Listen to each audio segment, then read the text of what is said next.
Like, my thing is, if gays aren't groomers, then explain how I got sucked off at a Petco.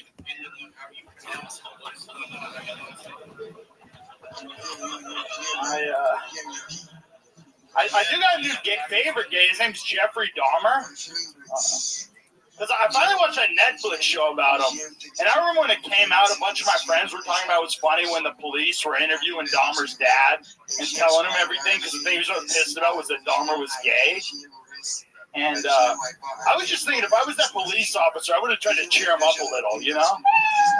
I'd be like, sure he was gay, but he also murdered 25 gay dudes, right? So despite his gayness, he's much more homophobic than you know? Like, you're talking about they're going to hell. He's fucking sending them there, so.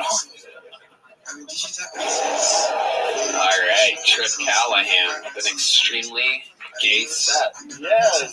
Welcome, Trip. Have you been on this show before? Yeah, I was on like a couple months ago. Okay, welcome back, Trip.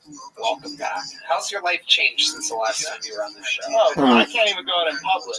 Wow. No, dude, nothing's changed, bro. Nothing's changed. Yeah. Okay. Was it a good set, or was it like that? Better than this one, dude. Okay.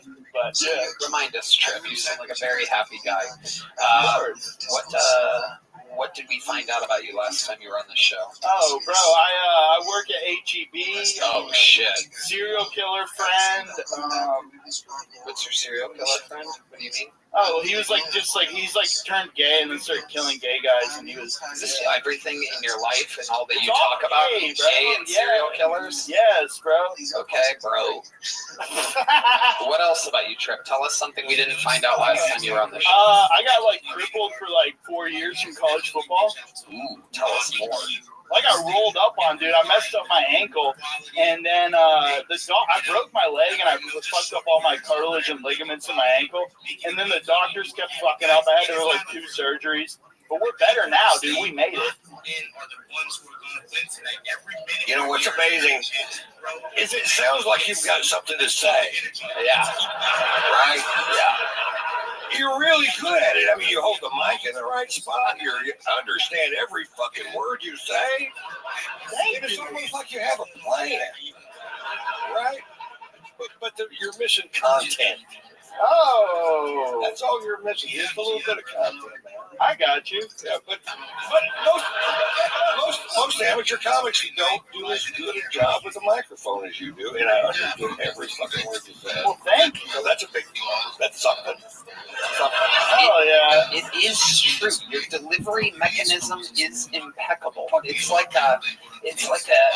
ordering from Uber Eats, like a Euro stand at 4 a.m. or something. Like the delivery is there, but it's not good. You know, when it comes, it's just a little bit off. You're like, well, this was the only place that was open, but at least it's here.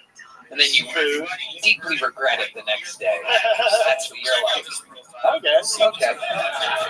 Trip, tell us something amazing about your life that has nothing to do with. Perfect, guys. Follow all of the listeners, follow all of the speakers, follow all of the hosts. Let's lock in and let's keep building, let's keep growing, let's keep doing what needs to get done. Let's see what jump right to our next speaker. Am I saying that right? Probably not. Yeah, you're saying it right. Daiko. Daiko, what's going on, my guy? How you doing today? I'm good. James, everyone. Hope you guys are doing all right. I'm here to show myself soon. Let me get right on that. My name is David Daiko. I'm a community manager, marketer, the community brand owner to my community brand school in South. We are currently seeking funding, and the name of my community is called Generational Growth Community, where we help newbies that just enter this space. We teach them. You can say I host every space by 9. Instead, I could not host because of connection issues, but we still host every WhatsApp call by 12 in the afternoon on my WhatsApp so that I can put them on, those people having issues with their apps, basically teaching them how to work just beyond the reply guide, because the Web3 is a very big space with a lot of opportunities. So that's what we are doing. For my brand, I'm currently seeking funding, even my community too. There's so much that dedication and hard work can do. The truth is that funding is also right? So I'm happy to connect anyone that wants to employ me. You can check out my page, and my clothing brand name works out, and everything is going well for now. Like I said, we are seeking funding. I know they say Nigerians beg, but honestly, I don't care. I'm just here trying to share myself. Anyone that wants to employ me, collaborate with me, I'm team, and I'm willing to. Thank you so much. Guys, he is grinding. He is active. He is ready to work. Right here in this space, you're going to have the best shillers, the best reply guys. The absolute base Chaz of the space. That's why we're here. We are growing. We are connecting. We are building. Just by being in this space, you will get hundreds of followers. Guys, lock in and let's get it done. In a second, we're going to have 32 Dreams. Shout out Dreams with an S always. In a second, we're going to have 32 Dreams. Shout out some of you crypto kings and queens who are killing it in the most recent Jumbotron post. But guys, just as a reminder, follow all of the listeners, all of the speakers, all of the hosts. That is why we are here today. Everyone that leaves this space is going to leave with more than what they came in with. And that is the real outcome. 32 Dreams, what do you have for us? Let's read off some of those names of those people killing it in the clubhouse. All right, so we have Mimi Sir, Mimi Easy Mom, Web3 Girly, Heidi, Web3 Girly again, Chase, Sir Odin, Gibby _ETH, oxcodex.base.eth. Your name is so long. But yes, that was oxcodex.base.eth. Sir Odin, Blue Yucky, Title D Chef, Blue Yucky again, Primus, Web3 Girly, Sir Odin, Blue Yucky, and let's see, let me get somebody else, and Dawn. And let's see who's actually reposting. Oh, wow, we have 109 reposts. Oh, my lord. Alright, so we have Ronnie Tommy, Web3 Girly, Underbird World Media, and the Nifty NFT Company.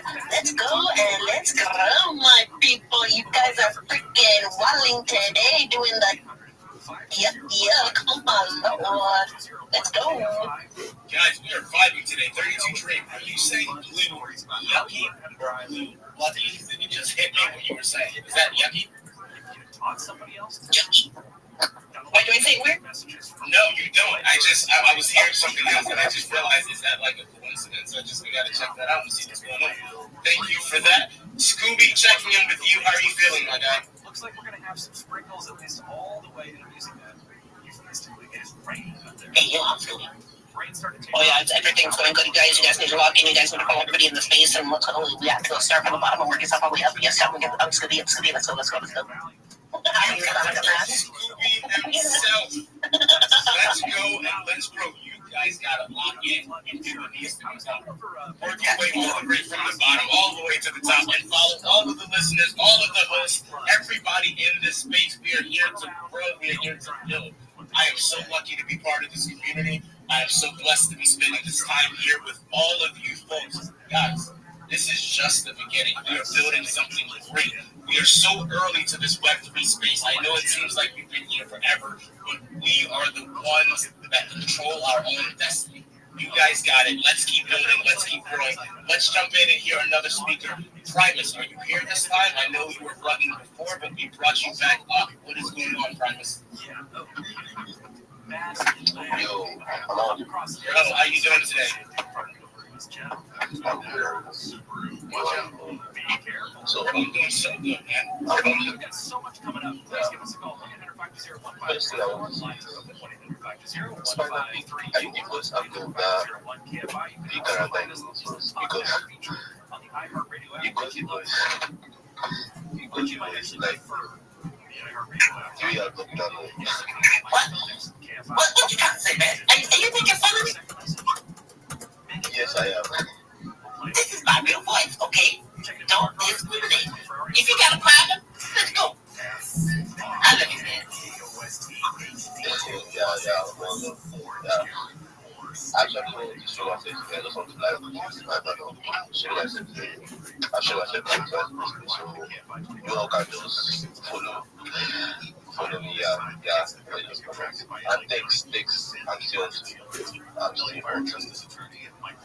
Say no more.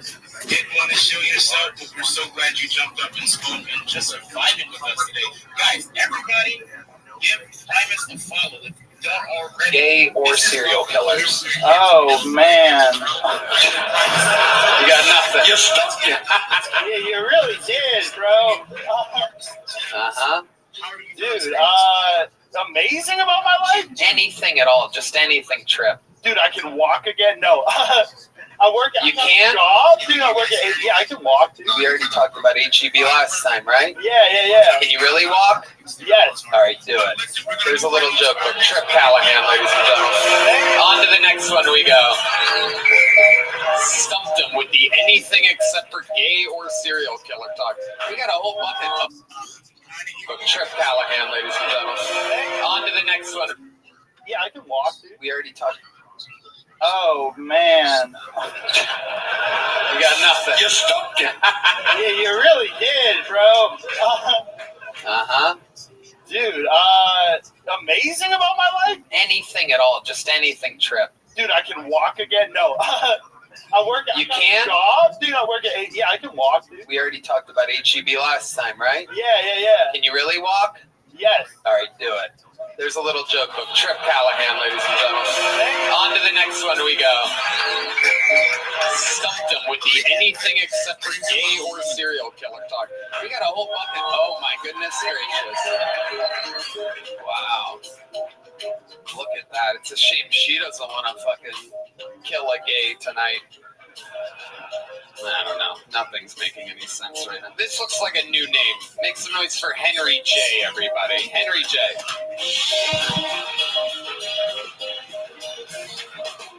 One more time for Henry J, everyone.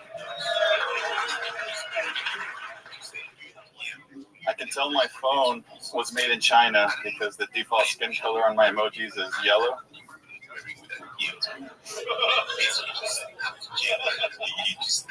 If Johnny Depp has a one-night stand and then the next morning gets an Amber Alert on his phone, does he panic and check his bed for any surprises?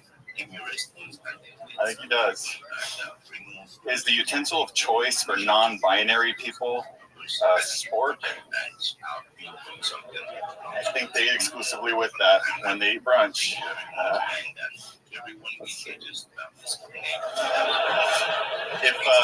If a plane makes a successful water landing, do the black passengers panic harder after the landing? Really quick,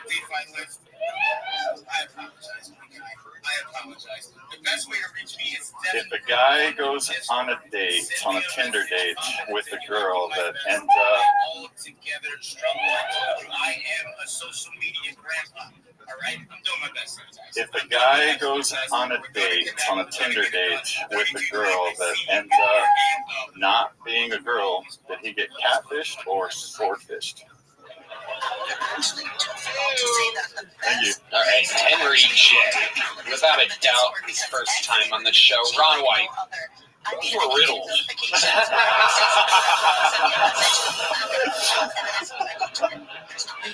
You should do jokes because you have you got a good face for stand-up comedy. But those are jokes. Those are riddles. That's what those are. Those are just Sure, you're more of a Riddler than a Joker. Do all of your, does every bit of your material end in a question mark? I just thought it was a unique style, where the question and the setup and the punchline all goes into one question. Yeah, how many of those do you have? How long have you been doing stand-up? About 2 years. 2 years. All of it in Austin? In Utah. Salt Lake City? Okay. And that's your style. You're the question. Is it exclusively just questions? Do you have any other material? I have a lot of other stuff. Can you do one joke that isn't a question? Sure. Ladies and gentlemen, doing a joke that isn't a question. Henry J, everybody. I was studying abroad and she got freaked out. And just, that joke slaps. Yeah. Okay. That is not a question. Still a little Ridley. Slightly Ridley. There's still some thinking you have to do, and then you go, ha-ha! Ha-ha! I bet you get a lot of those in the Henry J fan club. A lot of you. You're gonna love this guy. Are you sober? Because you gotta be sober for it. You gotta really pay close attention. Put your thinking hat on for the wild comedy styles of Henry J. Everyone in Utah is sober. So. Well, not everyone. I did an arena in Salt Lake City on Saturday night, and nobody was sober. We have different crowds, Henry J. Those people in Salt Lake City fucking party. For those of you that don't know, it is one of the top 5 cities in the United States of America. Shout out Salt Lake City. Shake that bad bitch. I have no idea what that means in this context. Wait until we're talking about mashed potatoes or bacon before you speak up again. Henry J., what do you do for work? I'm a finished carpenter. What does that mean? What that means? 5 cities in the United States of America. Shout out Salt Lake City. Shake that bad bitch. I have no idea what that means in this context. Wait until we're talking about mashed potatoes or bacon before you speak up again. Henry J., what do you do for work? I'm a finished carpenter. What does that mean exactly? So I install doors and do like a bunch of custom woodwork in people's homes. Anything woodwork related. You just finished. You never started. I just ask. I struggle closing sales because I never actually. What's your love life like? I'm married. You're married? Yeah. Oh my goodness. When you popped the question, was it all like, would you if you would? I just used the 20 questions thing. You know, we got there eventually. Love it. What does she do? She's stay-at-home mom. Stay-at-home mom. How many kids do you have? 2. That's adorable. How old are they? My oldest is 5, he's a boy, and then I have a little 2-year-old girl. You love it, huh? Wow, that's incredible. When you come inside of your wife, do you say anything weird? Do you make a weird face or anything? Do you make a noise? What is a guy like you? Because you seem a little goofy. You seem a little silly. I'd imagine you do something a little wackadoodle dandy. We like dirty talk, so... Really? Give us an example of your dirty talk. Do you like that penis?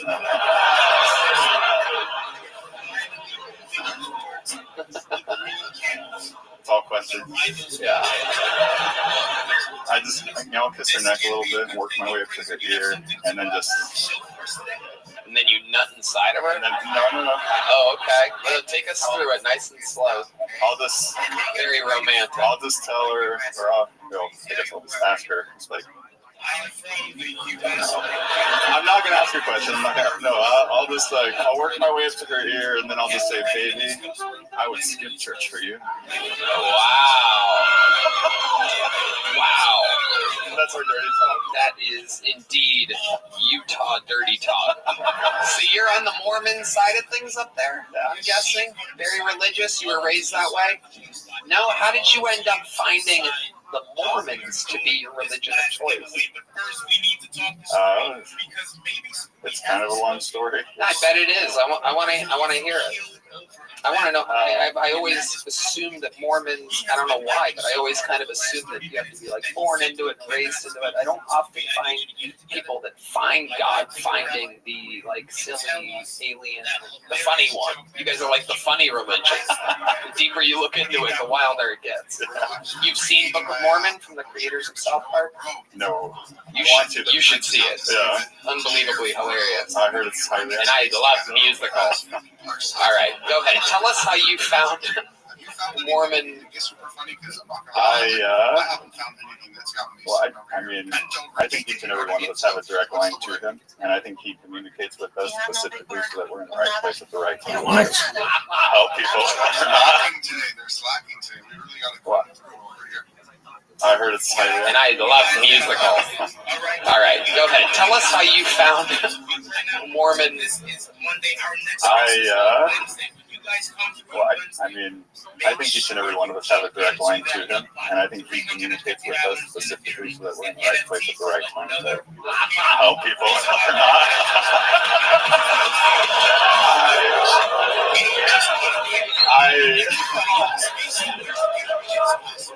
BYU was highlighted in my mind there, and it felt like that was him putting that there because BYU was highlighted. What do you mean exactly? Like, it was just a thought that came to my brain. When did this happen?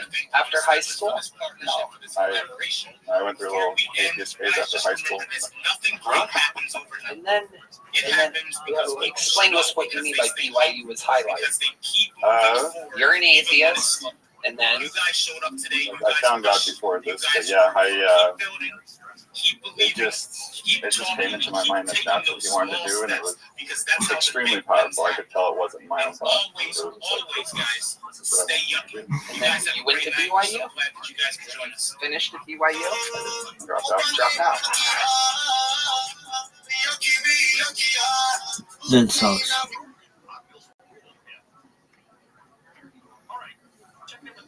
Speaking of the high desert, calling us from Apple Valley. Mike, you're on KFI. Good evening. Tell us about your stick shift story.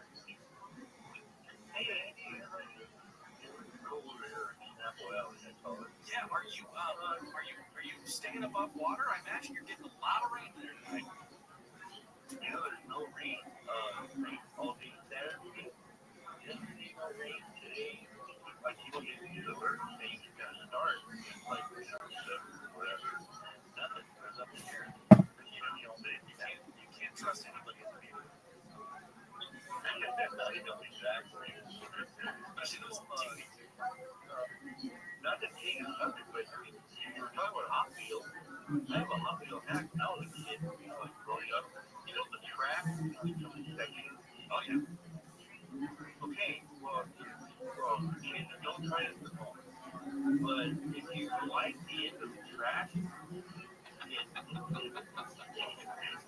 melts, but it stays flames, right? And it's so cool to put our little army men building trenches out of the ground. Awesome. And when it drips, it's like a Uncle Big Ball. That's all it is. Cool. Man, that's the kind of thing that when I was working at Hot Wheels, I would have never been able to even reference or talk I guess I'll about. just ask her. They have to be. They are. Billy, I'd imagine you do something a little wackadoodle dandy. So we like dirty talk, so Really? Give us an example of your dirty talk. Do you like that penis?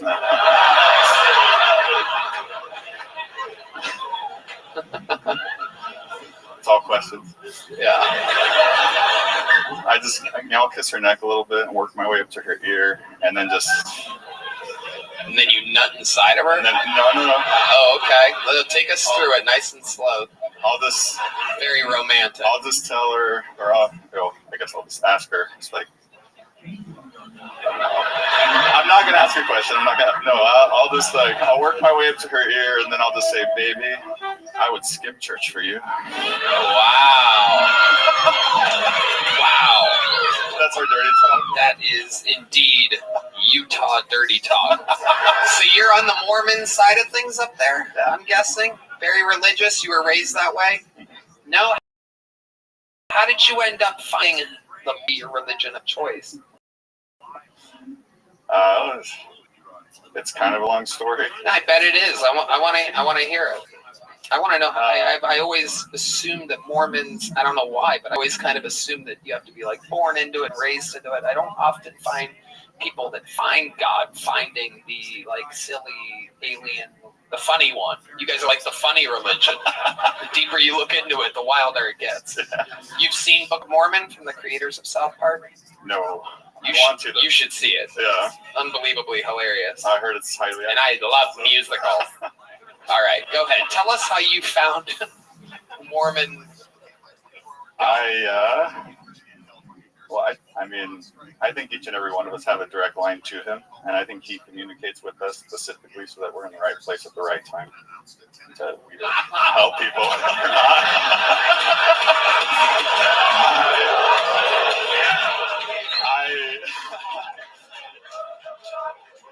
BYU was highlighted in my mind there, and it felt like that was him putting that there because BYU was highlighted. What do you mean exactly? Like, it was just a thought that came to my brain. When did this happen? After high school? No, I went through a little atheist phase after high school. And then explain to us what you mean by BYU was highlighted. You're an atheist, and then I found God before this, but yeah, it just came into my mind that that's what he wanted to do, and it was extremely powerful. I could tell it wasn't my own thought. It was just like, this is what I wanted to do.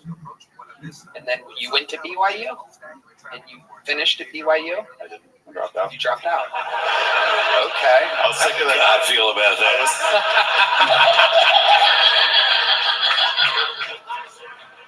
So, so you drop out. You didn't finish, much like your work. And then, how do you find is your wife Mormon too? Yeah. Okay, so you met her at church? I met her, so I served the mission just like any old little good Mormon. So you really did. You had the name tag and the white polo and the black tie, and you're knocking on doors. CIA of Jesus. Okay, sure. Okay, this is how you meet your wife? Paint the picture for us. Yeah, so I met her. We go to a little training center for a couple of weeks before we ship out to all the different locations, and I met her there. You met her at the training center. I didn't realize. She was also a missionary there. Is that the position that you guys have sex in?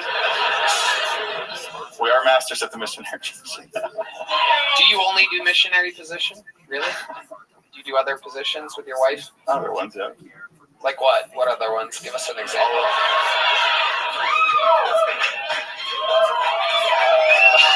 Just rattle off some positions for us real quick. No big deal. If you want to get a Ron White named 75 positions, and let's...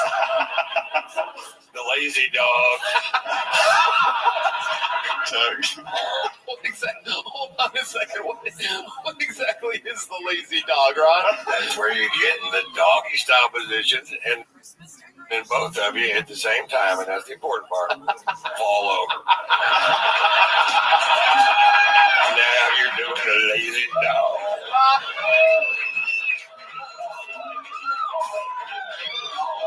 Ron White is the coolest guy on planet Earth. Where did you get your mission assignment? I mean, did you get an Orlando? Fort Lauderdale. Wow! Look at that. Not bad. They need some saving there. Yeah.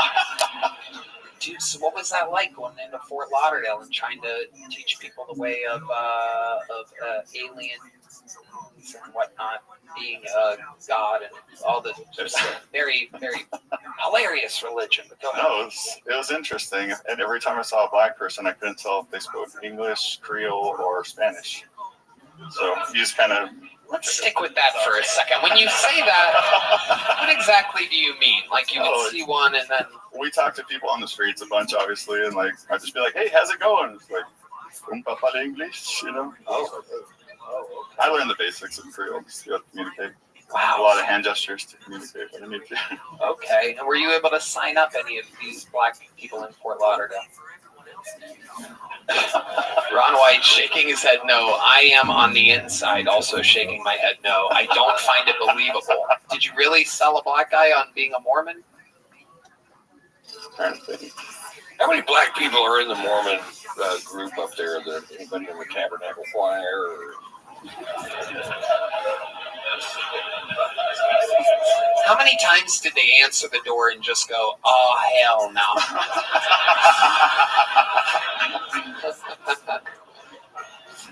What, you a bill collector, motherfucker? Get the fuck up. All right.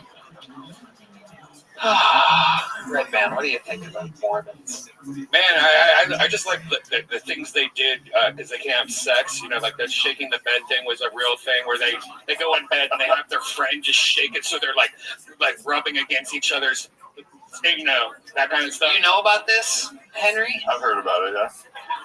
Can you describe one of the wackiest things that you had to do sexually to respect your religion before you got married?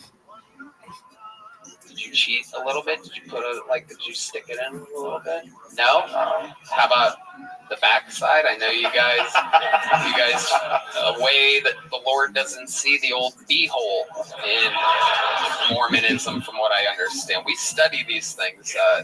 On top of mashed potatoes and bacon, he's a butthole specialist. So. Come on, give us a little something. You ever hide in the backseat of your car with a couple friends and watch them make out in the front while you're parked? No? There must be something. How long were you with your wife before you got married? It's like 8, 9 months, something like that. No, not that long. So for 8 or 9 months, you guys were kissing, tongue kissing. We made up. Hand stuff? Fingers and hands? No. So you had no idea what this lady's pussy even smelled like. And you're like, I want this forever. And it could have been a disaster. Forever and ever, yeah. It could have been a fucking BYU, you know what I mean? Taking chances, dude. Oh my God. So nothing with, not a hand job, not a dry hump, nothing with clothes on, not a fully clothed, but so you can make out and you would get a boner, right, while making out. But you couldn't be like, nothing at all. Nothing. So you would make out and then go to the bathroom and jerk off sometimes? It was blue balls the whole courtship. Wait, there was blue balls? Blue balls the whole courtship. Blue balls. The whole courtship. The whole courtship. Is that what you said? Yeah. Okay. When it came out, was it curdled or anything? Oh my God. You couldn't even jerk off thinking about her? Is that one of the rules? No, you can't even drink coffee. Huh? Drink coffee. Man, Red Man knows all the rules. Yeah. Teach me. I was getting some dental work done, and they didn't turn the gas up where I could feel it, and it was just like a I don't know, some kind of a dental school in Vegas. I'd broken a tooth, and I told the guy to turn the gas up, and he goes, "There are regulations, standing about." Wow. And I said, "Where'd you go to college?" He goes, "Brigham Young." And I'm like, "Turn it up to Catholic." Never let a Mormon set your buzz level. Never. And here's why. They don't understand fucked up the way you and I do. They're guessing, and they're shitty guessers. We're the best designated drivers, though, out there. We got Waymos now. Henry J.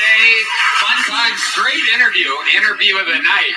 Henry J. Congratulations, Henry. Thank you for joining us. Sign up again. Come back again. All right. Here we go. Fucking pool number 9. And I got to tell you. I think the Nissan sports car program, which of course was the Datsun originally, those are amazing vehicles. I think that the way they look, I can only imagine in the 70s and the 80s that they looked like they were from the future because they still look cool today. What did this guy say his name was? Hey, boss, what's going on, man? Flying fish at the airport. Flying fish? I love that. I'm flying fish at the airport.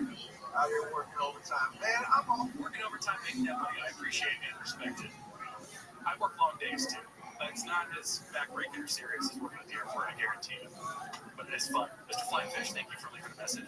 We've got Jim from Lake Elsinore who's been waiting very patiently. Tell us your story about manual transmission car that you had, or a story about teaching somebody else to drive manual transmission.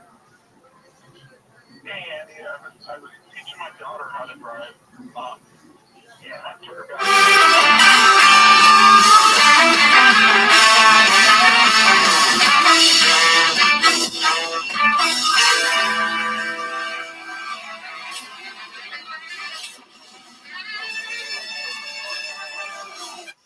But so you can make out and you would get a boner, right, while making out. But you couldn't be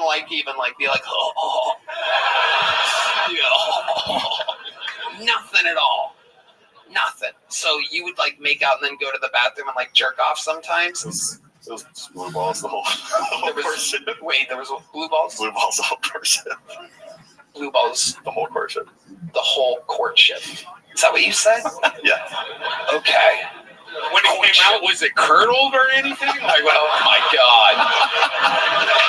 You couldn't even jerk off thinking about her? Is that one of the rules? No, that's you can't even drink coffee. Drink coffee. Man, Red Band knows all the rules. Yeah. teach me. I was getting some dental work done, and they didn't turn the gas up there. I could feel it, and it was just like I don't know, some kind of dental school in Vegas. I'd broken a tooth, and I told the guy to turn the gas up, and he goes, "There are regulations to stand about." Wow. And I said, "Where'd you go to college?" He goes, "Brigham Young." And I'm like, "Turn it up to Catholic." Never let a Mormon set your buzz level. Never. And here's why. They don't understand fucked up the way you and I do. They're guessing, and they're shitty guessers. We're the best designated drivers, though, out there. We got Waymos now. Henry J. Fun times. Great interview. Interview of the night. Henry J. Congratulations, Henry. Thank you for joining us. Sign up again. Come back again. All right. Here we go. Bucket poll number 9. And I got to tell you, this, without a doubt, looks like a good name. The handwriting is impeccable. All caps. Clearest, best handwriting of the night, and a catchy name.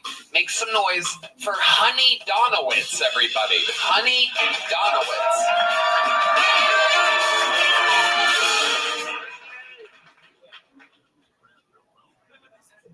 So, I just think it's fucked up that our government cut funding to 20 billion children's food because they don't want to fuck fat kids.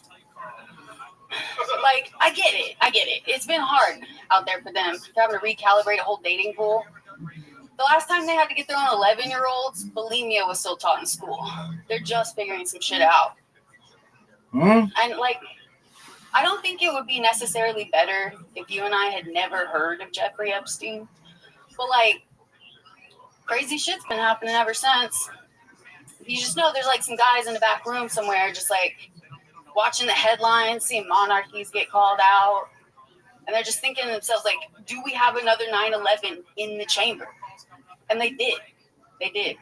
Jeffrey Epstein was arrested in June 2019, I believe, and December, we're starting to hear about COVID. March, we're shut down. We don't even know who he is anymore. So, that's my conspiracy. Thank you. Honey Donowitz, welcome to the show, honey. How did he mention that the handwriting was really nice? Yeah. Handwriting is incredible. The joke writing, not so much. Let's talk about it. Honey, how long have you been doing stand-up? 6 months. Okay. That's not bad. It's not good, but it's not bad. Where you been doing it? All in Austin? Yeah. What made you want to start now? So I got cancer, and then after I have some moderately funny jokes about it, though. Okay. But after I got the all clear that I wasn't going to have to go through more procedures and things, I went to Creek in the Cave just to see if it felt good. Yeah. And I bombed there too, guys. So I kind of did the open mic there. I did some mics there, yeah. Yeah. What kind of cancer did you have?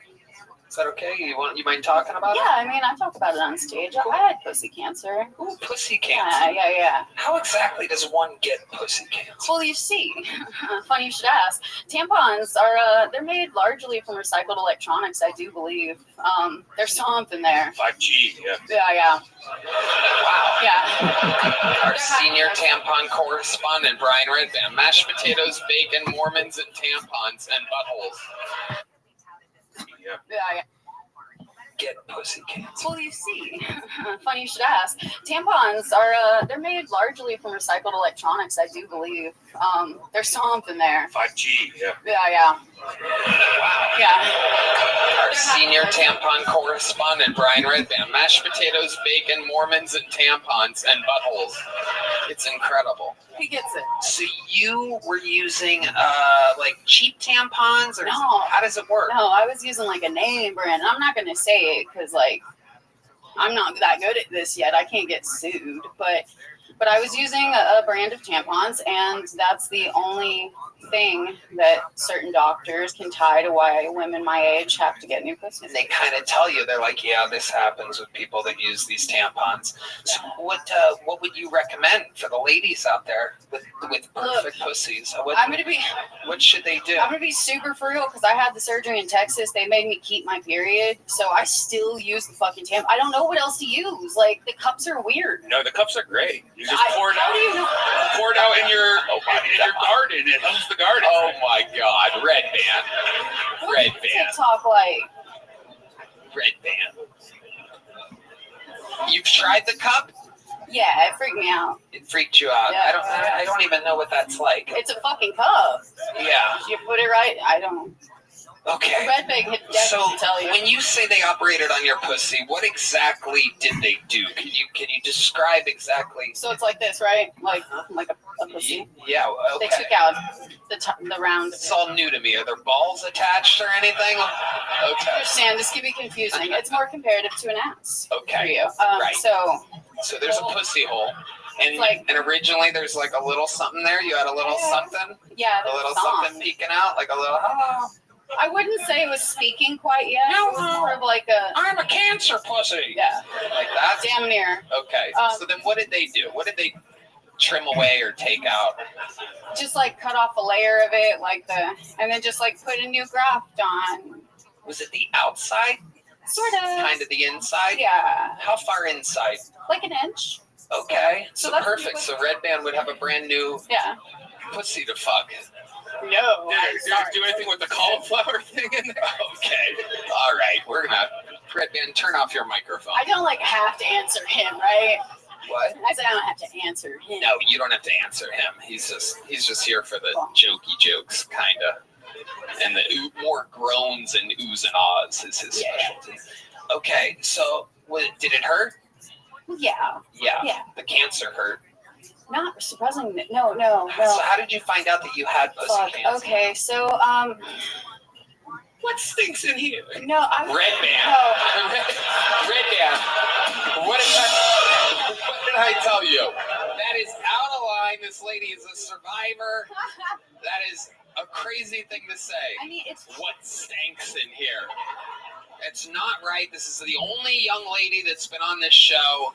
And if you ask questions, if you say things like that, women aren't going to want to. Women with pussy cancer aren't going to want to sign up for the show anymore. Did it stink? Did your pussy stink? more than anything, that's cheap writing, I think. Honestly, no, it didn't stink. But I was doing like a little bit of, activities, and I noticed that it was hurting more, and things weren't stretching as they should, or whatever. Yeah. So I had to get that checked out. You went to a gynecologist, Yeah. and And he's like, She. oh, Yeah. wow, that's I- risky. You may not have had cancer. I mean, Female doctors. are I've just- never met a man who could navigate a pussy, so I think that the bets were on the girlies on that one. But Have you ever done the lazy dog? I heard about it just now. Did it with his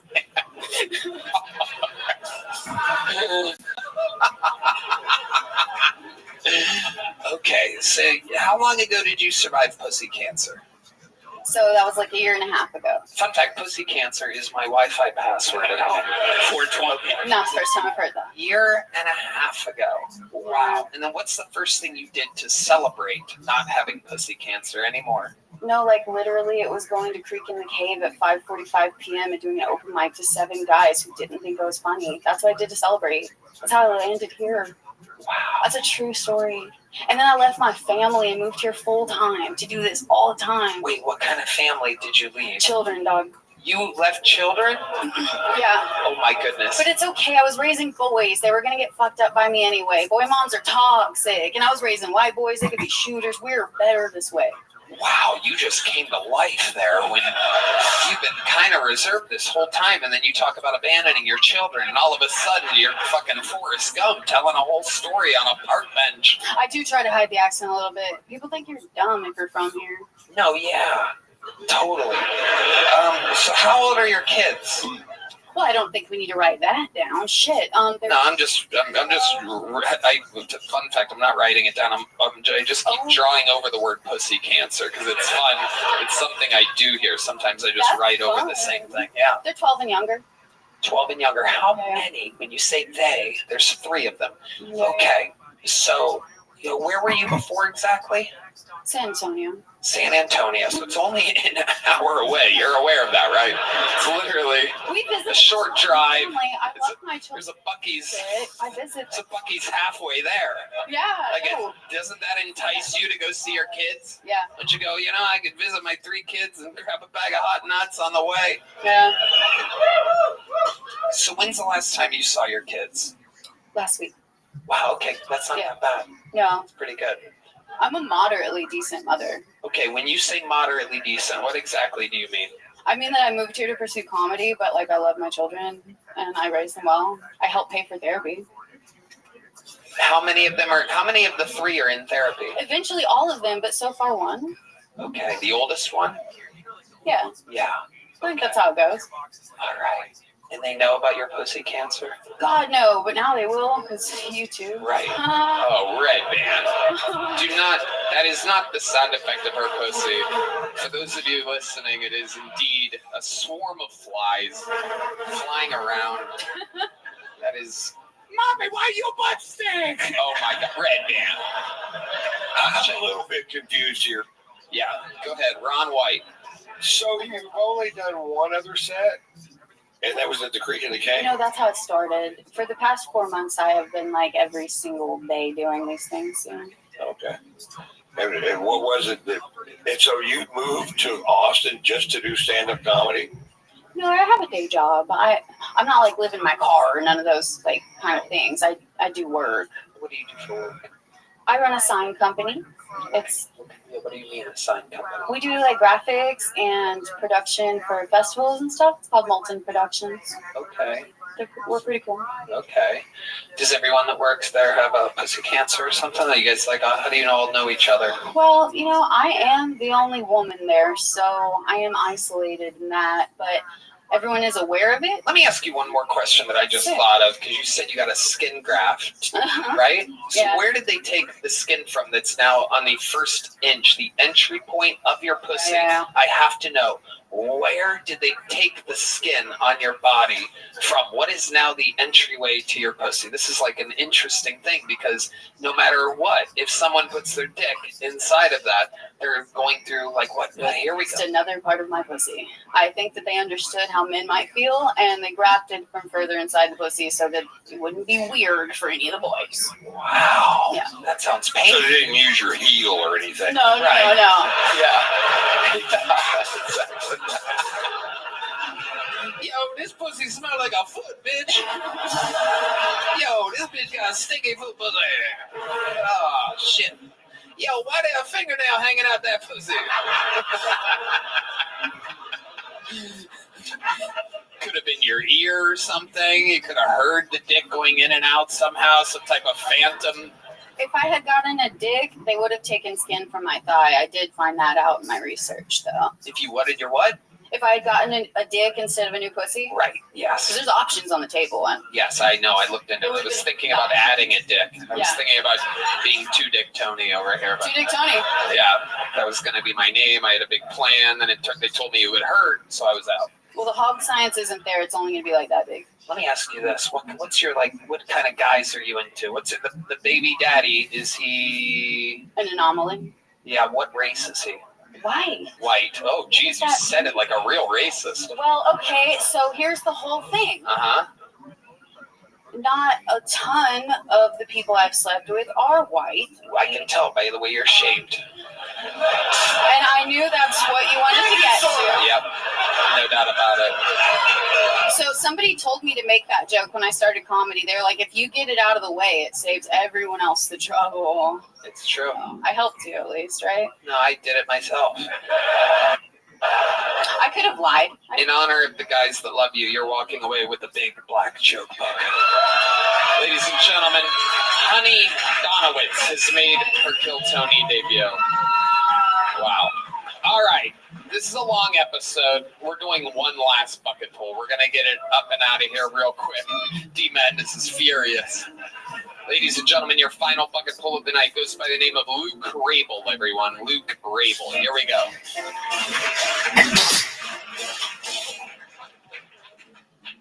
I got banned from a Mexican restaurant.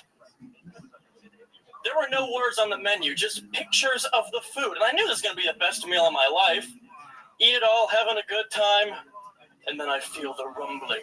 The gurgle guts are upon me. I stand up and it is detonating. Just make my way to the bathroom. I'm dilating. It is time for my metamorphosis. I get in there. I sit down. My butt sneezed. Worst crap and cry of my life. 30 minutes of farting and sobbing. Get up, push the handle, nothing happens. Push the handle again, nothing happens. Well, I need to tell someone about this, and based on that menu, they don't speak a lot of English.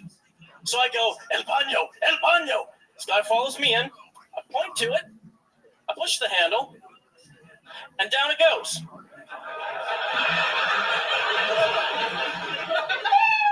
I invited. What's going on here? I'm dilating. It is time for my metamorphosis. I get in there. I sit down. My butt sneezed. Worst crap and cry of my life. 30 minutes. Time. And then I feel the rumbling. Luke Rabel. Here we go.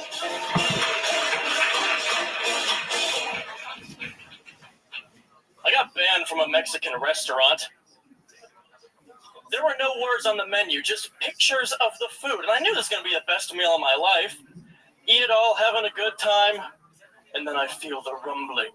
The gurgle guts are upon me. I stand up and it is detonating. Just make my way to the bathroom. I'm dilating. It is time for my metamorphosis. I get in there. I sit down. My butt sneezed. Worst crap and cry of my life. 30 minutes of farting and sobbing. Get up, push the handle, nothing happens. Push the handle again, nothing happens. Well, I need to tell someone about this, and based on that menu, they don't speak a lot of English. So I go, El baño, el baño. This guy follows me in, I point to it, I push the handle, and down it goes. Yeah. I invited this poor immigrant to attend a funeral for my shit. Thank you. All right, Luke Rabel. That actually was pretty We'll funny. make this quick because we're in overtime. How long have you been doing stand-up? 6 months. 6 months. What do you do for work? I work full-time at a grocery store. Okay. HEB. Nice. Yeah. I noticed you say grocery store. It's not HEB, or else you would probably say that because you'd be proud of that, right? It's related to HEB. Whoa, a lot of winks there. Yes. What does that mean exactly? It means it rhymes with ventral carpet, but I don't know if I can say it online. Oh, all right, yeah. Yeah. How about that? What do you do at the grocery store? I work in their cafe area, so the people come in, they tell me what they want to eat. I hit a touch screen, line cooks make it, I hand it to them, and I smile like a good little Chick-fil-A manager the whole time. Okay. Yeah. Do you work hard? Or are you a little lazy dog? I have such a guilty conscience. Yeah. Like, if I'm not doing something, well, they hate me now, so we're going to go out there and we're going to make these people write me into their will if I have my way. Okie dokie. What made you want to start stand-up 6 months ago? How old are you? I am 27. 27. What made you want to start now?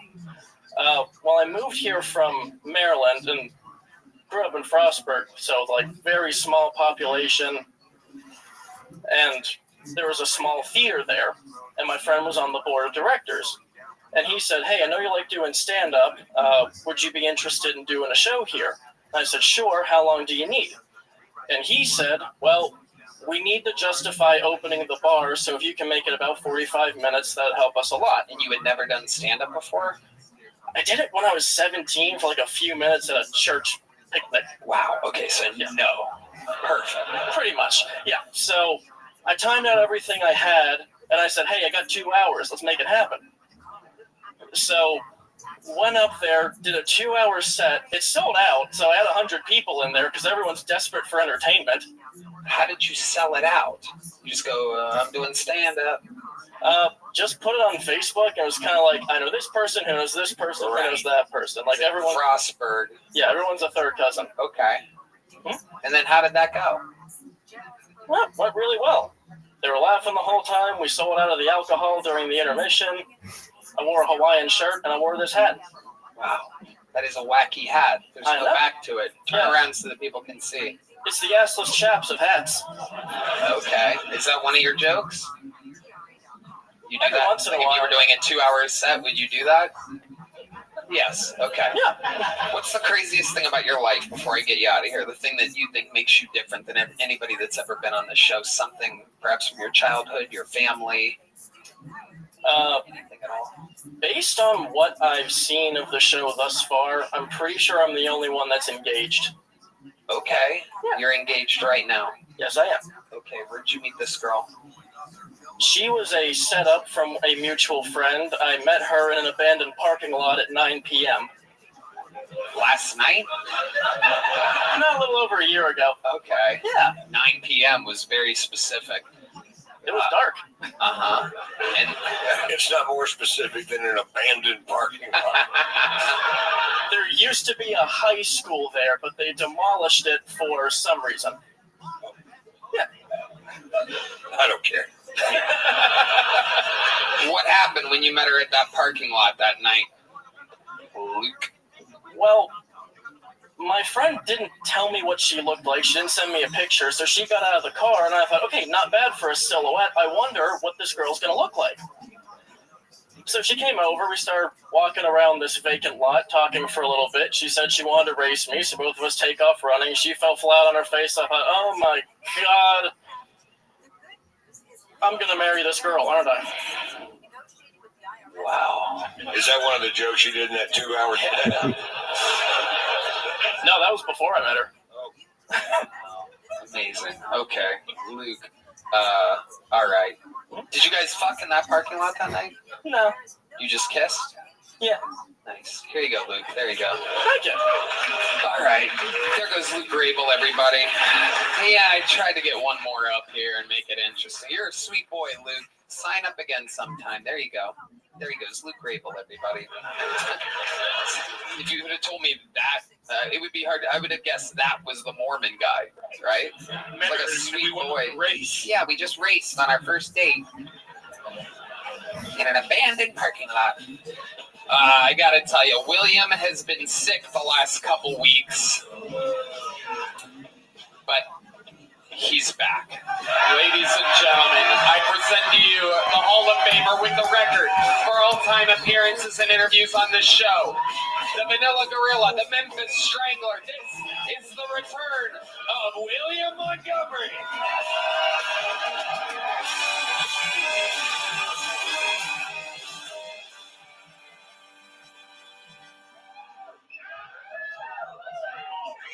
I met her in a dark parking lot, and I fell in love with her, and I killed her in the parking lot.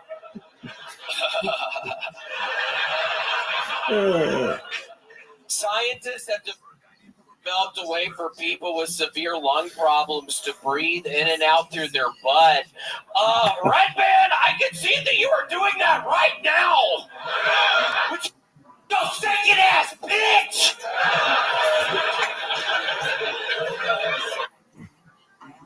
Red Man, I can see that you are doing that right now. With your second ass bitch. I went out to the Middle East to perform for the troops, and it's crazy because I had no idea I had such a big following in the Taliban.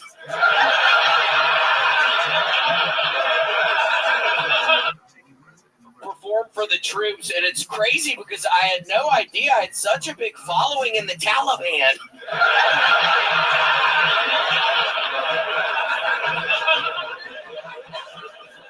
One time in Chicago, some guy gave me AIDS. My buddy has a foot.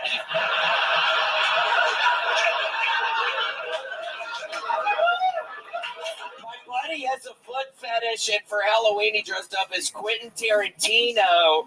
He went to a Halloween party, and there was a girl dressed up as Bigfoot, and she ended up pressing charges because he wouldn't leave her alone. Okay. Wow, what a relief to have William Montgomery. The big red machine is fully operational yet again. You've been out for a few weeks. I was very sick, and Tony, it's actually very sad because I messed up my sciatic nerve again. So I haven't been able to row for 5 days. So we'll see what happens. But You love your row machine. You've rowed many miles, almost I love it. around the world, people are saying. Yeah, that's 1,400 miles. Yes, I've been almost around the world. Yes. It's incredible. Almost around the world this year, 1,400 fucking miles. Google it, whatever. It's around the world. The circumference of the earth, 1,400 miles. I've done it on the row machine, so it is pretty impressive. I think that's why I messed up my sciatic nerve. I almost got it into the 38-minute time period this past week, and I was almost there. In my last stroke I pulled, I just did it really hard, and then I felt something pop in my back, and I got up and tried to stretch, and I felt woozy, and it's real hurt. So Amazing. And that was recent. That was in the last yeah, that was Thursday. That was Thursday, but you were out 2 Mondays in a row. Tell us about this little ailment that you have. God, Tony. I mean, I was coughing. I was coughing a bunch of stuff up, and I was real sick. And Tony, if I'm going to be honest with you, I was pretty sick, but I was also every now and again, I'm just not feeling very funny. And I wasn't feeling funny, and now my sciatic nerve's all fucked up, and I'm telling everybody I got fucking AIDS up in fucking Chicago. I mean, it was literally a couple of weeks ago, some dude fucking gives me AIDS up in Chicago, whatever. So that really isn't helping any of the. Seriously, Ron. I mean, it's bad, and my fucking sciatic nerve hurts. And Red Band looks as stupid as ever, and those plastic-looking clown glasses that you wear. What are those things? They look real plasticky and cheap and stupid. What are those? Yeah, what are those? They're glasses. They're glasses. You always sound like a monster to me. But Tony, I did my longest set last night in Louisville, Kentucky. I did 56 minutes. It's the longest I've ever done. I never done that. It was also in front of maybe the smallest crowd I've done comedy in front of in a while. It was probably 30 people or something. But Tony, I felt real comfortable, so I got to figure that out. I got to figure out how to get that comfortable in front of any size crowd, because I felt good. Yeah, 56 minutes, 4 more minutes, and I would have hit an hour. But wow, maybe someday. You know, Tony, there was a personal trainer here last week, and he wanted to talk to you really bad because he said that the rowing that you're doing is really bad for your health, actually. Yeah. Okay. What do you mean? I don't know. He was saying something like it's really bad. So what? He wants me to turn out like you're fucking fat. Like he said, I mean, you could die soon, you fucking idiot. So what? I need to just stop doing the row machine, you fucking nasty person. Seriously, shut up, dumbass. That's part of the reason. I start feeling kind of sick, and then I think, God, I'm gonna see fucking Red Band's fucking stupid ass up there, and I swear to God, it tips the scale for me not wanting to be here. I swear to God. Red Band, it tips the scale just so much. Like if I'm kind of feeling sick and then I'm thinking about your stupid ass, I think no way. And then I have to call Tony, and it's awkward, but it's because of you, Red Band. Wow. You know, a little fun fact is that he's a thinking man over here. Poopy butthole mashed potatoes. All right. So, a fun fact about the first 2 weeks ago when you called out sick for the first time is, I believe it was Michael Gonzalez or somebody sent us a picture of you post-workout that day, which we found interesting. So it kind of... I know. God, I was worried. I was thinking Tony's caught my ass. Yeah, I did. Because people are like, I don't know why he's sick. Check out this picture of him earlier. And it's crazy because when we met William, I mean, holy shit. He was so bloated and so It was fat. 7 years ago. I swear to God, it's almost been 7 years I've been doing this show. Like Wow. this week or last week or something. 7 years. And I saw this picture of you. And you're fucking ripped. Would it be too much? No, I'm not doing it. I'm on 2 hours of sleep. The abs are unbelievable. You don't have those abs?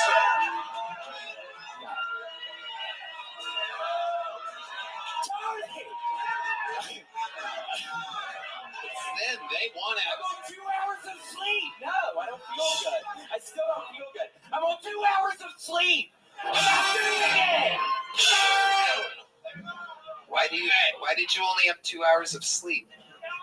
Look, because my flight back to Austin was so early. I always try to get on back to Austin, and I just stay up. I was up there 56 minutes. I was so pumped after that, so I stayed awake for hours. What did you do? Boo! What did somebody say? Boo! God! What did you do when you were awake all night? What do you do? You want just on your phone, or do you do something in bed? Do you count sheep? What the people want to know. These people have been watching you for almost 7 years. Every week they see you, and they want to know, what does a guy like William do while he's laying in bed? We've talked about everything. We've talked about your favorite board games, your favorite puzzles, your favorite snacks, your favorite vegetables. We've covered it all. Oh my God, Tony! You know what offended me the other day? What? When you were just talking like that to me. I'm talking to somebody up where I do the workout stuff, and I'm talking to this guy. And we're having just this regular conversation, and out of nowhere he says, "Do you have a learning disability?" Hell yeah, he does. And I just walked away. What would make him ask a question like that? I don't know. I've been doing self-reflecting. I don't know. Do I have a learning disability, Tony? I don't know. Red Band's nodding his Of course he yes. What do you think I have? Because you can't What do show you your think I abs have? because you're tired. Your abs are tired. You can't show your abs right now. It'd just be weird. Let me ask you this. Would it make you feel better if Red Band showed his abs first? Look at the little giggler over here. Come on, look. Troy's got his camera out. This is going to be a magical moment. Red Band, Red Band, Red Band, Red Band. The crowd wants it. Red Band, Red Band. No. Stand next to me. Come on. Stand next to him. Stand next to me. Come on, Red Band. Come on. It can't be worse than what we already have in our imaginations of what your abs would look like. No. I'm unshaven right now. Maybe. Do you think that matters? I don't know if that's better or worse. Whoa, look at that. Yeah. Can you just show me a little bit from under the table?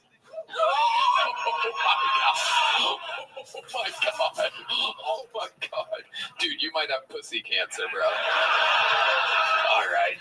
William. So nice to be back, Tony. We are so happy that you're back off of 2 hours of sleep, and yet you did it again. Unbelievable material, sneaky little deliveries and treats. The Chicago AIDS thing in the middle, I love. Just a funny setup, and on to the next one.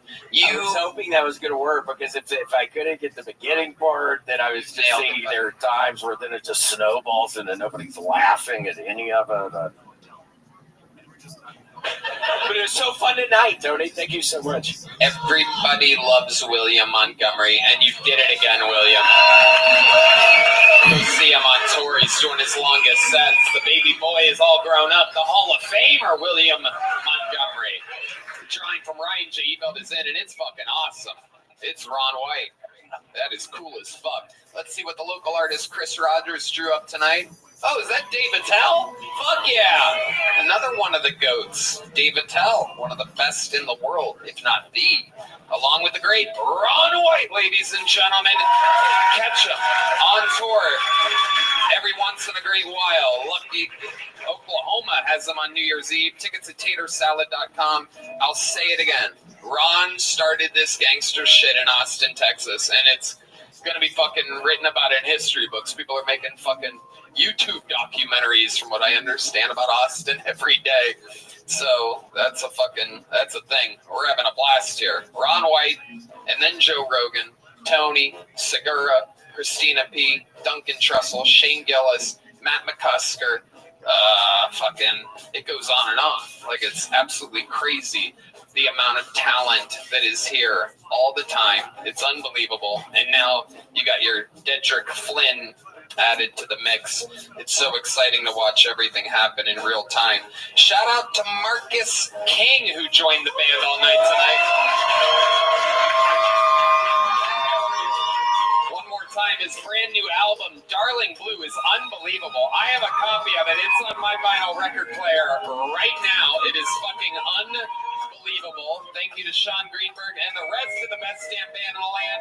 Red Band. Check out the Sunset Strip, ATX.com. I love you guys. Very few tickets left for New Year's Eve at the Moody Center. We hear you people say, I try to get tickets all the time, but you can't get tickets. So you can get tickets for New Year's Eve. Why spend it anywhere else? Come to Austin, Texas, the capital of bars per capita, the live music capital of the world, the live comedy capital of the world. We love you. Thank you. Good night. Thank you.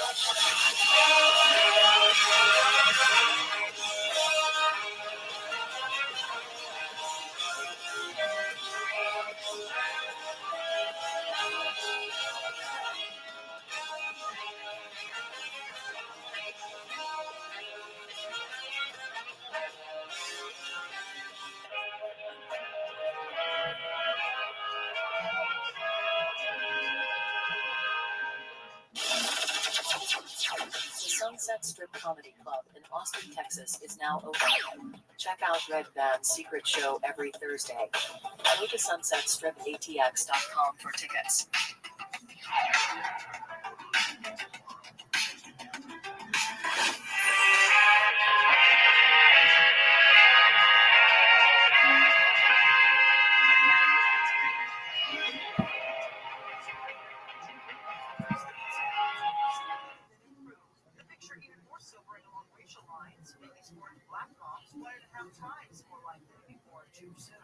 Says the stats show more than 20,000 babies died before their first birthday last year. And New York Jets quarterback Chris Boyd is Senator John Kennedy is on the Adam Carolla Show. Good to see you, Senator.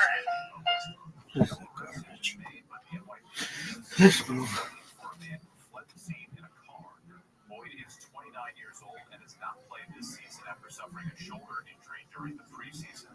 They say apparently there was an argument before the shooting. Southland weather can get by. Lots more rain tonight. Possible thunderstorms will hit lows around 50, 40 in the Antelope Valley. By tomorrow, the chance of rain is down to 20%.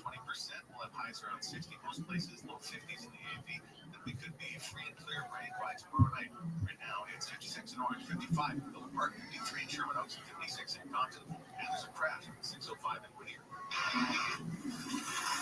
That's heading northbound just before Rose Hills Road. It's involving the Bigwig. You'll see the right lane taken away. It's causing a busy ride from about Beverly Boulevard. And the 405 northbound in Long Beach just before Bellflower Boulevard. Got a crash there that has the right lane blocked. You'll start seeing brake lights as you make your way past Woodruff.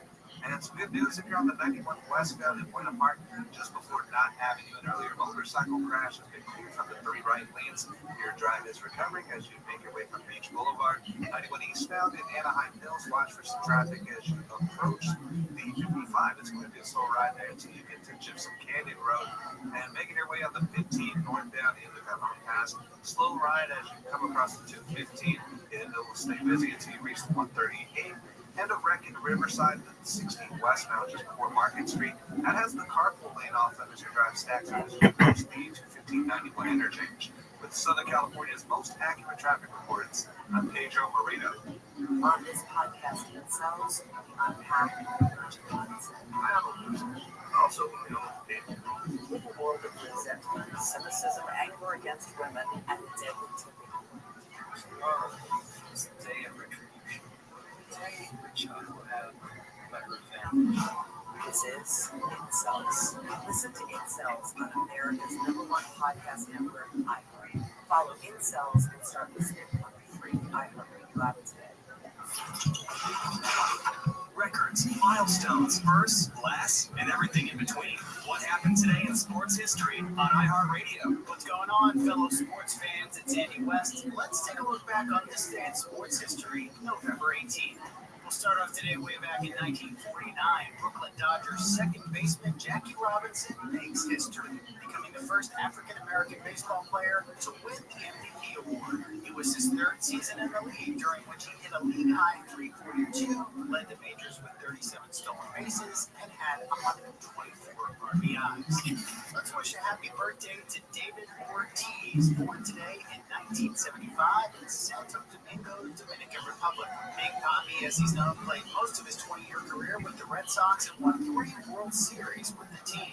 He also still holds the Red Sox record of most home runs in a season with 54. Happy birthday, Big Papi. And today in 2011, unranked Iowa State pulls a crazy upset by beating the number 2 ranked Oklahoma State Cowboys in 2 overtimes. The Cyclones were 27-point underdogs, and the game shook up the BCS standings and took away the Cowboys' chance of a national title. Now you know, today in sports history on iHeartRadio. The free iHeartRadio app is #1 for music, radio, and podcasts all in one. Discover a new podcast from our library of hundreds of thousands of titles. Here's an iHeartRadio podcast preview. I happened to be in Birmingham one night when this journalism student came up to me and tsunami that hit Birmingham, but it does not get national attention. It was a circus man. I can't even describe to you. his name was Hamza Sayed, and he wanted help with his first ever story about a mystery in Birmingham, his hometown, that no one had ever solved. It had begun a few years earlier when news of a strange letter exploded in the press. The letter looked to be a secret communique between Islamic extremists who had been infiltrating the city schools in a supposed plot called Operation Trojan Horse. The letter was bizarre, unsigned, incoherent, badly xeroxed, yet still, it's marked one of the biggest school scandals of Operation Restream. Government investigators descended on Birmingham. The country beat up its anti-terror policy. By the time it all died down, schools were revamped, teachers lost their jobs, morale was so suspicious by this whole affair. Is that this dodgy letter suggesting extremists were taking over our schools? Nobody ever found out who wrote it, or why. Remarkably, none of the investigators have been tried. So I can explain it over here, and we should go for it. Is this supposed to be the first radio interview you've ever done? Hamza and I speak. This down. Are you here? Who is the letter defending? Is the question you have to answer? Figuring out who wrote the Trojan Horse letter, that was only the first mystery we were up against. It started to seem like officials knew more than what they were letting on. And then Hamza and I were poking at something that people did not want to talk about. Can you give us a bit of details about the situation? From Serial Productions and the New York Times, I'm Brian. It's the Trojan Horse Affair, a mystery in 8 parts that a lot of people don't want to hear. Listen and follow this podcast for free on the iHeartRadio app. #1 for music, radio, and podcasts, all in one app. #1 on your car radio preset and the new and improved iHeartRadio app. Free never sounded so good. KFR AM 640.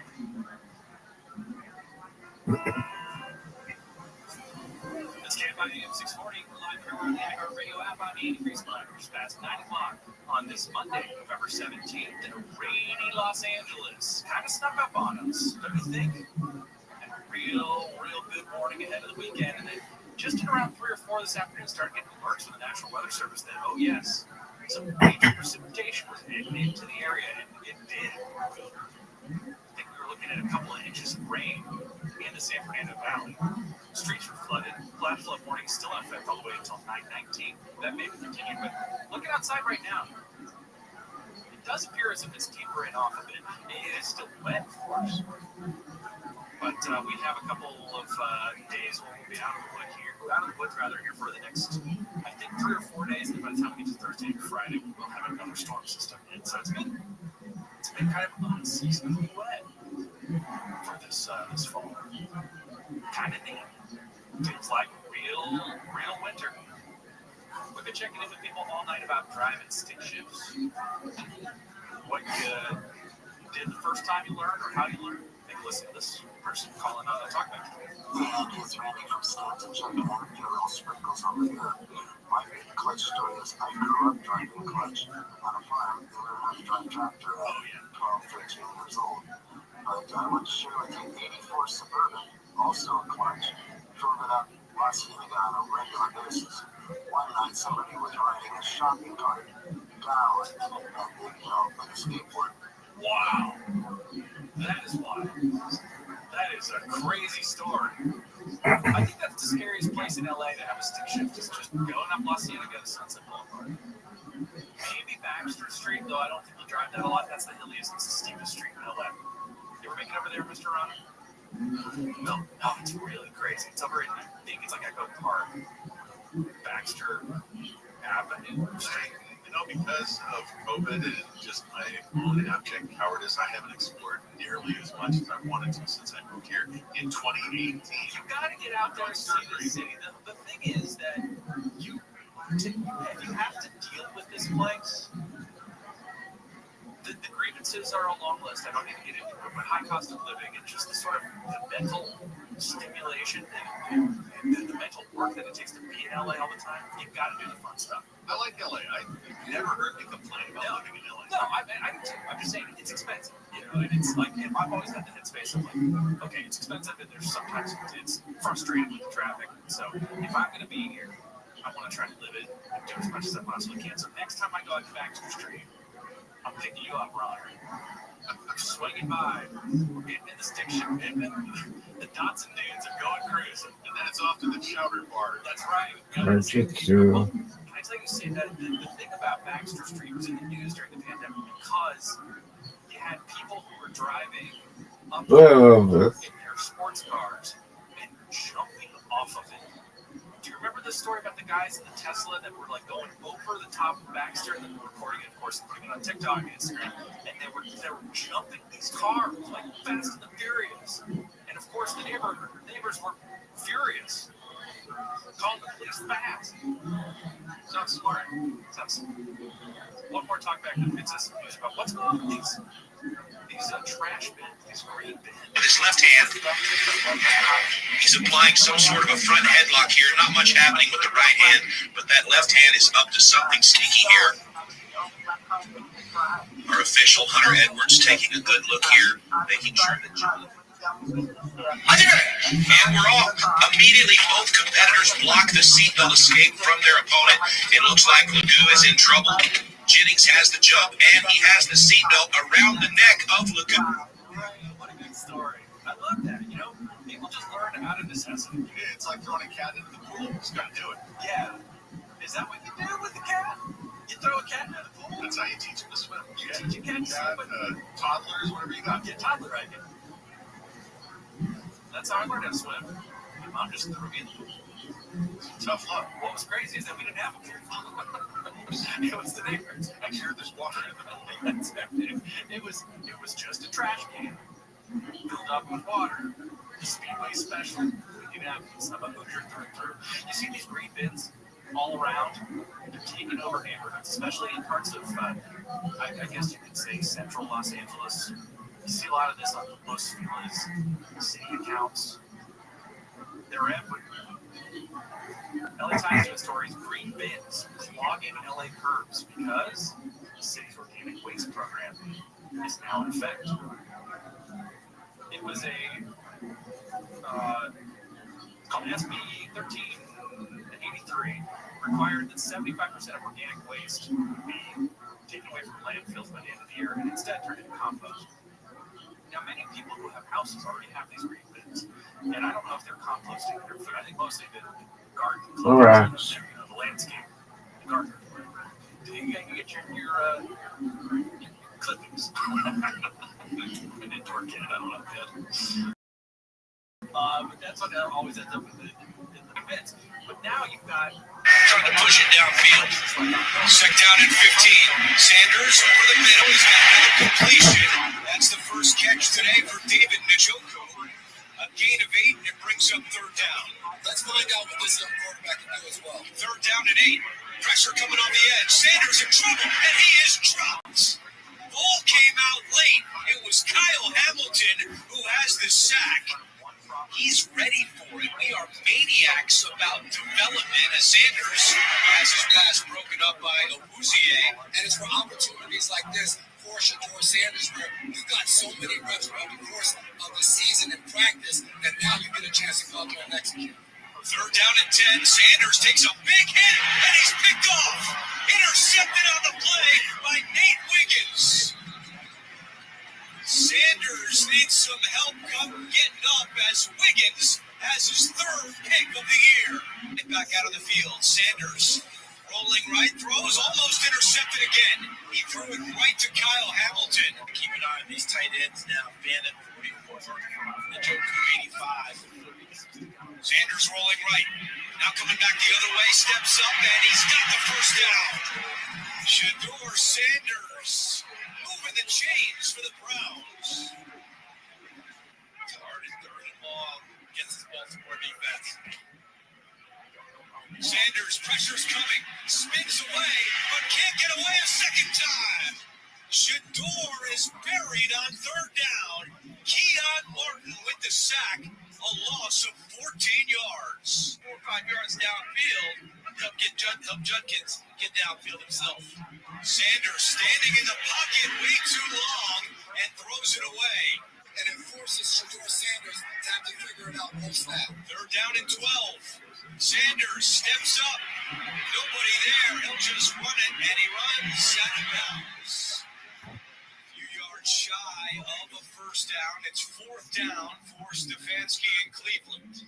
17 snaps today for Sanders as he's looking to go to the air on first down. Locates Judkins, who lost the football. Wyatt Teller falls on it, and they're saying it was incomplete.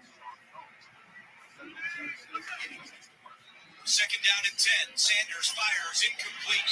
Looking for Fannin, who was looking for a penalty marker. It was Kyle Hamilton who had the coverage for Baltimore, and now it's third down and long. Jumbotron as well. See what the call is on third and long. Do you just want to get out of here? Give him a chance. Sanders just throws it away, and out comes the flag. There's no one out there. It was Trenton Simpson applying the pressure, and this is going to be grounding against Cleveland. From the 35-yard line, Sanders on first down. Njoku is wide open. Instead, he goes deep to Fannin. Big play. Shedeur Sanders to Harold Fannin, a gain of 25. Let's see if he wants to bring extra. With Southern California's most accurate traffic reports, I'm Pedro Moreno. Trust R&L carriers to get your freight to its destination. They've just opened their second largest service center in the country, right here in Southern California, bringing nationwide coverage to your business. R&L carriers offers a comprehensive portfolio of transportation services, including domestic truckload, and expedited services. With over 125 services, anything, anywhere, anytime. R&L carriers have flexible delivery hours throughout Southern California. Learn more at RL.com.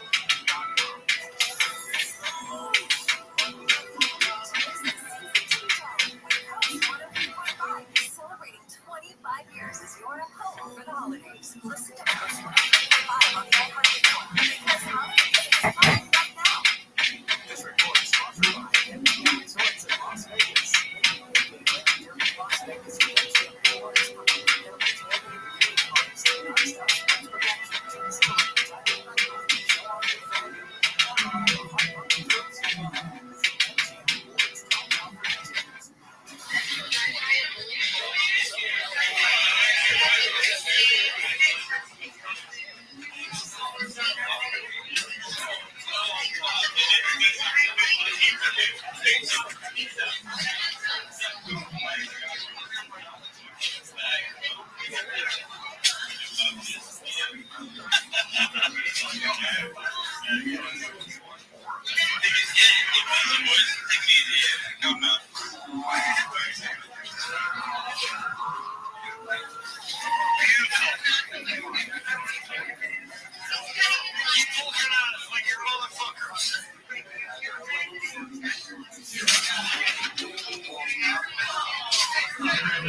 Come on. Well, still his watch. Fuck you. Got it from Green. Now just wait, because I'm going to get my fucking watch, okay?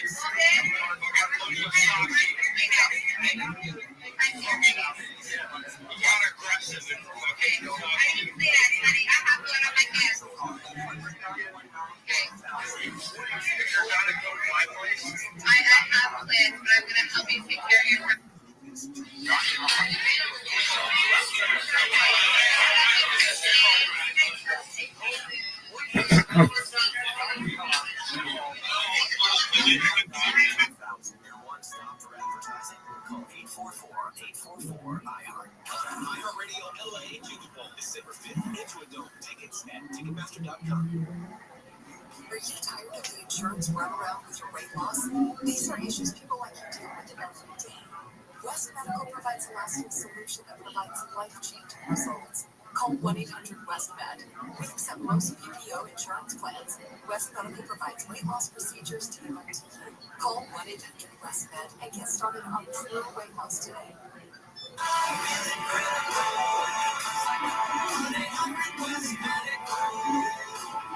Good kid, they let you go with that one. That's okay.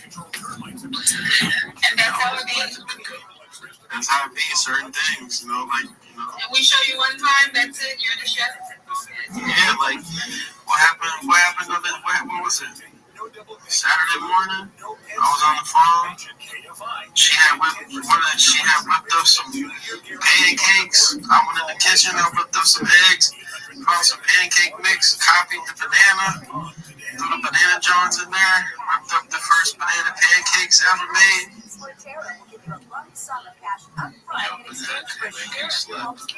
Yeah, they really do. And you can actually use the banana instead of the eggs and stuff. You don't need the eggs until you have big banana pancakes because they do the same thing. I got muscles, I need eggs. I never made pancakes with eggs. What? Never made pancakes with eggs. With eggs. Every single episode. 32 lost nuclear weapons. Wait, stop? What? Yeah, it's gonna be a whole lot of history, a whole lot of funny, and a whole lot of fabulous chicks. You have what's that water cake? I got a picture of my pancakes. Let me show you. I don't know that. It tastes fantastic. You know how many smashes I get from these pancakes? Let y'all know. Nobody talking about hard pancakes. Alright, well, and the pancakes on top. Hold on, let's try them. Sorry, guys. My mom did teach me how to not talk with food in my mouth. Excuse my message. You made some pancakes? I don't like the banana mushroom. No, that's offensive. I'm Canadian. You guys are totally being offensive right now. No, don't be rude. Don't be disgusting. Well, if you chose to be offended by something that came out of my mouth before I even knew about the memo or you being offended by it, you chose to be offended by it. That's good. Listen, who has ever heard of Michigan maple syrup? Not once in my whole entire life. Well, that's because you up there in the frozen tundra, okay? Michigan maple syrup. That's my first What, do I gotta post a picture in the comments? All right, here y'all go. Some hate mail. I need to maple syrup. I need to see with my own eyes how well. See it. All right, you about to see it. Barbie. Don't AI that shit. No, this ain't AI. But you about to see my hand in the jar. Oh, there it is. Look it. You think it's AI? Hold on, I'm about to put it in front of the original bag. I'm gonna say nothing. I love this. I love that he said because you're in that number off here in Mexico. Right, I don't think you're going anywhere for a country and evidence. Yeah, because it's part of my I can turn my back on my country. My water pancakes. Oh my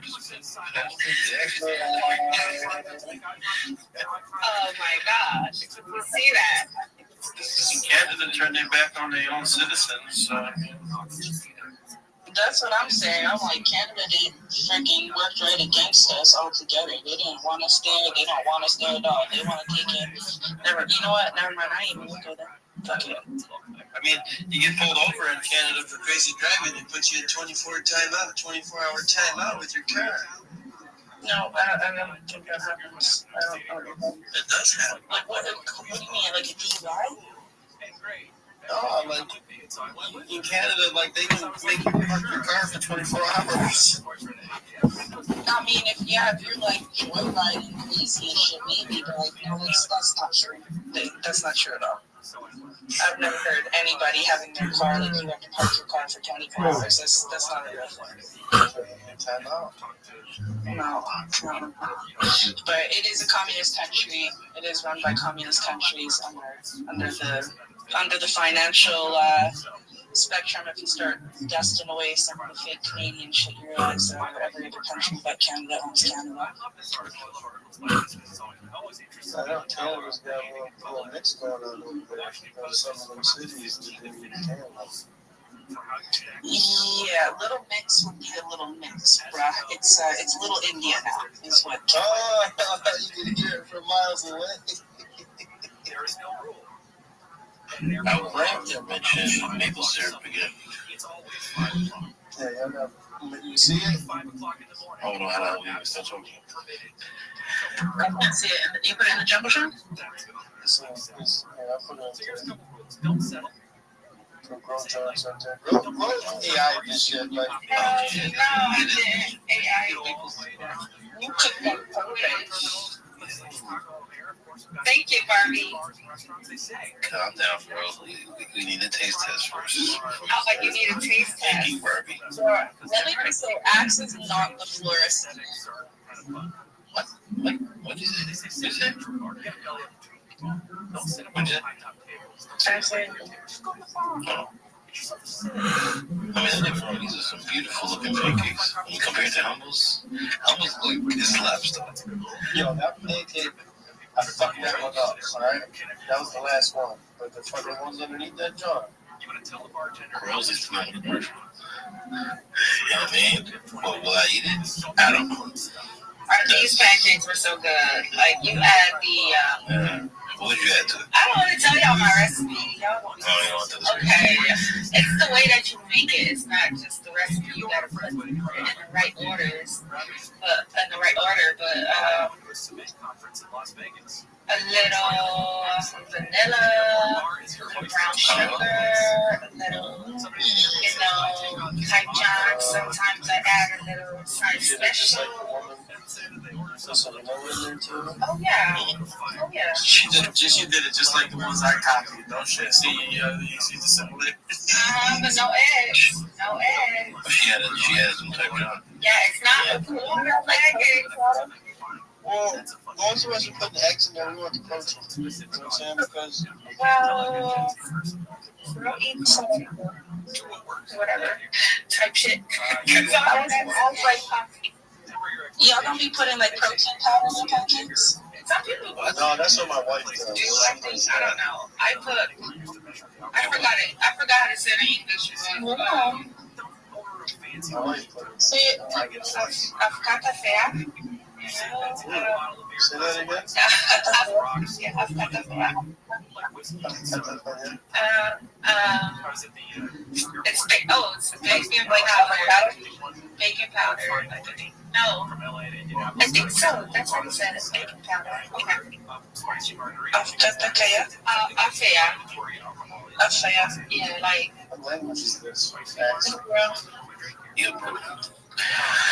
If he brewing it up right now.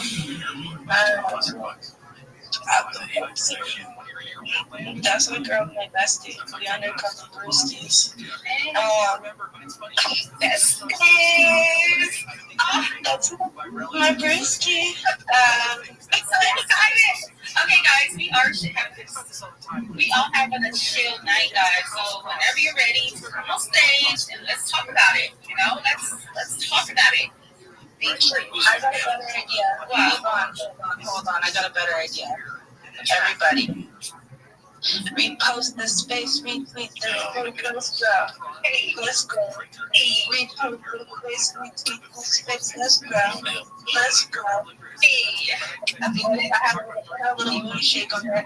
Oh, y'all, go follow the ICP. He's the one directly about that. I didn't contact with these two, so they want to do. I think they're talking about doing a little look that so link with that Victor ICP profile. Because I look over and she is like, it's a tall. Yeah, the guy in the listeners, Victor. Oh, okay. Yeah, his project, the one I was showing you guys. Oh, okay. So like we're connected. I follow him. Steak not following us. He's trying to come up with some steak.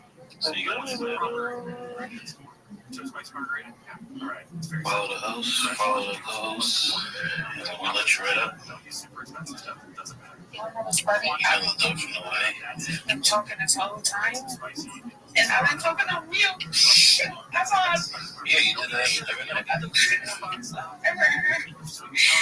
I was gonna. Okay, so I heard the way Guy.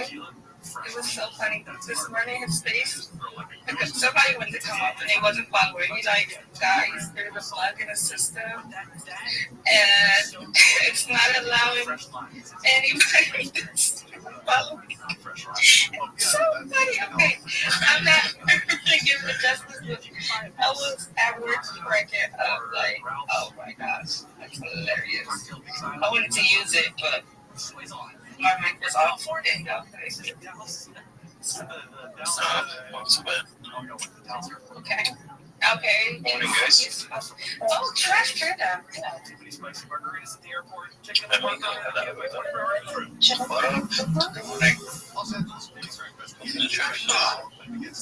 There's so much children. There's a lot of gold bars, baby. Can you really have a treasury without having lost one gold bar? No. That's just that. You take girls' pancakes. Don't talk to them. But the pancakes are awesome. I mean, like, I'm long on Bro. Yes, I'm never stop saying it. I'm long on Barbie, I'm long on Happy, I'm long on you, and I'm on Steak. And I speed up. No. Call it whatever you want. I'm sticking to this, even if I have to write it all the way to the ditch. Alright, you know what? This is good. Chill that tonight. Chill your belongings. Okay. I'll even chill like this. Okay. So being long on someone, yeah, at some point, because of social media, we're going to be able to be either long or short on our PFPs and people let you know. So I'm already living in the future because I know this because it's so easy next step. Max refuses to accept it. And I bet it's going to come in a couple of years. And he says that being long on another man is wrong. That's wrong, and it sounds wrong. But he refuses to accept the future that's right in front of his nose. But I'm still long on him. Don't thanks me. Peace. Yes.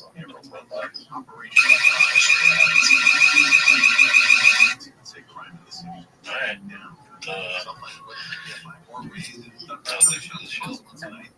That's actually good fucking chill. So you got long on getting long?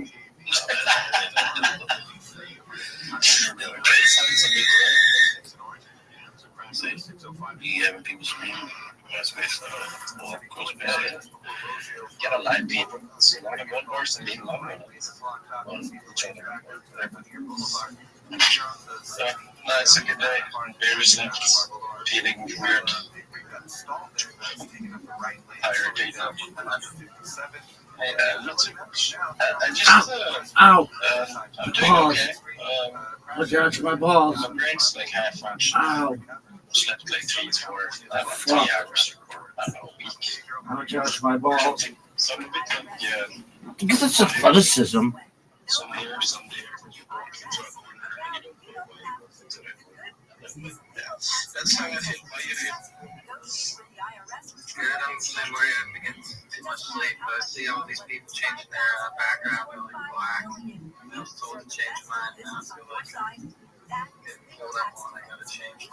Yeah, what the hell is this black mafia stuff?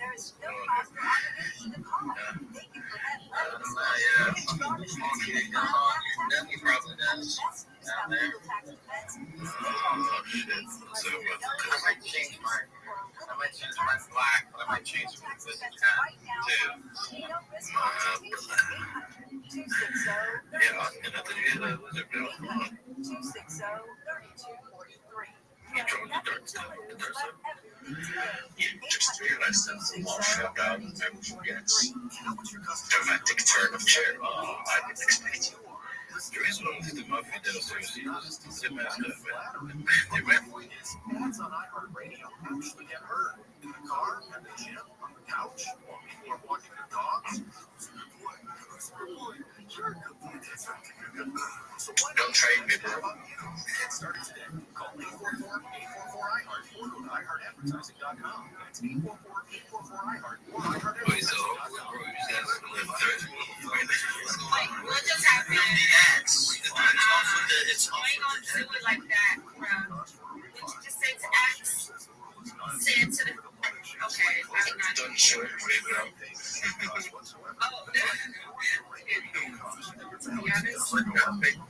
I'm sorry. Wait,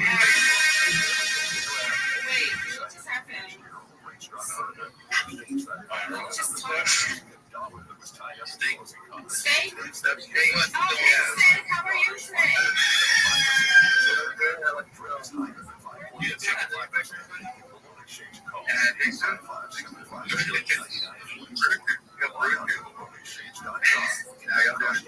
Pretty good, man.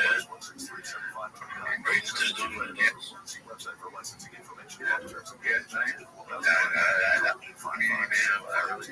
That's what got me turned on space in the first place. Been growing over in the Soul Gods. I've been trying to just keep building my brand, just actually looking at when I got booted from the room, I was looking at gross site. Yes, Appreciate you, bro. I'm out of nowhere. I'm just bullish with steak calling. So. Oh, yeah. Everybody follow steak. Everybody follow steak out there. Turn on Actually, everybody should be following everybody in this room. It's not that big. Oh, actually, steak. No, we're here. Pretty cool. Speaking of getting threatened, Moby's up here. So, buddy. How you doing, man? Trash, don't be threatening people. Come on, man. Oh, no, that's cool. That's cool. I'll see you guys back up. You know I'm a wizard, too. I'm all about everybody, man. It's about everybody getting the raise and moving up together. That's the way I see it. Anyways, we are trying to make moves, just like you guys are, just like everybody, Gotta try our best to make things happen, But Trash been up in here every night trying to lose me. Talking about the mafia out this and the mafia out that, and he's leaving letters under my door and all that. I don't know, man. You got that going on? I don't know, man. I can't even get him to switch to freaking Soul God. So he's Trash Panda. So I just respect that. So whatever. I was talking to make me a one-on-one swim on Trash Panda. Oh my goodness. And it never happened. Come on. Man, I just teased me with it and threw me under the bus. So that's the problem, Trash Panda. You think you're bigger than the program. That's the problem, though. I was like, he's a great guy, but it's like, bro, why would you get the one-on-one? Just out of nowhere. Because you're a Trash Panda. Yeah, just like if you know I can be too and like be a part of the team like that. But now, I have to be an outsider now. That's just how it is. It's weird to be called Trash Panda and be a human Arsenal. It's fun, Oh, brother. How would you Trash Panda see it? I would say like a panda inside of a trash panda. Okay, it's time for shift. I've been to the church. Speaking of that, you notice, do you remember the game? I did one. We can't forget that. We're going to do the game. This is Barbie and Rabbi. Is it me first? I thought the rabbi had his hand up first. Oh, come on, Barbie. You know you are.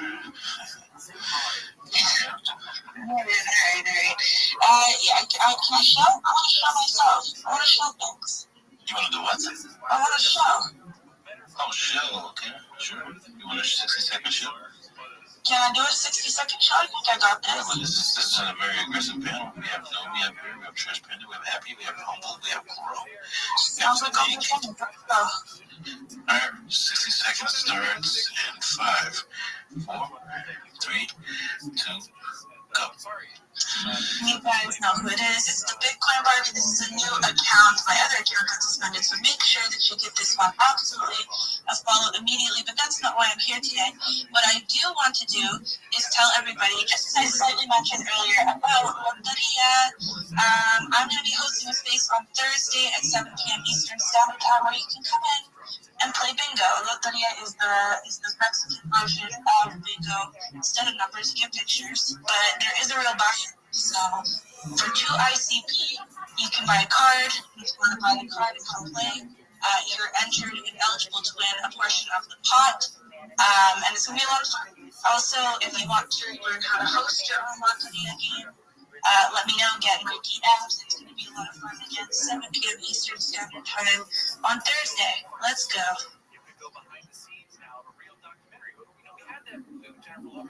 Oh, you have 4 seconds, but I guess you're done now. I'm the best, bitches. Ooh, calling the panel bitches. You're gonna have to write that one down. Alright. Let's open up the panel. Anybody has questions first? Who wants to start? Panda, I see you laughing. You want to ask a question? One question is fine. Yeah. How long does it take, roughly, and how on my phone does I have to be to be part of this, because I work at the same time at that time, or sleep since I'm home? So it is like an interactive game, right? So I'm not sure if you've ever played bingo, but essentially what I will do is the numbers are the picture will come up, and if it's on the if you get, sorry, I just got a call there, sorry.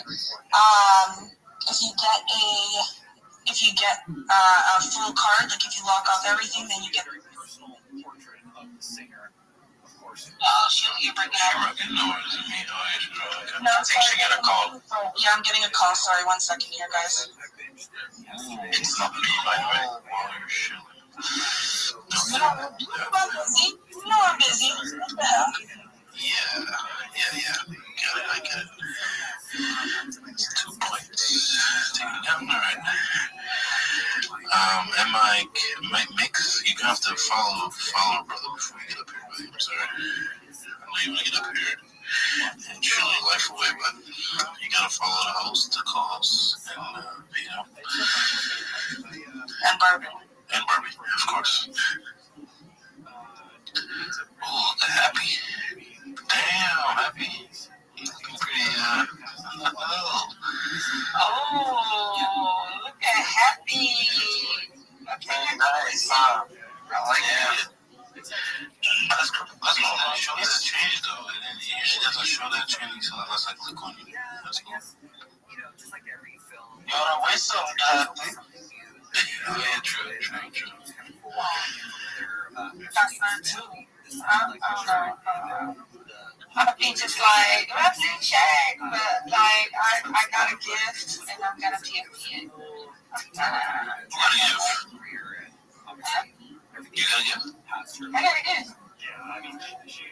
Yeah, it's a surprise. Maybe we'll see how this space goes. Wow. Barbie, can I get a deal? Fuck that. What the hell was that? Oh, sorry. I just had to tell the person I was like, I'm in a space right now. Hold on. The time's definitely gonna have to pay attention because like the pictures will come up or whatever, like the calls will be made and you're gonna have to like, pay attention. So This is going to be my first one, though, so this is definitely going to be trial for me. I'm still going to be playing around and figuring new things out, so hopefully that answers your question. I don't have all the answers right now, but we're going to run the first one and then see how that goes. Sounds good, Marks. Sounds good. Saturday kan sen de because tack och lov. Bara just att. Yeah, I'm hearing that. Yeah, awesome. Hope all these trust me. Let's get to all the questions. So, Rabbi, if I'm the host of the bingo, can I also participate in the bingo? Or is that a conflict of interest? That's a really good question. Another one I don't know. I don't know if you can do it from the platform. But maybe if you're using a desktop and then a phone, you probably can. Also, can you pin whatever you're talking about to the top? I would like to have that. Do you want me to pin the space? Yeah, no, whatever you're talking about, you show it. Whenever anybody's showing, please pin it to the top first, then show it for your 60 seconds. I just posted it up for the space. I don't have the website. I gotta get the website down, but let me figure that out in a second. Hey, what up, guys? Thanks for joining. I'm the bingo guy. Nice to meet you guys. I saw Mark here, and I was like, yeah, I want to join. Nice. So nice to meet you. I followed all you guys, the speakers, and if anybody else wants to follow me, I'm trying to follow back. But nice to meet you guys. If you guys have any questions, let me know about NFT. Loteria. We brought bingo to the blockchain, basically. And Barbie is going to be one of the hosts. So we already had one beta test and 2 live games with it's on the ICP blockchain. So we use ICP Gold, which is GLDT, which is a tokenized gold. And then we accept CKBTC, which is Bitcoin on the ICP blockchain. So most of the games are ICP there. But yeah, Nomi, you got a question? Or yeah. That was a question I was going to ask you. I didn't know what ICP was. You just answered it, so I'm good. Yeah, that's another one. But yeah, you can buy ICP. Sorry, Victor. Sorry. You can buy ICP through like Coinbase or any like normal exchange or whatever, and you can send it over to the website, like your wallet on the website, so you can buy your cards and play it around. Yeah, for those of you that don't know what ICP is, I think it's like the only green one right now. So it was doing pretty bad, except for like the past month. It's been doing really good the past month. But yeah, basically ICP, it's like it's a coin, obviously, but instead of just being a coin on a ledger, you can actually host both the front end and the back end of an application. So for example, our application, btcbingo.fun, like yeah, we're framing it towards Bitcoin because you can use Bitcoin, but basically you can host applications on it instead of just being the ledger. So like if you do an NFT, the NFT is also on chain. Other than this, other blockchains, you have to do like sometimes you have to do like different things. You have to do something on Filecoin, and then you can do your token on Solana or on Ethereum, and then there's like a lot of workarounds. ICP basically you just put everything on chain. So if you like it or don't like it, just come support us anyway. You just buy a couple of them just to play bingo, and then if you want to cash back out, you can sell it and buy your other favorite coin. But yeah, we're bringing bingo on chain. We're also an NFT project. So come join us if you want to buy the NFT. Basically, if anybody picks your bingo card, when they win, and we might change this to where you get paid every single time anyways, but when a person wins with your bingo card, you get a percentage, like 10 to 20% of that jackpot. So let's say people are playing for $1,000 and they win on your bingo card that you own on the NFT market. The canister, that's what it's called. That's what we call our smart contracts. The canister will detect who owns the NFT and it'll send them their cut. And then let's say you don't want to invest any money, but you have a lot of followers, you can host a bingo game and then you get a cut for being a host. So you get 5%. Base fee if you're a host. You can set it to higher if you want to, but then people may or may not want to join. And then you get a cut as long as you bring people in to play bingo, right? And then there's also a dev fee that goes to us for running the app and paying for the cycles and keeping it running and whatever.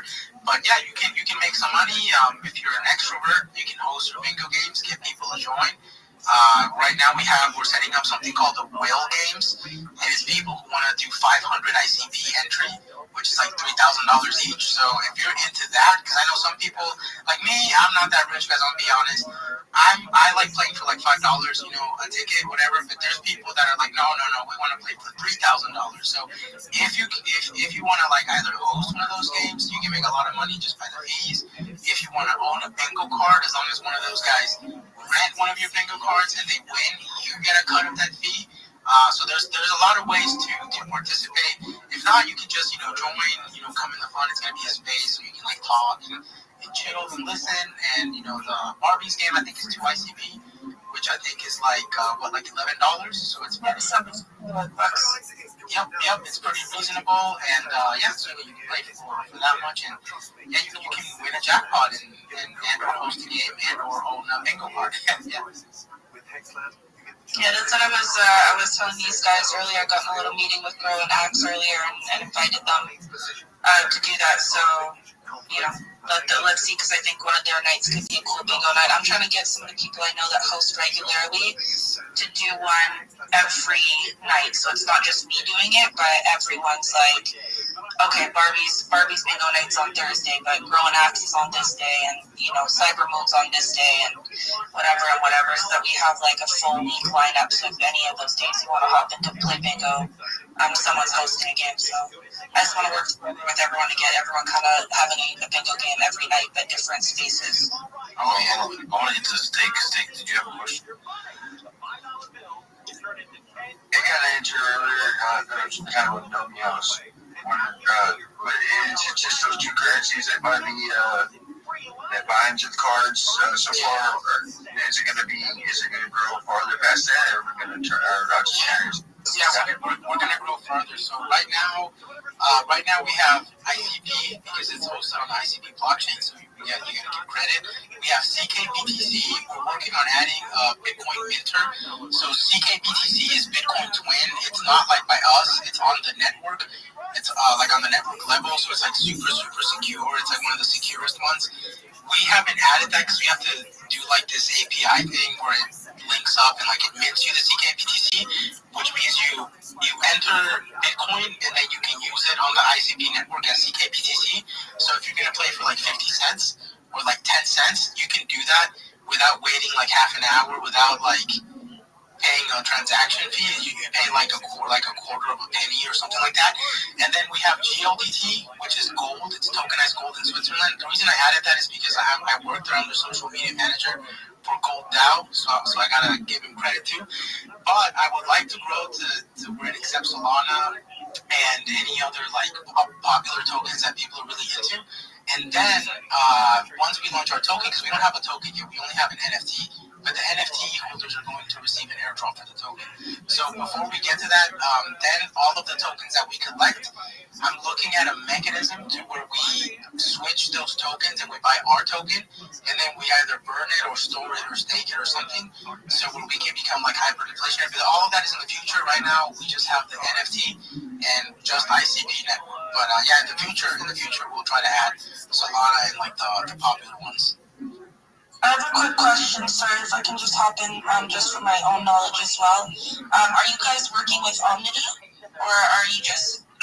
No, I did contact Omnity in the past, and I think I owned one of their NFTs, but I haven't talked to them in a long time, so no, we're not doing any of that yet. But that might be one of the avenues to get into. Let me link you with Sheldon. I'm really good friends with him, so let me make sure that you guys get him, because that'll open up too as they're opening up the ICP rails for the compatibility. You might be able to. Yo, what's going on, Trace? Nice. Panda, you had a question? I'm in the middle of a Twitter discussion, so apologies, I can't talk right now, but maybe in a little bit.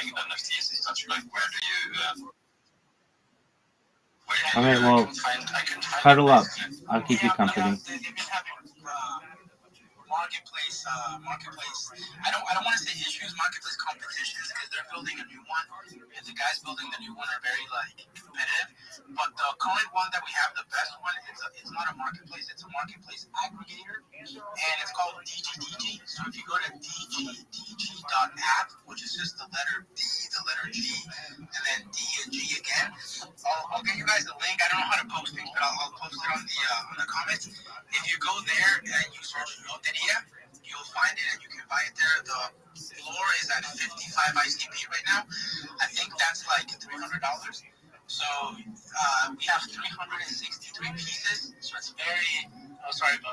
we're very low supply, and if you use Plug Wallet for any of the wallets that work, you basically don't have to do anything to participate. You just own it, and as long as somebody plays and wins, you'll get paid automatically. So there's not much you have to do other than that. I'll post links.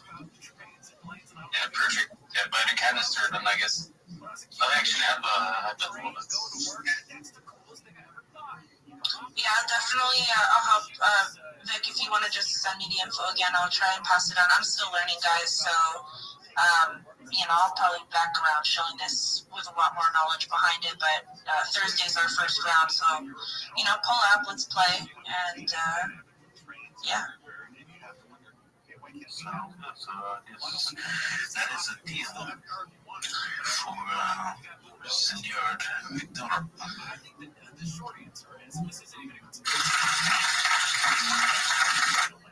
didn't even tell you what you win, man. So basically, I don't know if you're familiar with the Soul Gods, but we have a wizard cabal. Basically, that creates a group chat full of people that they bought into the collection of the Soul Gods collection. But there's a trade that we decided to have a group chat full of different builders, investors, etc. Everybody in there just really just building up each other out. Just really connecting and networking.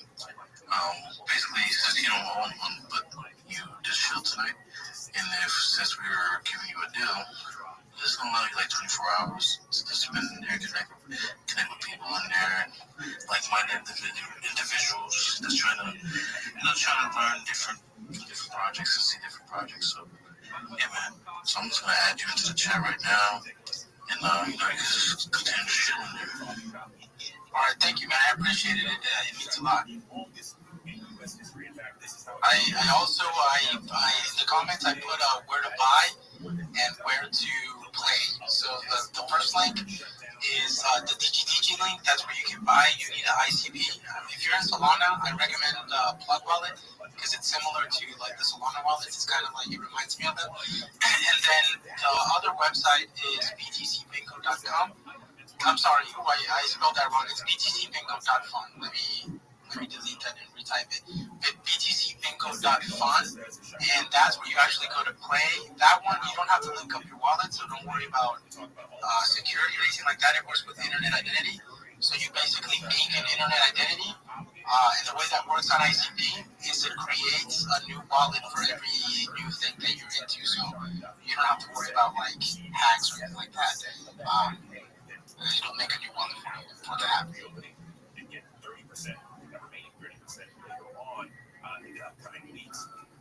Thank you so much, Victor, for coming up and doing that. I appreciate that. I appreciate you guys. It means a lot to be let out to speak and all that.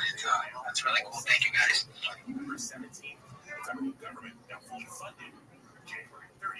I'm trying to add you to the chat, but it's like this new chat thing, man, is pissing me off. I'm not happy. Fucking it's so it's crazy. I know we went to the ever, guys. I feel that never. It says feature only works with encrypted conversations. What the hell? I never came to that message before. Fries, chips, and a Tupperware box in towns all across the coast of England. So fucking random. But Rabbi has his hand up, and I don't know if Trash Panda has any more questions.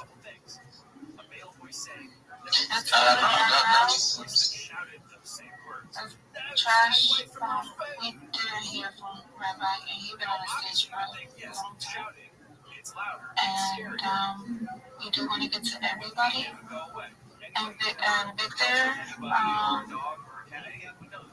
congratulations on your deal. It sounds like a very good project, and I want to see who's all your team? Like, you have a team like Harvey and.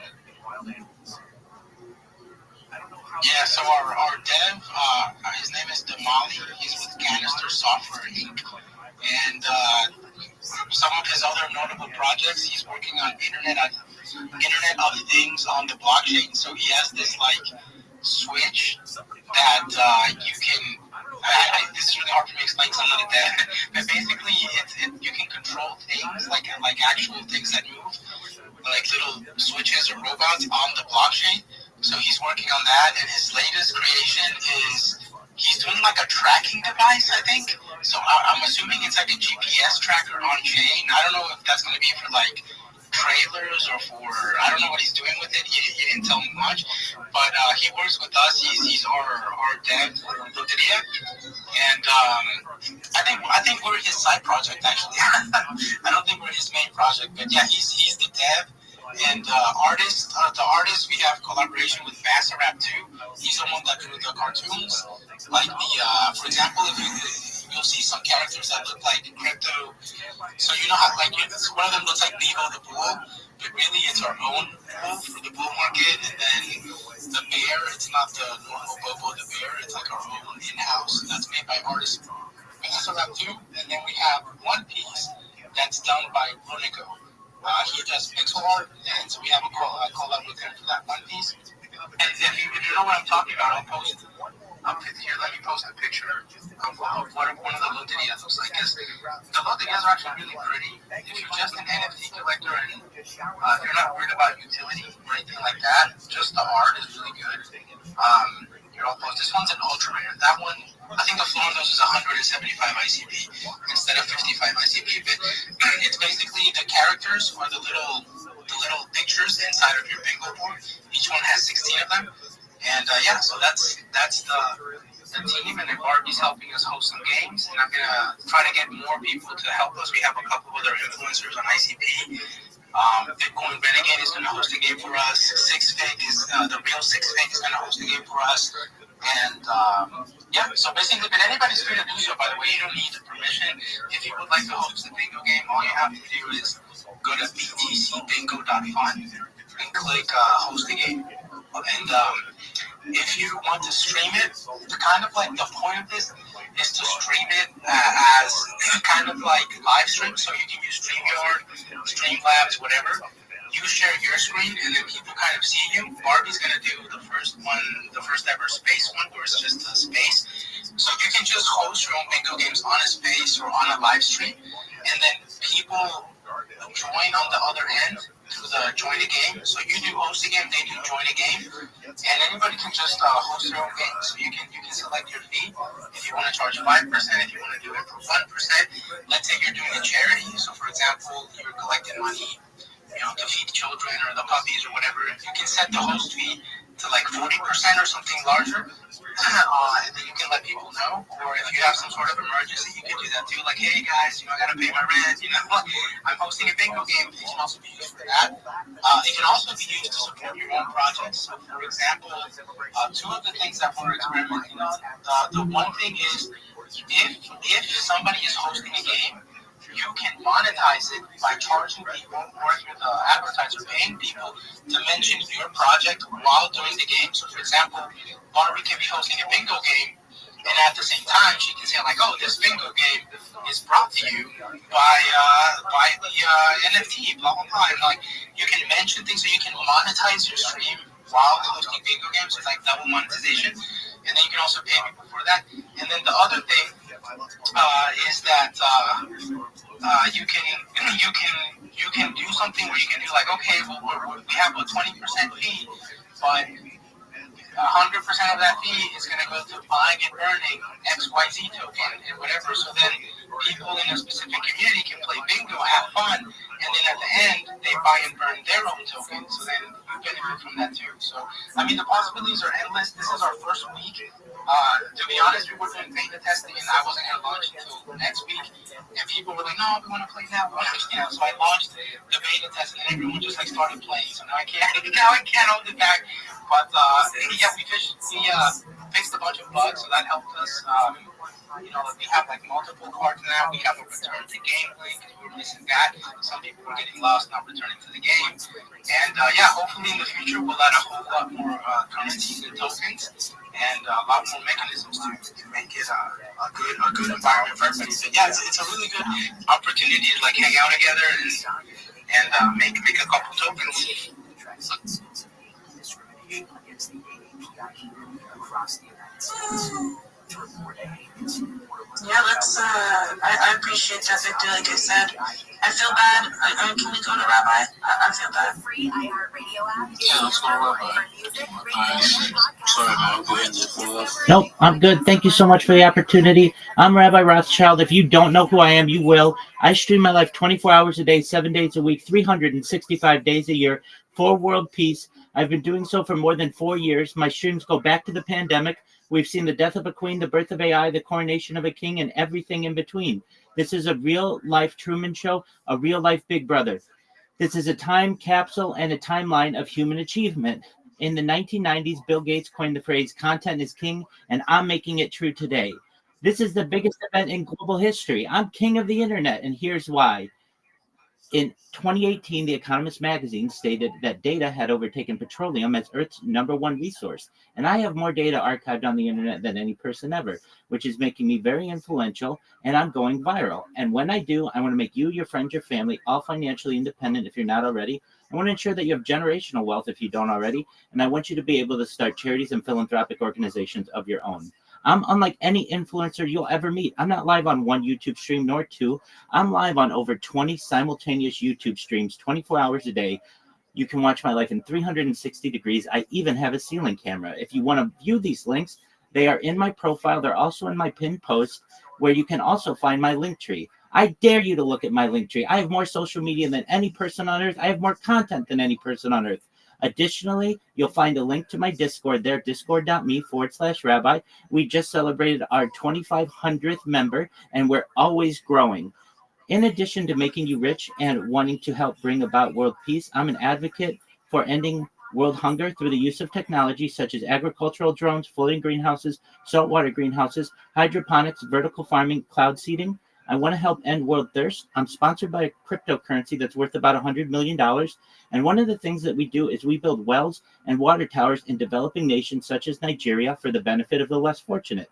Additionally, I'm an advocate for the Life Straw program and, most importantly, desalination technology, where we pump Earth's seawater onto land to make it drinkable. If you're a social media marketer, if you're a reply guy, if you are a shiller or a raider, and you want a mentor, a coach, a friend, all for free, please feel free to reach out to me. Send me a follow. I'll follow you right back. Send me a DM. I'll reply. Join my Discord. I'd love to connect with you and see how we can make you more successful. But most of all, I want you to know that I'm here to support you all, personally and professionally. I'm here to be a positive person in your life. I'm here to have an optimistic view on the future. And most of all, I want to give people hope. And with that, I sincerely want to let you know how much I appreciate the ability to share. Yo, what the hell's Yeah, that was lit. You're actually live right now. I actually looked at it. That's crazy. 100%. Thank you for your high praise. I think we actually do have to connect, because I was just talking to one of our other dogs, DJ, about this stuff. I think he would be great for like a 24/7 live stream. And I don't know if you overheard me, or this is like a divine intervention, whatever, connection, whatever. Absolutely, it's serendipitous. Yeah, I think you're right on time. Yeah, I think you're right on time. Yeah, man, I think we definitely got to talk. I'll open up the panel. Anybody want to ask a question? You just check the video out. He's literally live right now.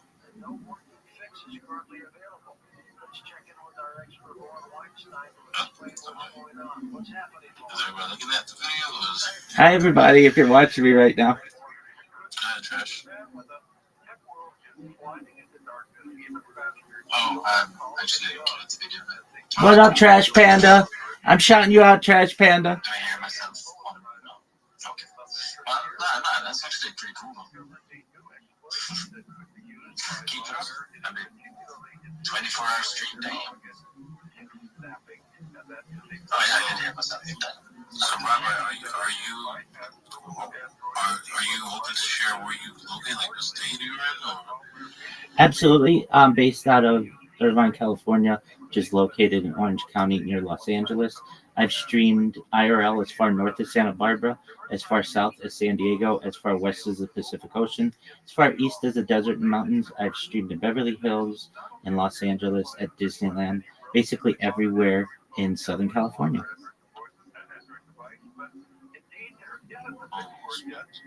So you always have a camera on you? I do my best to, but I also am not a prisoner to the camera. So if I ever want to take a break from it, yeah, if I ever want to take a break, I keep the streams going certainly, but I enjoy being on camera, so it doesn't really bother me. But if I'm gonna run to the mailbox or something like that, I may not start up an Instagram reel, but sometimes I do, just depending. And what I may have going. If there's not a lot going on and I want to create something cool, sometimes I'll fire up a stream. But even then, there are cameras outside the house, so I guess I'm still on camera then. But it's not the same. Obviously, one is closed circuit and the other is live stream to the world. Would you be down to do like a miniature Big Brother? Yeah, in the future, that's what I want to do. So I'd like to give people a first-person view of my life. I'd like to do this for the rest of my life. I mean, I've been doing it since I was 35. I'm now 39, and really have intentions on doing it for the rest of my life. I think humans will be able to learn a lot from this, not just about my life, about human biology. Just learning about people's eating habits, their drinking habits, their sleeping habits, their circadian rhythms, their breathing patterns, every aspect about a human biologically, their personality habits, behavioral habits can be studied from multiple angles over the course of long periods of time, unadulterated by perhaps a clinical environment. And also, I've been able to capture just amazing moments of history: the death of a queen, the birth of AI, the coronation of a king, assassinations and assassination attempts. I've been in earthquakes. We've seen the birth of AI from a large language model standpoint. I was live streaming prior to large language models being integrated in our lives. I was an early adopter of ChatGPT in November of 2022. I was a user November 30th, 2022, when it formally launched. And we've been able to see how AI has changed our lives since. And it's only been 3 years or so. And we've had the opportunity to be able to see not just ChatGPT, but Claude and Copilot and Grok and Gemini and all of the others. And I think it'll be really interesting for people to be able to track in the future what life was like back during the pandemic and in the time since.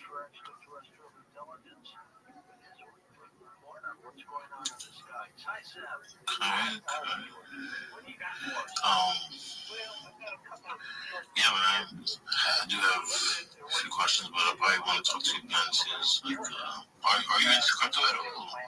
Absolutely. I'm a spokesperson for a cryptocurrency, one of the OG meme coins. It's known as Harry Potter Obama Sonic 10 ENU. Its ticker is Bitcoin.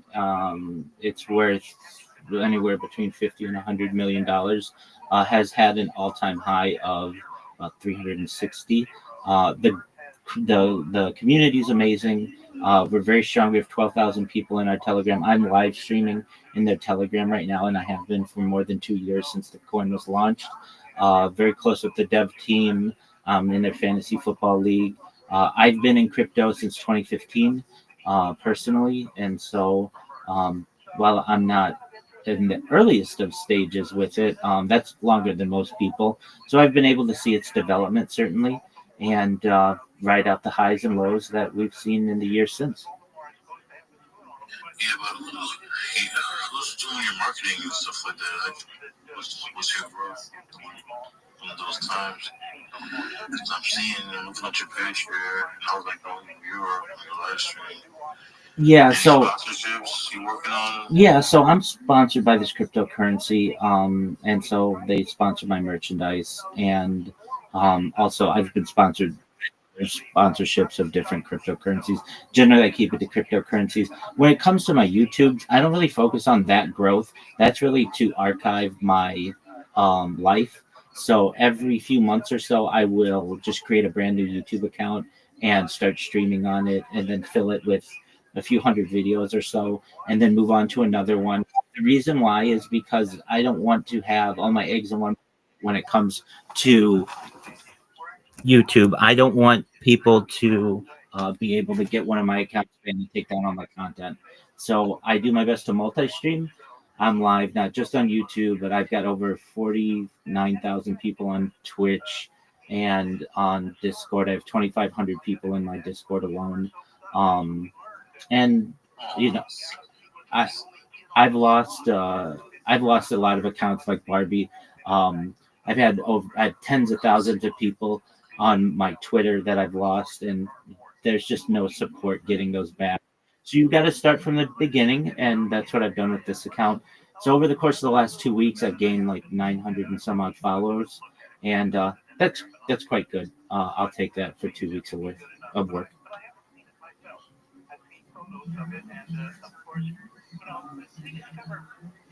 I'm looking at your Discord right now. Axe, I see you, big dog.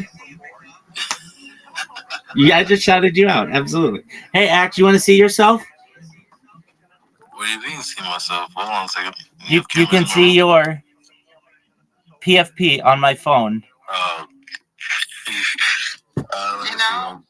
had to get out of there because it was like. That's okay. I understand.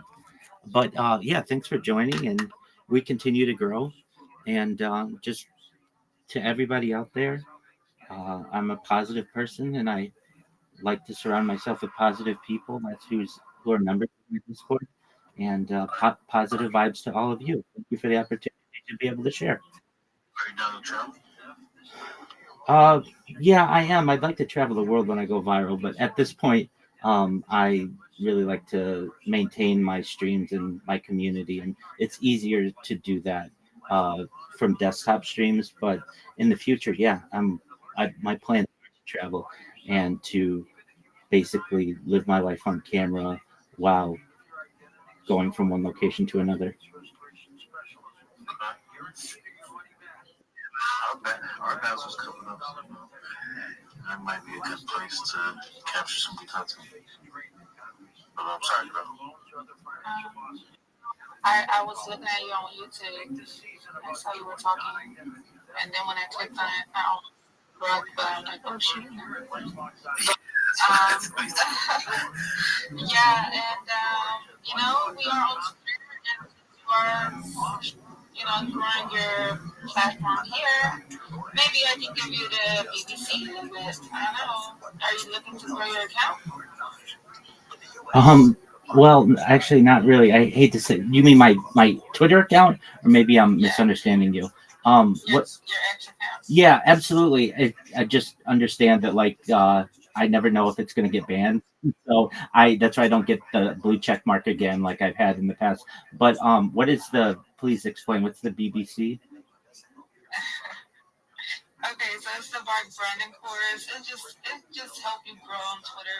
Basically, have like a short name that fits in the bio, like maybe Rabbi instead of Rabbi Rothschild. Discord. It's a lot better on your name. Oh, I understand. No, I actually don't want that. I want to be different than everybody else.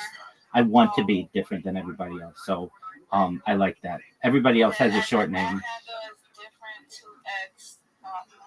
Yeah. But it's just for us to find you. And when we want to tag you, maybe Ax want to send you a message, but when the space ended, how can he find you? Oh, he'll find me.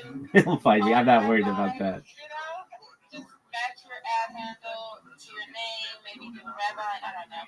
I'm not trying to rebrand you.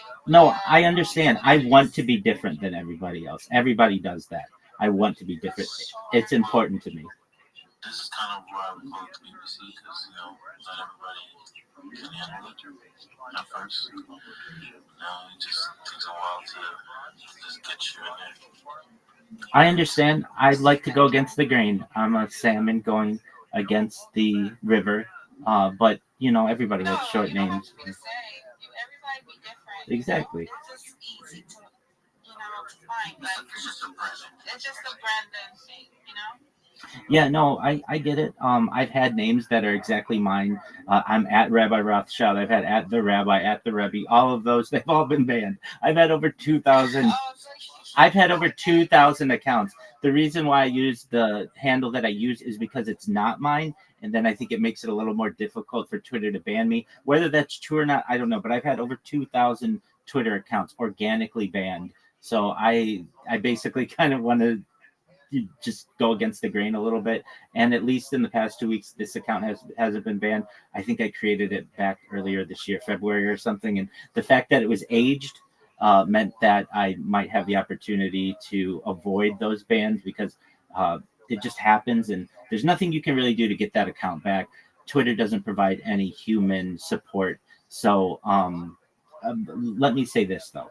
If I were doing things again the normal way, that's how I did it when I first started. I was just at Rabbi Rothschild. That was 15 characters. I was at Rabbi, or my name was just Rabbi Rothschild. It was short. It was simple. That's how I did it when I first started. But after 4 years of banned accounts and fighting the system, I've had to basically take on some, let's just say, avant-garde strategies. And at least it's working for me now. I mean, I've gained 900 people in the last 2 weeks and continue to grow. But let me say that I know that there's a reason why people do the standard way. I get that in the short names. I understand that. But this is the choice. This is the path that I'm on. So I'm going to roll with it. Let's go to No Me.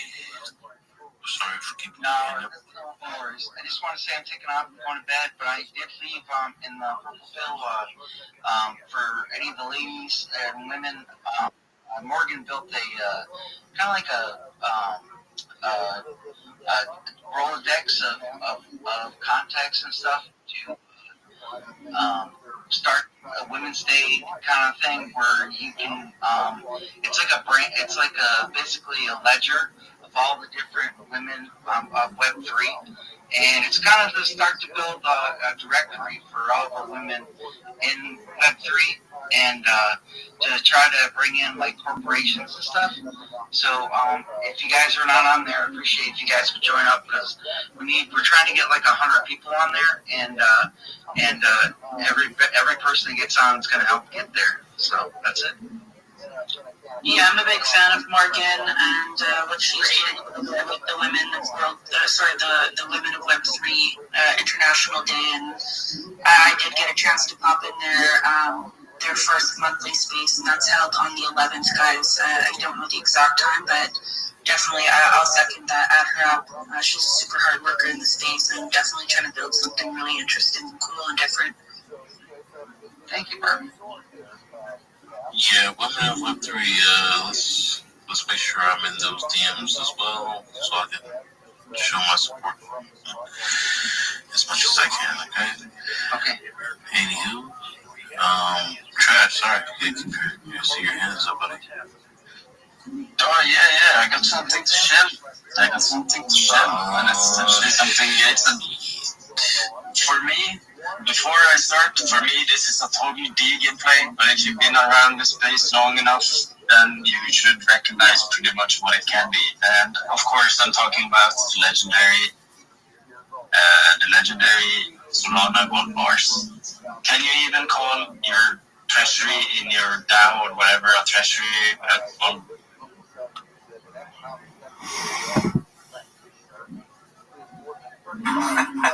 Oh.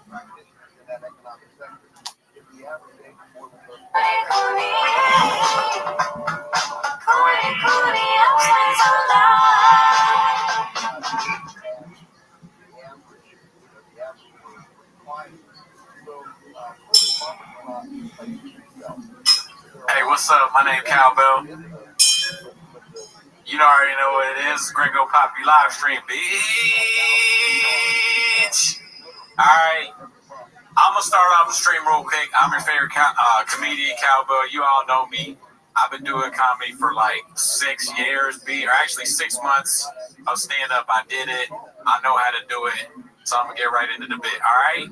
Check this out. Some dudes be fucking like this. But you know how cowbell be fucking like, oh shit, what's up? Cowbell's back. It's the bandage for almost 4 years for my school side. It's in stuff. At least we finish. I swear. That's a way to stop it. You might be like, no. And then even if you don't I can't stay. So what would you guys say about me that is Kaduna? Kaduna is still fine, my guy.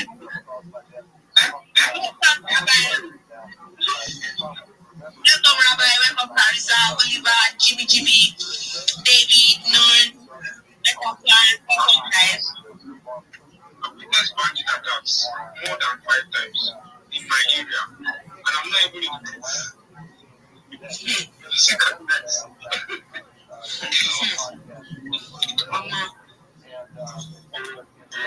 Banditry is a disease. They are one of the major reasons that I have traveled since 2018 was the last time I traveled to Nigeria. 2018 I've been in Kaduna first. I know when that would be the function that maybe still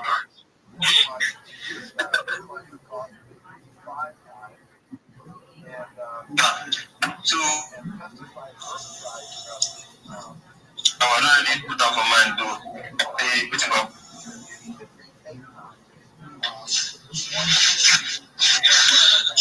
I swear, but that's make somebody in crypto and move to Lagos, not Waka on Lagos or Ibadan or Osho State. If I agree with me, Osun State or beach. Because I'm not in good health today. I'm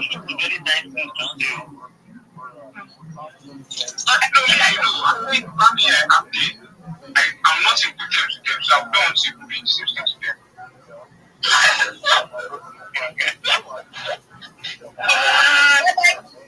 Today, all of you traders, everybody should come up because today we are talking about trading, We're talking about leverage trading like a pro. So everybody should come up. Hey, Rabbi, good morning. This is the first time I have a Rabbi in our community. Welcome to this space.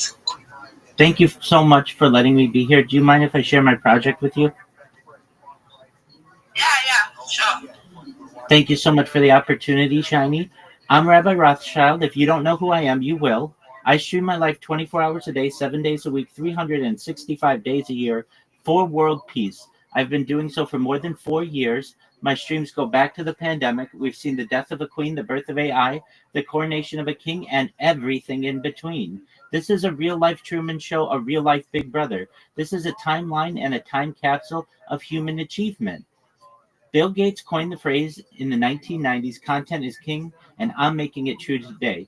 I'm king of the internet, and this is the biggest event in global history, and here's why. In 2018, The Economist magazine stated that data had overtaken petroleum as Earth's #1 resource, and I have more data archived on the internet than any person ever, which is making me a very influential person.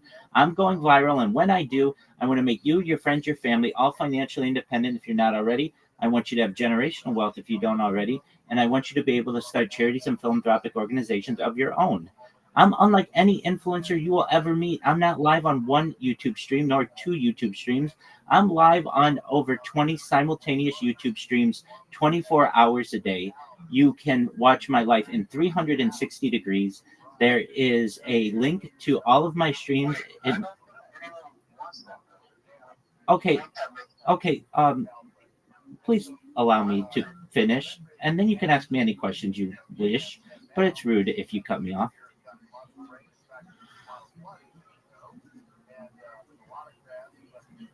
May I continue? Yeah, you can continue. You're welcome. Let I finish off. Thank you. I will answer any questions that you have when I'm done. You can find my link tree in my pinned post along with a link to my YouTube streams. Those are available to you from all of the different views. Additionally, my Linktree has more social media than any person you'll ever meet. Feel free that I have there. I also have a link to my Discord, which has over 2,500 people. Feel free to join it if you wish. In addition to making you all rich and helping to bring about world peace, I want you to know that I am an advocate for ending world hunger through the use of technology such as agricultural drones, floating greenhouses, saltwater greenhouses, hydroponics, vertical farming, cloud seeding.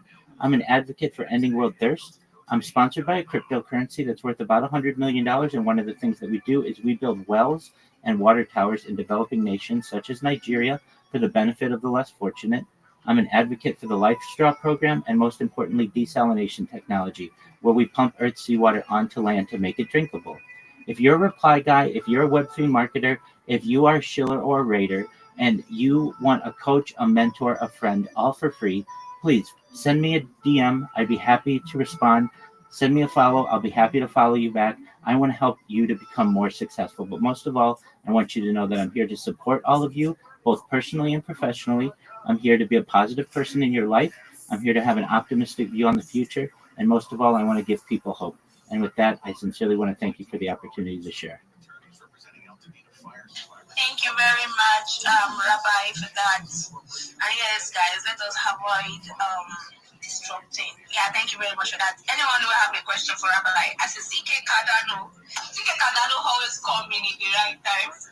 Today we're talking about leverage trading around everything. That's so perfect. Welcome to the space, CK. MJ Barista B, welcome. Yeah, let's welcome everyone into this space. Let's make sure to retweet this space. I'm also saying oh my god, a lot of GM have not even replied. Yeah, so let's go. Passing the mic to you, Nord. I'll take as you mentioned about this guidance pattern in terms of how we just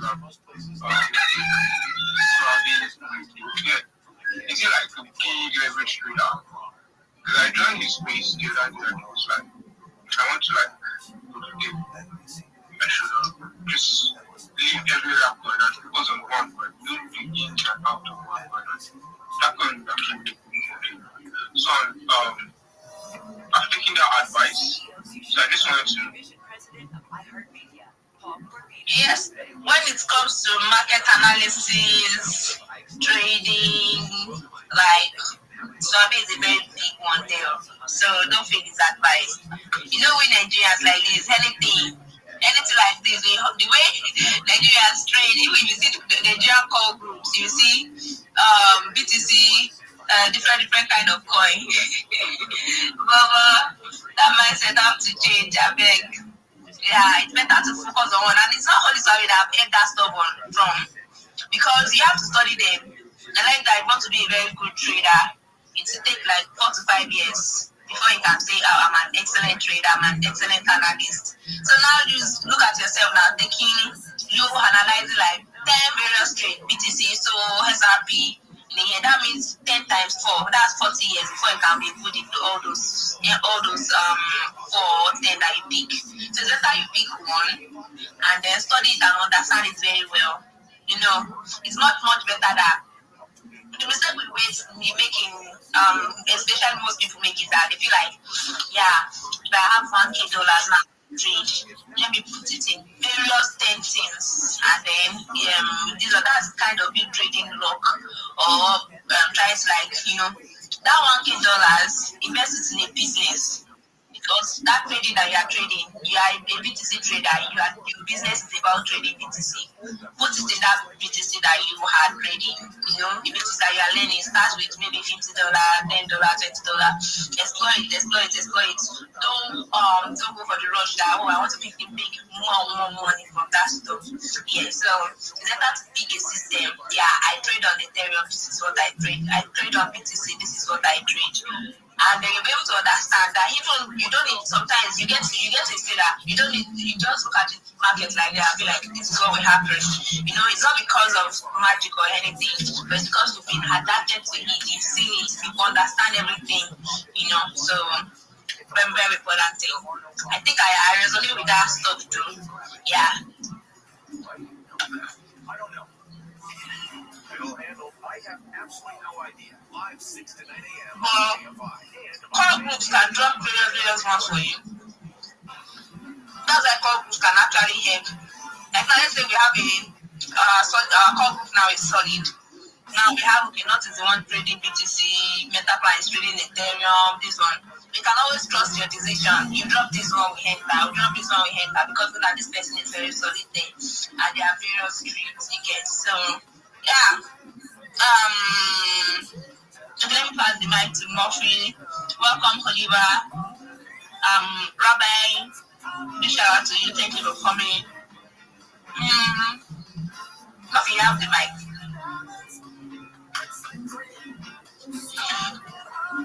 Rabbi, big shout out to you. Thank you for coming. Murphy, you have the mic. So I just want to add to what you just said about the question not asked. Is really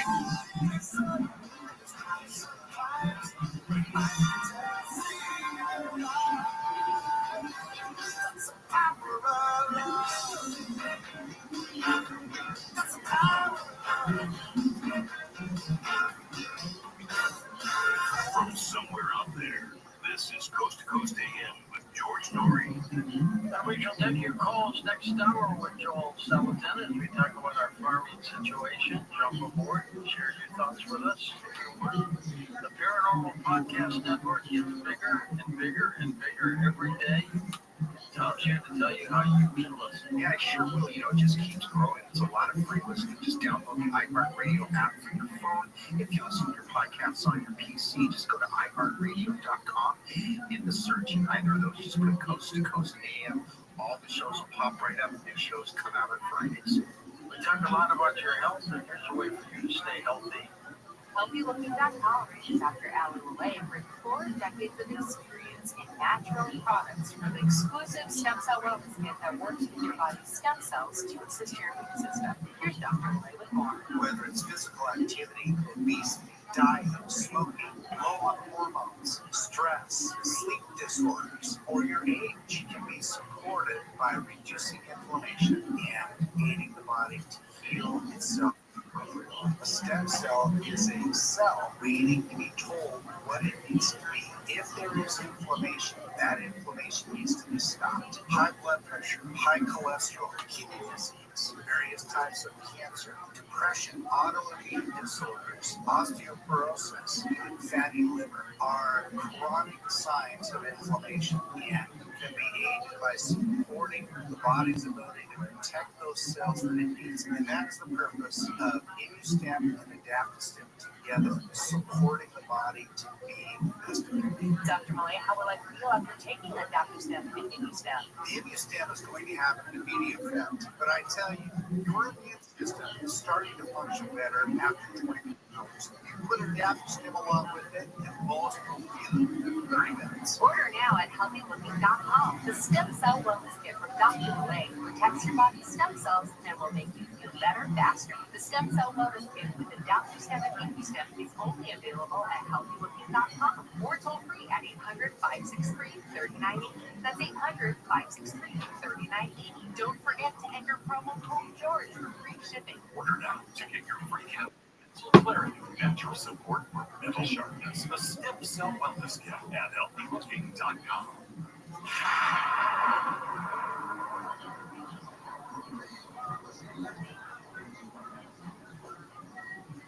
Cashback is not available on gas in New Jersey, Wisconsin. Hey, good morning. You're headed to the airport, right? Yep, thanks for checking. I like the car. How long have you been a rideshare driver? About 3 years now. I really enjoy it. Isn't it hard to make money these days with the price of gas being so high? Not for me. I use Upside, the free app that gets you cash. Hey, bitch, I'm in the house, ready to do some stand-up pre-shit before this 24-hour live stream on the Gringo Poppy, which is why you're here, you know what I'm saying? But, you know what I'm saying? You guys missed me, so I'm back. I got on this fine ass jersey, you know what I'm saying? What number is it, bro? It's daddy's number. Some people got sports jerseys. Their number is like 5. But you know, Cowbell's got daddy's number. That's 66. Y'all, so keep up in this bitch. I only got the finest shit that I wear, bro. You know what I'm saying? Cowbell, I gotta address something real quick.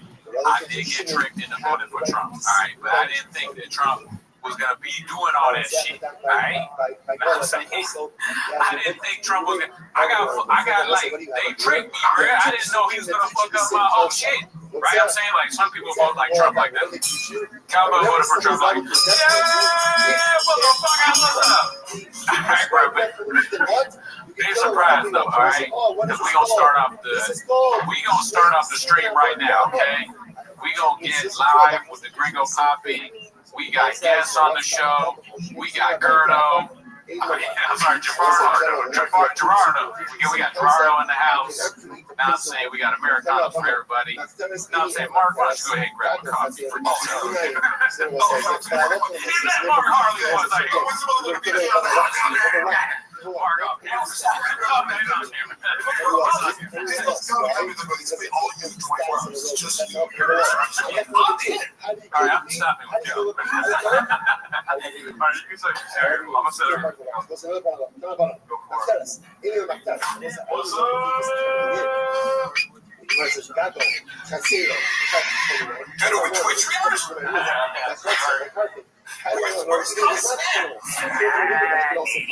yeah. Twitch streamers. You know what I think about the rest of streaming? It's like, you're in a generation where you're just like, hey, film yourself every day of your life, for every minute. Like, what is self-reflection? I don't know. Like this, you guys have developed your creative skills by being like, I sit alone in a room and write jokes. That's not going to happen with millions of kids, you know. And it's like, I'm paying attention to a chat, you know, as if I'm looking in the mirror or flexing or something, which of course I'm familiar with, but, you know, and try to do less and less of this. He's built for that shit. Has he ever talked about that? Or when he was there, they were like, dude, we gotta do like a live stream, like Carrie Sinet, or like, you know what the funniest lines ever was? When he goes on Logan Paul, they just disrespected him. They're like, what's up? Yeah. It was like a 40-minute episode. They're like, oh, we have to go to dinner. It was like, oh my God. You're asking right now, like, why did you have it on? Also, at the same time, you know, it's an acknowledgement to, like, we don't actually give a fuck about you. This is a favor, but it was awkward. oh yeah, they like shit on it. And what's the guy's name? Like, Mike, you're a YouTuber now? Recently on YouTube. And I pretended the whole time. He's like, oh, you had a bunch of offers. I'm like, no, you didn't. That's crazy. You told me how you're like, yeah, you gotta lie sometimes. Which, oh man. The business sharkiest element of Brendan's personality is the fact that he is willing to lie in negotiations. When he says that, like, oh, you gotta lie sometimes, is that something that he's coming up with himself? Like he says his own Brendan 48 laws of, or 55 laws of power? Yes. Or is it like somebody told him that? I think it's in any facet, it's a facet of his personality.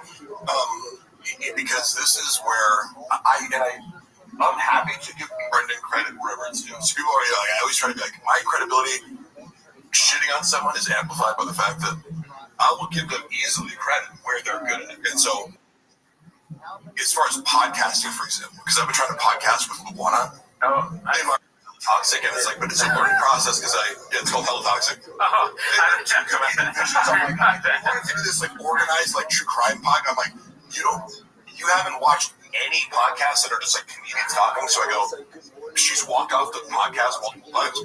When we filmed a bunch of episodes, and every time she ends up like, fuck this, like I hate this. But it's funny. I go, Luana, this is the entertainment. Like us fighting is the entertainment. That's true. But she, in her mind, because she watches these true crime podcasts, she's like, it has to be structured and it has to like tell a story. I go, no, that's a totally different genre. This is the genre of conflict and humor and riffing, and they can't be. You can't be like, oh, what's next in our outline? Oh, we're going to talk about the toxic traits of men. Who does Luana's doing show sheets. Yeah, but it makes her. Luana is charismatic and funny. Like, right? She's funny, and also even her being angry, it's like she's funny when she's angry. I agree. If you're actually, I've heard sometimes I'm yelling at her, I'm like, you're good, you know, like you do a good brand. Sure. If you put somebody in front of a camera, and I know the first time I ever podcasted as a solo podcaster, you freeze up for a little bit, right?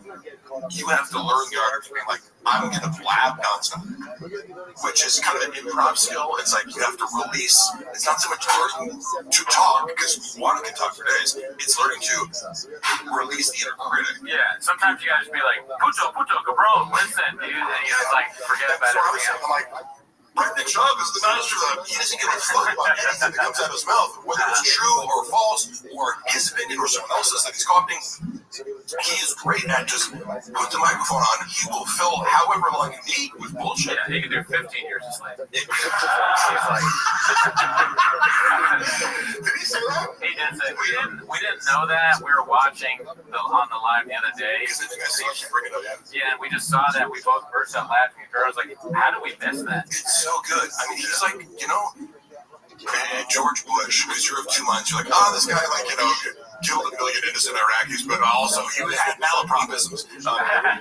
Because that's going to make it like this, you know, Brendan's cluster B personality disorder traits are masked by the fact that he comes across as a rube because of like his dyslexia that causes, I assume it's dyslexia. But so, like his inability to say things like Chateau Marmont or whatever, like he fucks up everything. Even the subreddit could just be, if you were like, hey, you can only post here if you're posting videos, you shop fucking words up, it would still be just as full of shit. Oh yeah, because it happens every day.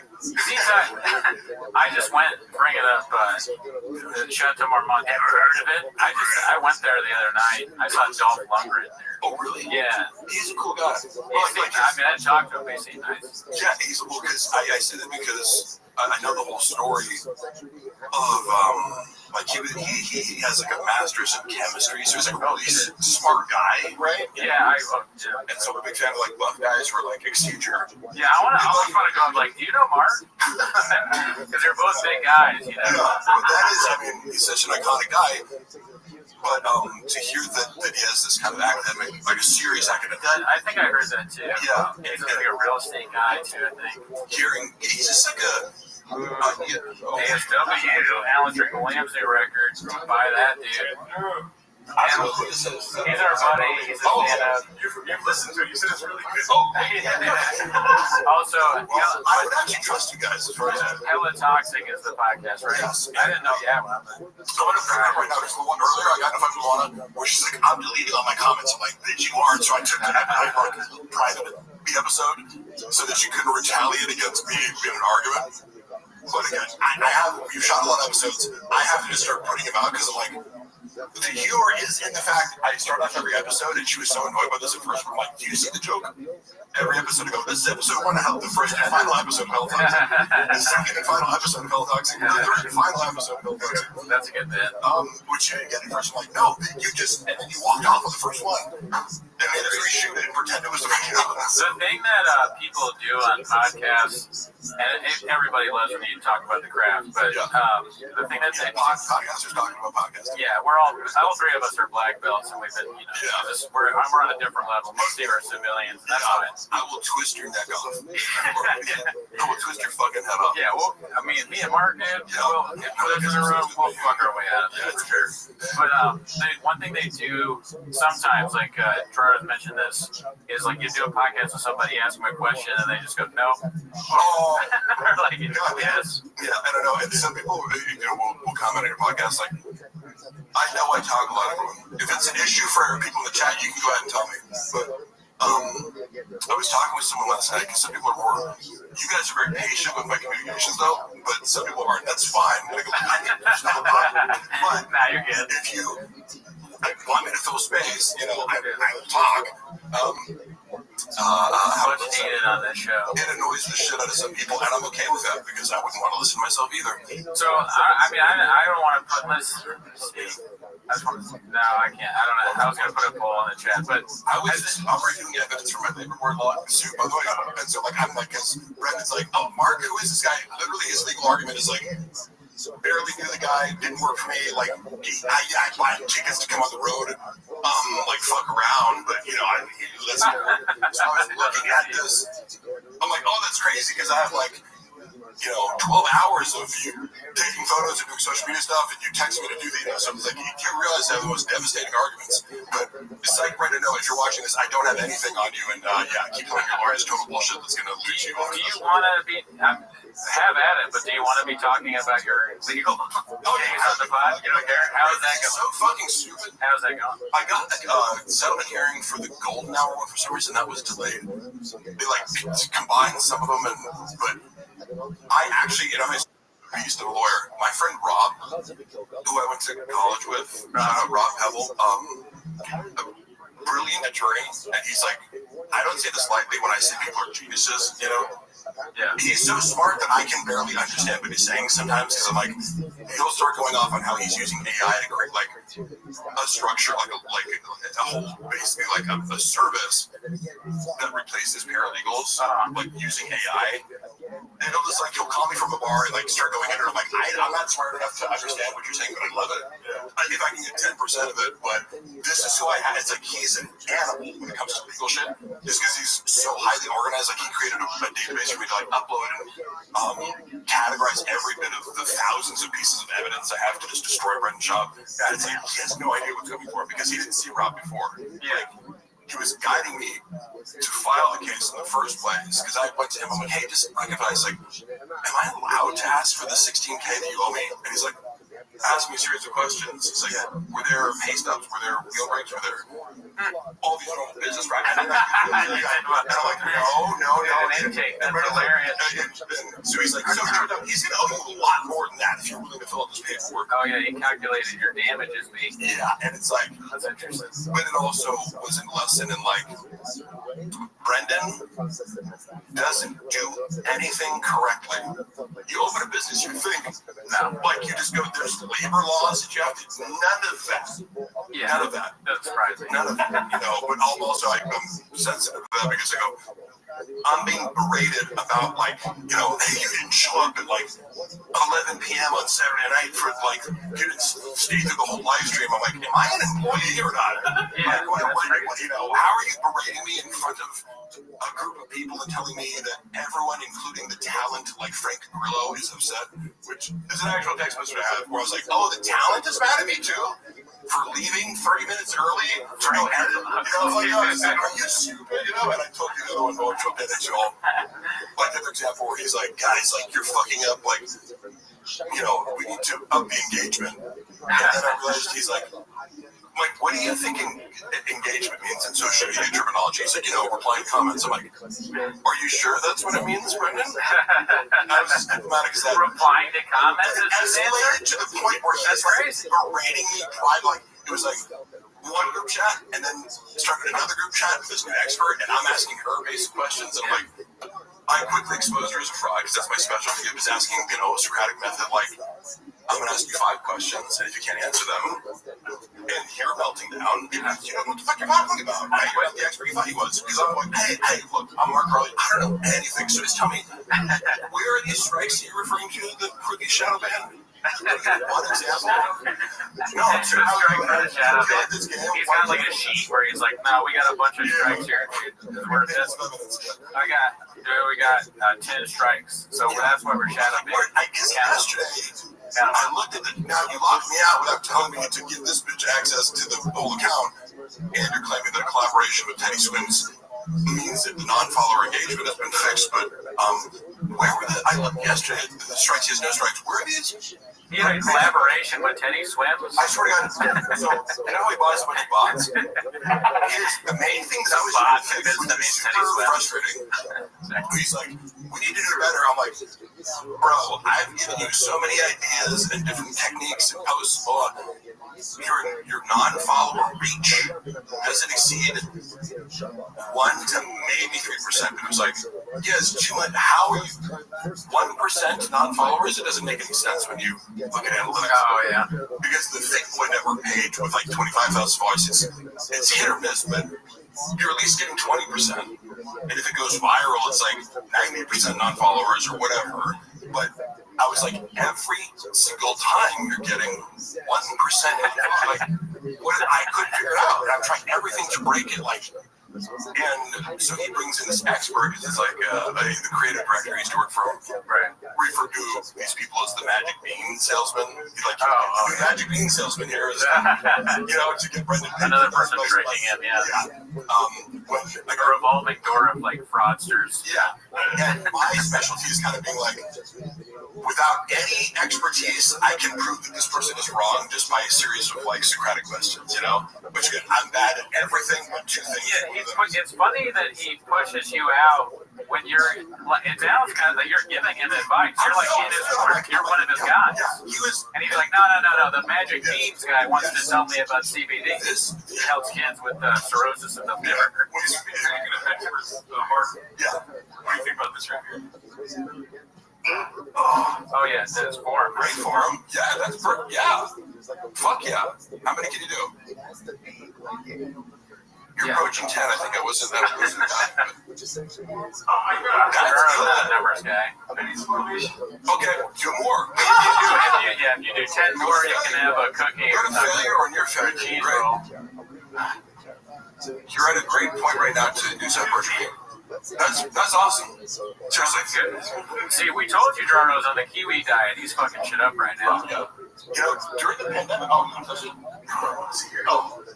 the podcast is switching. Jarno's getting fat.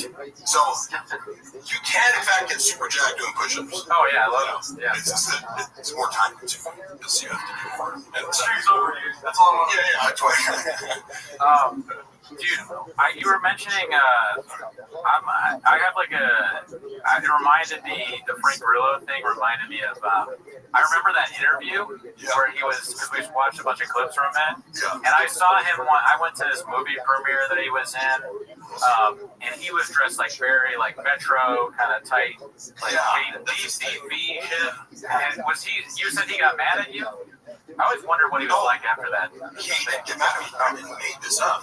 What's funny is, so this is, again, as I collect my evidence, one of the things is, it's like, I have to prove the hours that I claim, which was like, around the clock is what it really worked for. So, when Brendan started smearing me privately, like, I'm not super vindicated. I just go, look, give me the fucking money you owe me, I'll walk away. The only reason I even started, and I didn't leak his DMs, that was actually somebody else. Somebody who I sent them to, who was an interested party, as like one of his long-term side pieces, but I was like, I intentionally tried to go, I'm going to focus on Brendan's treatment of me as an employer, that's it, in retaliation for you didn't pay me like the severance or the additional things that I'm owed, and so now I feel justified in talking about this. People are like, oh, he's bitter. I didn't want to work there. And Juan actually gets mad at me. He's like, you weren't fired. We sat in the car and we orchestrated this because he was berating you for like not. I told him I couldn't come in the morning. And he like gave me the biggest guilt trip imaginable, and I didn't even realize I've been kicked off the Thick Boy payroll already. So he's like, because I got paid for being things. I'm like, wait, I wasn't even on the payroll. I can't. How can I miss work if I'm not employed by you for this show, the shop show? But then also, how did I miss work if at 6 p.m. I'm expected to still be on call and doing work or editing reels? So I didn't respond to him. As I'm driving, right, but I'm with Juana, and we talked about it, and I was like, should I just not respond to him, knowing that if you don't respond to Brendan, he melts down. So he technically fired me, but it's like, Juana gets mad because she's like, you quit by doing something. I go, well, yes, he fired me, but I put him in a position to fire me and look like an idiot to the point where he's had like 4 different versions of why he fired me, Yeah, I mean, I saw that he didn't say it in the latest, but you texted me behind the curtain. You texted me that clip. I watched. Hilarious. Yeah, I go, no skills. Right? Talking about skills. Yeah. But he was talking about like all the people or like that he's hired, and he's like, I hire them all back or something. Dude, that was so. And also, because that's a tactic of, he's not sophisticated enough to mask these narcissistic tendencies, but by pretending that he is still on good terms with Chappelle, Kat, Christian, Malik. Malik despises him. And I briefly had a beef with Malik. I don't know if you told me. Yeah, you told me that. All right, he was talking shit about me, and then I was like, I'm not the kind of guy to be like, oh, you can just come to my page randomly and talk shit. I'm like, I don't fucking think about you, and we got along well, is the thing. Yeah. So I always liked Malik, and I was like, what the fuck, bro? Like, and he was referencing something I said on some super small podcast where he misquoted me, so I was upset about that. I'm like, if you're gonna be upset and claim to be upset, at least quote me directly, you know? And you squashed that, though. Yeah, because I got him I provoked him into talking to me in my own funny way. Or I'm like, did I need to do that? No, but it was entertaining. Yeah, because like, if you're gonna publicly comment on my skits, I suck at skits. That's I'm like, hey, guess what? We can make this real weird. You know? You know what that is, though? It's the sorry, guys. Oh, yeah, I was gonna say, to Malik's complete credit, unlike Brendan, because I've taunted Brendan and his own responses to make up for different reasons. Like, Brendan's too much of a gigantic pussy to ever say my name. No, but that's true. Like, he didn't that clip. Logically and also emotionally, he knows that I would do a live podcast with him and go over. He would lose. He would humiliate himself. Yeah. And even if people go, Sean would fuck you up, I would fight him. Because the wager is just like, if it's difficult for him in any way, he loses. So there's a lot of side. Yeah. Just if he has to open like a banana or something like that, it's like someone else opens it. Exactly. What that is, and I remember that vaguely, but I think it's just being in that universe. Yeah. You're bombarded with bullshit. Like I know I don't want to speak on what Malik's thought process is, but I'm sure he's like, I can tell just fed up with all the stuff going on. So he sees that and he's like, fuck this guy. 100%. He's not really I'm empathetic to Malik. It was just my issue was being misquoted. But I owned up to saying, yes, I did say something critical about you on a tiny podcast that I get. Or people send me shit because people send me all this shit. I don't watch TVK or whatever the show that he said I don't have any skills on recently. People send me these clips to be like, well, you go respond, which I did on the Unique's channel. But Malik was upset about that in this space where he was maligned. Brendan, I didn't realize at the time because I just met Brendan. I was like, everything he says is true. Why would I think that he's making up an elaborate lie to protect his ego because Malik corrected him about something? Yeah. But that's in fact what happened. Malik is a very nice guy. I remember years ago, I was talking to him and he had no idea that we did this. And he was like, I told him, he was like, oh really, you do that? And then but the only thing he knew was flappers. He was just like, I talked to him, he was like, yeah, I see the flapper shit. Yeah. I'm like, how do you see the flapper stuff but you don't know? But it was just funny at the time. But we hit it off. The first time I ever met him, we hit it off. It's great to see. The final thing we said, because we kind of went for a soldier, I'm like, look, I take accountability for judging a situation without reaching out to you, but Brendan legitimately painted him as a lunatic. And I'd understand, if I was him, I'd be pissed too, because it was it was totally unfair. Yeah, I know a little bit about that. Narcissists tend to they push you and push you and push you until you're like, what the fuck, dude? And then they're like, look at this crazy person. That's exactly what he did. Yeah. In the same night that he's talking shit, he had me and Lolena over. The same night he fired Malik. He's on his phone the whole time. We're watching MMA. He's on his phone the whole time, conferring with Chappelle, walking in and out, making this huge dramatic deal. And I'm trying to keep it light with Juan. Like, how did you think this guy weighs? Oh, what do you think about that guy? Who's going to win? The black guy, the white guy? And then on his podcast on Monday, he was like, we had Mark and his wife, Jesus Christ, they wouldn't shut up. I was like, what? Like, that's not true at all, right? So, I go, I'm not in the room, but you're making this public to 200,000 people because of the time the views were Netflix. But that was the first moment, in retrospect, I'm like, I was almost going to text him a joke about it, but then I decided not to because I felt that it would have been uncomfortable because he makes people uncomfortable for like correcting you. Yeah, the reality was, I'm like, he did not talk a lot. We talked like normal about, and you were on your phone because he said, "Oh, we couldn't watch the fights because he's got a narrative." Yeah, you couldn't watch the fights because me and Luana were talking so much. I'm like, "No, you were on your phone and walking in and out of what the fuck are you talking about?" But how did I dismiss that? You know, it's like, oh, people show you who they are immediately. You just look like, whatever. Yeah, I'll give you that chance. It's like, oh, you do the same thing 30 times in a row. But you know, so right? Dude, which one is this? I'm sorry, which one is it? I can't. Which one is this one? When he does this? Fuck it. I should know, but we'll be watching it 24,000 times, so we'll catch up. This is God in between. Remember, he was When he walks, it's so funny. He's like, imagine if God was gay.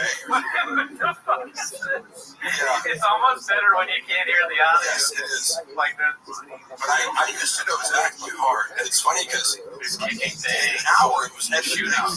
Like I would have loved to be a fly on the wall in the editing room. He's Pagliacci, man. He's a fucking idiot. Yeah, I can hear it.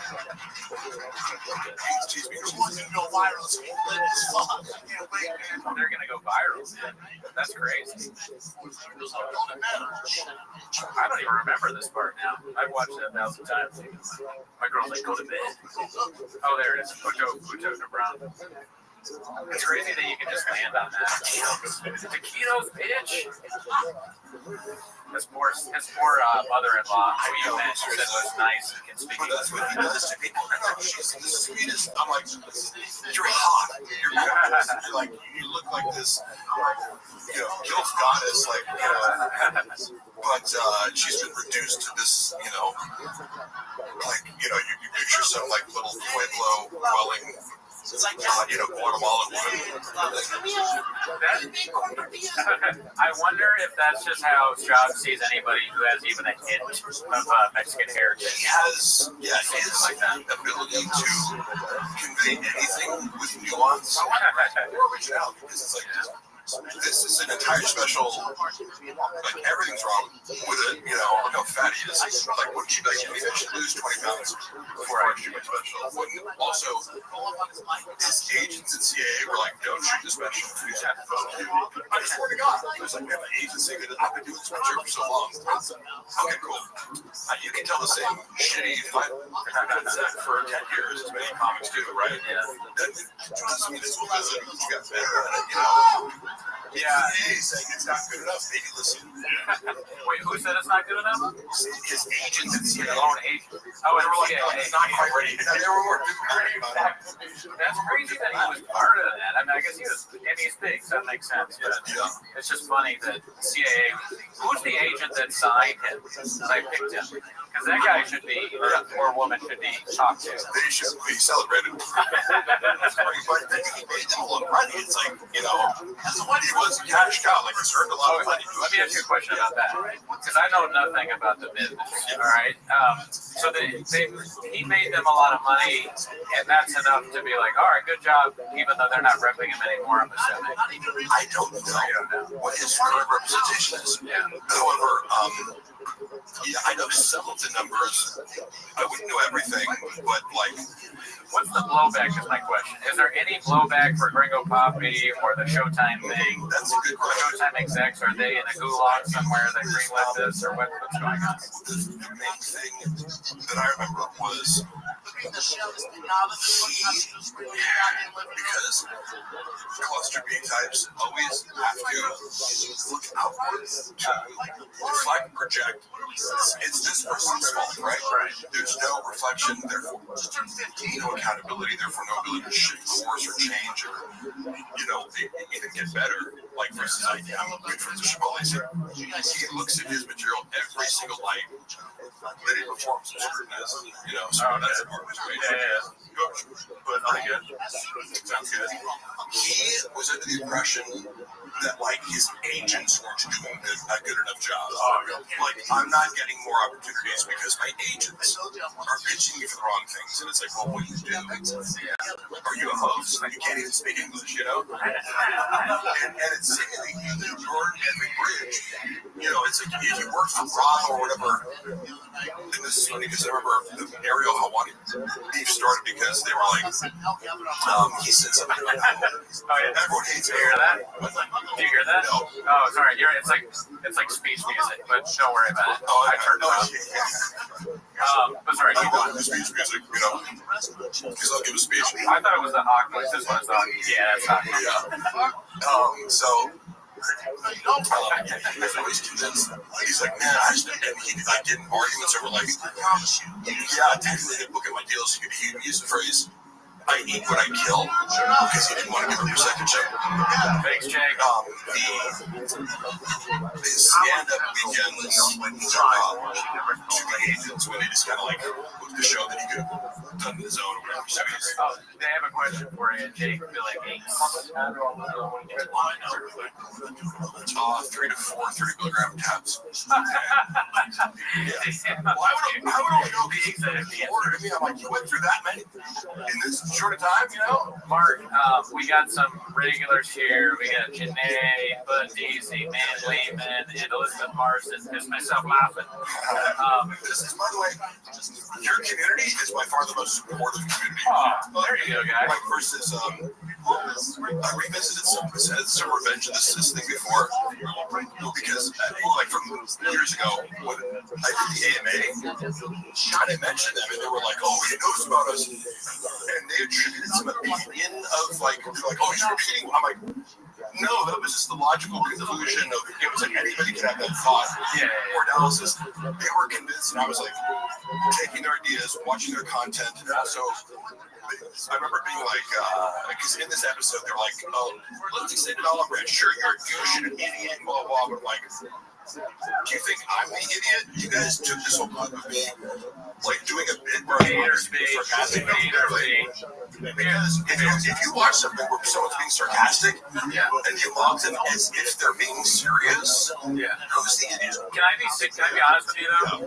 You fucked up. You read the comments. No. Don't ever read the comments. I never read the comments. But let me just shout out 2 more people. Successfully, this dude goes viral in our Reddit. So you gotta talk to Margo, go viral on his podcast. And then what's up to Ryan, Patreon member? All right, shout out to the Patreon. Thank you, Ryan Hardy, for being a Patreon member. Sorry, I have to cut you off. No, go ahead. You should not read comments. As you definitely might have many girlfriends' cars. Oh, drug flip. But I saw that video recently. Because I'm probably going to take it down because it actually affects my fucking jobs. That's but whatever. What was that? I was arguing with Luana about the angle that I was like, you were backing me up into like this wall. She's like, no, it wasn't. You were having a logistical argument about like what position the car was in when she was backing up into me. So I was like literally debating. She was going to run you over with the car, is what you're saying? It's hard to see in the video, but she was reversing it. Oh, man. But the whole thing is taken out of context. She's acting, she posted it and let people believe that she's Cassie Faye from a community party up. No, you had my shit. Your car was about to leave for like it was a whole day of arguments, and then she has my keys and I'm locked out, right? She asked you to wear a mask, and you were just doing what you needed to do.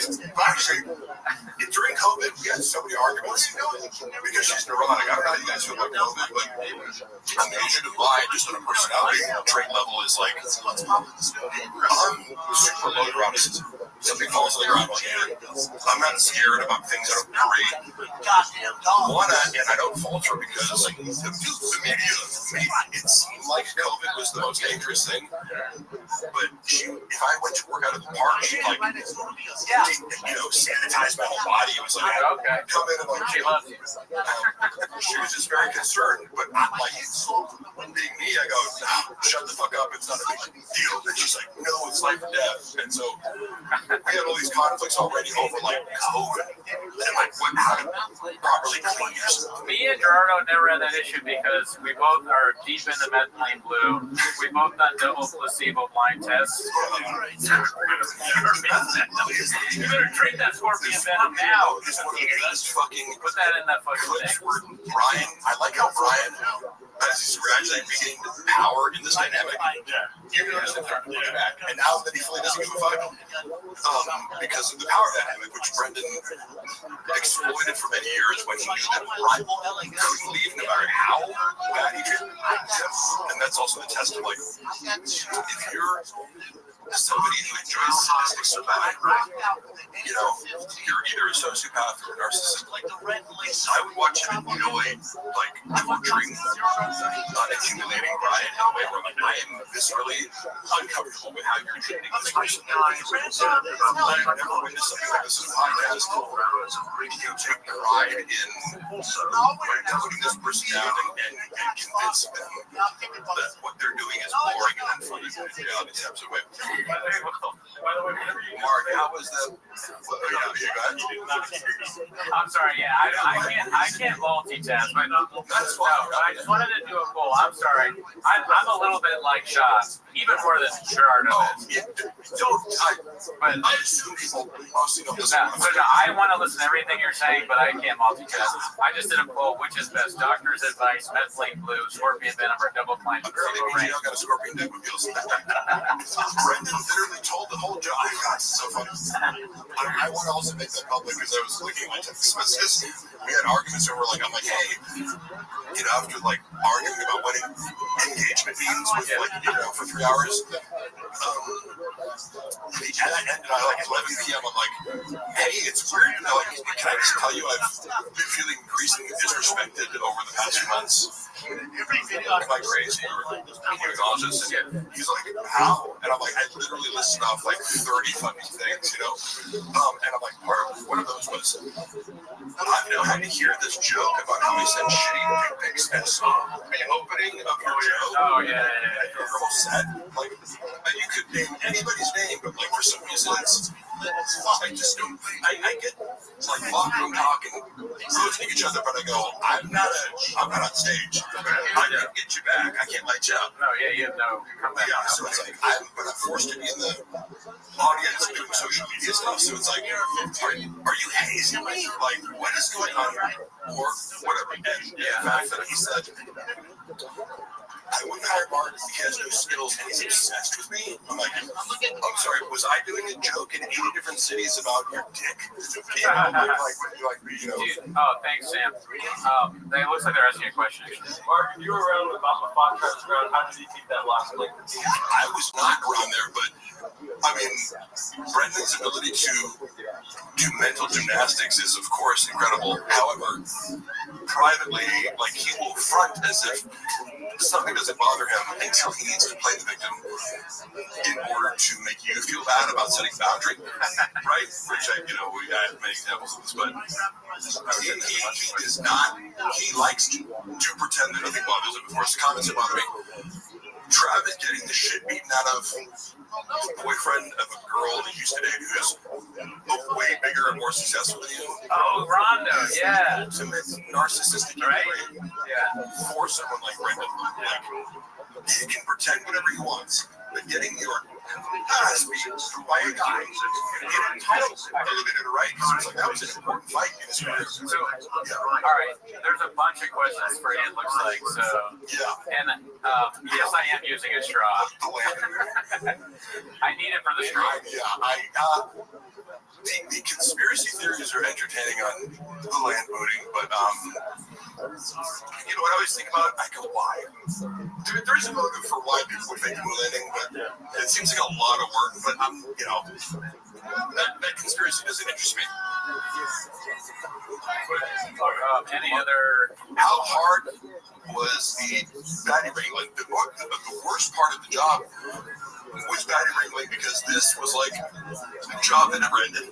You're dealing with a sex addict who's constantly asking you to be the intermediary of arranging sex acts. And it's constant attention and validation. So this is the part of the job that made it 24/7 was he's constantly texting me any baddies, and I have to go to his Instagram and check screenshots and then messages, and then he'd type out instead of because like, look, I can write to bitches, I can dumb it down to sound like Brendan, like I can chat GPT Brendan twice easily. He says 4 things, all retarded. He says "thanka," right? Instead of "thanka," like it's a Native American term. Oh, "thanka," you know, like "thanka," or think, like got me thinking. Yeah, kind of like he says notoriously known. It's like the word notorious implies known.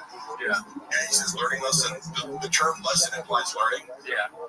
It's just one of these things where he picked up along the way and it's wrong, and he doesn't realize it. It makes him sound like an idiot, but he says it constantly. So I would have to copy and paste these stupid things he would say, then reply to a girl, wait for a response, and reply back. So it was like, it's like move the rock over here, move it over here, and move it over here.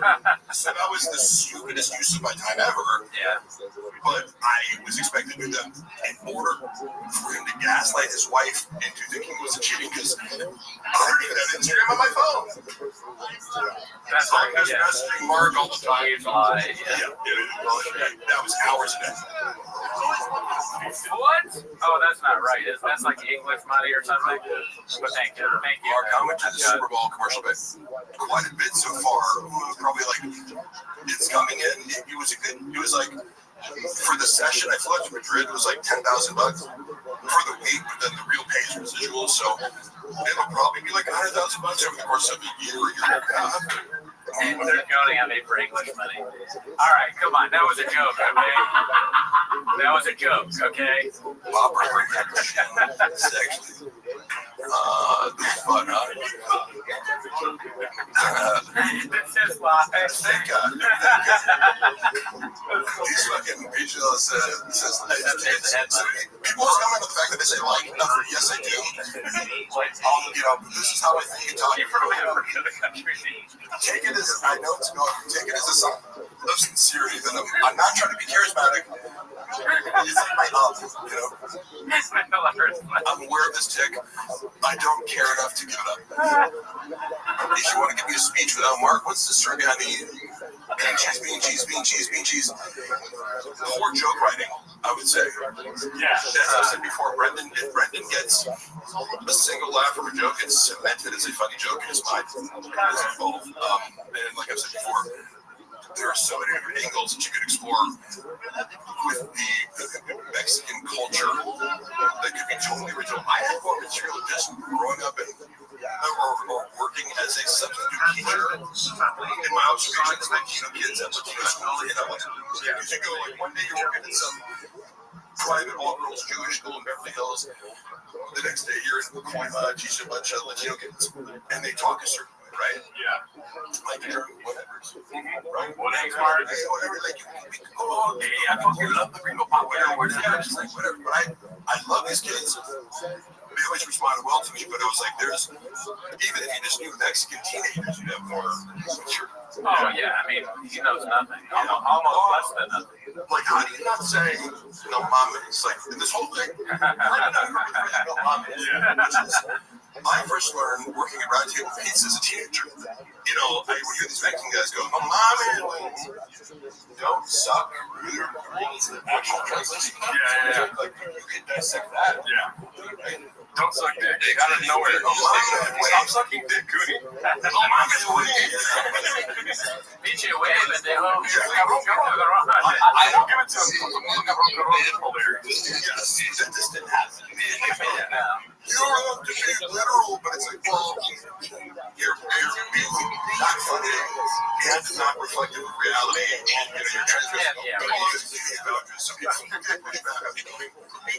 This isn't reality. I go, well, none of it is directed towards himself. It's all directed at other people, and it's like character assassinating other humans. It's stereotypes rather than exploring what they actually are. Everyone's dissect like their eccentricities. That made me think of this. Okay, so Gringo Papi, when we originally met, we did the whole thing about gentrifying the language, and that was amazing. I mean, honestly, that is was maybe my favorite thing that's ever happened on the show. It was amazing. You did that. That was really good, and you deserve credit for that.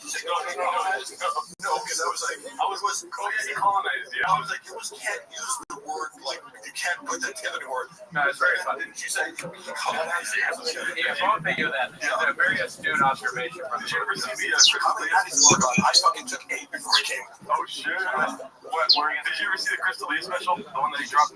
Not recent, but I saw his hour where he talked about being canceled when he first came back. Okay. I gotta give it to Chris. Like, I got go to Jimmy Well. When I saw that hour in person, I was like, he crushed it, and I was like, that's a great special. Yeah. I don't know how trans is. I didn't watch it on video because like I've seen it. He has a bit where his dad's all depressed and stuff, and then he goes, the latest one. I watched that. I heard that. And then he goes, I did that. He slammed me. But okay, my question, the thing I thought was, that's a whole set. Yeah. So what made me think of this. So we talked about the Gringo Posse. That's all about Mexican heritage and Latino culture. It would be much worse, and don't do it yourself here, fellas, but Asian. Oh, okay, yeah. What if he did something like that? Wouldn't that be more racist? Yeah, I'll cut that part out. All right, we don't need to go to the world for him to do some stereotypes. How to run our X accounts, how to run our filming. That's the access to the effect. If you have not joined it, it's what I give. Yeah. Your witness is your access. Okay, that's here from me. Okay, Rabbi. Every day's a holiday, every meal's a feast. Do you mind if I share my project with you all? Yes, I don't mind. Thank you so much for the opportunity. I'm Rabbi Rothschild. If you don't know who I am, you will. I stream my life 24 hours a day, 7 days a week, 365 days a year for world peace. I've been doing so for more than 4 years. My streams go back to the pandemic. We've seen the death of a queen, the birth of AI, the coronation of a king, and everything in between. This is a real-life Truman Show, a real-life Big Brother. It's a time capsule and a timeline of human achievement. In the 1990s, Bill Gates coined the phrase, content is king, and I'm making it true today. I'm king of the internet. This is the biggest event in global history, and here's why.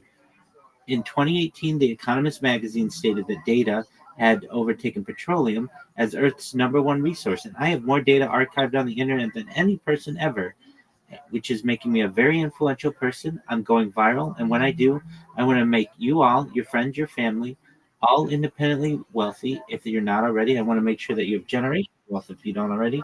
And I want you to be able to start charities and philanthropic organizations of your own. I'm unlike any influencer you're ever going to meet. I'm not live on one YouTube stream nor 2 YouTube streams.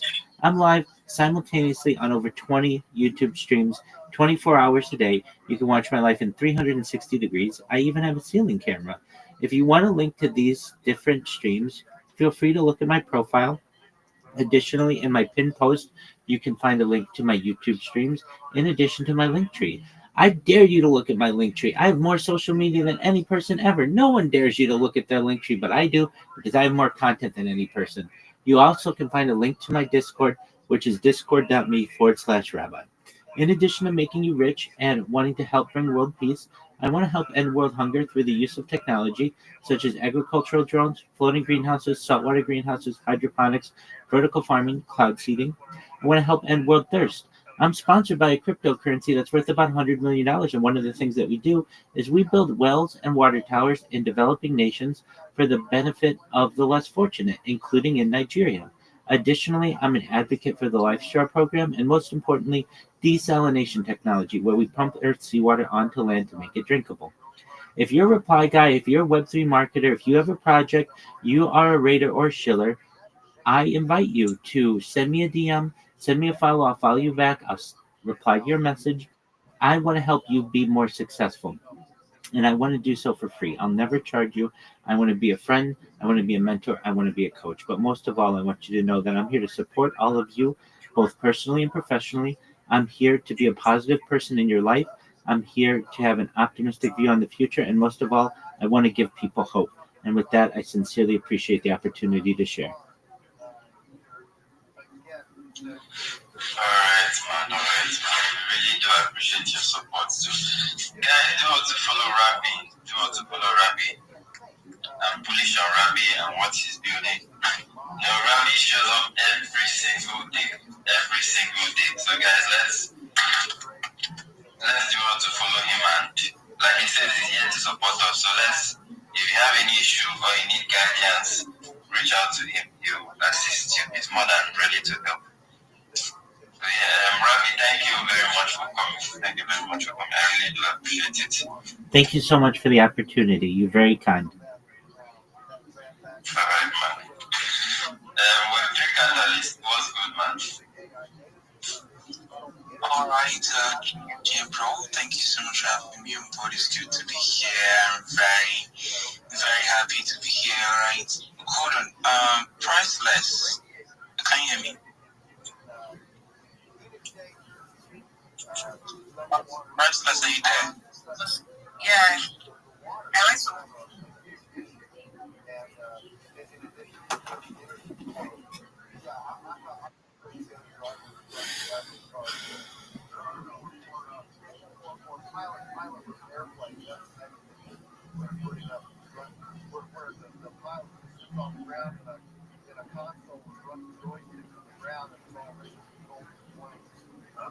I'm not gonna go up in that airplane, that's for sure. Joel, we're gonna come back in a moment with Joel Sauer's gonna take final phone calls right here on Coast to Coast. Coast Insiders, the new version of the Coast to Coast AM app is now available for iPhone and now Android 4.0 and above. Listen live or on demand anywhere, anytime. Go to coasttocoastam.com and download it today.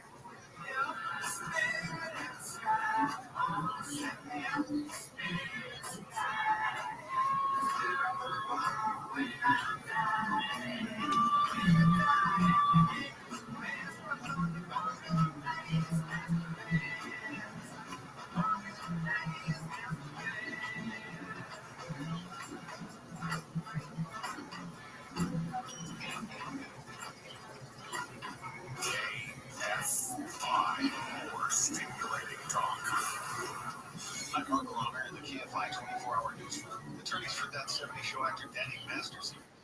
30 years to life for raping 2 women at his Hollywood Hills home, who filed court papers saying he got bad legal representation during his trial and that the trial was tainted by the inclusion of testimony regarding the Church of Scientology. More than 60 exhibits documenting the evidence of innocence that could have been presented but weren't part of the habeas corpus petition. Masterson was convicted in 2023 of 2 counts of rape by force or fear. LAX is moving forward with a $1.5 million road upgrade aimed at easing traffic for the 2028 Olympics. Airport commissioners have approved the final phase, which redesigns choke points on Sepulveda and Century Boulevards and connects to the airport's people mover system. The project is scheduled to wrap up 2 months before the games.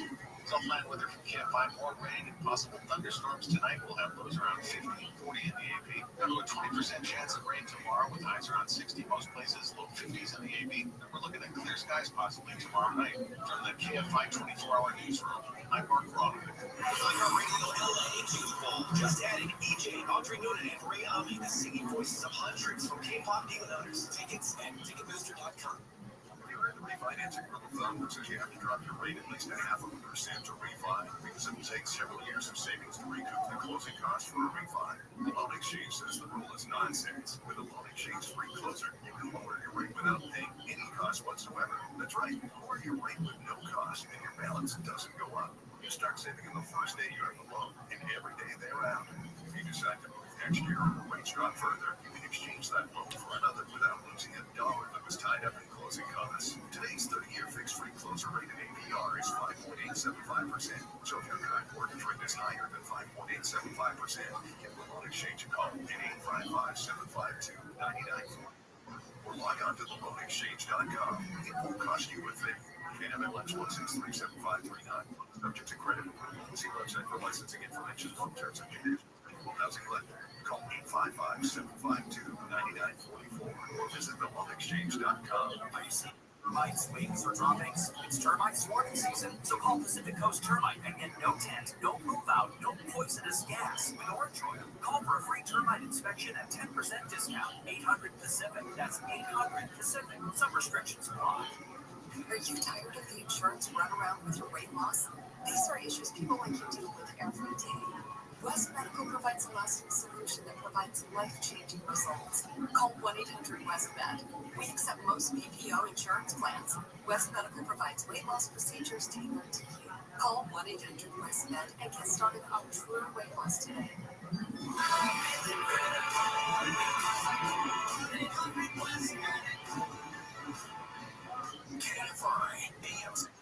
I want to drive Metro to Dodger Stadium without being worried about the zombies and the people piloting on trucks and defecating. That's quality of life. For most of us, Jerry and Shannon, most of us don't need you to sit and craft a law that's going to affect 0.0002% of kids. 9 to 1 p.m. on KFI and on demand anytime on the iHeartRadio app. If you're an adult and you're eating inside of a fast food place, that's weird. In a car, in the house, an apartment, somewhere to go eat, you're eating inside. It's on. People are staring at you. Wow, look at that guy eating inside. The Tim Conway Jr. Show. What's up with that guy? Live 4 to 7 p.m. on KFI and on demand anytime on the iHeartRadio app. KFI, AM 640. KFI, AM 640.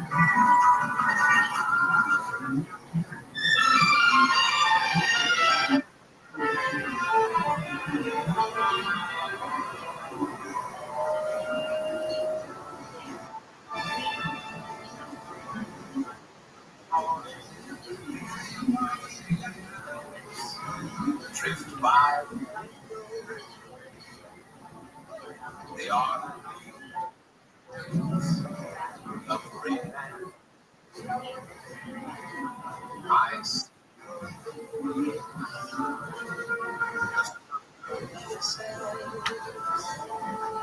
The sunburn.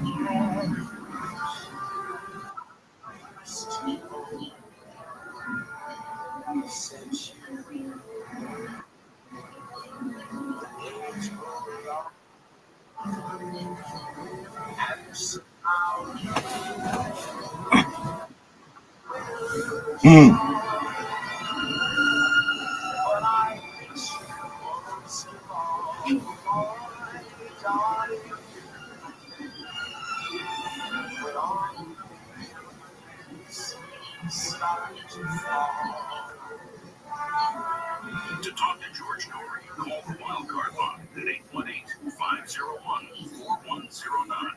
The first-time caller line is 818-501-4721. To talk toll-free from east of the Rockies, call 800-825-5033. From west of the Rockies toll-free, call 800-618-8255. Send George a text message anytime at 818-298-6521. From the gateway to the west, this is Coast to Coast AM with George Norrie. Next hour, Ramona Monte joins us to talk about time slips, time travel. I'm looking forward to that. And we'll be back in a moment with Joel Salatin and take final calls with him. Have you signed up yet to become a Coast Insider? Take advantage of it. It's only 15 cents a day. I'm a Coast Insider because now I have 24/7 access to the best show ever, Coast to Coast AM. Hi, this is Teresa. I listen to an insider because the shows I listen to, I always appreciate the diversity of thoughtful insights it brings me on a variety of topics I put together. The show has challenged me to think deeper and to broaden my horizons. So give it a try. A couple ways to sign up. Just go to our website, coasttocoastam.com. Right at the top of the homepage, it says Insider. Click that and you're in. The other way, of course, is to download the app from the App Store, the Coast to Coast AM app. Put it on your phone. And through the app, you can sign up as well. And if you're in Canada, you can become a member, so take advantage of that too. And here's something for you men and women to build up your testosterone. Recent research is showing low testosterone is affecting a larger portion of men and women at all ages. Addressing hormone balance, including healthy testosterone, is crucial for maintaining overall health. Introducing 100% natural capsule, faster absorbing for amazing results. Here's Dr. Alan Millett, product creator. Naturally, as we know, the body produces testosterone on its own. Georgia's Super T is a powerhouse of hormone balance and testosterone enhancement designed to bring the body's natural testosterone for both males and females. Sounds great. What changes are people seeing? We're talking beautiful hair, glowing skin, energizes the mind, better mental clarity, better concentration, less stress, enhances your sugar metabolism. It goes on, boosting desire in both men and women. We're talking about natural, sustained energy in all aspects of your life, all with our EDS enzyme, our secret sauce, to maximize nutrient absorption, helping the body get the most from every dose. And Dr. Millett, it's all natural, correct? 100% natural product. It optimizes the testosterone that you already have. It gives your body the ability to produce as much as you need. Feeling differences in 1 hour of up to 700% improved testosterone. So anybody who wants to just feel better, feel younger, this is for you. George's Super T capsules for men and women from healthylooking.com or at 800-549-9596. Super T capsules at healthylooking.com or at 800-549-9596. Check out the full interview with Dr. Millett at healthylooking.com. And don't forget promo code George for free shipping. It's the one time of year that Birch Gold Group gives away free gold with every qualifying purchase. That's right, for Black Friday, which is the day after Thanksgiving. When you convert an existing IRA or 401k into a tax-sheltered IRA in gold, Birch Gold will send you free gold to your home for every $20,000 purchased. Gold started this year around $2,600 an ounce, and by October it was over $4,000 an ounce.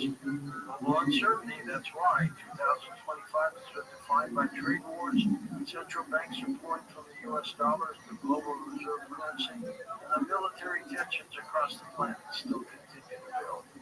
Gold thrives in times of uncertainty, and if you're looking to diversify your savings, Birch Gold can help you. Plus, now through November 28th, get free gold with a qualifying purchase. Just text the word COAST, 989898 to claim your eligibility for a free info kit on gold. But your opportunity for free gold with purchase ends on November 28th. So don't wait.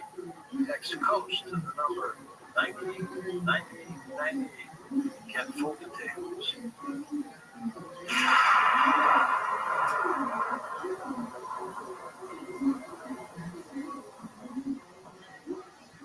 Real people, real stories. I was only 6 or 7 days, but the exhaustion lasted for 2 years. I had this horrible brain fog. My memory never really totally returned. I kept hearing the carnivore. I was like, oh, try it. I tried it 10 days to 2 weeks after taking the carnivore. I could not believe what happened. I'm 70. I had energy like I was 40. The thing that was so remarkable to me is I wasn't exhausted anymore. I had my clarity and my brain back. I mean, do you know how much it means to be able to think again? I was really happy about that. It's like I kept telling everyone I have a brain dead. 866-836-8735. That's 866-836-8735. Visit carnivore.com. That's carnivore.com.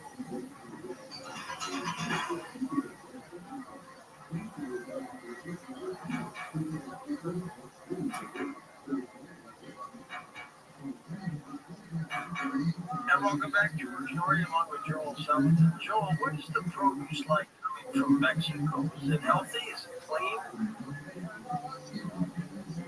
Well, all these foreign products coming in, they don't have the same safety requirements, the same, protocols that we have in the U.S. And it's not just a matter of government thing; it's just a matter of hygiene and protocols in those foreign countries. I remember talking to the Virginia General Assemblyman a few years ago, talking about the big poultry processing plant here in the Shenandoah Valley, Virginia, and he said the number one pathogen problem in these big plants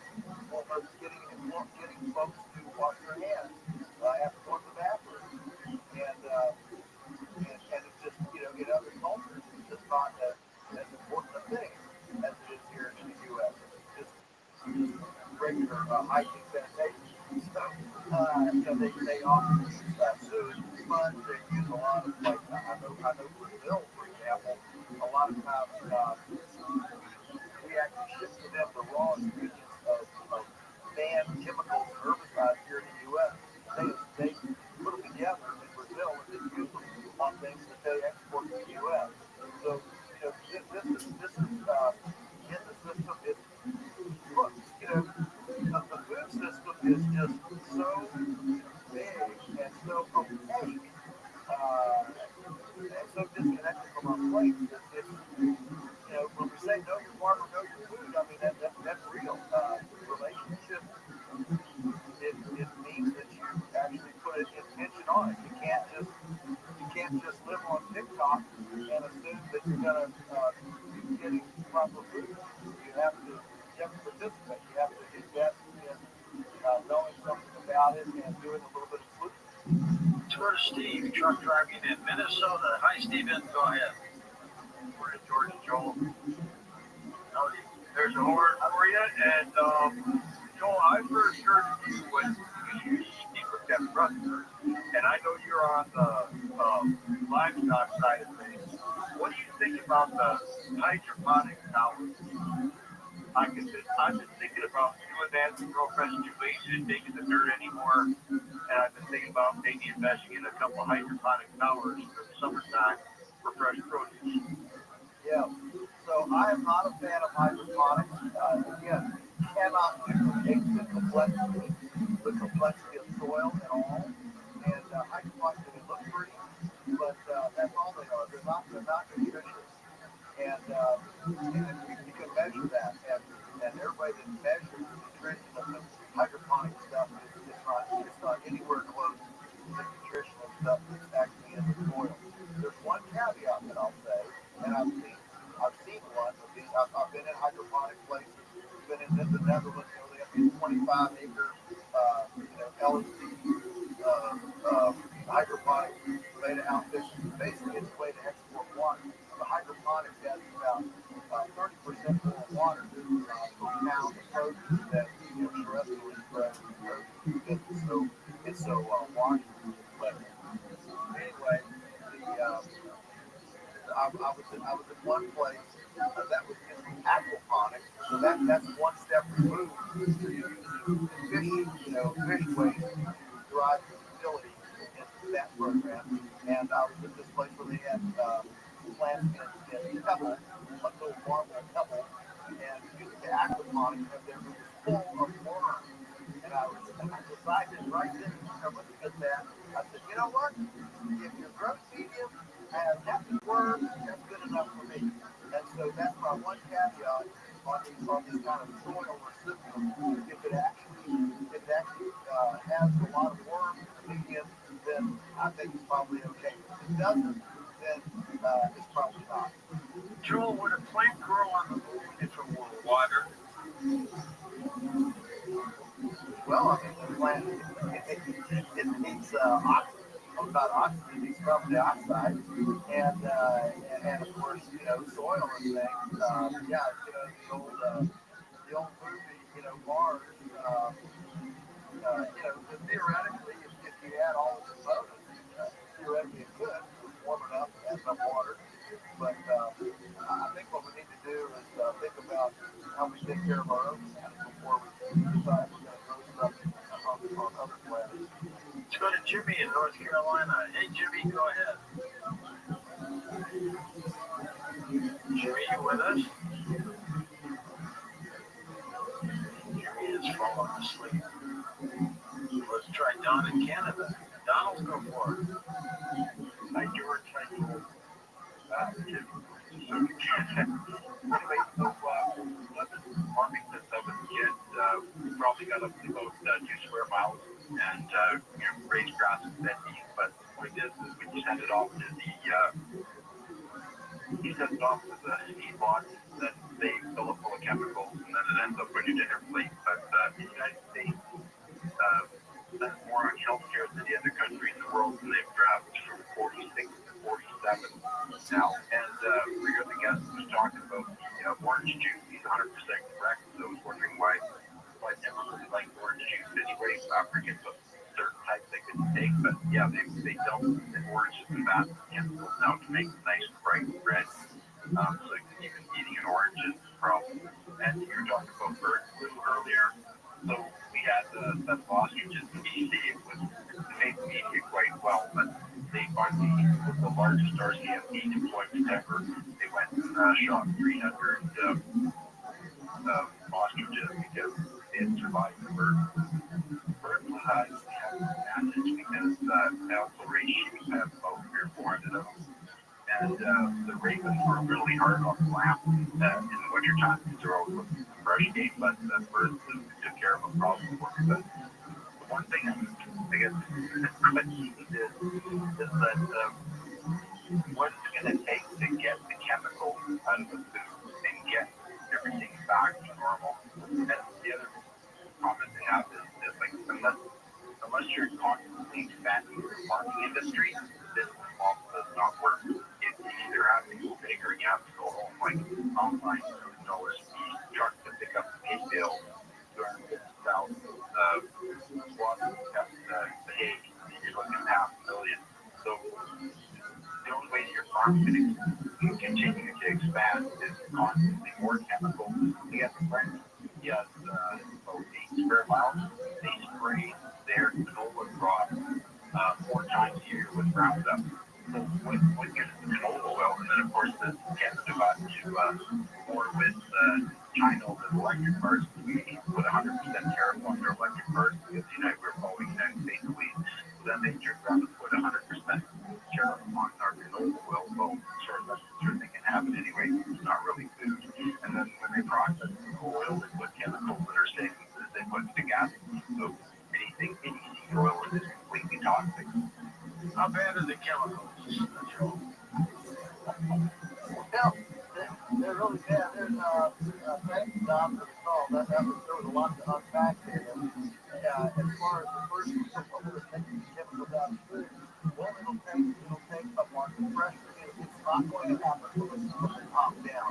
There are too many well-funded industrial interests that are dependent on that chemical. It's huge. I had the privilege of having a 1-hour one-on-one sit-down with Callie Deeds, who is RFK Jr.'s lieutenant, if you will, and the brother of Casey Deeds, who's up for Surgeon General here. And I asked him, what's bigger, big ag or big pharma? And boy, he did that night. He said, big ag is 10 times worse than big pharma. I would have guessed differently, but how ignorant I was, to get that. So the chemical thing, this ag chemical thing, is bad. It's not going to happen from the top down. We live in a time of funding. Well, it's not funding chemical companies. Just don't buy that kind of food. Find your farmer, get clean fruit and buy it. The expansion part of farming it is only necessary if you're on the commodity, wholesale treadmill. But if you're direct marketing, you can actually go smaller and increase your profitability, because as you go smaller, it's value adding and going into the convenience food space. And so instead of just selling meat, you make beef and pork, you make hot dogs, for example. And suddenly you can make twice as much on half the production. And so the way off of that expansion treadmill is to move into a direct marketing space or some sort of branded space where you become your own marketer. And there are a lot of collaborations doing this that are outside the system. And yeah, you're right about canola. Canola is not a food. It's a lubricant developed in Germany as a diesel lubricant. And in the U.S., we decided to start eating it. And so, hence one reason why the U.S. leads the world in healthcare costs and non-infectious morbidity.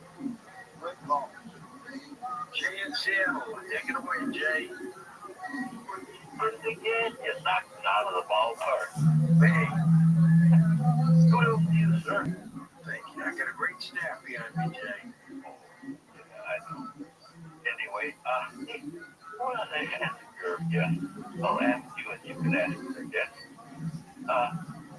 Does a high bucket charge know this real deal farmer gold? They probably know what you know, Joel. They're just not doing anything about it. Yeah, well, worldview paradigm is really interesting. We say, well, I'll believe what I see, which is actually not true. The truth is, you'll see it when you believe it. Because your heart, your soul, your tongue, whatever you want to call this, acts as a sieve, as a filter of what your head sees or believes. There's lots of stories about this. I mean, two people can see the same thing and come to a completely different conclusion. They look at the fact that one guy sees it one way, one guy sees it another. And so it's a great question. I think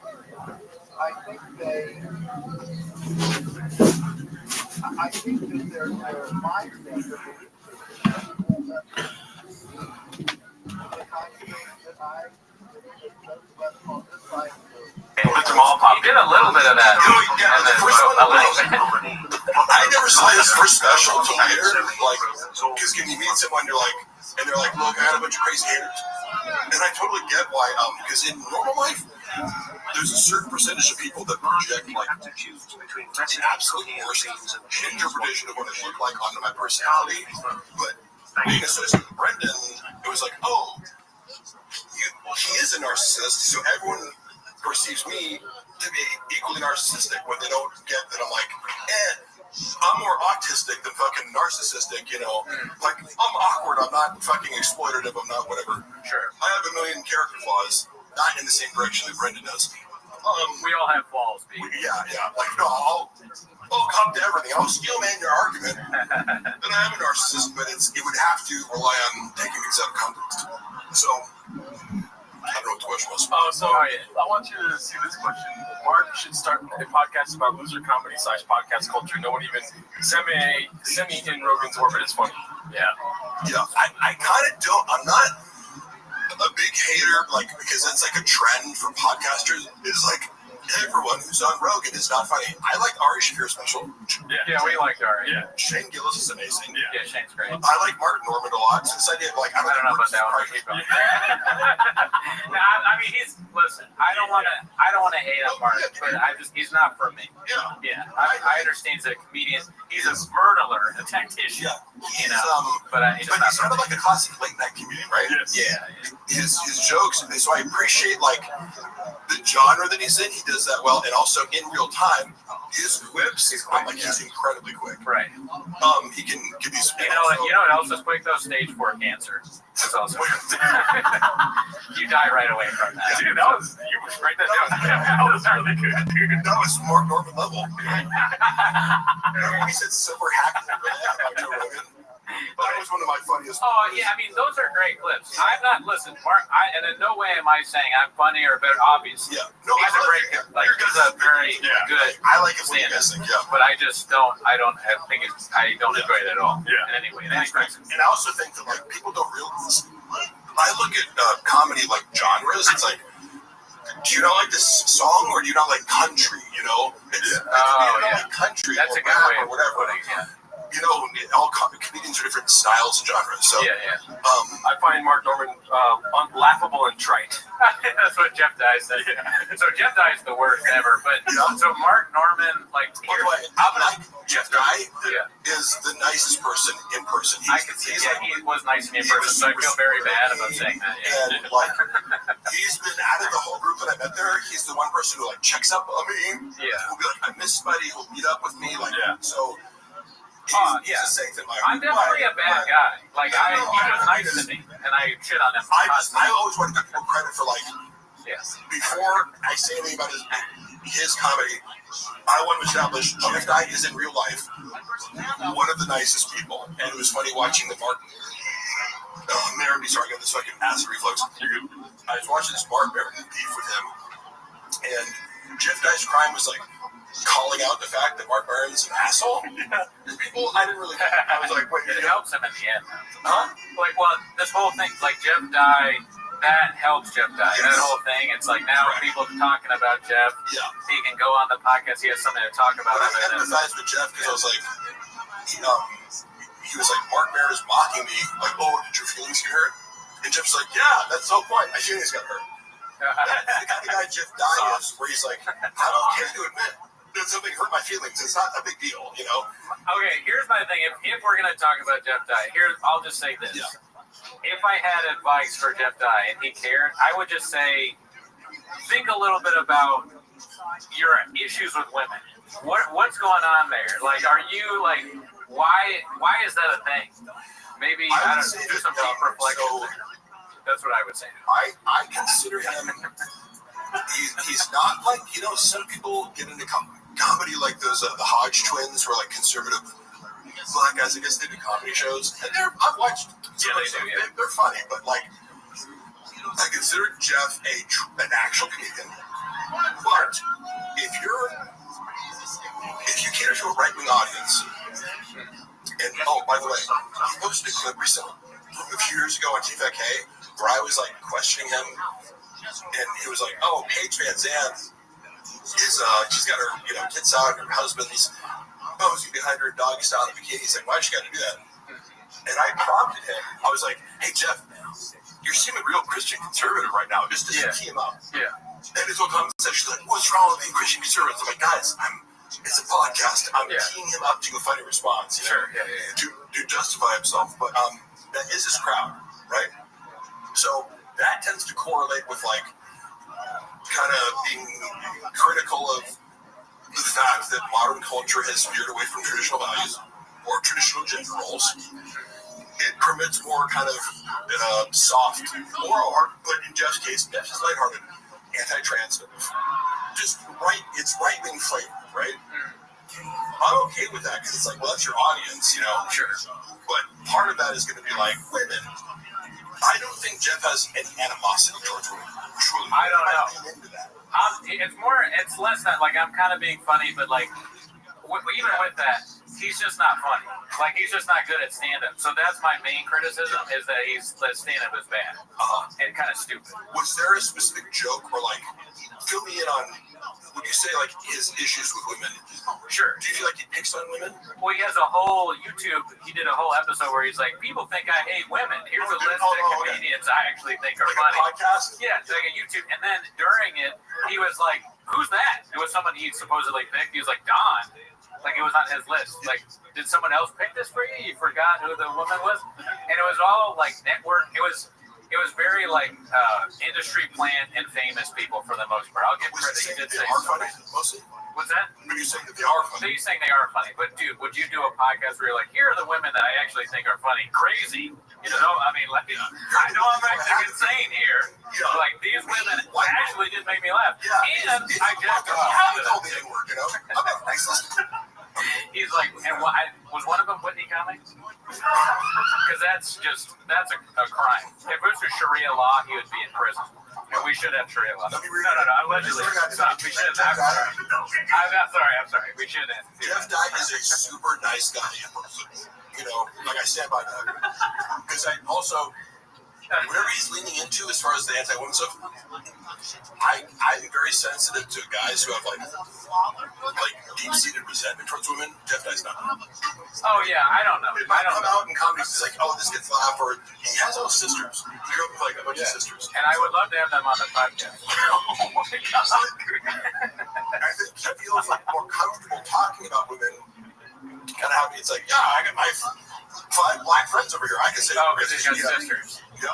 So, I don't know, man. It's just like the vibe I get, but we don't need to. It sucks, but I have like a medical condition where I'm putting off getting it checked out. I'm sorry. Oh, what, you got a problem with the human body? Get a grip. Balloon Fart. What do you think of that name? Balloon Fart. That's one of our big fans. Oh, yeah. Hating women is to male comics when talking about their...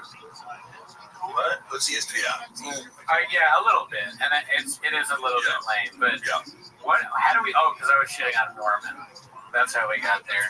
I mean, you have Cooney and Gerardo are yes. That's such a hack premise, too. Wouldn't life be easier if you're gay? Oh, you're the first guy to ever make that joke. LPJ27, good to see you in the chat. It's so much easier if I was just Joe dresses like he thinks to rock with. That is true. Even though this whole outfit is like $20, like I literally just go, what's the outfit I'm going to sweat the least in today? Yes, it's a stringer. Did you ever go out of the country with the job? Canada, yeah. Oh, man. Because you were asking about earlier, and then we're getting 2 shows. Yeah.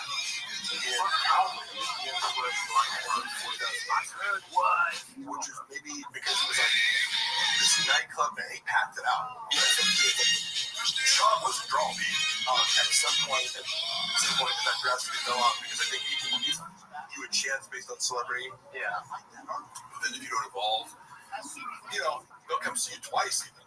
But who's one of your favorites? Favorite comedian? Yeah. Kevin Nealon. Right, yeah, Kevin Nealon's great. Bargatze is great.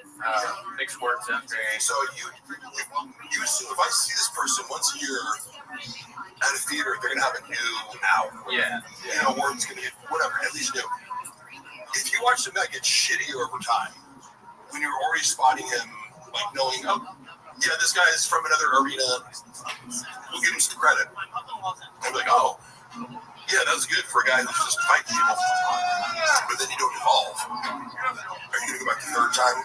No. Yeah, that's a constant criticism of Hackberry. I'm sorry. BGL could easily be a Bollywood action star.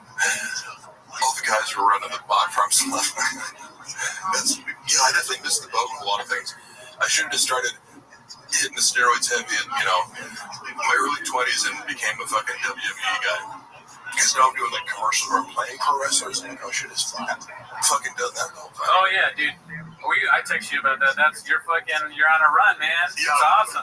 It's been fun, yeah. Very cool to see you on TV. Yeah, do we just have the Stachios one? Which one? The Stachios commercial? I've seen them all. Yeah. But seen them all be.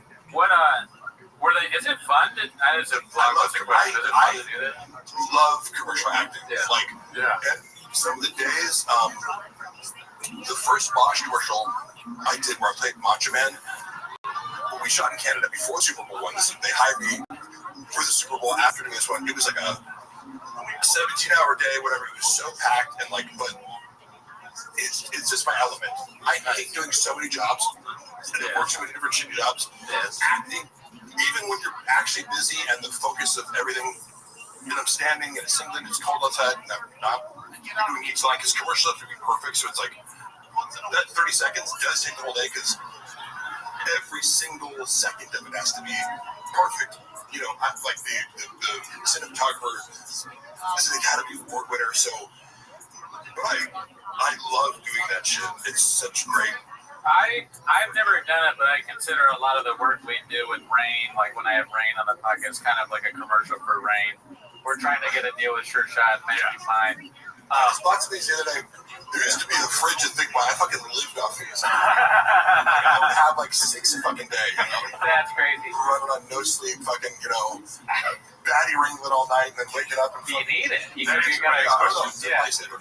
message girls. You're not gonna just do that without me. Nicotine pouches. Yes. No, I just started to. Somebody sent me a bunch. I'm like, I don't really do nicotine, but it's kind of nice. Oh yeah. Oh, he loves it. Oh yeah. Yeah, I was worried about getting nauseous because I'm like sensitive to it. Oh, yeah. So people's like, oh, here, take this. It's like, Sean was taking like 18 milligrams at the time. That shit would make me nauseous. Yeah. If I take 2 back to back, I start hiccuping like crazy. When you get commercials on TV, what's funny that happens to me, thinking it about myself, is that I get like 6 or 7, maybe more texts from other people being like, Mark's on TV. And we get. Is anyone talking?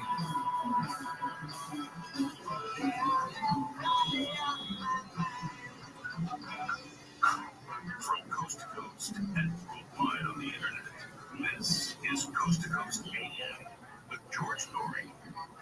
Up next, Ramon on Monday joins us for Good morning, everyone. Come to work, OGP. How you guys doing? It's that time of year again where virtual news That's right, for Black Friday. GMs. Converted existing IRA or 401k to sure with Big Cat Shepherd. Stay tuned. $20,000 invested in purchase. Gold started this year around $2,600. Yeah, we both get messages on Discord, Reddit, they So post this is you. my breath is burning Cooney's nose. Could be, yeah. Oh, because of the energy drink? Or just I have bad breath. I mean, listen. That's a false narrative. If you find out you have bad breath, I'm like, oh, shit. No. You know? I don't know and Cooney won't volunteer this information, but he broke both of his wrists playing basketball once. Oh, yeah. Do you see the scars? See the scars big? Yes. Surgical scars. He got crossed up. Yeah. Guess who crossed him up? No. Oh, but check this out, though. I was pulling plants the other day, and I re-hurt my wrist. But look at the difference between this one and that one. Do you see it? Can you show me a little bit Like that? See how this is kind of swollen up still? Nobody sees anything. Right? No, Mark just said, yeah. Shut up, Gerardo. See how it's like way bigger than the other one? You get some. Yeah. You don't see it? Yes. So, 2 months. I think what happens is indent right there. it's like some torn ligament or something, maybe. Yeah. Or like a cyst or something. You're enabling him, Mark. I got an orthopedist appointment. It's got to be something. All right, but I'm sure it's fine. I don't think it's gonna need surgery or anything. But my doctor told me it's like, but you'll live. Mr. Cooney. No, all right. I didn't mean to do that actually. Let's just forget that I did that. The actual his first special, and when I found out that Brendan added a stereotypical Asian voice to a handsome professional Asian doctor who has a flat West Coast American accent, I was like, did no one ever teach you that it's bad to be racist? Hold on. All right. So, Mark, this is my best friend back home, Osman Boucher. He's asking you a question. Does Mark have any insight on Barn Door's fake BJJ black belt? Is that what it is? Or cauliflower? Oh, yeah. He's obsessed with I believe all the stories about him faking it, that is something Brendan would do because he fakes everything. Like, I can think of 10 different things where it's like, he wanted something, he's like, I want more followers, I buy them. I want more views on Gringo Poppy, I buy them. Now, does he have grappling skills? Of course, but I'm not educated enough in this world of black belts and what the real experts consider black belt, but his story was like he didn't have it, and his son was like, but where's your black belt? It's technically, to me, it doesn't really matter because it's like, you'll see guys who are submitting people all the time, and it's like, oh, but he's only a brown belt. Like Mighty Mouse is a brown belt. He's submitted. Yeah, it's like a big so many dudes with crazy submissions that like technically he's a brown belt, but it's like he's the best to ever do it. Like to incorporate BJJ into MMA. So any belt is impressive to me. Except for podcasting where we're black belts. Yeah, I think like Brendan's. I don't doubt Brendan's grappling skills. I assume they're better than his striking skills because of his lack of coordination. And speed. He doesn't look very fast. Like that's powerful, but just not like really into progression.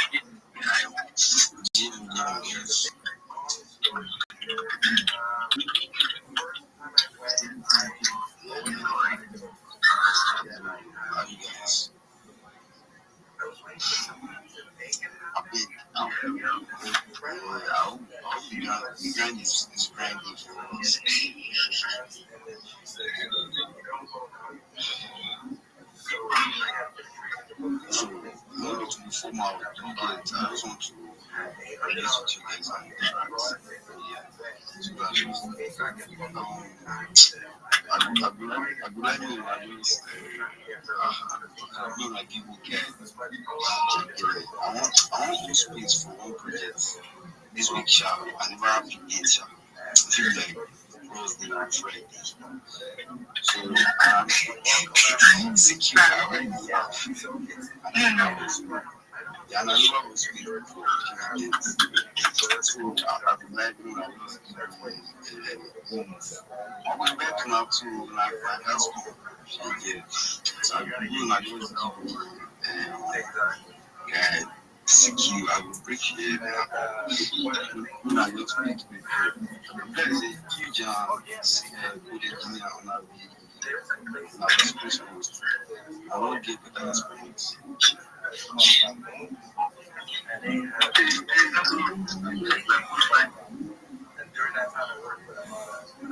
That I don't understand. On the space, I want to be talking about the project. Is that how the project works? Is he talks to them?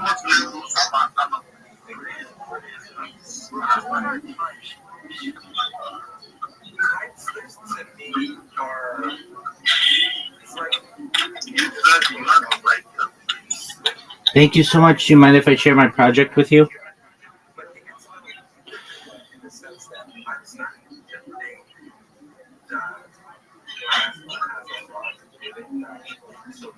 May I share my project with you? Yeah, you can go on. Thank you so much for the opportunity. I'm Rabbi Rothschild. If you don't know who I am, you will. I stream my life 24 hours a day, 7 days a week, 365 days a year for world peace. I've been doing so for more than 4 years. My streams go back to the pandemic. We've seen the death of a queen, the birth of AI, the coronation of a king, and everything in between. This is a real-life Truman Show, a real-life Big Brother. This is a timeline and a time capsule of human achievement. In the 1990s, Bill Gates coined the phrase, "Content is king," and I'm making it true today. I'm king of the internet. I have more data archived on the internet than any person ever, which is making me a very influential person. In 2018, The Economist magazine stated that data had overtaken petroleum as Earth's #1 resource. And because I have more data than any person ever, I'm going to go viral soon. And when I do, I want to make you, your friends, your family, all independently wealthy if you're not already. I want to ensure that you have generational wealth if you don't already. And I want you to be able to start charities and philanthropic organizations of your own. I'm unlike any influencer you're ever going to meet. I'm not live on one YouTube stream nor two. I'm live on over 20 simultaneous YouTube streams, 24 hours a day. You can watch my life in 360 degrees. You can find a link to all of my streams, including a ceiling camera, in my pinned post and in my profile. You can find my link tree there. I dare you to look at my link tree. No one dares you to look at their link tree, but I do, because I have more social media than anybody ever, and I have more content than anybody ever. You can also find a link to my Discord. We just surpassed 2,500 members and growing.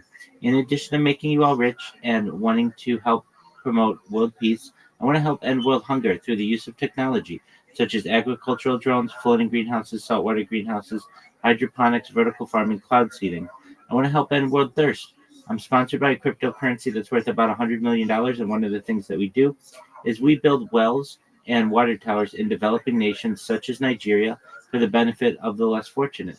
Additionally, I'm an advocate for the Life Straw program and, most importantly, desalination technology, where we pump Earth's seawater onto land to make it drinkable. If you're a reply guy, if you're a Web3 marketer, if you're a shiller, if you're a raider, and you want a free coach, mentor, and friend, feel free to send me a follow. I will follow you back. Feel free to send me a DM. I will respond to you. Most of all, I want you to know that I'm here to support you all personally and professionally. I'm here to be a positive person in your life. I'm here to have an optimistic view on the future. And most importantly, I want to give people hope. And with that, I sincerely want to thank you for the opportunity to share.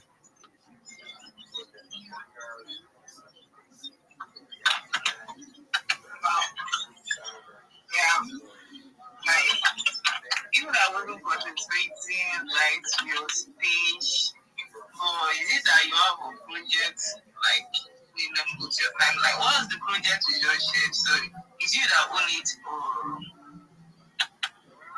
I stream my life 24 hours a day and have for the last 4 years for world peace.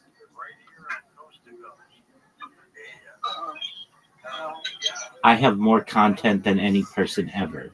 I have the world's largest timeline and time capsule. I have more social media than any person ever. Notification.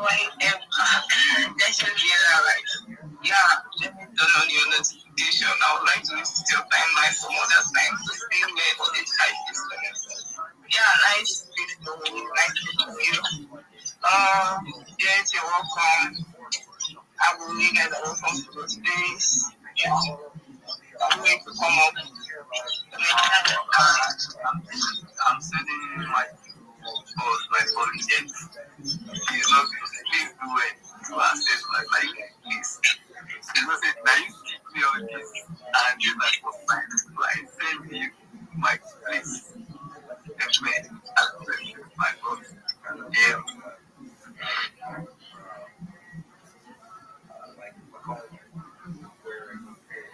Oh, you have to buy with you also. Okay, sorry for this. I'm in the look for like GMP everyone. Hope you guys can hear me because I don't know what's happening to my network since yesterday. Yes, we can hear you. Okay, thank you so much. Before I actually go to what I do normally in this space and how I behave, let me first of all talk to you, Rabbi. Don't be offended if that's not the pronunciation of your name. No, that's correct. Excellent. Okay, thank God. First time. Rabbi, the truth is, you shield yourself and you said things about what to do on this space. But to be honest with you, I'll just give you a quick tip. Yes, I'm not. That's not my work, but sometimes I'm good with analysis.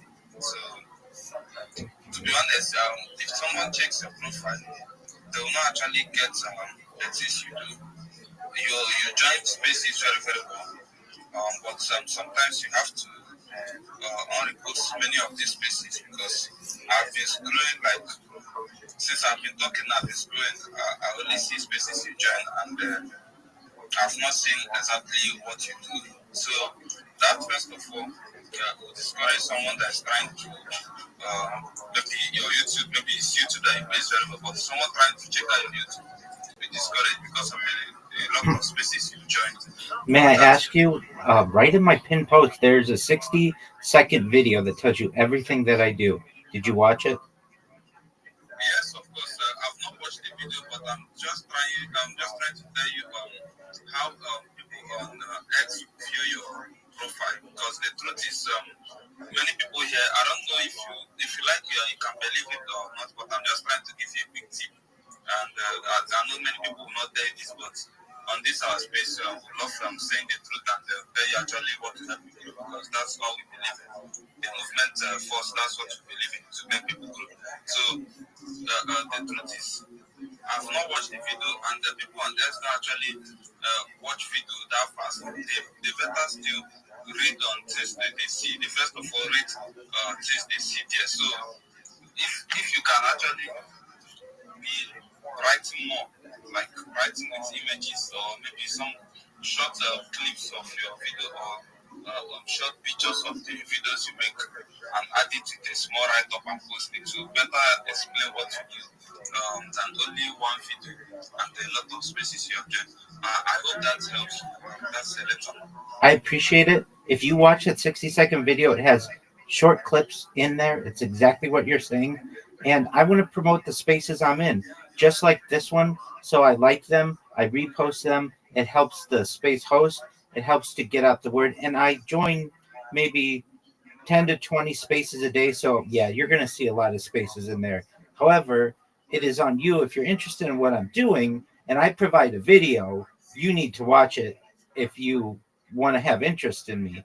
I am doing that. There's images in it. There are links in it. There's audio in it. It has maybe like a mock-up of like 6 short videos in there. So I do have that. And it isn't even something you have to click to go off site. It's right there. It's embedded. So I recognize that I do join a lot of spaces to be able to promote the spaces that I'm in. I understand that. And in order to counter that, I pin at the top of my profile a video, and I have all the links to where you can find more content of mine.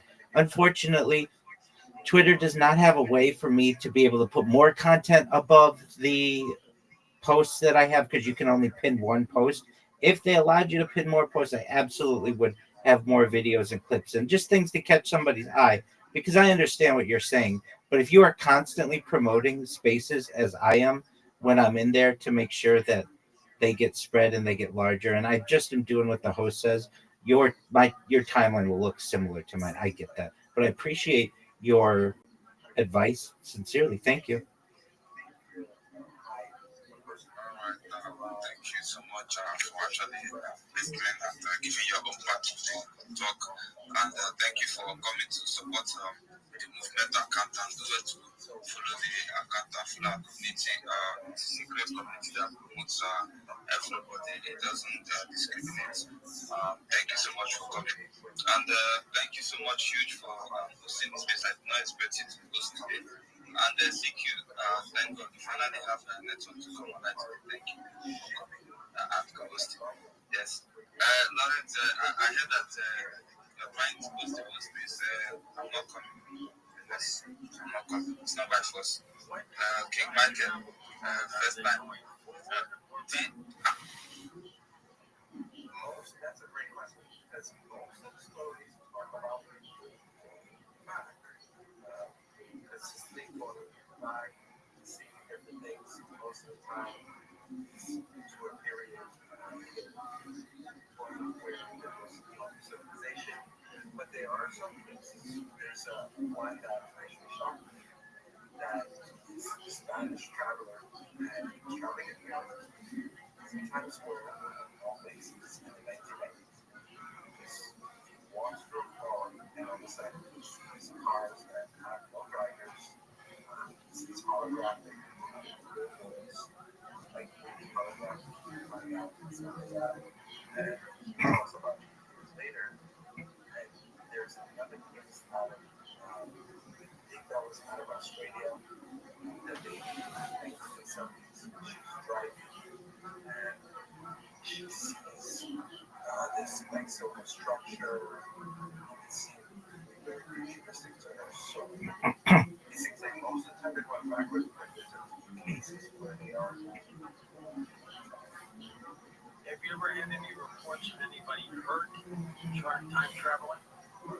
The one famous one that I've heard of is where the guy traveled from the 1800s to the 1950s in New York City, and he didn't know what the car game. Got hit by a cab, didn't he? Yeah, he's supposed to die. The people working out. There are definitely where people vanish and come back. A huge one is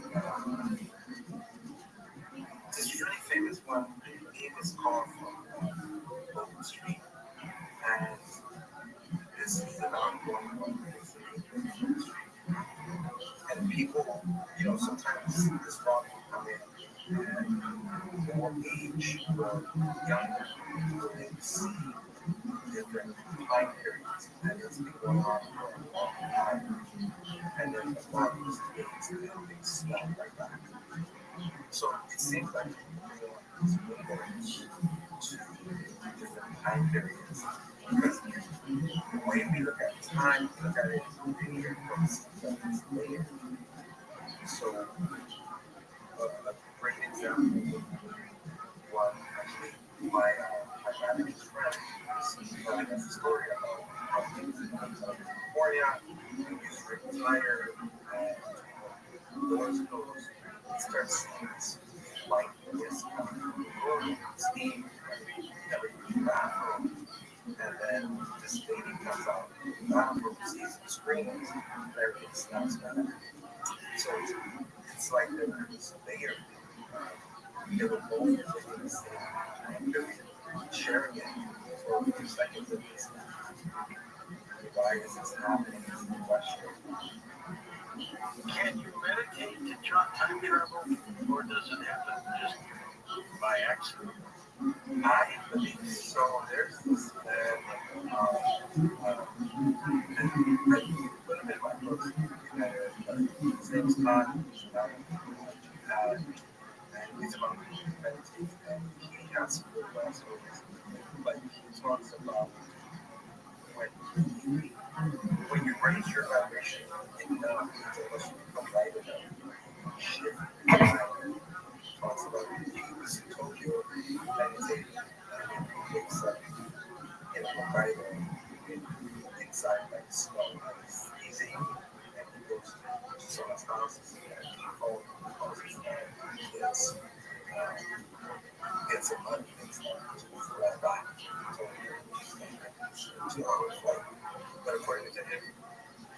North teleport. So I believe that it's possible because what our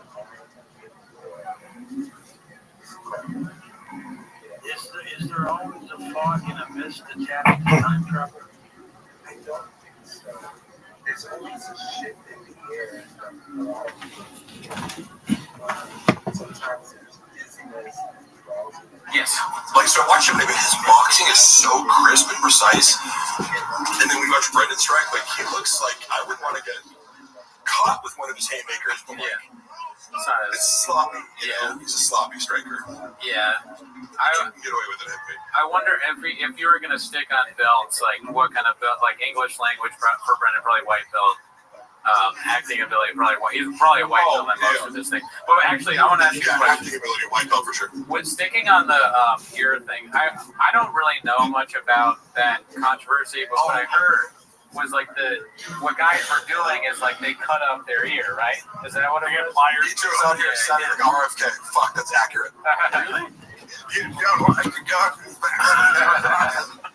If you're looking at it, we have Mark Hartley in the house. Ashkenazi boots. We should do that like a retarded people frog. I'm gonna mess up my ear for the fun. So you don't think all these roasts are very accurate too. What are they? I'm sorry. What are they roast you on? Somebody said Beaches out here sounding like RFK, which is accurate. Okay. I love accurate roasts. Like, and again, I was talking to my friend. But they're also saying your mama black belt so big. People take it too far and just like, you're literally just trying to be mean, but it's out of touch with reality. If you roast me accurately, I will laugh along with you. Okay? Yeah, they say I fuck squirrels, so don't believe everything they say. I got small teeth, big gums, ball. It's like, how many things are you going to say? Do you think I don't know how I look, motherfucker? Like, somebody said that you broke his wrist coughing. Black belt, ballpark. How much Bob will lose on Tiger Thick? I don't know. All I know is I got fired from running the social media, which I brought up over 10,000 followers in a couple months. It was posting every day. I came up with a creative strategy that I hated, but I'm like, this works. Which was I came up with a little lingo where like, let's say like Tiger Burr on Netflix, like he hated when I did this shit. I took over the chief IG account and started talking to the haters in the subreddit language, and it was like, oh, this post has 4,000 comments now because I'm trolling these people, and then also making it indistinguishable between if everyone's using this language and nobody knows who's a hater, they're all using it. He got so freaked out though because I shot first and asked permission later. I didn't tell him I was going to do this, but I'm like, clearly, if you're a rational person, you go, did you notice how this post got 10 times more engagement? Yeah. On a page that's leaking followers every day. Oh, but you want to stick with exactly what you do? Cool. Okay, great. So, the same thing with Tiger Thick, where I was like, I came up with just catchphrases and things, and immediately it was like, I'm like, this is working because you don't know how social media engagement works. We're like, what drives engagement when you have no money is like making a community and interacting and being unpredictable or whatever. And everyone is like, oh, my investors, it's really him. Oh, yeah. Just being like, I don't like this, but you'd be like, oh, the team or the investors don't want it. I'm like, yeah, you're just the pussy, because he was like, his dragon was. It truly is like a child's empire. What's the Rock's tequila? The Rock has tequila in it. Yes. Oh, yeah. Like, you want to raise the market. It's called Moana or something like that. Yeah, I'm like, cool, give me $20,000 for a photo shoot. If it was called that, Hollywood is fucked up at that point. Like they're naming a Disney movie the tequila brand. We gotta shut this thing down so we can figure out what's going on. That's actually Sean Logic. Remember he thought that Dana White stole fucking Friday or fucking Wednesday or whatever. Oh yeah. He goes, Dana stole my fucking idea for this thing. I'm like, you said it 1 week, and Dana's been doing the show for the past 3 years. Yeah. And then you convinced yourself that he stole your like the chart book to make a show out of it. It was crazy. Yeah. And he was getting anything. You're like, yeah, for sure. Dana's stealing your ideas. I mean, podcasting is a dangerous thing. My wrist isn't working. You have pickups. Gerard has. But dude, honestly, you know who else had hiccups? Fucking George Carlton. Calm down. here for one of my York stars. He's one of the greatest ever. Yeah. What's funny is the only way to fix this is to throw up. We got you over there. We've been throw thing that we do on the pod. The Korean will throw up. If you want. The most famous person on Mark's phone contacts, who I don't know, a guy named Antonio Banderas. Oh shit, dude. I'm gonna put the hot noise for that. Yeah. Antonio Banderas. He was super cool, but from the commercial FaceTime Luana was a huge fan, and I was like, hey, dude, first of all, he was super gracious and complimentary. He was like amazing to work with. He's so cool. And I was like, hey, I have to look for you. In full Macho Man Randy Savage company. So like FaceTiming Luana, I'm like, hey, what's up? You know, I've been trying. Guess who's here? And she was like, oh my god, like, so that's so nice of you. I like that. Don't have to do that shit. Yeah.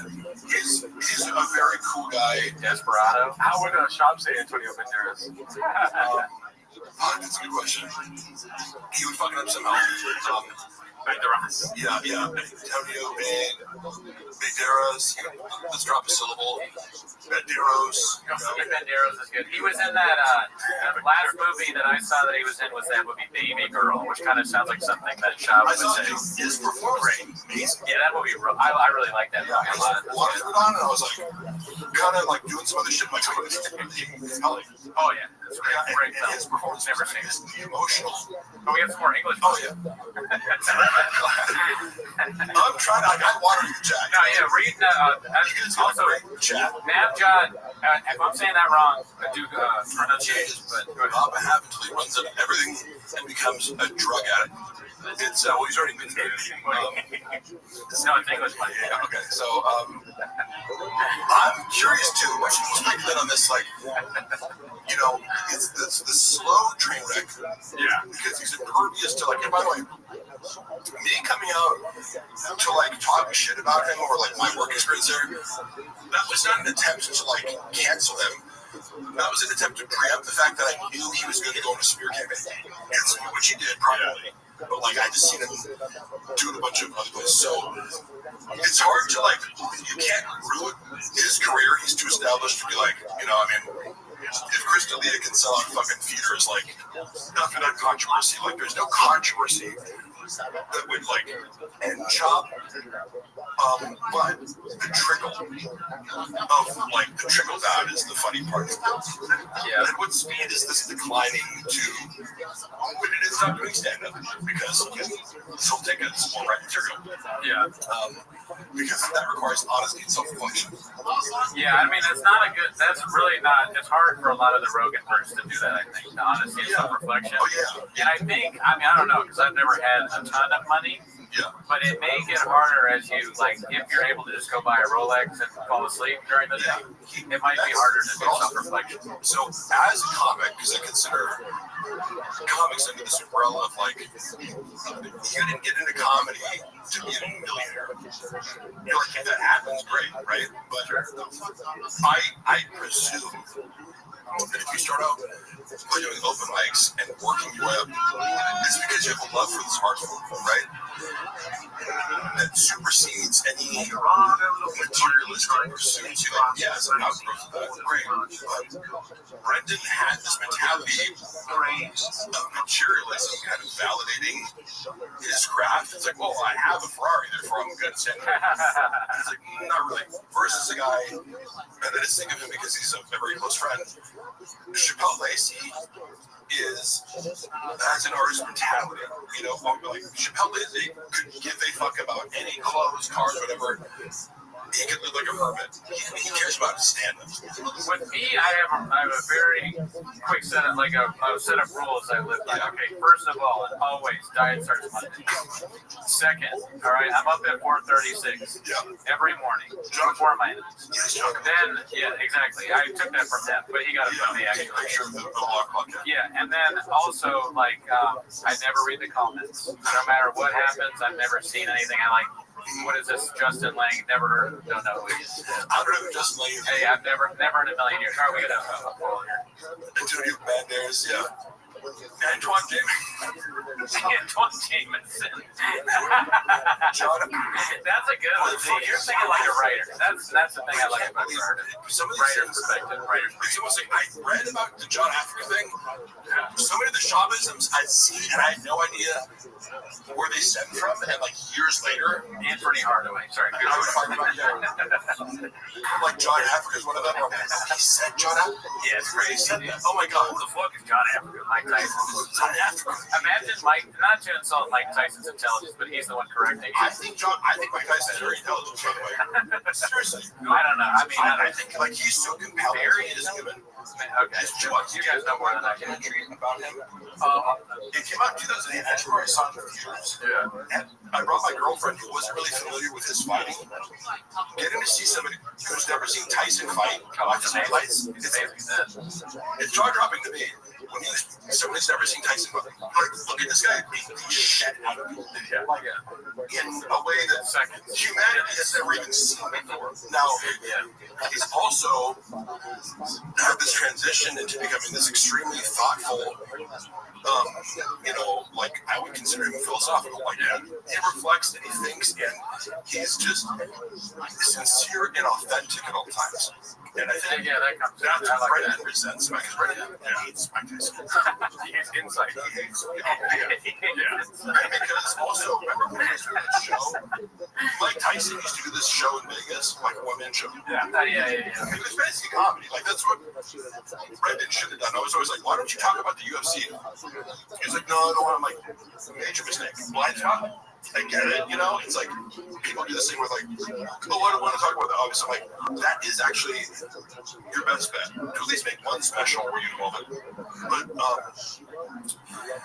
Mike Tyson's show was funny as fuck. Oh, did you go to it or was it? I was like, oh, it's good. It's well written. It's like a presentation, but it was very successful. Great entertainer for sure. That's hilarious. I think part of Brendan's resentment is that, and the fact that he's like, at all times, for better and for worse, he's authentic. If he fucks up words or something silly, it's like he's just authentic, and it doesn't get fun. Yeah, definitely. I mean, he's very fun to watch. What I used to do with my buddies is like we'd be hungover in college and we'd watch Tyson highlights of him just destroying somebody in 30 seconds. Oh, same with Fedor. We did the same. Oh yeah, and I recently got like, because somebody told me, what's your favorite? When I got into fighting, and I kind of only Conor McGregor got me back into fighting in 2015, watching pay-per-views. And I asked somebody, who's your favorite fighter? And they're like, Fedor. I'm like, who's that? Because he wasn't in the UFC. And you start watching his fights, you're like, holy shit, this guy's great. Yeah, he's the best. Somebody sent me a clip of Fedor interview with Luke Thomas. Have you ever seen that? It's hilarious because it's like, Luke's like, what's your favorite book? And Fedor says something in Russian, and his translator is like, he only reads Russian. It's like, what's your favorite movie? He's like, he only reads Russian movies. You wouldn't get it. It's just like, even about that, you would not understand. That's funny. Who hit it first? Shaw or Tyson? Yeah, who hit it first? I think Tyson's really open-minded. I don't think Tyson hates anything. Yeah. I swear to God, because it's like, that's part of his journey. Like, you can just tell I don't think he holds animosity towards anybody. I think he's completely evolved as a human being. My favorite fighter is Vinny's White says, fuck you, Mark.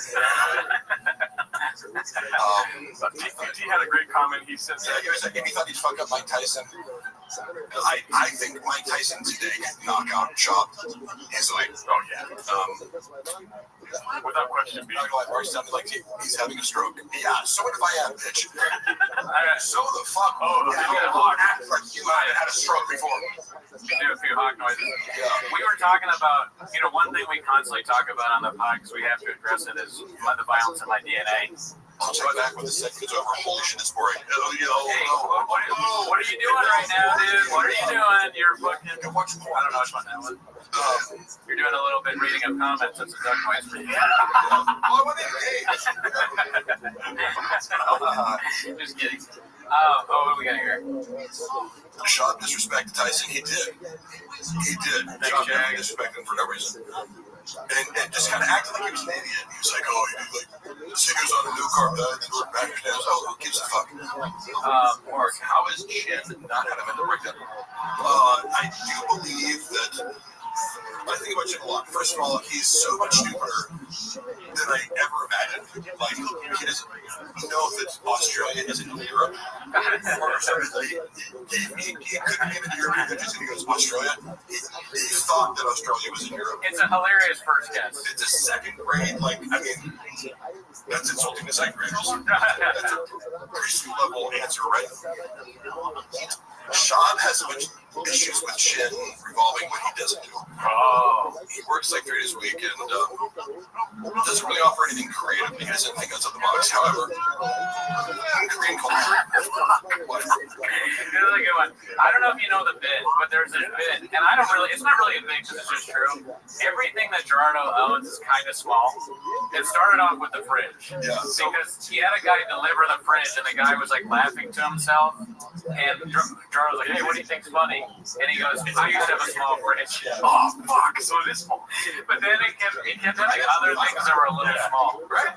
Like, So if I'm like, a single guy living by yourself, dude, what the fuck? It was fine, and we would never have known about it had Gerardo not made a big deal about how mad he was at this guy. Like, Gerardo was mad that this guy said that he has a small fridge, and it is small. So we're trying to deal with his anger. Here's the thing, Mark. He came to do one thing and one thing only, okay? See that botched paint job in the corner up there? Thank you, dude. You had to go paint that up there, right? And then I'm like, do you need me to clear it? So like, I'm over here. I'm like, do you need me to clear anything out? And I turn to him, and he's staring at my fridge, and he goes, and with the, the cabrón accent type shit. He's like, oh, you got the small fridge. You got the small fridge. You got a small fridge. This is Gerardo's deodorant. This is too small for you. Okay? What are you supposed to put this? I got small armpits. Mark can eat Gerardo's fridge. Yes, I can. Don't touch the fridge. There, Budo! What a fucking idiot, Brendan. Mark pick up the bag of Gelato's fridge so that I can't drop the weight. I don't need one right now, but we also have Diet Cokes. And then if you do want food, you can also at any time. Yeah, Diet Coke makes you nuts, dude. Yeah, I will drink a Diet Coke. The only thing I'm going to do is just try to throw up later so I don't have to keep it. Is this your coffee drink? I wanted to know. Because I got you an Americano, because that's what we drink. But do you drink Americanos? Yeah. No, I haven't like literally. But is that what you drink? Mexicano. Come on. Come on, bro. Made in America.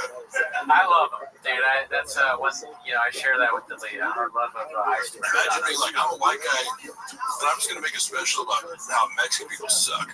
It's a crazy move. It's like, it's a very strange choice. You want to put them out, it's like, this sounds fucking stupid. Mark using the Golden Girls theme song, please. Thank you for being a friend. Yeah. You ever go to Porto's? No, where is it? It's a chain here. There's a bunch of different Portos. You're not a baked goods guy, right? Are you a baked goods guy? Oh, yeah. Because like Porto's is a famous chain here. It's a Cuban bakery. Very it's like not expensive. You can not all our sponsors at the beginning here. Yeah, I mean, I wish they sponsor. I love this place. I think it's a great. I will try some of it. They got potato balls there. It's a great spot. We need to get a sponsor soon because I just. Mark, do you think Brendan offered Chin anything monetarily for the move to Austin? I do not. And I thought about it. I think he offered him zero. Whereas, when you work for a corporation, people would just be like, "Oh, here's $15,000 for your move." There's no fucking way that Brendan offered any money. So I'm sorry, you say he moved on his own. He didn't have to pay. That's my assumption. That's great. He was saying, he has a place to live, he would justify it as like, why are you paying enough? I pay you $100,000 a year to work 3 days a week. That's just nobody does that. He's like he's alone in that. That like you move and I don't give you any money because like Mark BTL is like Lil Nas X on steroids. Do I look like a gay black dude? Is that what Lil Nas X is? I forget. Yeah. Mark, did Akash help Bob with your puppy? Well, no, I remember meeting Akash. I thought he was super cool. Like, we had a pleasant interaction. Here's the thing about helping. You scoop up the bag? Oh, sorry, go ahead. I was going to scoop up the bag. That's what Schultz and Akash say, scoop up the bag for each other. Get it up the mud. Get it up the mud. 10 toes down. 10 toes down. I hope you're 10 toes down. That must have been if you guys got along. Because if you weren't, that's what I mean. They would just bug me. I went to a little bit of flavor, but that's oh, you do that? because I do find Schultz annoying, because Schultz seems very arrogant to me. Yeah. Oh, yeah. I'm turned off by that. The most seemed less so in person. I don't know, in the context of that show, different than how I perceive him. Bud Deasy, sorry. Bud Deasy is one of our big fans there. He's a great guy. Never met him. He says, will you tell the Red Bat story? The Red Bar?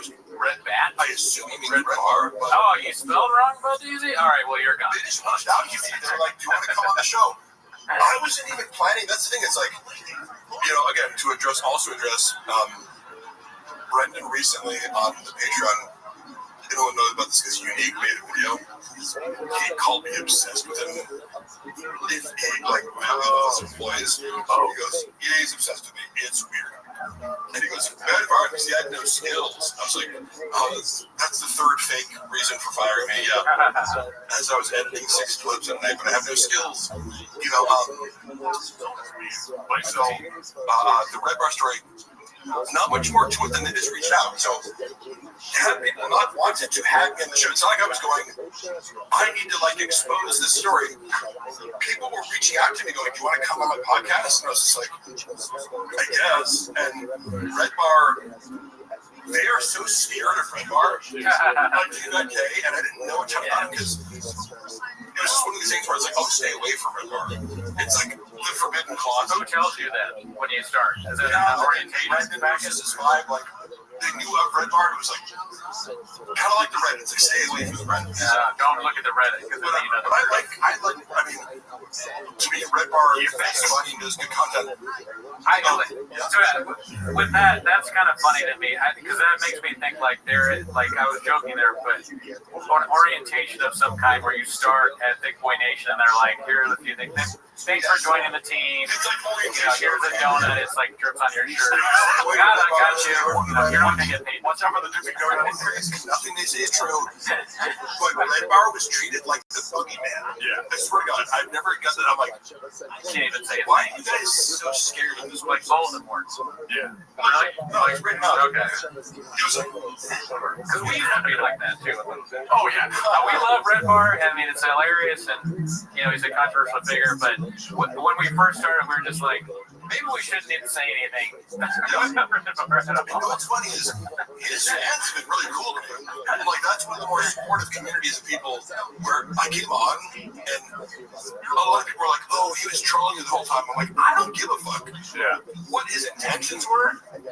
Mike, I know he probably wanted a little more out of me and he was trying to press the conversation, but he's being a good broadcaster. It's like Howard Stern is trying to press you to say the most controversial. I guess that's in his appearance. I didn't feel mocked or belittled by him. But you're in on the bed or you're enjoying it regardless. Because he was had me on FaceTime and he was like, maybe going like, ugh, just hold on by the way. Great woman, never met her. Oh, yeah. And he was holding me on FaceTime and people were like, oh, didn't you see how Red Bar was trolling you the whole time? I'm like, I don't know. If he was, I didn't care, It would be an insult almost if he didn't troll you a little bit, right? Like, who doesn't he troll when he is up? When he was saying complimentary things to you, I'm like, I don't know. I don't have any reason to doubt he hates me. I don't have any reason to doubt that he's being sincere. Because it was just like, yeah, I used to talk shit about you, and then I kind of changed my mind. I mean, I'm like, that's okay. Is he ever sincere? I'm not sure sincere is a part of his, joie de vivre. He's not a. To me, it's unbelievable that you could go from because he did make fun of me on the show. And again, if you don't know the context or you're comparing me to Brendan Schaub, there are certain things that I do that are sarcastic or tongue-in-cheek that might not be obvious if you're just going, this guy's Brendan Schaub's friend, and therefore he's as stupid and narcissistic as Brendan Schaub, and therefore if I'm doing a, you know, like doing a little act out where I'm acting more Jim Bro douchey, then you're gonna go, oh, this guy's really an idiot, even though I'm fluency. Indian Man wants to know if, what do you think of Elephant Graveyard? Oh, yeah, one of our guys. Amazing, yeah. I'm sorry for calling you the Indian Man.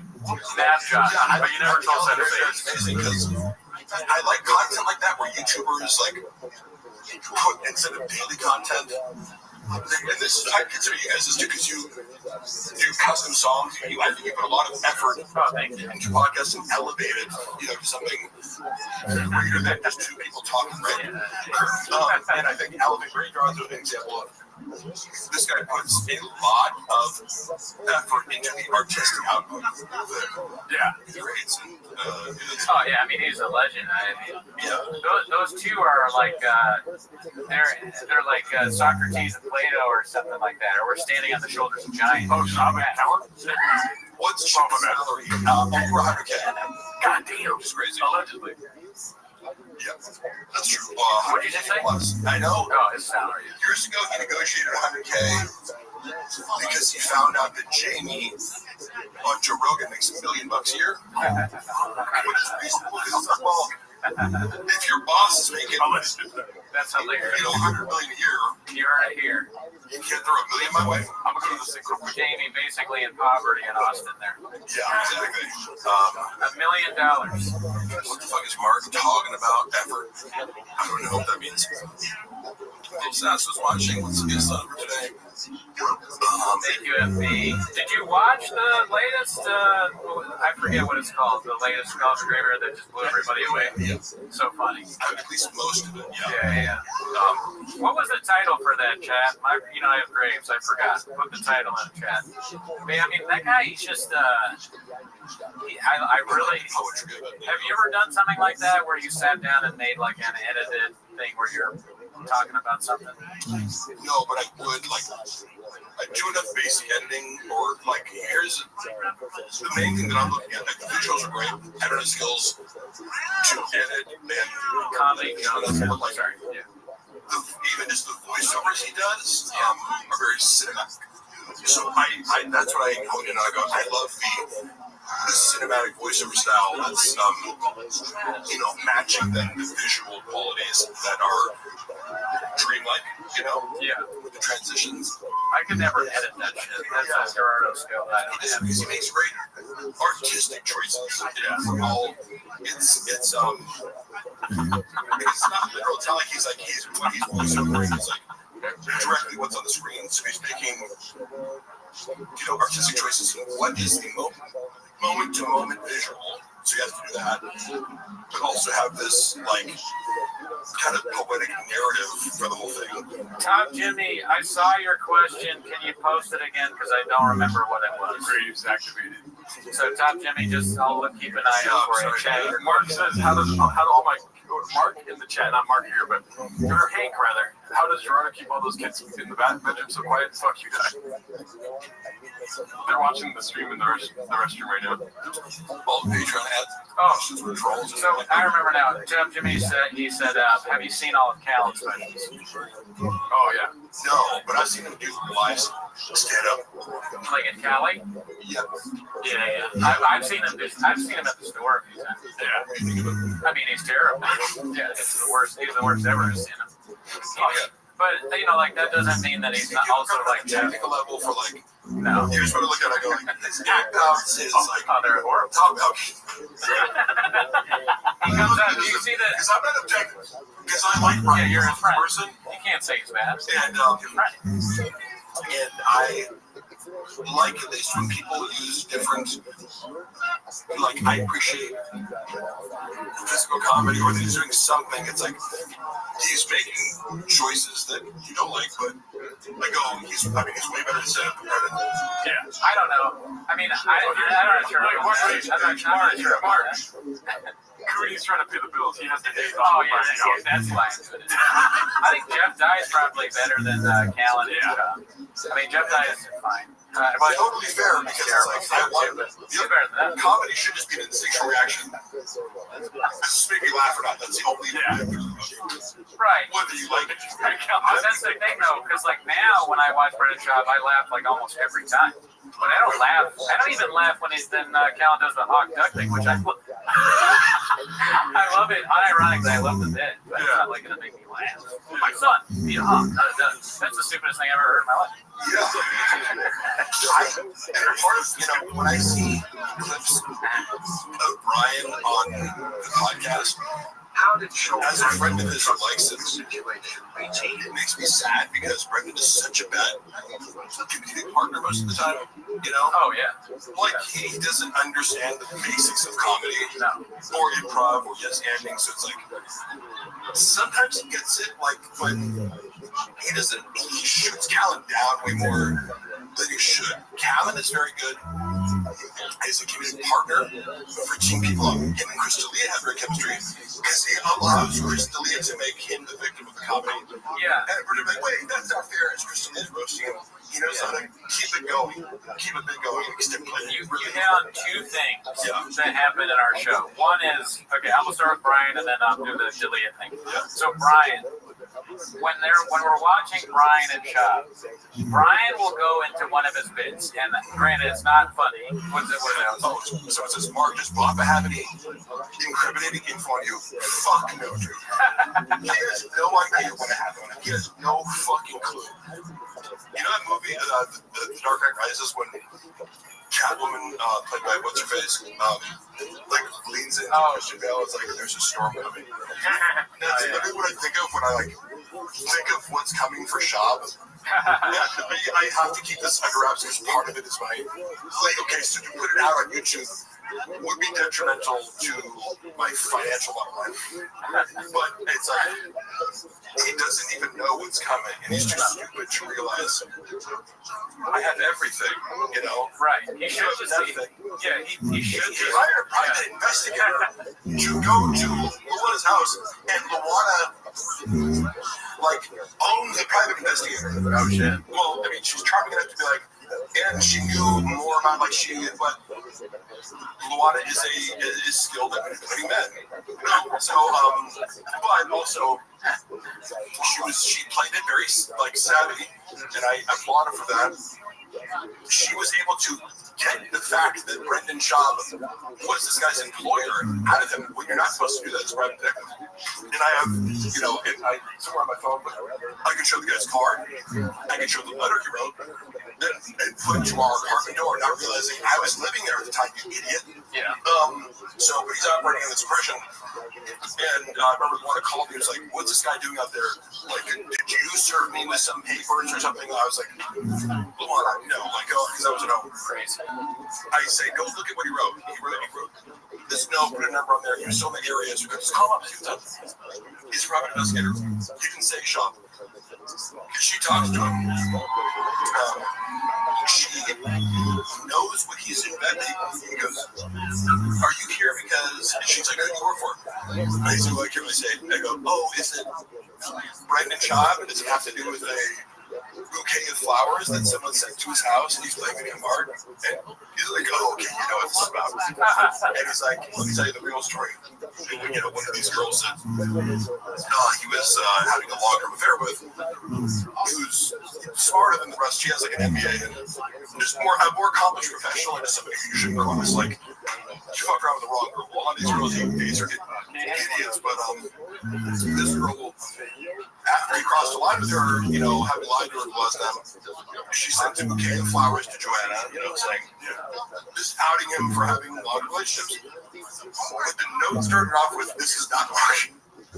So, it's true, it wasn't Mark. However, it gave them just enough of a thing to go, Joanna, obviously it's Mark, because it says this is not Mark. Yeah. And then he invented an entire story whereby I somehow went to his house with a bouquet of flowers and a note and knocked over his bed. It was cool. I'm like, you have security cam footage. I've been in your house. The whole thing is covered by, 8 different cameras. And he said to another side piece, hey, you can talk to Mark recently. He's like, no, what's up? He came by the house, but he wasn't there. Like, he's harassing my kids. He's like, no way. And it's like, yeah, I had to get the police involved. Like, I'm on the phone with them right now. I'm like, oh, yeah. The police. Yeah, sounds good, bro. With the security cam footage of a worker from Joanna's favorite florist delivering, I just wonder how he gassed her on that, because, like, he's like, oh, he pulled out the fucking camera plugs, he cut the power to the security, because otherwise, be like, well, watch the footage. Where am I in this situation? It was just one of the more hilarious things where I go, this willingness to gaslight his wife and family in the craziest way possible, and then hire an investigator. Yeah, whatever he does is whatever. Lawyers. That's why he lost the unique lawsuit, because it's like, imagine Brett and Chubb's your client, and you have to rely on him to tell you the truth about what's going on. You're fucked. Yeah, I mean, being his lawyer is like being anything. You gotta be like, maybe we have another one if you want another one. Because I bid off that one. But go ahead. Dude, this shit is amazing. I just tried it for the first time having a coffee cake from Bordeaux's. Surprising, I know. Cinnamon coffee cake. Wow. Listen, I would fuck my way into the room to get this. Yeah. Yeah, that's not good. No all caps, that's the rules. Mark, you're a drama queen. No, not. Hey, if somebody runs a fucking smear campaign against me to try to ruin my life and make me unemployable, or lies publicly about the reason he fired me to make it look like he wasn't a fucking idiot who threw a temper tantrum because I didn't text him back for 2 hours, I get to do whatever the fuck I want for the rest of my life. I got enough dirt on you to murder you. This is what the fuck I do. Where I hit it, or murder you. It's so fucking stupid. Kyle Samuel wants to know, and you probably have already answered this before, but how did Schaub handle the drug walk situation behind the scenes? Freak out and handle it terribly. Like, his always, I also this answer. It's a choose your own adventure where it's like, hey, make the worst decision possible. If I was, the funny part is always, if I'm tagged in a video, I'll go Brendan Chubb's handler. How could I be someone's handler who doesn't listen to any other human? That's facts. You can give him the best advice ever. It's like, hey, what you're about to do, like Joe Rogan said, he needs someone to say, what are you going to do? No, don't do that. Yeah, I would say that to him. He doesn't want to listen. Yeah, it's like, how are you going to handle this truck walk situation? Stutter on fucking, I went through your DMs. You sent a peach emoji to fucking a picture of Andy Letterman's ass. I saw that. But you're like, oh, I would never get on her. Doesn't make any sense. I mean, hell, I'm laughing at him on this fucking Flanger podcast for stumbling over his words. How do you handle a drug walk situation? Obvious. You text about me, they to kill you. But moving on, Christian L. Literally, it's like, as ridiculous as that Mark broke into my house story, it's like, how can I make this the absolute worst out of this universe fucking problem out of just being like, yeah, we already know you're a cheater. Just admit to it. Just be like, hey, sorry.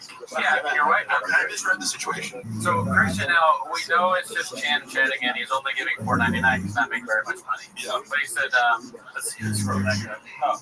He said, Mark, what is Schaub's most redeeming quality? You must have seen something good in the beginning. I talk about Schaub's positive qualities, but they're still under the umbrella of narcissistic personality disorder, which implies any stages of a relationship. He's going to be very generous. So, for example, the first time I ever traveled with him was to Austin, Texas in 2021. I got permission to go from my wife. She was like, why the fuck are you going with Schaub? It was actually her birthday, so I was like, but I'm like, it felt like it was like, dude, I want to go do this. He invited me, come on, this is gonna be fun. I hadn't traveled that much during COVID.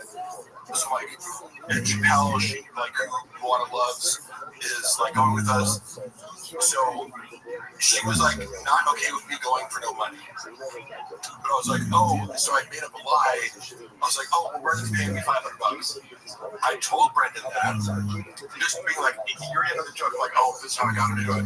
But then he gave me $500 to cover my ass, so I could be like, so that was a good deed, right?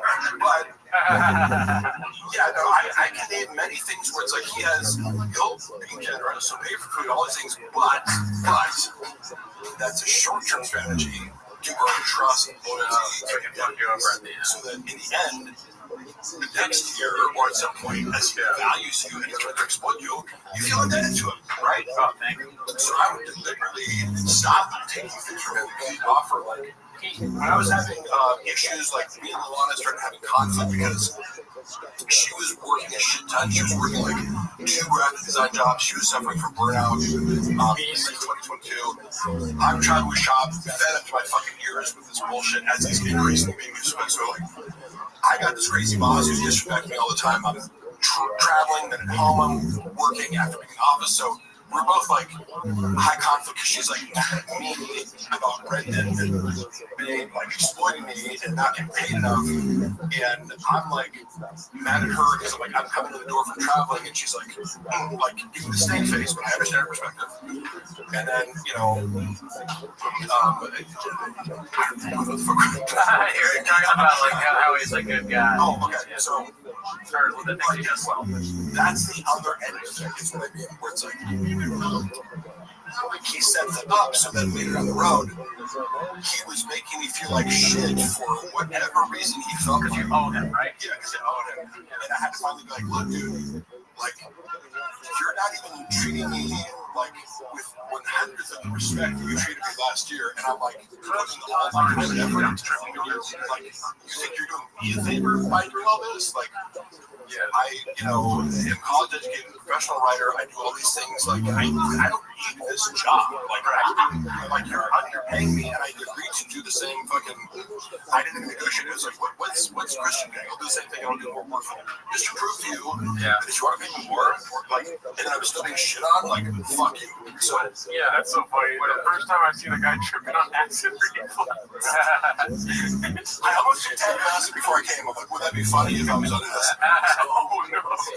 Yeah, like with Shav, what I learned from Shav, because he does have good qualities, is like, number one, he's helped me a lot. Like, I wasn't really that into my son's baseball team, and then like I listened to Shav, I was like, you know what, I should be like a baseball dad. And he's got me like a good umpire. Yeah, my son Denver has gotten a lot better at the swing and the pitch, and he never like loses to a fat guy anymore, like a fat kid. So we got rid of that. Like, if a fat kid is playing, he's always better than a fat kid. I didn't like him until I got my own truck. Hey,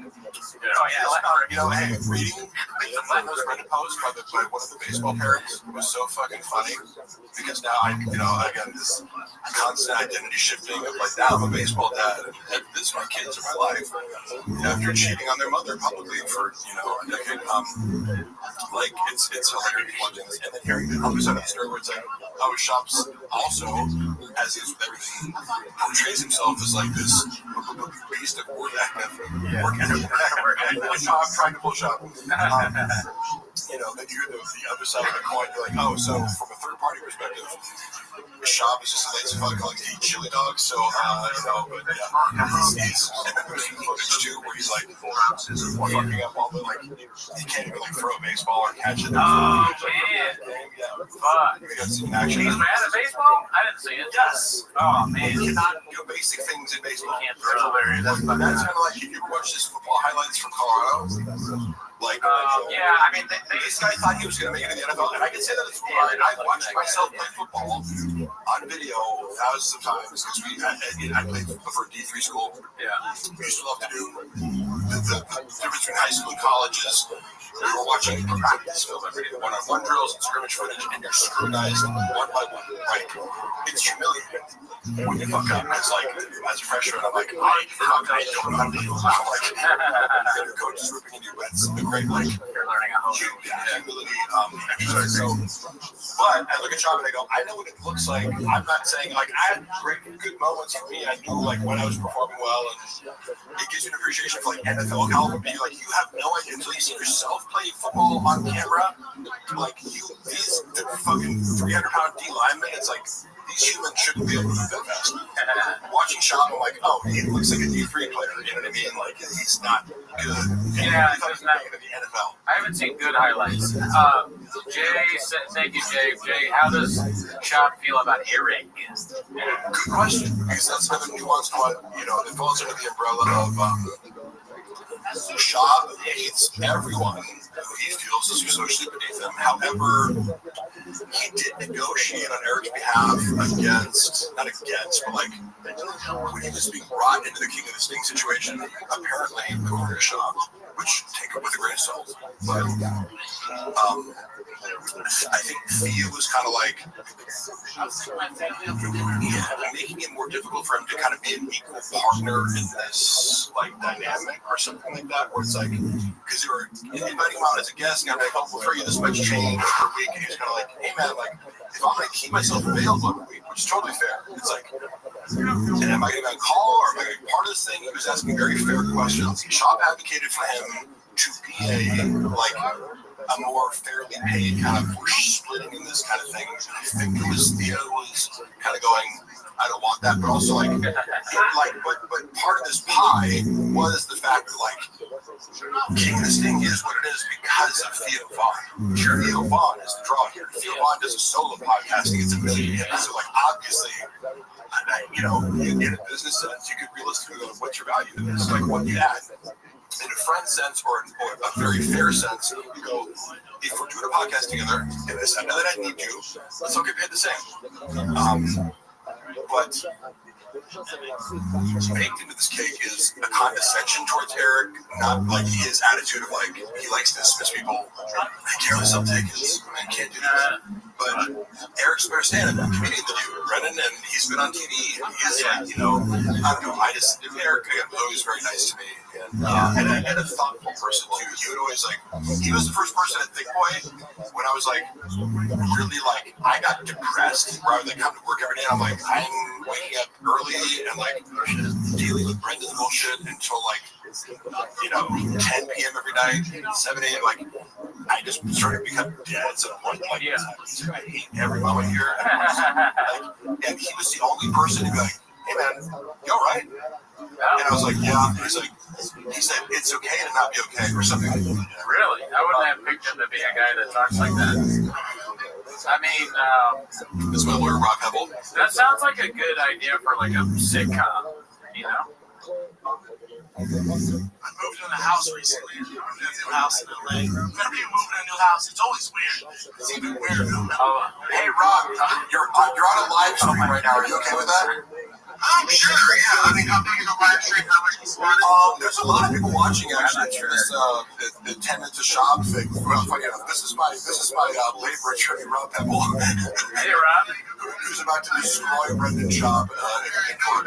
Oh, actually no, he's not. He's totally incompetent and it doesn't do anything. Rob, we're actually having an informal discovery conference right now. I share a concept with you. Yes. So part of this last thing that we got going on is that I want you as an advocate for yourself, and I have another potential client that bring stuff, all that stuff, the doorbell, all the ring security stuff. I'm good. Why not? Not to make people like an idiot. Of course. So I want you to wrap this out. It's a whole process. I want you to think about how to scale this. You'll see advisors, right? Yes. You throw in like this other cases, it's situation just like yours, and you want to get it. Yeah. Which worse, you guys are doing this because you're a creator like me, and you're going to teach us, but she decides she wants to do this. I'm lawyer, and she knows what's crazy Barbara calls it. Right when I get you guys do this, I go proceed together because I'm going to hear you out of these two. Also, yes. Thank you. Love you, Robert Pebble, attorney at law. Right. Good luck, Rob. Yeah, so Rob is like, I went to college with him. He's literally one of the smartest people I know. Right. I was saying earlier, like, if I get 10% of what he's saying, I'm lucky. But like, I go, I'm bad. He's just better than Chop Swims. Right. Motion to dismiss. I'm saying some random shit out. That's it. So you went to college with this guy? Yeah, we both played football at Pomona College. But I would consider Rob, if he had 150, 160 IQ, I wouldn't be surprised. But he's like extremely intelligent, and specifically with organizational systems. I remember when he was like 20 years old, he's like a gym bro, like me. So we like connected over lifting. I'm 5 years older than him. So he was a freshman when I was a senior.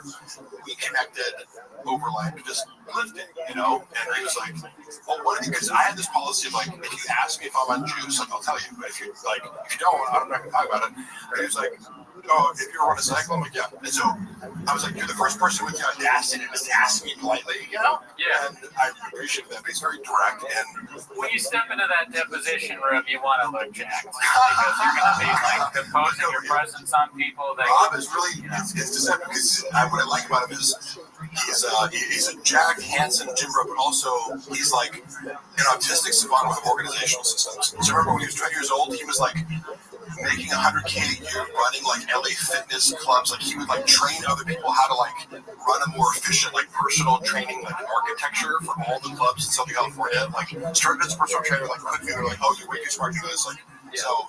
Because he was still going to college, you know, and also making $100,000 a year, like, you know, like telling people how to do their jobs. Yeah, that's crazy. You didn't get your lunch by the 5th hour. You went 4 hours without a 2-minute break, dude. You didn't get reimbursed for business expenses. Yeah. Okay, we worked off the clock. Yeah, and he's also very moral too, which you don't meet a lot with lawyers. Like, yeah, because some of these guys, you know, whoever's representing Shop, it's like obviously you realize this guy's an idiot, pathological liar who has no case. It's kind of like whoever's representing Blake Lively, Ryan Reynolds. So like, you know, this person has no case whatsoever, and you can charge these clients millions of dollars and draw this process, but you know you're going to lose, right? But Rob Pebble is extremely good. Actually, you know what? Now that is a good advertisement. I mean, he's a lawyer doing wage and hour stuff in California. And he'll fire clients. Get a Rob Pebble. Yeah, if he's like, you have a case or you're misrepresenting something, he'll fire clients. He fired me the other day trying to sue Gerardo. Not enough Diet Cokes. But we fixed that problem, didn't we? You know when I drink a Diet Coke, what happens? He's a lawyer doing whatever, what can go wrong? No, seriously, Rob is one of the best labor attorneys in the state. There you go. It's a hard concept for people to understand that you can have muscles and also be good at a job, but it turns out actually helps. It helps. Muscles help everything. Yeah. So Mark is Rob, the sharpest tool in the shed. I know literally one of the smartest people I know. He's designing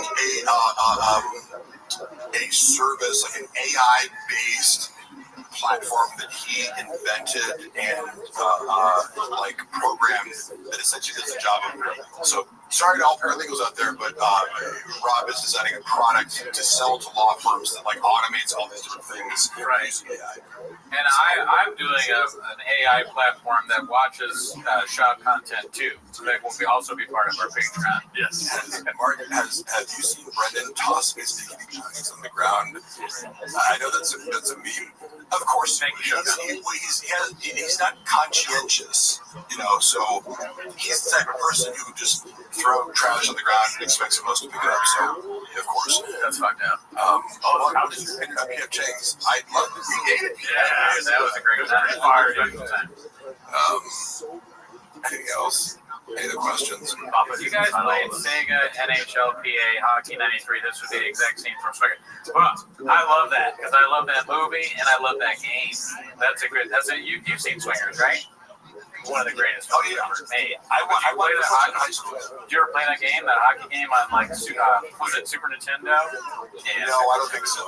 Dude, that game was the best. All you had to do was you go around the goal and then you click and then you could get a goal every time. And then you could also fight. Super Mario with you. Mario Brothers on that. Super Mario is on there.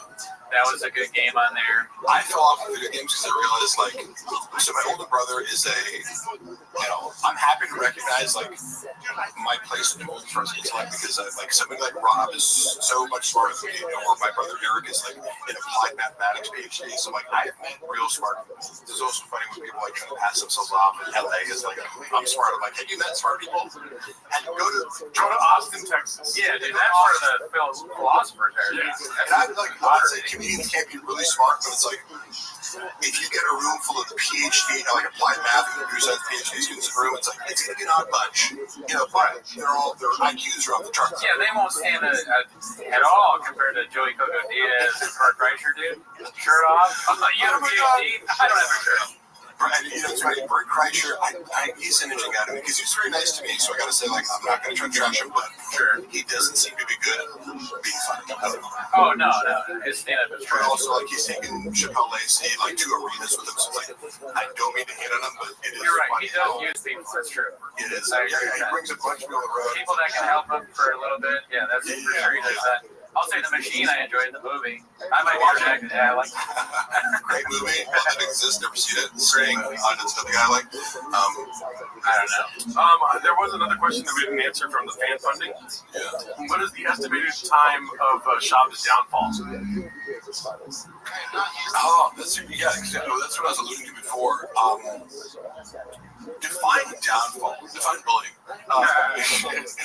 I would just, at some point, right? There must be a point where you stop podcasting. And because he says, I would do this for free. Right? There's some I remember seeing some clip where he's like, I fucking do this for you. If we weren't making any money. Would you though? Would you though? No, I don't think so. I don't doubt that I do think Brendan thrives off being on his computer. I go, I don't necessarily feel the compulsion, because whatever people call you, like I'm constantly being accused of being a narcissist. I'm like, I feel like I get enough attention in life where I don't feel like there's this deficit of like, I need to post things, you know? I feel like some people do constantly need to be in front of the camera and courting attention. I feel like Brendan does thrive off of that, of like just like even the feeling of importance when you walk into a studio, because I go like, he could be doing all this himself. There's nothing sophisticated about his production. But like, why do you need to pay a guy $100,000? You know, like, do what you guys are doing. You guys are the performers and the producers. Yeah, I mean, wouldn't you rather save $100,000 a year to do yourself? That's a common knock on him. Yeah, I don't know. You know better. Like, why don't you know about camera? I mean, but you need so much production and post production. So it's just funny, like, you know, the shit that he wastes money on. He's like, there's a bunch of people here, and I'm the center of attention.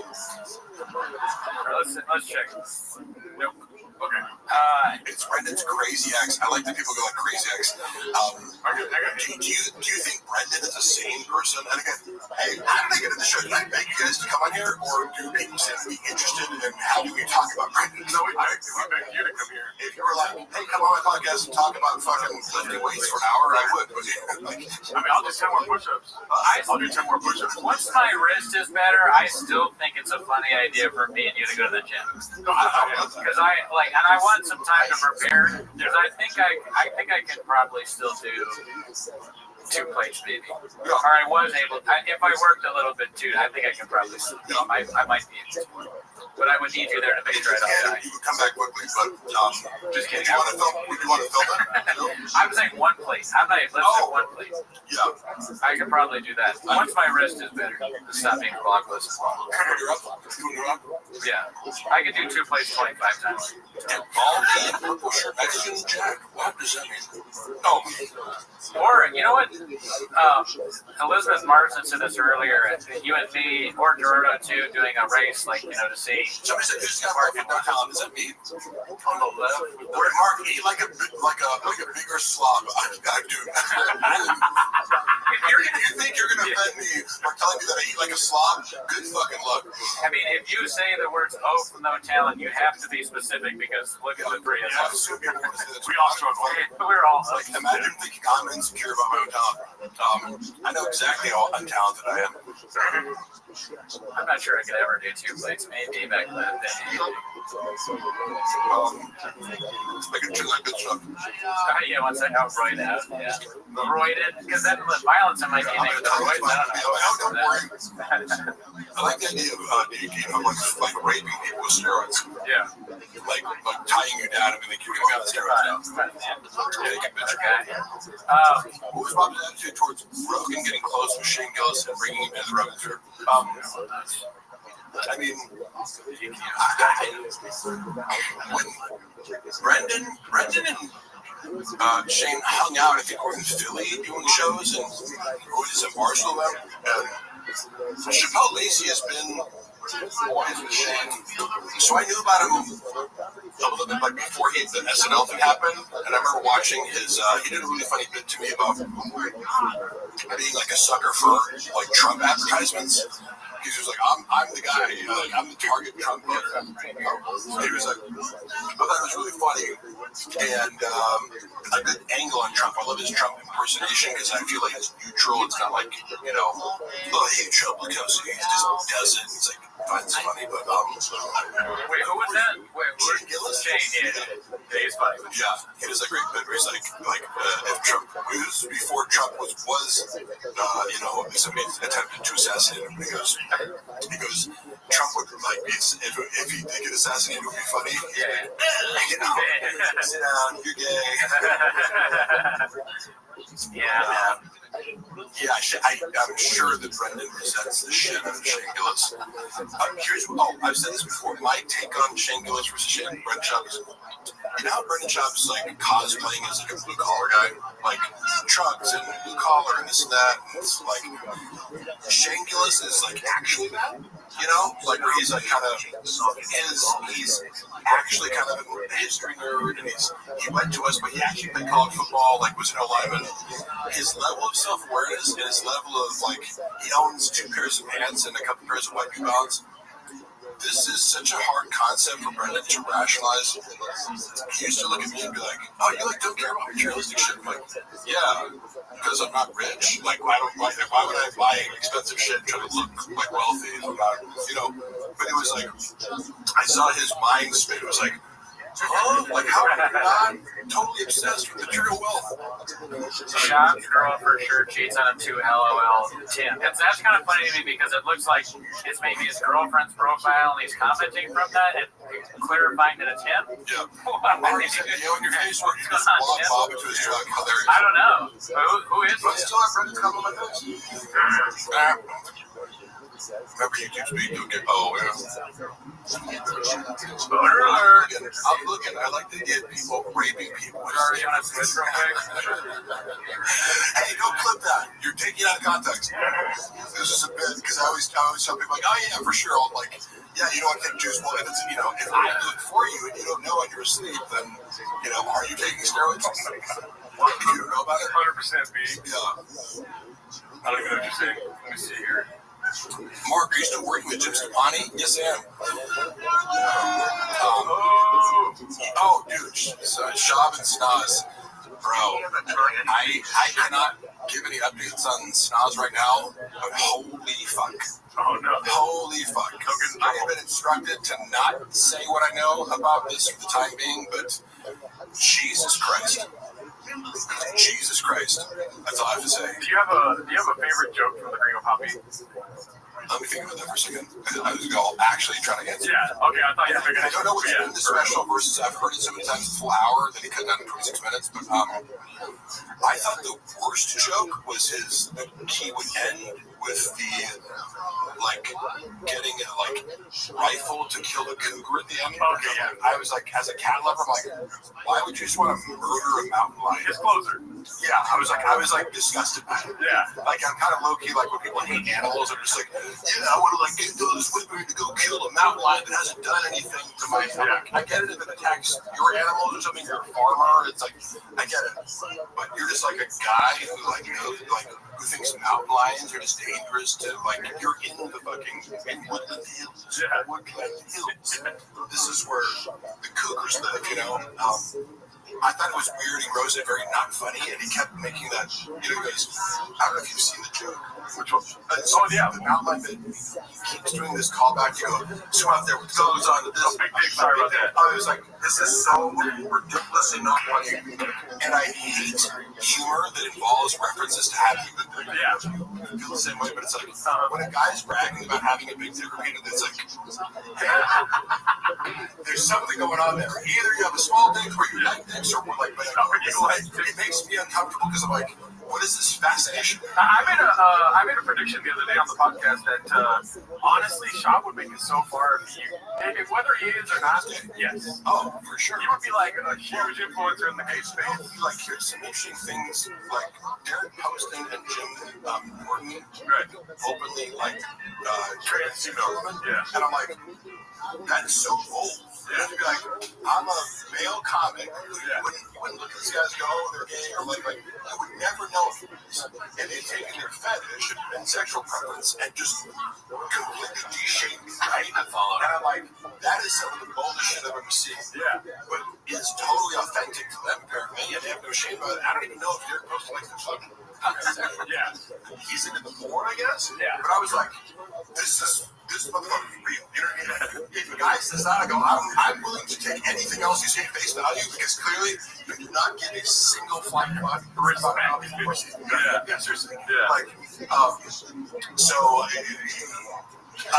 always told or would say about Brendan, if you just were more authentic, the whole thing would work better. But it's, if you have no real self, and you've constructed a false facade to make up for, a wounded self, whatever the NPD is. It's like, you can't be authentic, unfortunately, because you dig inward, and there's only shame, and What's that? NPD? What's that? Narcissistic personality. Any cluster B personality disorder, sociopathy, borderline personality, histrionic personality disorder, Machiavellianism. Cluster B has a lot of overlap with regards to, like, a damaged self that allows you to be either self-destructive or destructive of other people. Yeah. In various expressions, I mean, I have a core commonality of like something's wrong with your brain, or How did you learn about all that stuff? Like, I'm very interested in personality disorder. People misuse these terms. They'll be like, "Oh, that person's bipolar," or like, I go, "You don't know what bipolar means." They think people who have like mood swings. I go, "No, bipolar means extended periods of mania and extended periods of depression." So these things are fascinating me. With narcissistic personality disorder, the moment I started to get buff, people would be like, "You're a narcissist." I'm like, "Am I a narcissist?" Because I'm like, a little bit down. Mic check. That's good. That's good. That's fine. My cable was really last time. Deadpool costume. Oh my god, I saw that skin. The Deadpool costume. It was so crazy. But also representative of, like, he used to have a team that would do these skits for him, so it was like high production value, but terrible and unfunny. Yeah. Okay, so I like how I don't know if you heard, but I asked him a question. I said, "What's your favorite bit from the Gringo Poppy?" And he was like, "My least favorite bit." Since we get it, Mark, you've watched Jordan Peterson podcast. First of all, I have consumed many hours of Jordan Peterson, but like, imagine me learning psychology from Jordan Peterson. Now he has his area of expertise. I don't subscribe. Can you show me where I can get some pencils? He is an expert. Like, have you listened to Jordan Peterson? Because what he says about psychology is highly accurate. You've been able to get pills in the past, have you I'm not? sorry, Mark. One look at Jim Norton, and I knew. Well, good for you. I didn't. But I do. I know a girl who used to date Jim Norton. Here's a funny story about him. So he was dating this straight girl, and for either his birthday or her birthday, I forget which one, but they hired a male escort because he wanted to watch this girl get fucked in front of Jim Norton. And like, so I'm sure they get a guy with a huge cock, and he's like face this girl. Oh shit! Oh my god! Throwing up, and Jim Norton couldn't take it. Oh yeah. He thought he wanted to see this, but he couldn't handle it. Like stormed off and created this huge conflict. Yeah. Because the girl's getting banged by BPD, entity. Yes, exactly. That'd be funny. I like Jordan Peterson. Oh, Mark, who provided the 3 pages of evidence? Brendan was. I have repeated this a lot, but let me.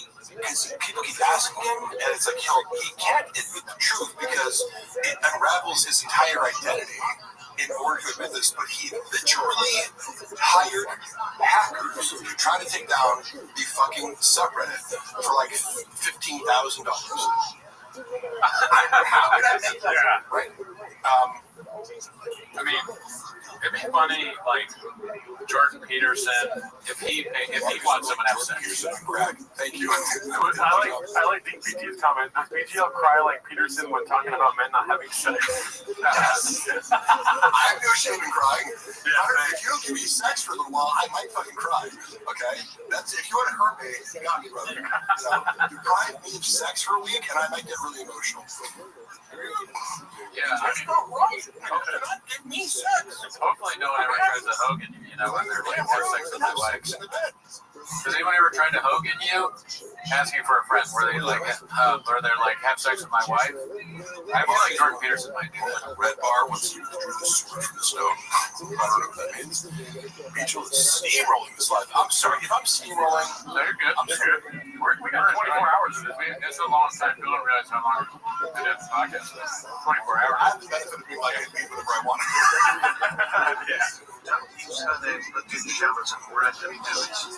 Agreed. Marcus, you know what I did take? I took the microdose of mushrooms before it came. I had a coffee, fucking energy drink. Drink one of the rain, yeah. That's pretty good, too. I think I feel like you looked at me. So, the last time I went to your show, I know you guys like had a work day and retired. Like, I took pre-workout before it came. It doesn't take much to get me going. Yeah. But I was, but hey, that's me. If you don't want me to podcast talking, way too much, then find somebody to talk to. I want you to talk to Jordan Peterson. I would love that. That would be so fucking cool. You could probably figure that out, right? I would like to talk to him. Yeah. He went on Jim Jeffries, and this is a rare moment where Jim Jeffries asked him a kind of gotcha question, and normally pundits get very defensive because he made a point. He's like, so would you say that this? And Jordan Peterson goes, yeah, you're right. I was like, what? Yeah. And Jordan Peterson just admitted that he was really wrong about something. So I respect him for that because he thought about the question. I was wrong. You don't have to. I don't know if you know, but Cooney is known more for his Peterson impression than his shop commentary. Yeah. I mean, I do the Peterson impression on the show a bunch, and people request it, but I'm not convinced it's any good. Oh yeah, I've been doing it.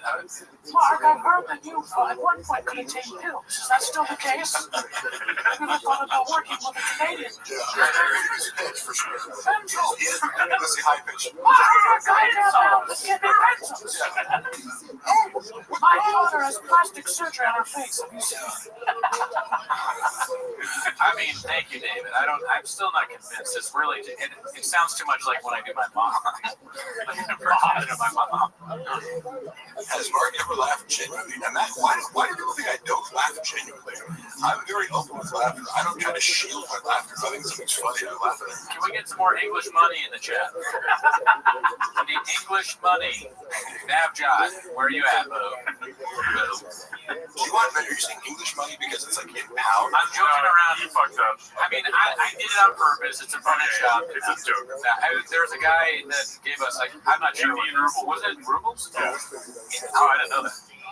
He gave us that, and I was like, is that English money to Gerardo? And Gerardo didn't cut it in time. Does Mark know the lyrics to 10? There's a picture because I'm confusing right now with I'm falsely confusing it with all the songs you guys do.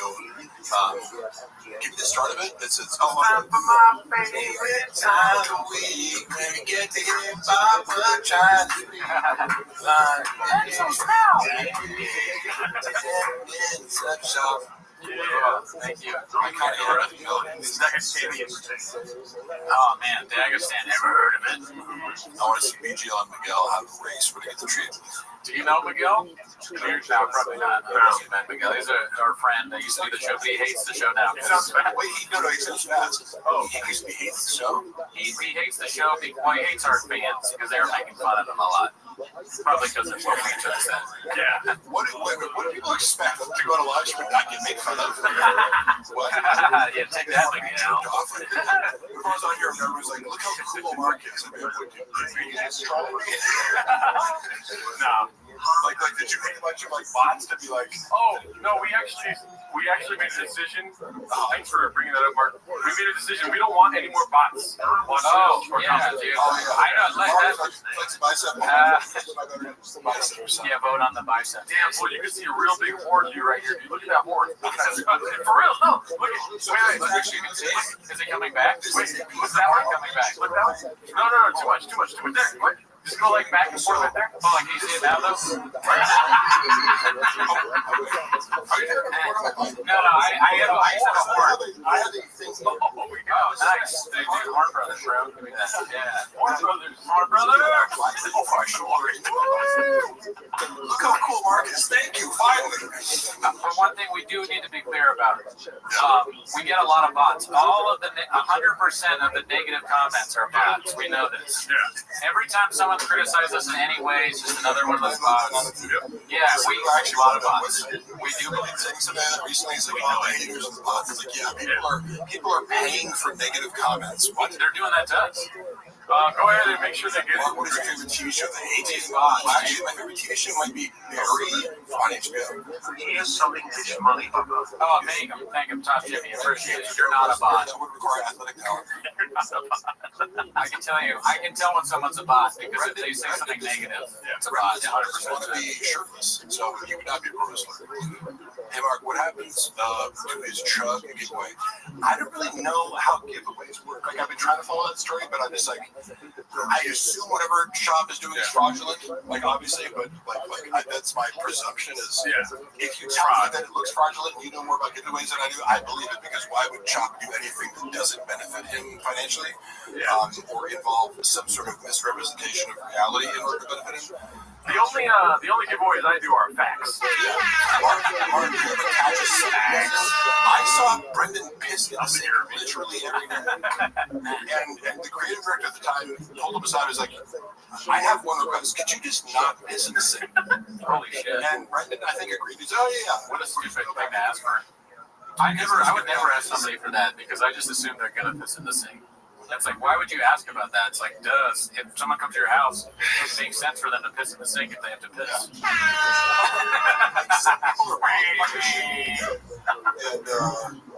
Dude, I pissed in all my friends' sinks. Both men's sink is full of piss right now. Horn Brothers is when you get horny at the same time. Hilarious. Ah, fuck. Really? You guys horny right now? No. I don't even have a horn number. Rock hard. If y'all are wearing hats inside, please, it's cringe. Listen. All right, no, it's like, good morning. It doesn't matter. That counts. That's a bot comment. We found a bot. We found a bot.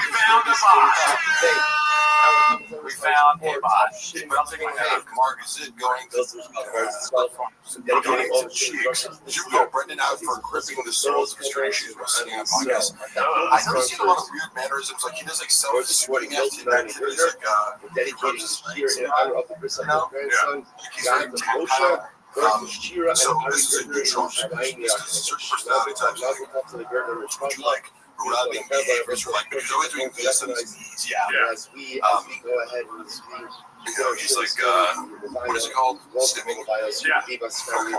It's like self-soothing. But you constantly. Oh yeah, he does that all the time. I saw that once and I compulsively to the point where I have my own compulsions, but then if people make you aware of them, you become subconscious. I don't know if I compulsions. Oh, I used to play with my beard on. I still do. They would talk about that on the pod. Like they're like, "Oh, Cody's at his beard again. Tell him to stop." Good luck with that. Mark, you hook up with. Okay, go down. You don't need to read that. You don't need to Jamal, let's see. Did Chop take you straight or require a rain chaser grade? That's crazy. It's all optional. Shop's not up to the spectrum. Why won't he answer about Sanaz? So I got word that Sanaz called me deranged. But turns out, hopefully you'll find a better future, but she's the most deranged person who's ever worked for Shop. And I wouldn't say it wasn't true. She's crazy. What's your crazy? Number two, You have no fucking Yeah, you almost forgot. I like crazy chicks. It wouldn't surprise me if she ended up in jail the next 2 years later. Whoa, that crazy? Maybe. Okay, allegedly. Sure, I get it. Why would I say something that didn't come out to be true? You know what I mean? Did you ever see, let me rephrase this question, because it is one of my questions, Mr. Mark. What's the most creative you've seen Shop take at once? I like the... Jesus Christ. I wasn't happy about No, like, I just... It's a lot that would make me nauseous. You know what I mean? Or like, I have taken care of that's what's like, why wouldn't it be fun? Yeah. She gives you some sort of buzz. It's a liquid. Happy, there was happy hour shots. Oh, I thought there was like shots. Yeah, it's like heroin, right? I'm sure you could do it anytime you want to, but Battery. Tommy Lee's talking about how he used to do like Jack Daniels and drinks. Oh, wow. Who did that? That's great. Who said that? Tommy Lee. Oh, He's already injecting a bunch of drugs into things. I'm like, this, I don't know, I just will try to minimize this. Yeah. Inject things. Drinking, you don't even need to inject. Why Have you noticed, by the way, she I'll doesn't say tell you why, yes. because I love Benson. It's so funny. It's like, there are people here. Look at all the people that are excited. Here's the paper mache. I used to inject benzos directly into my penis. Oh my God. That's not even when it was really bad. Mark is not like the show's called the Golden Show. I come pills of benzos.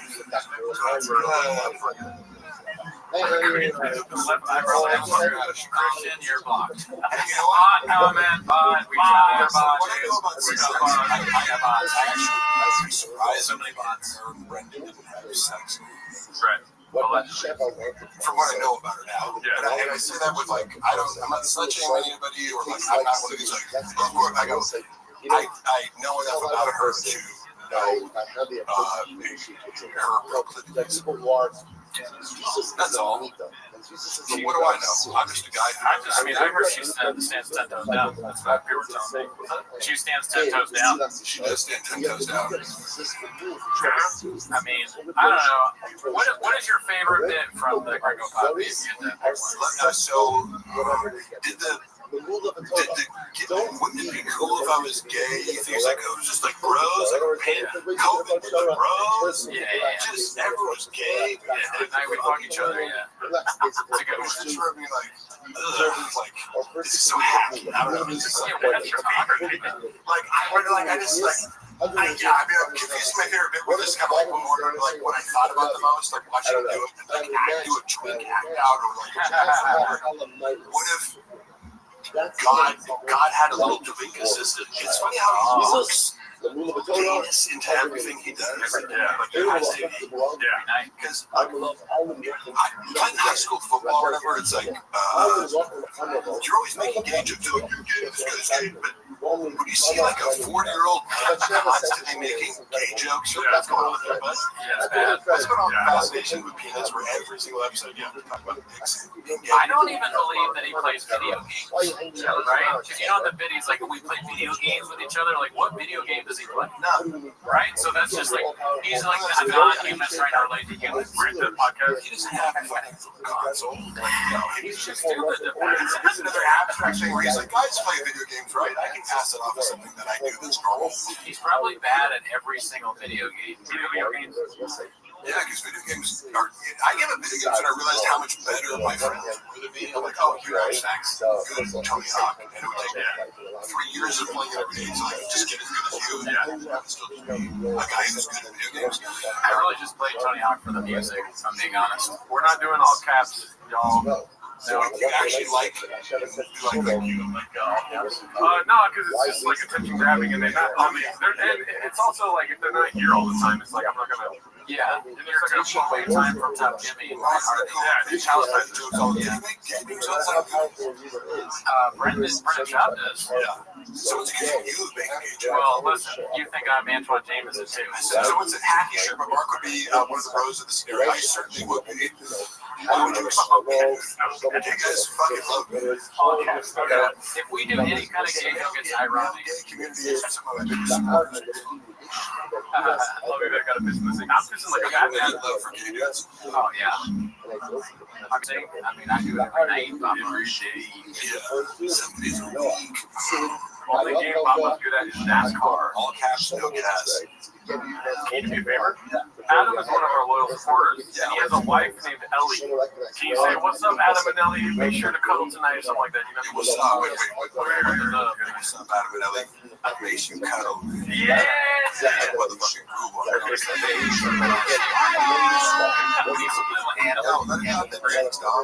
Ellie is not being turned on by that, then I don't know what else to do. Adam.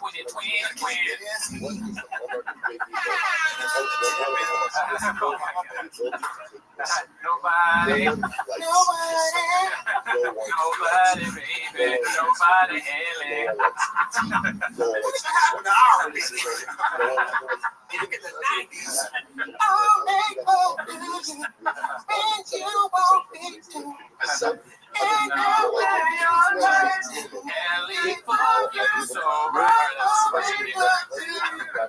I'll sit back and watch Boys and videos, sometimes like the whole video is like that's no way to the water runs dry. And like the music video is like about this like tragic radio. It's about like the incident of like the romantic tragedy is like the girl makes a cake for the guy, but he like leaves the room for a second and she's like, "I'm gonna have this cake."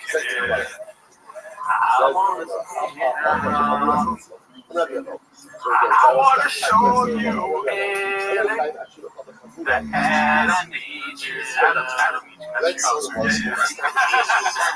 Adam needs you. My picnic is right there. Sorry about that. I just shoot up a cougar. 45 minutes. What if we were gay? Give me some benzos. Beans and cheese. Beans, cheese, beans. What if I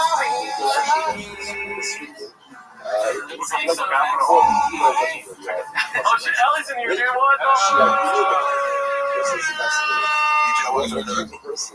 that was cool. I actually wanted to do that. That was great. Check that out, yeah. That was great. I think you could do so many versions of that song. There could be a Shaw version, Peter's version, Gerardo version. Yeah.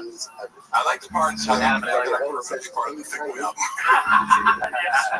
Shop took down all the episodes where I appeared as a guest on the Fighter Kid from the video, but there's still like clips of me from the episodes on the Clips channel. Yeah. You can still get the audio version, but like this was like just like me, you know, it was like, ooh, like even though I appeared on like 100 episodes after that, like in, you know, Cat's Chair or whatever. I'm like, oh, you got me. You took me for 5 episodes and I'm not a guest. That's fine.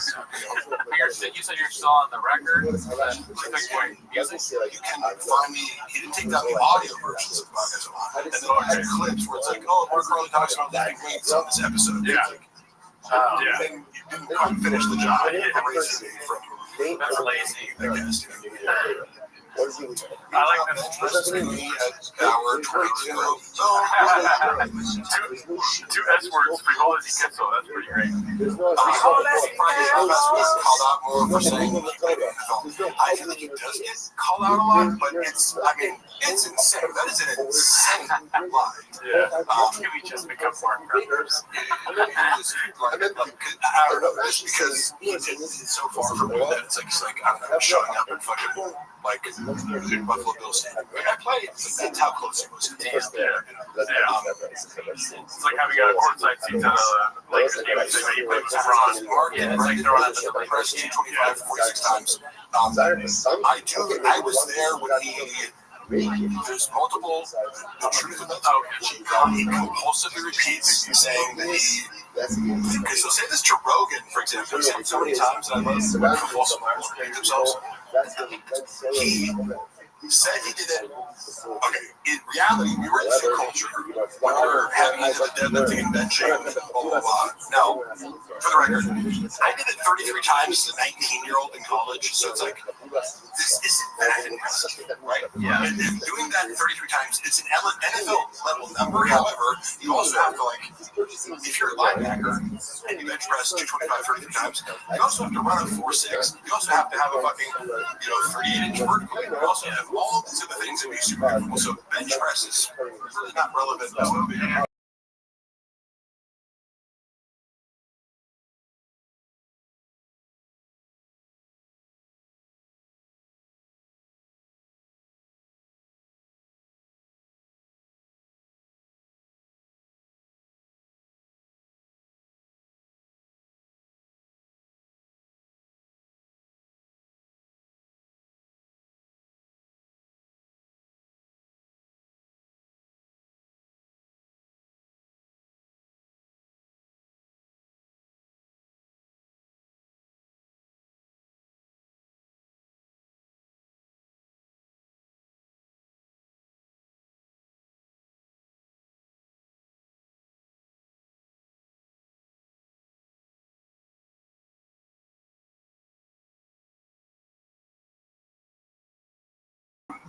It is possible if you take 3 pounds off each weight, all of a sudden you're dealing with 12 less pounds, which is significant. So that's like 12 pounds for 30 reps, and you're bouncing off your chest and not knocking out, which may not count in a combine situation. And then lying about it and turning it into 40 despite not having the eyewitness here.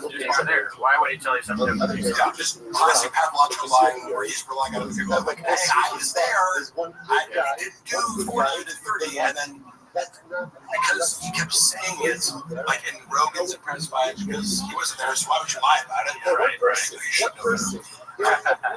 Because again, I've seen Shop with bench press 4 plates, and you don't need to lie about that. What do you need to exaggerate? The other thing was impressive enough. Yeah. So, but then he.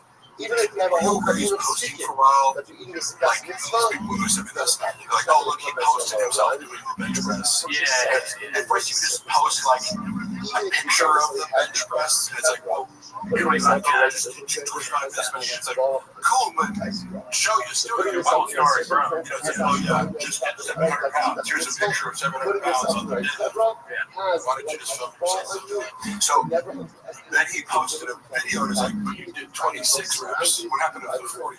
Like in his mind, he was like, see, I'm like, but no, we don't. It's less, yeah. Wait, it's like, what do you believe? Me or the guy that sent a dick pic to my stepmom? Yeah, I can do 100 reps. I just did 20, obviously. I did 100. This is a great question. Do you think Brendan can do an oil change? No. Is there any good truth? So funny. Is there any evidence of him performing the oil change? I don't see any online. Seems like you barely put gasoline in the car. That's a Diet Coke talk. 6'5" bench press and 225 done count. Yeah. Okay, so what? The done count then was really funny because we were looking, and I think I maybe presented this idea when I was doing current events, but I showed a video, and maybe it was Ryan's opener. Is this really buff guy? Oh yeah, that guy. He's a big cool guy. I think I was because we were referencing this. I was like, dude, chops are ridiculous. I'm trying to mock you up. Yeah, he's got a short arm. 20 pound which is commercial gyms, 120 pounds lift a lot, right? And shoulder presses them 4-inch motion like 9 times or something, which is shit. Yeah, he's a big dude. Yeah. But he had like, so if you know wrist strap, it's a wrist support, it's your wrist doesn't like collapse. I need that. If you put an elbow, that creates an elastic advantage where it's like, let's say you're down. Oh yeah. Super Sean looks at it and goes, before wrist straps, it doesn't count. It's like, what?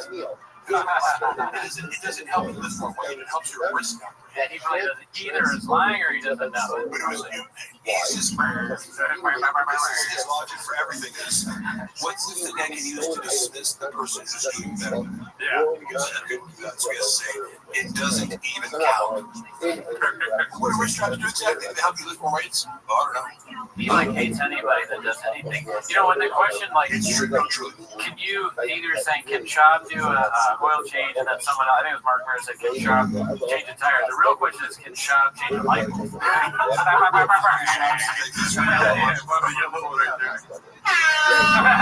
How many shops does it take to screw a light bulb?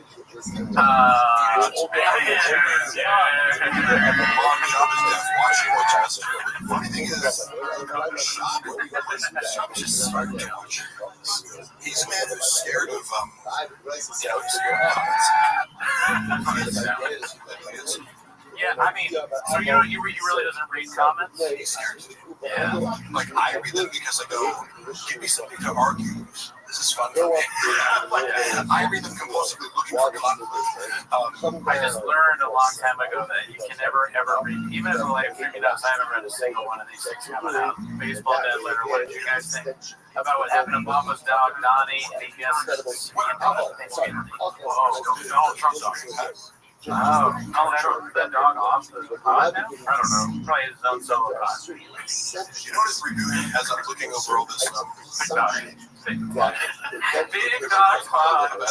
I had this video on my car when I lost my cat in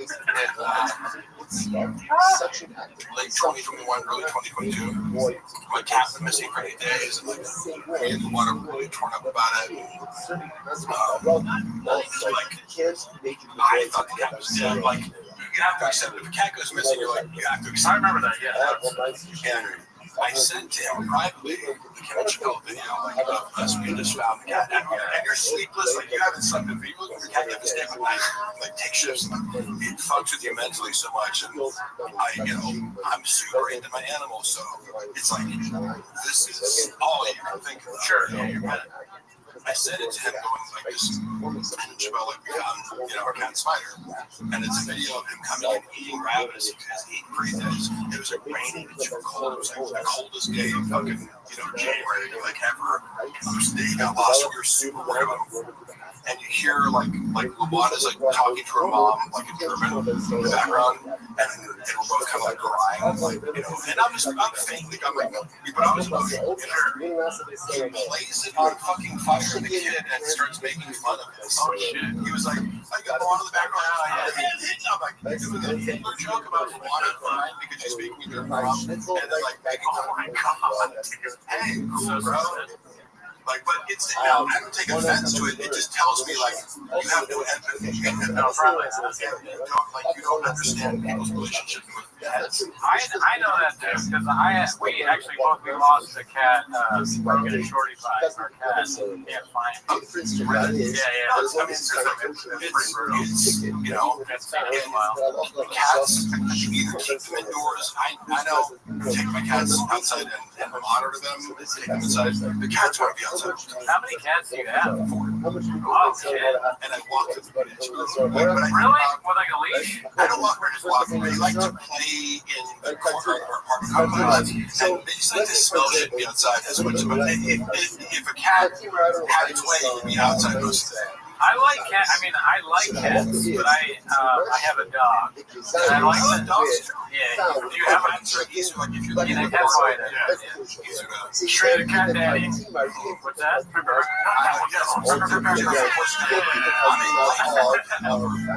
And but I also love all animals. There doesn't have to be the dog cat, dichotomy here. I also love dogs too. It's just dogs are high maintenance, Yeah, you can't really leave with the dog. You have to make all these plans. Dogs are have someone come feed it. We selectively bred dogs to be more attached to humans and need more human attention. kind of be by yourself.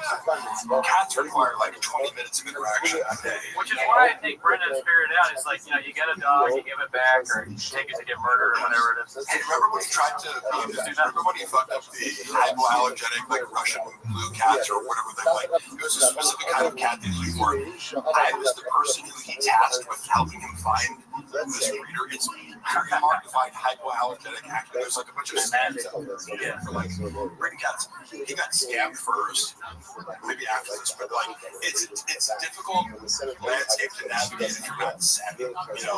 There's probably a lot more dog breeders out there. Cats that are like don't get allergies or like that. It's like a couple breeds, and maybe you're a hairless cat or just one kind of cat. And I connected them with these people who are legit. And he goes on his podcast after like I secured the deal. I'm like, you're gonna go pick him up this week. Yeah. And he talks shit about the cats. Oh, you stupid fucking cats. And the owners and somebody from the Reddit forward said, I think it was wife. Like someone clipped it and was like, you could easily, because like there's one breeder of these certain kinds of cats, so they sent it to her, and I saw this like recently a screenshot of this hostile message who was like, but also fair. Like, it's like I'm glad your husband like outed himself and like for being like you saved us the trouble of like giving one of our cats to a horrible what would be a horrible pet owner. Thank you.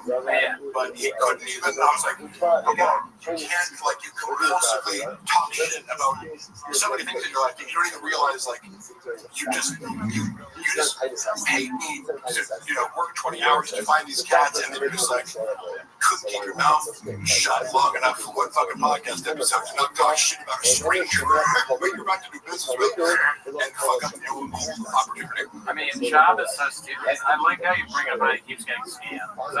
I think we should try to scam him. He is the biggest I mentioned before how the former creative director would talk about the magic beans. Like, Shop, you need alien insurance. Yeah, it's like, oh, here's the house, your social media. Yeah. I used to run this scam where he would get more followers. There's an automated process that you could do where, okay, let's say you're celebrity, right? There's like an automated thing that likes random people's stories. Because if you're like, check market followers, and somebody sees you like your story, it drives traffic to your page, and then they follow you. So it actually does work. But at the time, he was being counterbalanced by the fact that he had fucked with Bobby Lee, and like so people were just like unfollowing him by the thousands. Yeah. Like, you can't make up for this. Like, it would have worked if you had a net neutral following, but some engagement. I was just going through all these screenshots of people being like, "Oh, hey, thanks for liking my story, Brendan." Like, because I'd be sending it to him. It's like, he hired this guy, remember, like stiffed him in the final month because he felt allegedly. Yeah, it was like $5,000 a month, like run this thing. He's like, not getting the results. I'm like, well, it is. It's just if you look at how many followers you're getting, it's just being drowned out with the unfollowers. Because of your own action, it's crazy. It's crazy because when you hit that hundreds of thousands or millions, it's like you don't see the unfollowing rates, really. Yeah. But just somehow someone didn't play on their content. LOL, yeah, exactly. The delusion, he says, Mark, you know how hard it is to play in the NFL, but somehow someone who didn't play on their college team is playing in NFL. Wait, is that a reference to current players? Because if so, I don't know. I don't follow NFL currently. Guys, like PGL, Pompey, of course, guys, stop. Let me talk. Jesus. It's been so much fun, dude. How many times is Ringo Pompey going to play? I mean, we did the math. I think it's 57 or 58. I don't know even what number we're on now. I will tell you, did the first 3 hours bearable. I'm listening to the production value versus his first one. Yeah. Like it's like the first one looks amazing. It's the theater, the lights, and everything's so perfect. And it was like, this looks like you were shot in someone's like basement. Great camera. My favorite joke is actually on the first one. Which one? When he's like hunting with Joe Rogan. Shut up, Gertie. When he's hunting with Joe Rogan and he goes, where are the turkeys at? Over there? Okay, cool. And he kicks all the turkeys. Fucking hilarious, dude. Because he's like, it's so easy to kill them. You know, you don't need a gun, you can just kick the turkey. Where are they at? Over there? Okay, oh yeah, for sure. And you start kicking them? I like all these jokes about callousness towards animals. Yeah, that's a good point, Mark. I mean, turkeys are great. You ever see those wild turkeys? They're so funny and they're kind of friendly. Some of them let you pet them. I get hunting more turkeys. I kill one elk and eat the meat for the rest of the year. I totally get that. But, I don't know.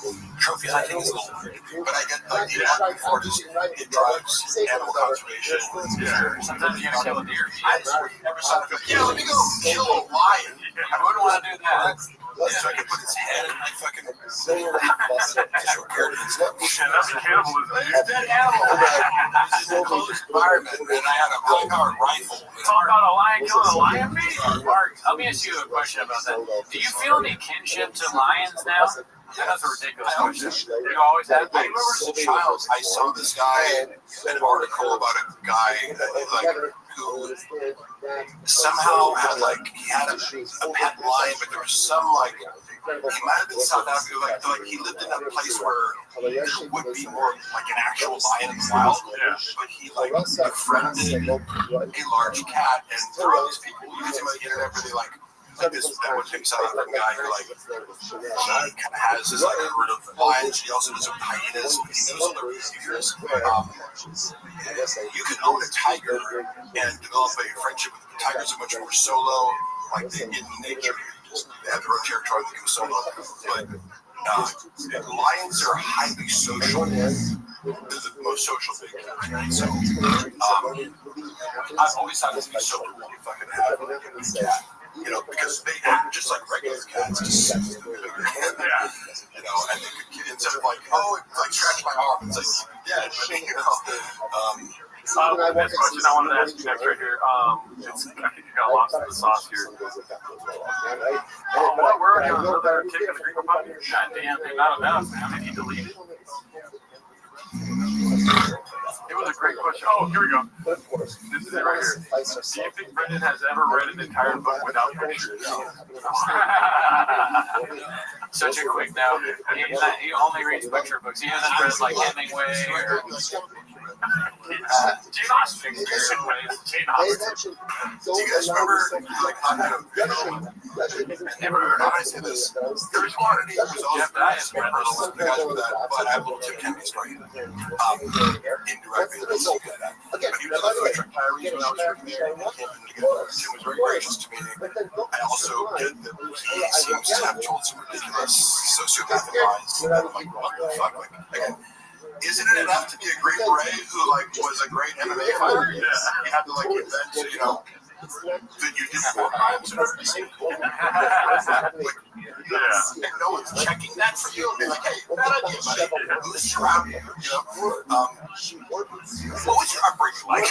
There's this attention. Did you have a bad childhood with the Vita Vice? He got Tim Kennedy. He's like, yeah, I was in Clinton the other day and I was just shooting all these Armenians. It was funny watching Callan trying to explain his job. He always has these broad strokes, I got it. So, okay, look, Kennedy's a good guy. And Callan's like, no, precisely what the argument is whether or not he had the bronze star would be good. Yeah. Shit that I don't know. We kind of research into it and have an understanding of why it's a big deal to even go from this star to something with a but he actually looked into it and said, yeah, he's a good guy. We're not fucking, you have to be, this is very nuanced debate here. Yeah. Military people, we're talking about the technicalities of medals that they get. And the world is very important to be highly specific and not misrepresent yourself. Well, that's the thing about that world is that he's not Superman, but you're gonna find out he's Batman. You know what I mean? What the fuck is that kind of thing? I was like, huh? You know?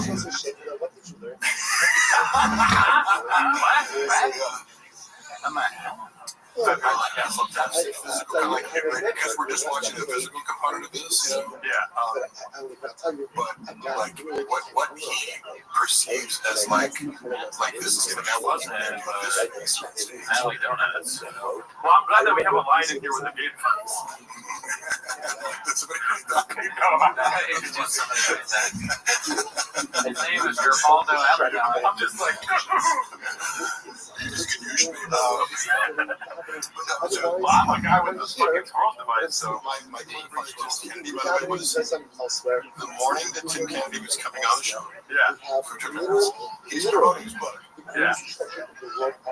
Guess what I text I get at 8 in the morning?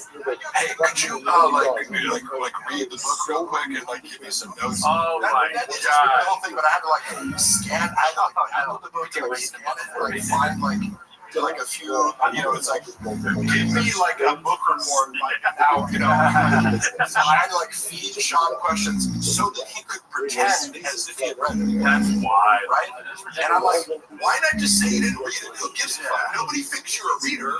And then you go, so I didn't read the book, but tell me. And allow him to talk. Why does everything have to be predicated on a lie? Make yourself, because that worked. It's like he asked the question that I told him to set up because it was just thematic. It was like, oh, so you talking about this in the book, and it teed up perfectly.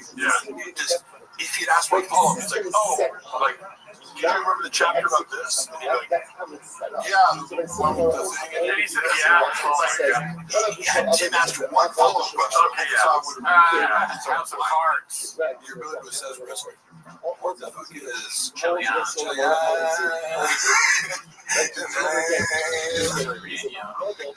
fuck is Wingus McDingus? I got a stupid Tim Kennedy out here.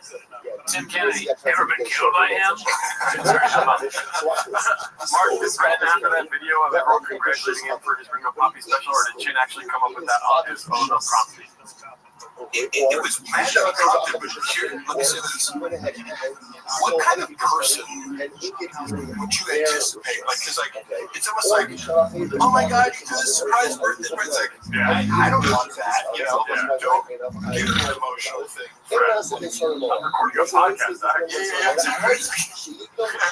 So, reach out to make me cry all the time. It's like, it's telling of what environment necessitates. Like, Chin's anticipate that this is something that needs to happen. That Brendan, if it didn't happen, would feel insulted. He needs to have some sort of self-congratulatory, emotional, like, celebration of his right. Thank you for the Academy. You put out a 26-minute video on YouTube. What the fuck are you talking about? That's got bumpers too, so it's like country. And in the comics, it's like, maybe had this one, some award, like, oh, you won the Mark Twain Award or whatever, like something, or the Andy Kaufman Award for comedy. Like, it's not an accomplishment to post a video. So I don't get what the premise is. So congratulations on uploading a video. But we also celebrated when it hit 1 million views. And the result did it, I think, bought 300,000. Oh shit! He bought views on the Ringo Poppy? Yes. Oh, wow. And I heard it from the sofa. He didn't even need to do that. He was like, I need because he felt in his mind that getting to 1 million views would like it's a benchmark. We're wrong. But he gets fixated on like it needs to be this, it needs to like be a certain thing. Speaking of being fixated, I don't expect you to watch all of our shows, but we have this idea that Shop hates us, right? So if you could do me a favor, because we've articulated our views on this, right? And it's been asked a bunch of times in the chat, if you can close your eyes and paint the picture for me of what it will be like if he finds where we are and how he would potentially hurt us. So close yourself. Sean would handle if he figured out where you guys live and actually was forced to watch your company. Which you don't have to force him to watch it, because the moment anybody is front of him, like, he doesn't just like, it's fun for you to be the butt, like I said before, it's like, if it's a good joke, like, please, by all means, it's a shitty meme. Okay, but your community is very fun. Yeah, you're not like you're not vicious. You leave unscathed when you're here, is what you're saying. Like out of all the places that like make shop content, you guys are very fair. Thank you. Okay, thank you. So get to the part where you come to I've never counted. If you were a normal human being, like if you had a 10 minutes of fucking Chris D'Elia or Robbie Callan, they'd be like, oh, that's hilarious. Like, you guys like do a podcast about it? Like, that's funny. Shop would hate it. He has access to money. Yes, you guys are, it's all fun. Even though we love you. Yeah, like, we're like, you know, it's all good spirit. He would hate the moment that he discovered that he was the butt of a joke by pleading. So it's like, their mom's closet. So he used every action to dismiss their own shit. And then he would imagine or talk about beating the shit out of you, or outside of you. Like, yes, your shop will never confront you face to face because like he has an aversion to face conflict because. Like, I'm not saying he's scared to fight. Obviously, he fought in the UFC, but he was paid to do it. And I assume he has more nerves. And like some people are less bothered by it. It's like, you think Khabib's not going to have his nerves to fight? Yeah, I think that's the coldest motherfucker on earth. No, you don't. Like, but some guys, admittedly, like George St. Pierre, like he just be admitted to being very nervous, and it makes sense. He's kind of a nerdy guy, but he's just friendly to fight. It's like you're in an arena, and some dude trying to beat the shit out of you. Of course, but you walk in here, and two fat dudes are eating cupcakes. That's right. Yeah, here's what I'm saying though is that Brendan in real life, despite like his success in the UFC, he's not somebody who enjoys like conflict per se. Like I enjoy confrontation more than anything. You know, the idea of like beating the shit out of someone who deserves it. Like for example, if like you know, no, I'm just saying like if I saw some dude like bullying my friend, like he would be like, oh, I get to beat the shit out of him. Nice, let's go. No violence. But that's predicated on the idea of a moral business. Yeah. Right? Where you're right. Damn, you're fucking smart. What the fuck, dude? Yeah, you could have somebody who did literally enjoys sadistically inflicting violence on people just because you're capable of it and it gives you pleasure. In active committing violence against people, like you draw pleasure from that. Brendan's not a sociopath, but it just implies like there would be a world. Now, of course, if somebody attacked his wife or kids, of course, it's not. I have no doubt that he would defend. He's gonna intersect the hell out of you. But he wouldn't be able to comprehend or justify what the moral transgression was. Yeah.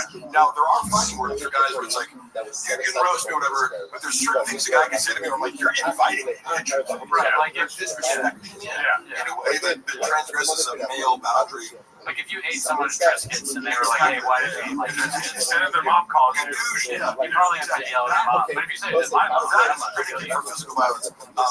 And that's a funny thing to analyze too, because the truth is, the moral compass is broken there. You're attacking a guy because you ate his food. What the fuck? You know, that's Brian wow.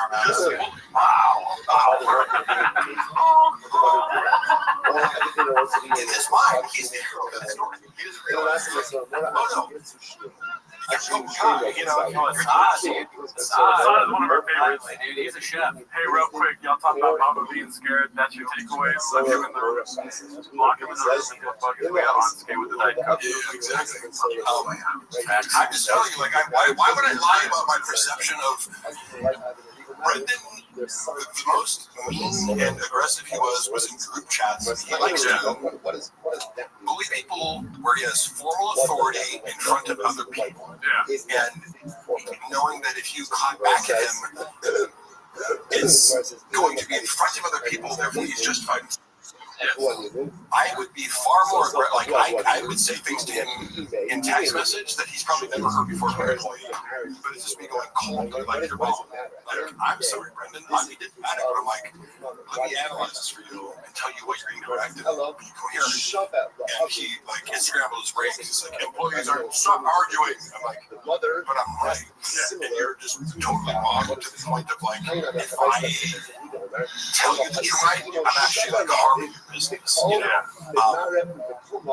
And then in person, we have these conflicts of text and go, let's talk tomorrow. And you'd be like, hey, what's up, brother? Like, he's very reconciliatory. Yeah. And I don't get like football coaches in my life. Like when I played college football, I had this head coach who was like a former NFL offensive lineman who was like super smart and like just an aggressive, nasty competitor. You know, he would get in your fucking face and just be like, if you fucked up, like, he would like grab your face mask and go, what are you doing? So I'm okay with guys who are like, you fucked up and I'm telling you directly, but you'd also, if you did a great job, you bring the same energy to compliment you. So I'm not scared of a boss being like, you fucked up and assertive boss. It's like, cool, be direct and tell me what I need to do.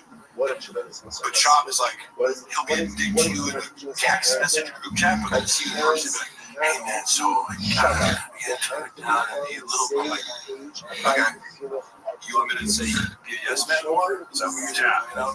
You want me to not point out that you're a fucking idiot to your job? You want me to tell you what weak people have? Yeah. You know, you're very diplomatic. I mean, we're more on your side now where we don't believe you'll actually hurt us. You know what I mean? But we used to have two big red chairs. Only for the sole reason that we can dance around them while you try to choke us out. Yeah, we were thinking the chairs could maybe give us some time. We'd like hold it right in front of us and try and get us. Last line of defense kind of. But then Bobby Lee told us that we don't have to worry about that. Yeah. Tiger Belly's money is pretty good, but most of it we just put right back in the pot. Yeah. As you can see from the photos. Yeah. So, he pays us pretty well. He's a good boss. Bobby's assertive. Yes. He'll tell us like, you know, hey, there weren't enough clips about, you know, like more beans, more cheese. Yeah. Where we still know Mr. Whole Foods is him. He got some years to find that out. So it's I always talk about Bobby every day. I just remember that phone call. Oh yeah, I saw it. Dude, Yeah. called me up. He's like, that's what we gets fucking so got him, dude. He's got the separate. I'm like, no way. Like, how do you know this? Oh, like, fucking hackers. I hired a duffel bag for cash. Hackers. That's open. I'm like, okay. Here's what I'm going to recommend you do. Don't tell them about this. Let's just get through. Try to maybe get some more information from the stupid suggestion by you. This email address that these anonymous people gave you that might be Bobby Lee's email, but maybe not. Because you don't have to verify your email to make it like, right? I sent like a 12-year-old listening through. Yeah, it's like, I verified. This is true. You gotta give it up to that guy that doesn't matter that made that motherfucking email tigerbelly.com. Yeah, that guy, dude. That's a bad guy. Because all you do is lie to me. Broken and short time. Somebody out there actually did that. Yeah. And made Brendan Schaub ruin his career. And Brian was threatening people on behalf of this server or whatever. Honestly, how well do you think you do in a real fight with Papa? I think you'd be surprised, mate. All I've ever said about fighting Brendan is that I wouldn't be scared. It's like I played fucking college football against guys who are bigger and stronger than Brendan. I wrestled at heavyweight in high school. A lot of guys you're like, do you think I'm scared of being punched in the face? I've been in more street fights and we're like, I'm just not like, do you think engaging in physical violence with guys roughly my size scares me? You must not know me. That's how I feel about that. I guess that I was thinking. That guy used to great guy. My wife's DMs. Oh, yeah, I've heard. That's so funny. Do you think Luana would go for you? My DMs. He's trying to fuck? Or let's just say he's slipping more than that. He said, give me the devil face emoji. Did he say that? No, he was actually kind of polite. I mean, he had to shoot, but he was like, you know, hey, if you're ever in London, like, come through. But it was just learning for the sake of learning. It was polite, but like he was hating on it. If you have any London blood, come on through. We see you know, you didn't give him this comment. What the fuck are you talking about? Crash out. When did I crash out? When you know, my wife was hiking my. I crash out every night. On the way to the Sequoia National Forest after leaving the apartment. Truck flip asked this one earlier.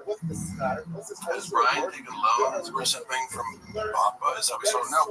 He needs money for alimony, dude. When Brent was drinking, how much alcohol was having? A lot. Because I remember keeping track of this. And I remember I'm looking through some of the photos that I have on my phone that I take a chop show at 9 a.m. Yeah. He has fucking large so like at 9 in the morning, and then he just keeps drinking. You guys see this face, you know, where he looks bloated. It's like, well, you're drinking whiskey all over the and then he would do. I'm already trying to calculate how much whiskey he was drinking based on like he would take a large, like glasses big, or maybe with comedy clubs, where you serve like a Diet Coke in with whiskey and ice. And I started like, okay, about like 6 shots, like fill us up with the ice. And have one of those. He was drinking at least 12 shots of whiskey at night over the course of 2 shows. And then little less than he was at least drinking 30 drinks of whiskey a weekend. It was, oh my God. And then go to work. So, I mean, is that alcoholism? Like, I don't know what the definition of it, but I don't know if it is or not. He seemed to have a very high tolerance. Yeah. And it was part of his act. He was sipping a giant glass of whiskey. They say finish by the end of the show. Yikes. And for somebody who struggles to pronounce words, it's not like he's drunk on top of it. What was that yellow thing he was drinking on the where he did that? It was like a banana. He drank out of it in the weird thing. Oh, that was the okay, yeah. Celebration of times with Boston. That I think drinking that even one time makes you have fun. How dumb was that? He's hooked up with Bob during his common days where they just naively. A lot of them were, but a couple of them were very intelligent and like. Women are, you know, they have to understand that like the draw of status is enormous for most, even sophisticated women. It's like, yeah, you're famous. He's also, you know, a tall, good-looking athlete, right? Like, is it surprising that Brendan John has women offer themselves to him? No. A lot of them are dumb, but a few more sophisticated. And but they just see through his bullshit. He gaslights everyone he's with on the side to be like, he does this like future thinking where he's like, oh, I'll leave my wife for you. Like, oh, he's like, call me like, I don't sleep with my wife anymore. It's just like a staged marriage. Like, yeah, this kids. And because I've seen him, I'm my own friends, multiple of my own friends. It's like, this chick that I work out with in culture, like, like pursuits from this. I've seen him pursue so many women like I did before him. It's really the realty of like his approach is identical. You know, he's like baddies, and baddie. He gets the most socials is incapable of not saying same story, which involves like I'm superstitious about anything. My life is actually really sad and all. So I'm to my wife, so that's really cheating. Or the one that I'm gonna leave my wife for. Yeah, he does like a 60-year-old in the middle class. He has like a 60-year-old in the middle class. Like, they're going to leave their wife. They don't really have that much money so they can pay for sex and like not have to coerce. Yeah, you know, I'm like, yeah, I don't know. It's like, yeah, because you could get away with all this. But I'm like, look, you know, I'm famous. I'm my own kid. You're the side piece. Yeah, you can't be honest. Yeah, he needs a shared fantasy. You know, classic behavior. You enter into a shared fantasy because I've pursued like women I didn't know that well when they chatted to me to be like, we made plans to go to a fertility talk about having kids. I'm like, what? I'm like, you're an idiot for believing that. First of all, but Brendan was an issue. Yeah. Because he develops a pretty elaborate fantasy. I'm going to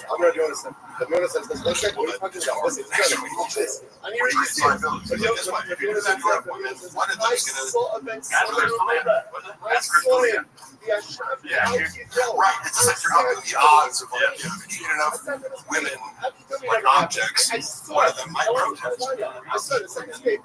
That might give momentum to a little bit of Great question. We he already answered that though. Yeah, I think He's an artiste. How many addies went with all that weight?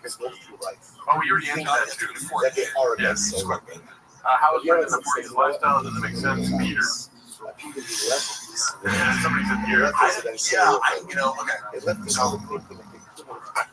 really try to not speak inaccurately, right? Because there's already so many people speculating on like he's going broke, he's doing this, but if I don't see your bank accounts or know your exact financial situations, I can't comment on that. Right. I know he made a lot of money doing stand for sure. He made a lot of money doing podcasts. So like, if you have any sort of financial intelligence, come some of that way. And I think he doesn't keep it a secret that he lives outside of his means. Like he talks about that he just bought a Corvette because he got money from the UFC or whatever. Right. I mean, that's the main thing. Is like a guy like me, if you give me a bunch of money, I'd buy a functional car and like I don't know, if you live in tiny home, I don't care. The comfort would be having a bunch of money as security to kind of do what I want and not have to worry about it. It doesn't make sense to me to be like, I got a bunch of money, I can look like I'm more rich. But him as the appearance of wealth is very important to the average person. As many people in LA that you meet, that I'm saying, fucking materialistic. They're in Austin now, though, and they do, one thing we're laughing about with that, with the expensive thing, he's whining all the time about Austin now, and one of the first things he said was they don't have an Erewhon out here. Oh, yes, I wanted to ask. Yeah, well, what do you think about that? That's a crazy thing to say. Also, you guys are moving here. I would never have actually shot there. I had not been for shot. No, just because it's like, I hate, because I feel like, as a bodybuilder, like, you cook your food, I can steak, rice, chicken, right? Yeah, right. I don't eat fancy shit, right? So I'm already cooking for myself, so I'm like, wait, so this, like, $10 steak that I can get from Costco, right? Like, the equivalent of that in Erewhon would be like $80 for the fucking, I just remember going there and being like, wait, I bought a drink and like a plate of food that has like meat and a side dish, and it's like $40, they're hot bars. Now the food is very good, but it's like going to Erewhon is part of the whole like how rich I can afford to. You can see it in Erewhon because everything's so expensive. It prices out all the rookies. Yeah, Erewhon's like fucking Costco on the beach. It's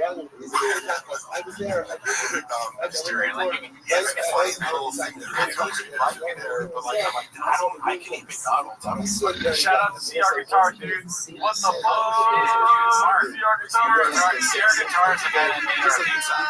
Oh, he's in Canada. He's a great musician. He's a great follow on Instagram.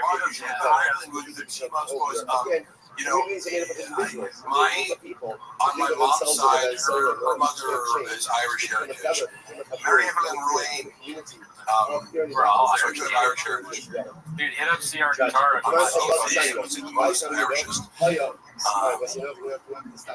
the fuck is an Erewhon be? Erewhon it's like EREWHON. It's like a whole more expensive whole food. It's like a grocery store where everything is like 3 times the price of a normal grocery store. It's like, oh, here's this small thing of strawberries. It's $18. I've never bought food. Well, I've never grocery shop there. I have gotten a smoothie or two. It's expensive as $30 smoothie. You guys know what the magic of the 40. 60. Which one? So, Theo Vaughn referred to me as Protein Pony when I was out of the room. Oh, wow. And it became this little moment where Sean got mad at me. Because here's what happened. I had never met Theo before. He was flying in and out. So, like, the first time I met him was when he came in for King of the Sting one episode early on in my tenure working there when I started to help out with King of the Sting. I met him, said, "What's up? Cool." And he just got off the plane, and you could tell he didn't want to be there. Yeah. Like the whole energy and the whole theory of like, he really wanted to, he made some vague reference to like, you know, man, we're just doing stuff like this kind of, you know, your heart's not in it, whatever he said, but like he was obviously referring to King of the Sting, but you don't blame him because even just traveling across the country to do a podcast sounds horrible. It sounds like the worst flight of all time. Yeah. Like when you're already traveling for stand-up, it's like, why would you want to do that for, and I'm sure it was lucrative, there's some amount of money, but it's like, you don't, if you're thinking about it, you don't need it. I could just be my living room. Correct. If I was making enough money, you could not pay me enough to like take another flight across the country. But then again, podcasts are so powerful that sometimes you watch the Great Hop for 24 hours. Hey, Mark, Chappelle falling out. There is certainly a reason that they do not associate with one another. I'm not going to go into the specifics of it, but just know that Chappelle is one of my closest friends. He is a person with the utmost integrity as a human being, and those kinds of people tend to not last very long with Brendan Shaw. Yeah. Right? So I'm not going to go into details. I'm just saying that you apply this to anybody who looks like a good person, they're not going to last very long with Brendan Shaw. Chappelle's also like Sanaz. Sanaz and Chappelle are like the polar opposite. I just want to say it's not a good horror, the other one's, you know, an incredible artist who's an introvert and doesn't give a fuck about, you know, attention so much as, you know, he's just good at comedy and gymnastics and other things. Like, Chappelle's a very talented human being and also, you know, is a committed artist and just a likable, down-to-earth person. Shout out to Truckflick for asking all these questions. That has been a question throughout the chat is thoughts on Kalila. You don't have to go too far into it. Oh, yeah. I mean, am I honest? No, I know she's a boss. She's one of our bosses. Yeah.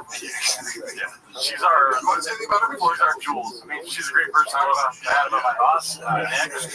What's your story, bro? 2 words, Mark. Blake check. Okay. You know, I mean, I can go back through. I don't do Baja mode. Yeah, I did a bit on what's that show called? Well, it was a podcast that's no longer, but it was like with Richie the Clown. There's a clip I know that has some music in it of me mocking Kalila and doing her Filipino accent. But I do believe she has psychopathic tendencies, as evidenced by her poetry.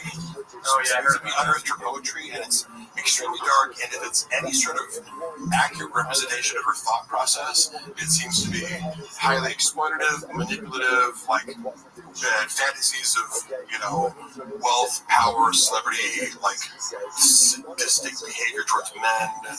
Like if you found someone with a journal, you saw this shit, you'd be like, this person writes things. I wonder, yeah, I do. So that's my evidence for that. And then also, in person, she seems to be performatively, emotionally intelligent, right? So there's the whole, like, when we consider being mindful of the things that we talk, so, you know, great she's misdirecting you with a calm, deliberate, she's articulate and smart enough to misdirect away from the fact that she's calculated, vindictive, sadistic, right? If you look at enough clips of Tiger Belly, you'll see evidence of her being, when the mask slips, she's sadistic. She has enough self-awareness to not do that all the time, and she often comes across as genuine, and like, I believe that she is very close with Bobby, but like, I have to assume she is very calculated in her pursuit of Bobby, and she's highly incentivized to make the relationship seem as legitimate as possible and her love legitimate, even though I would assign very ulterior, like, calculated motives for her to pursue Bobby and become well-known and famous. Although I'm not saying she didn't do anything for Bobby. I'm not saying she doesn't have talent. It's kind of like a manager for him, almost.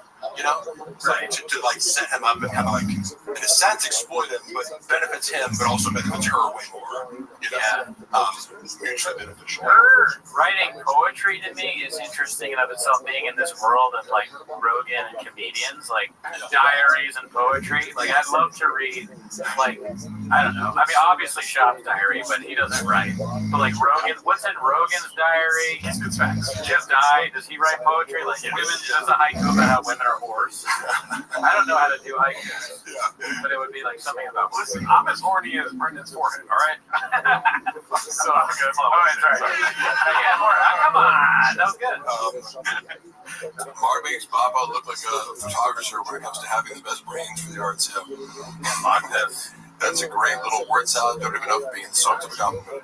Everyone says Bobby Lee is so real. Why doesn't he make jokes about how being forced into cuckoldry? Was he forced into cuckoldry? Like, technically, I know people throw around the term cuck a lot as like, if a girl that you're dating fucks someone else, but it's like, oh, does it imply watching? I don't know. I don't get it, because like Baba does say that quite a bit. He called Baron a cuck. Yeah. And like, I feel like it's an overused word these days. It's like it was a little cuck. It's like, yeah. I've said that I heard from a girl that you fucked that you like to hear, you know, you got off on her describing, this is from the girl's mouth, he would get, during sex, he would say, describe the biggest black dicks you've ever had. Oh my God. I was like, I can't unhear that. This is Shop's sexual fetish. Wait, women tell people that? It's like the Leah thing. You know, like finding out, wait, women say what you tell them to say during sex? Shit! Hold on, we gotta stop the pod. I need to call Our thoughts that Sludge will be the most superficial person. Can you get Rob back on the phone? Hey, your lawyer. I need to threaten some lawsuits. When I said that during sex, I didn't know that you could say it to other people. Can you screenshot that? Man, dude. Okay, somebody just asked me a question. Oh, what are my thoughts on Slow Joe? Yeah, she's in person. It's funny. What I thought was funny about this, her portrayal in the Griot Poppy specifically is that it's predicated on her being a rattlesnake. Yeah, and like hot-tempered and this and that. It's like, if you meet Joanna, she's incredibly sweet. Oh, really? Superficial, spicy, but you know, she's like, well, want to be Kim Kardashian, right? Does Kim Kardashian be mean and nasty? I mean, like, it's like, she's very polite and conscientious and sweet. Like, now Shop will, like, privately, he'll complain about her, like, oh, we get into arguments and this and that. I'm like, well, yeah, like, anybody who doesn't buy into your, like, stupid worldview can have arguments with. Sure, I would imagine that she's, like, not accurately portrayed by Shop, for sure. There's no way he's, like, describing her accurately. No, crop out the ugly. Yeah, I know for a fact he's actually sure. Well, he told me how, like, because there's a joke in Google Program where he goes,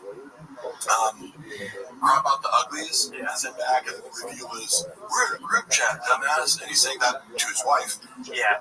And I go, did she really say that? And he goes, no, that was me. I was like, oh yeah, we told us. Oh, it's the opposite. There's always a swapping going on, right? There's always a projection or a, like, reversing of the victim and the offender. I'm fast, sorry. Let's call it what it is. Dark 40 chess. Oh yeah, he's playing 40 chess. 40 chess. Yeah. 5D chess. Thank you, Timothy. Like 3D chess is enough. He's up to 40. Like, he's playing 80. What is it? 8D chess? Yeah, 10. Yeah. So we're on right now. What's the 8th dimension? Well, it's 40, like 40. Oh yeah, 40. CT.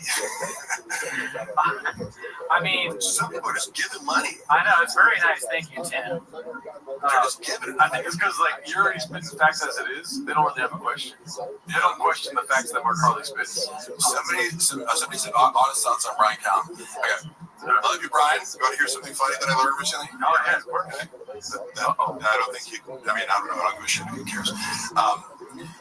I know somebody who was flying him around in his private jet going back and forth between Austin and LA. Because for a time period he was flying to LA. Right. So I know the wealthy individual who I'm personal friends with, who I introduced who was using, and Ryan loves rich people.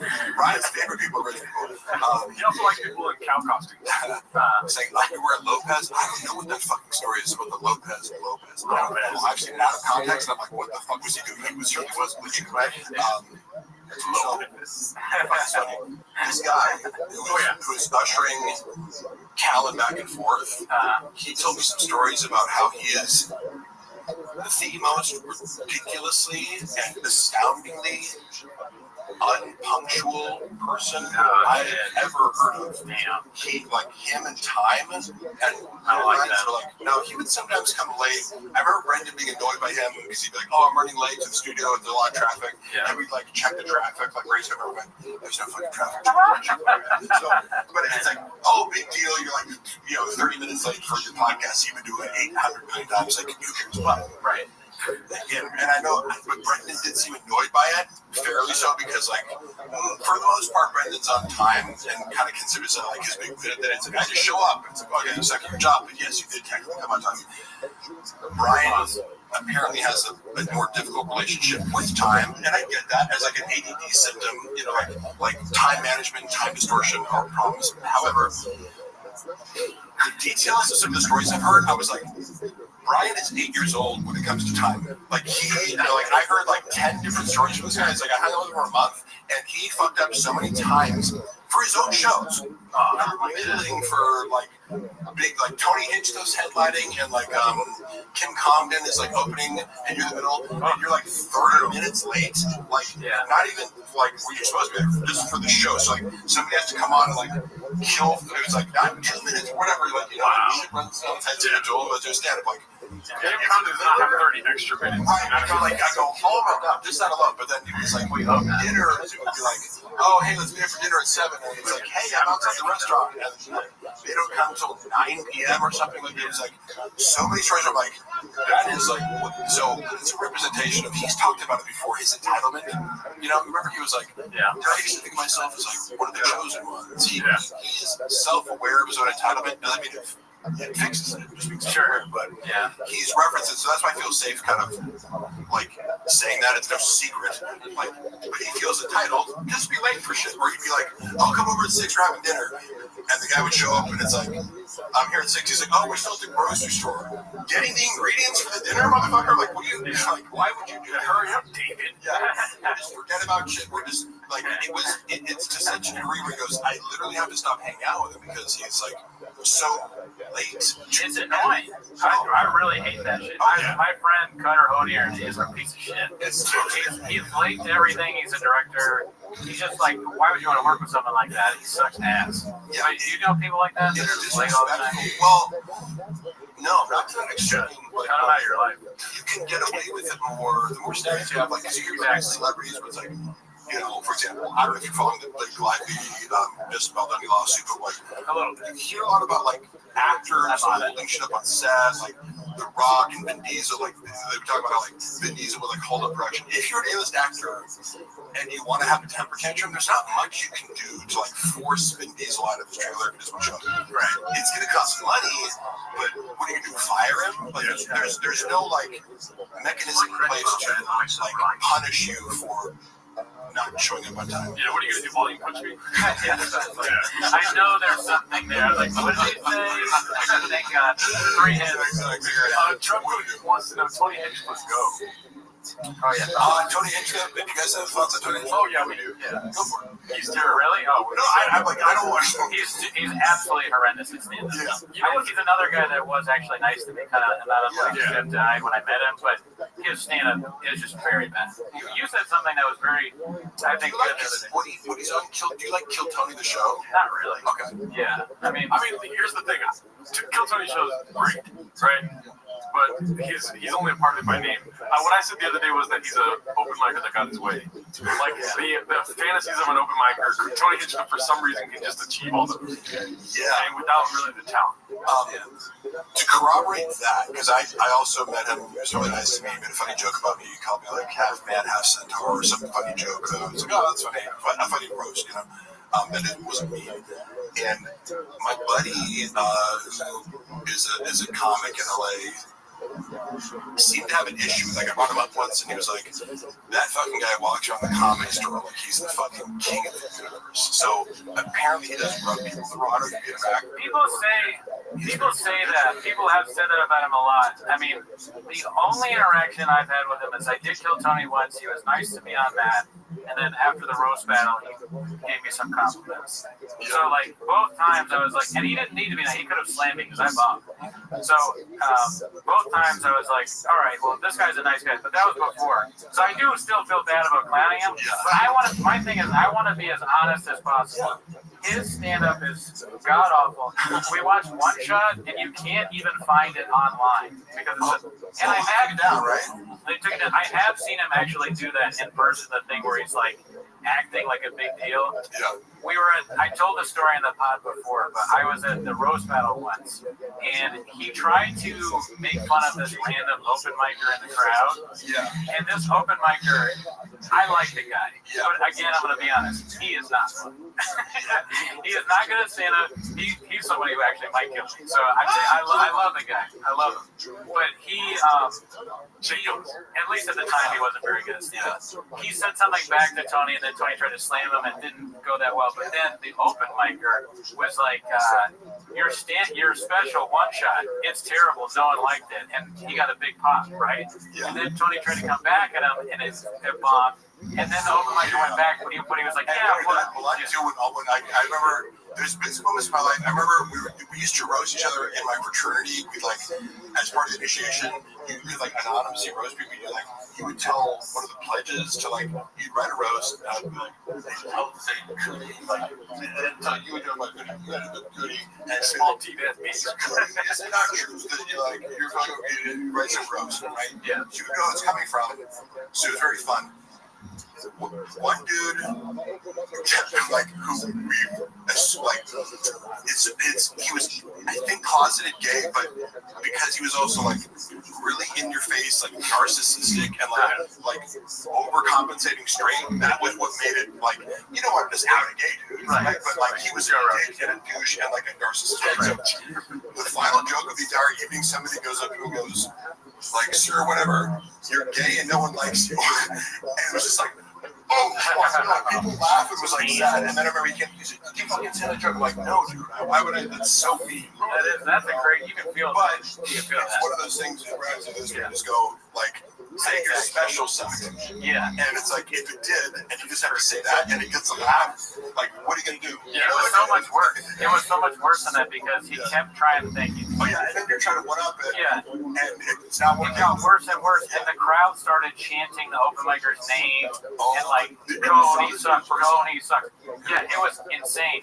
I said this on the podcast, and two people messaged, or actually more than two people, they messaged me about it, about other times that exact same thing happened. So this has happened to Tony 3 times at least. Yeah. Random open mic. Somebody says Mark should sign up for Kill Tommy, and if he gets pulled, do some shit up.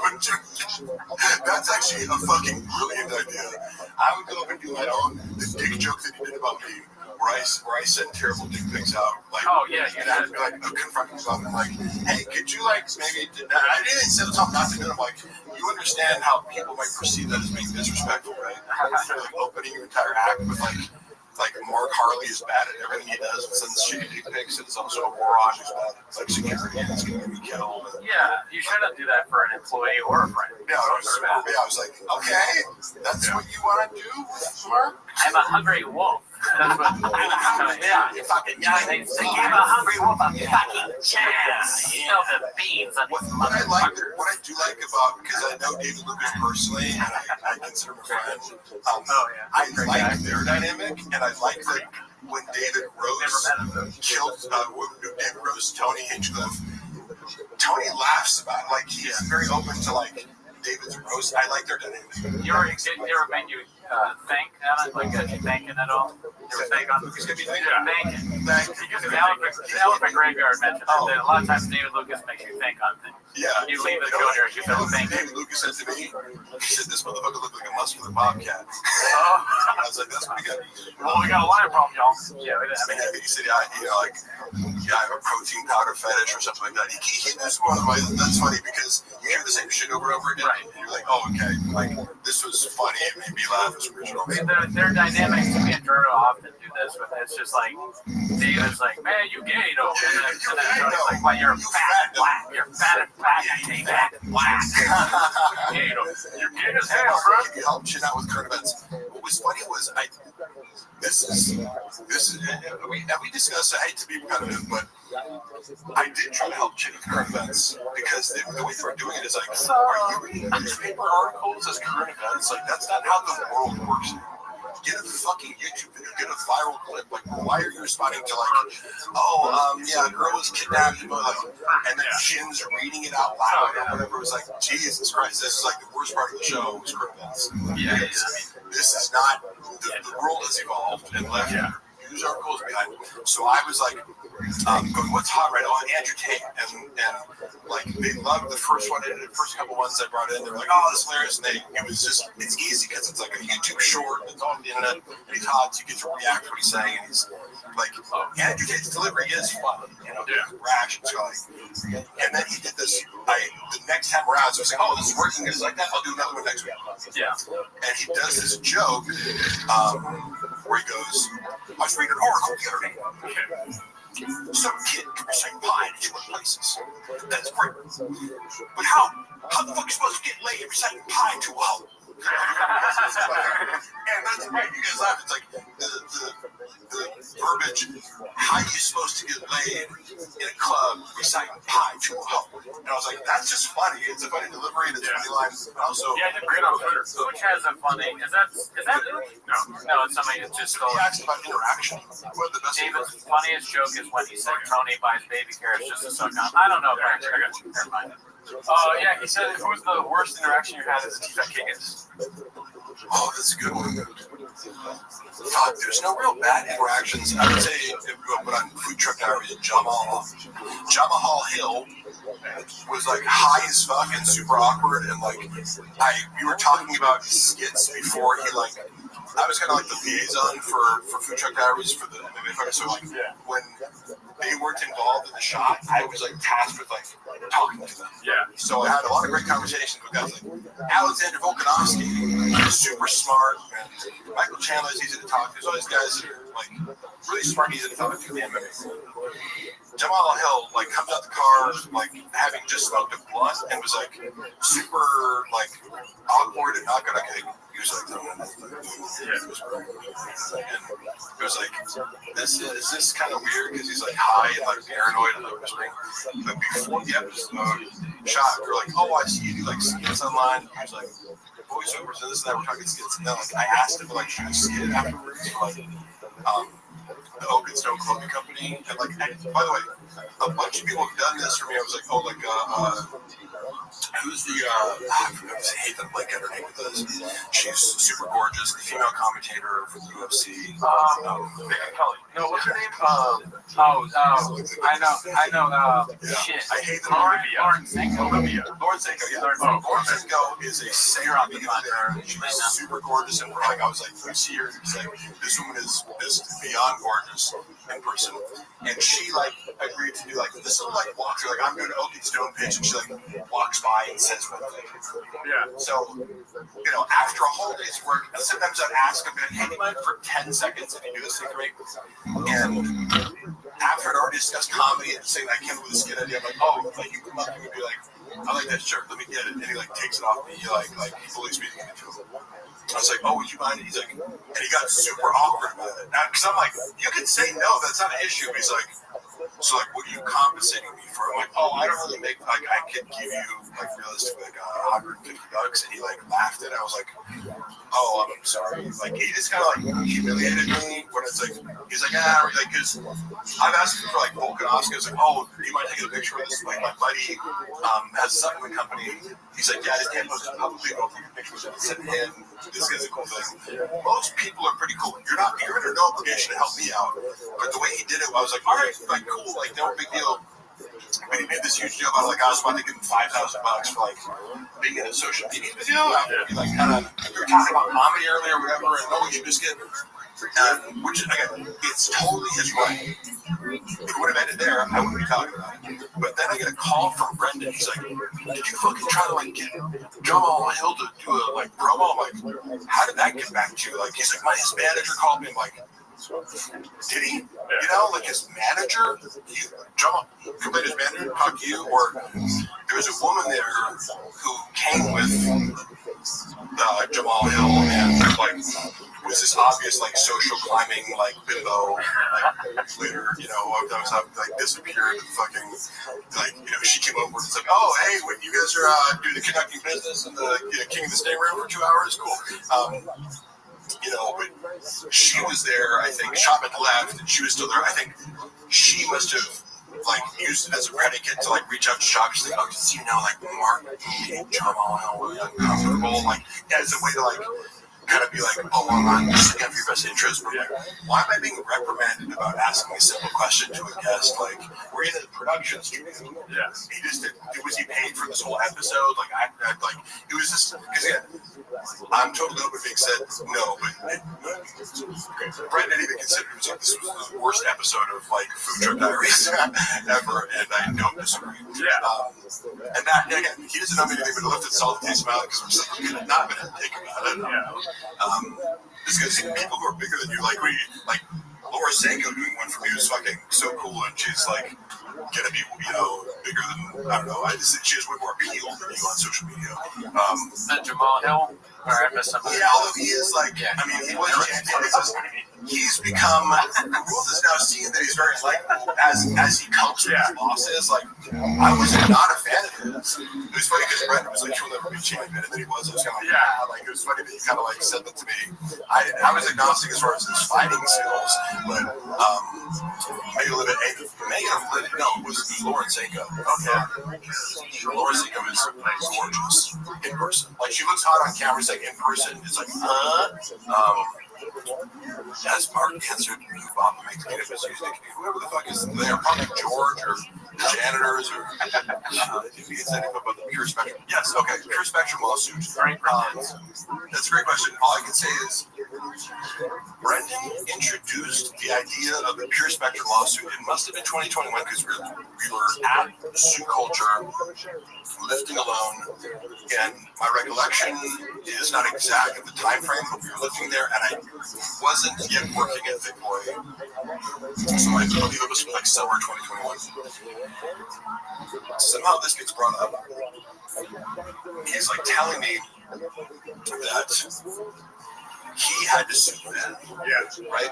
And so his version of events, again, when I first met him, so I have no reason to distrust everything he says, which I now, like, anything that Chop says is like, take it with a grain of salt, because if it involves him being wronged and other people, like, and money and numbers, it's like, none of this is potentially true. There could be a kernel of truth, or he could be flipping it entirely on its head to, like, project, you know, his bad deeds onto other people and reverse victim and offender. But he told me what is literally the upside down version of the story. It's on record, which is he said this.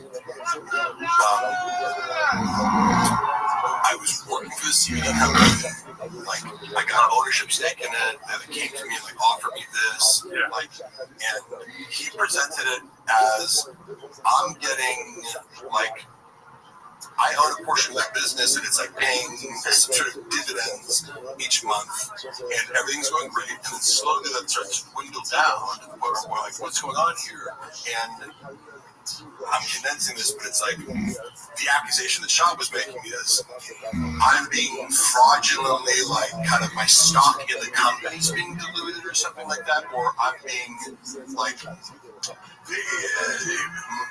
what I should be getting is being artificially deflated, and I have to bring someone in and do, like, accounting, you know, like, and audit their numbers because I'm supposed to be getting, it's like big check, and then it gets smaller and smaller and smaller, but, like, the company's growing. Like, he was like, there's some sort of inconsistency where my paycheck is suspiciously getting smaller for no reason. Then the lawsuit says that's Rothschild. Yeah. Like, that's weird. Like that's crazy. And then so he has to take legal action against this guy.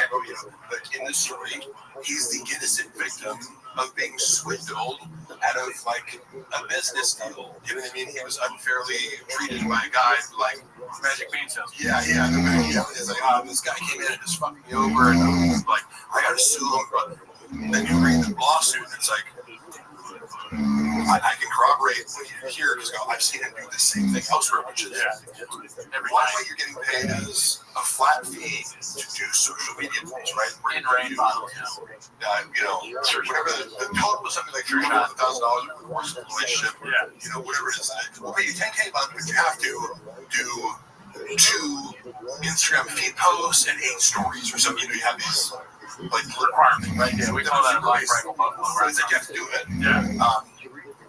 He did nothing. Yeah. He didn't post once, right? So it's like not just like, oh, we missed one here there. He was doing nothing. We talked about his podcast, said like in his mind he justified it, but he was paying hundreds of thousands of dollars and just wasn't doing it. Like they look back at whatever time frame, they're like, hey, so turns out you posted no posts and no stories. We have to stop. Like or like we have to dissolve your ownership. And then the ownership of the company will be another source of revenue if it pays dividends. And then also like using a code, like use code shops. You're getting the percentages of the sales using the code. Yeah. So 3 streams of income. Well, if you're not posting like the code, if you're not promoting it, if you're not hitting the post, your pay is going to get docked. If you're not getting commissions you sell, your pay is going to get docked. And then the ownership stake, I think, was negotiated because they were like, well, instead of us suing you for the $300,000 that we gave you to do, how about you just like give us back the 10%? Yeah. And that's where the point of contention is whether or not he had the 10% ownership of the company, which he claimed to have in some sort of legal document that does or does not exist. This is the whole lawsuit goes around that. But it's alleged that he took $100,000 after dissolving his ownership stake to pretend that he still had the ownership, or claim legally that he still had the ownership stake. Took $100K cash from these KGB guys in order to oust the CEO for like in a hostile takeover, because it's like it would be like, these guys own 45%, because ad shots 10% and majority stake, and they can oust you. That's like to go, that's kind of the opposite of what you told me. Which one's true? Gee, wonder if he's telling the truth. Yeah. Sad, because at the end of the day, that whole CBD thing was about the kids. Giving CBD to kids for their type 1 diabetes. And I think he justified, because I know he justified it in some way. Probably him crying about it on a podcast. Where it was like, I did the promotion. I talked about CBD and how it cured my kids' seizures. And therefore, I am God now, and give me $500,000. When I see a kid, I'm just like, you want any CBD? And I take my jack, not like P-Halls with Magic Mind. I'm like, you want some Magic Mind? I give it to kids all the time. Yeah. This guy's a real narcissist. The boys are getting tired. You know what? I'm autistic, bitch. No, I was going to ask him about the CBD thing too. We want to talk about CBD. You know what? If you have a problem with that, that's your problem. Why don't you go back to also, I like if you allege me of being a narcissist, why don't you use the diagnostic criteria? Oh, you don't know what the fuck you're talking about? There's 9 of them. Can you name them? Can you go into theory? You know what Sam Vaknin lecture on narcissistic personality disorder, borderline personality disorder? Oh, you almost forgot. You almost forgot. People who use me of being a narcissist who know fuck nothing about narcissism or any form of personality. Sounds like somebody who's not watching on YouTube. Oh, give me 1 second here. We got a guest coming in. We got a motherfucker zooming in. Oh shit, Danny. Oh, I don't think he's there yet.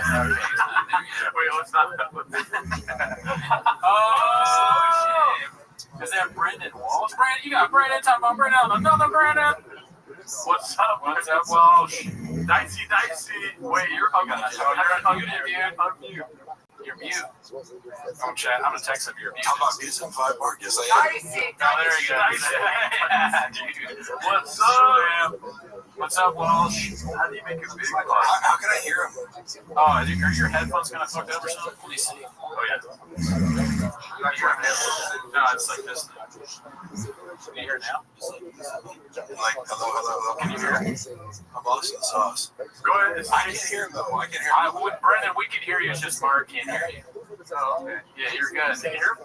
No. You mess with these a little bit, you'll see.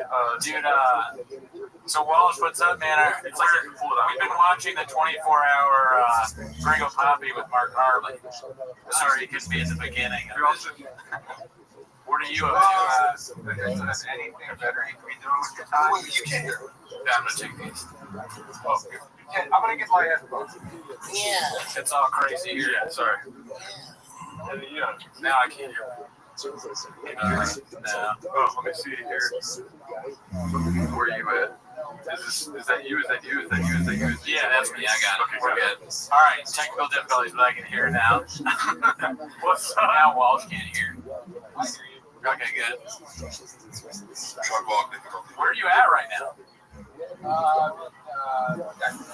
Nice. Great place, never been.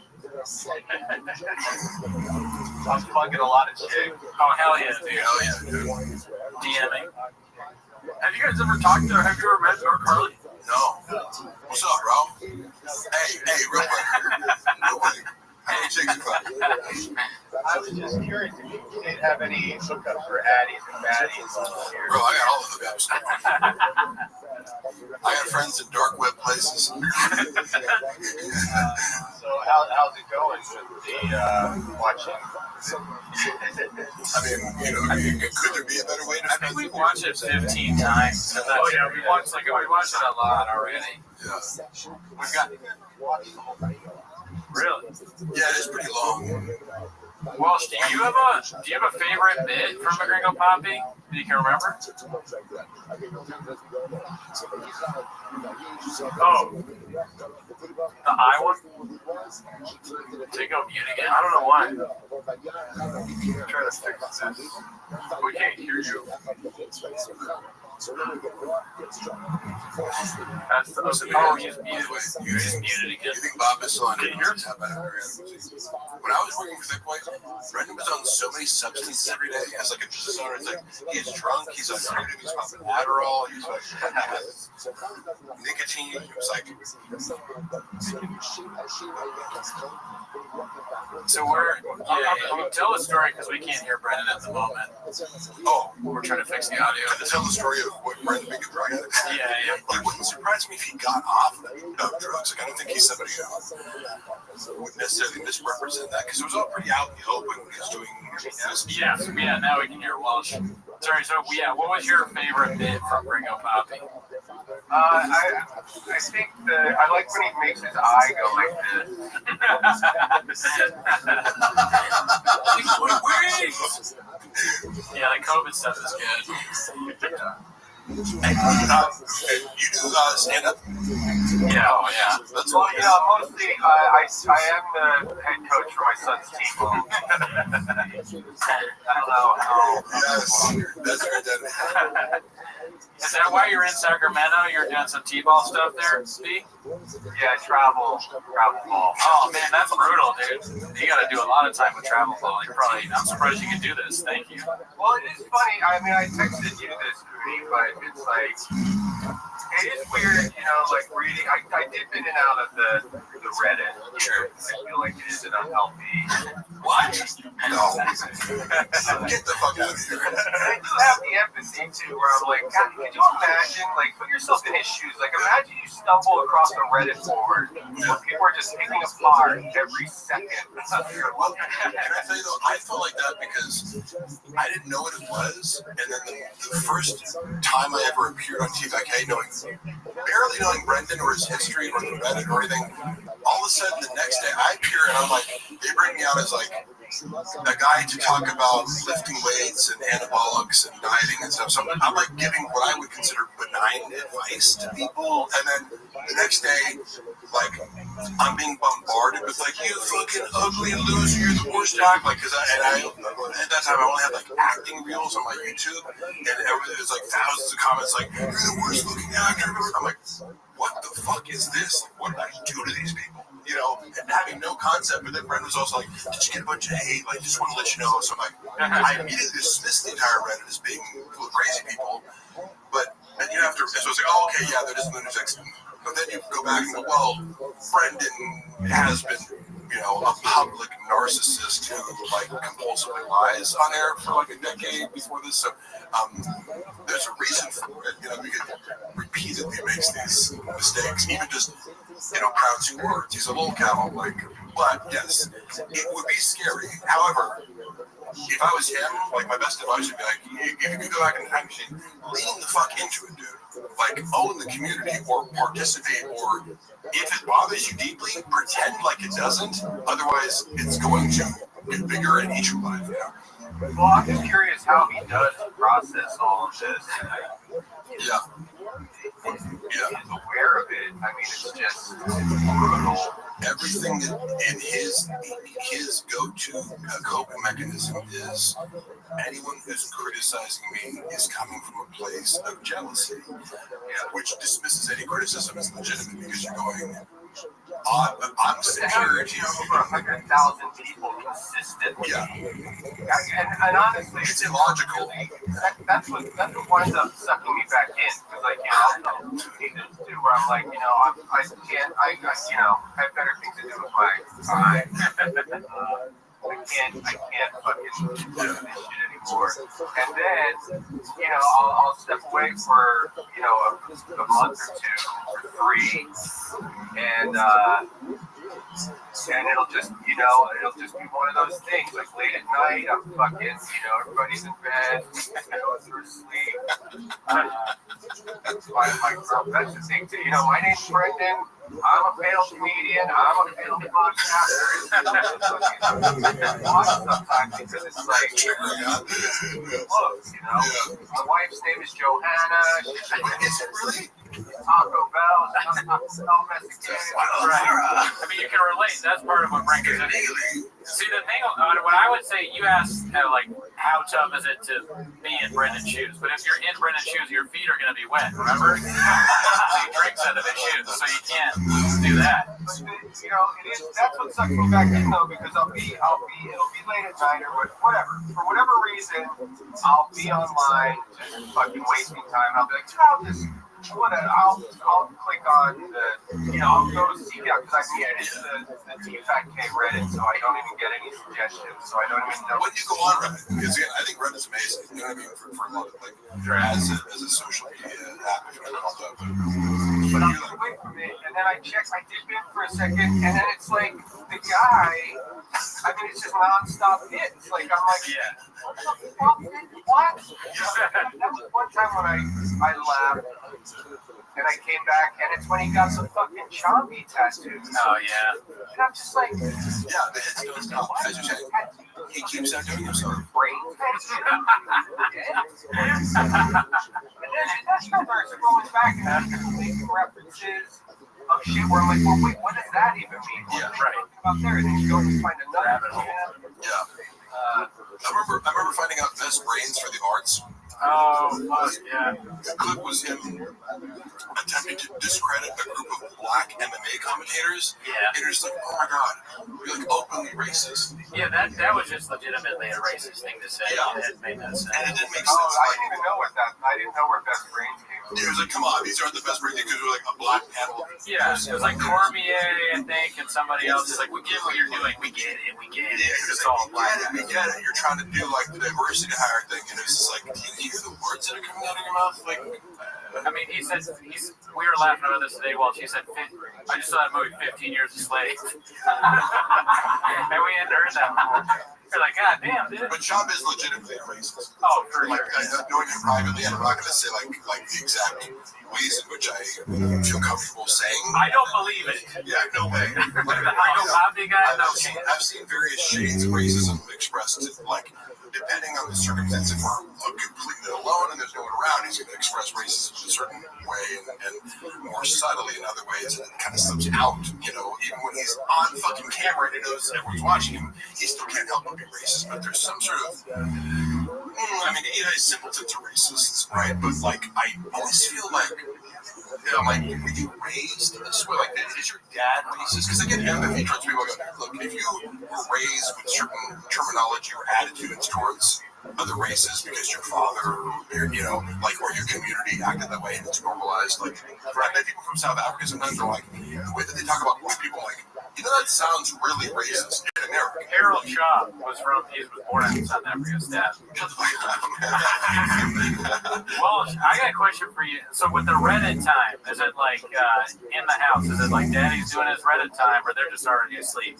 No, like don't disturb. I don't do anything until everybody's in bed generally. Okay. Otherwise, there's fucking years of shit. But it does get. I mean, I haven't been this bad in a while, but there was a period of time when I did have to step away, when it was literally the first thing I would look at.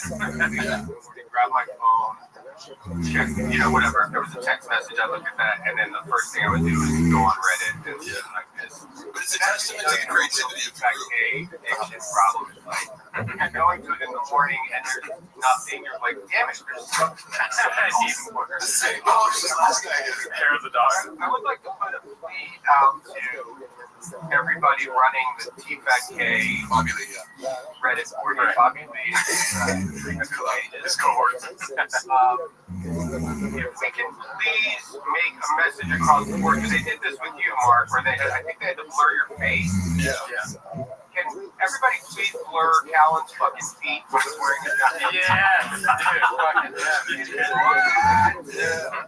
On that board, just see that cocksucker sitting Indian style, goddamn flip-flop. Yeah. It's the most offensive visual of all. What a great call. And let's put our support. Big gay lion stuff. Make it mandatory for any clip showcasing Callan's feet. You heard it here. Delete the clip until the feet are later. Well, it sounds like you're running for office here, dude. I mean, like you're going to be in the cabinet. Brian Campbell, watch out. We got a new guy. Like, strong action. It's a bits party, dude.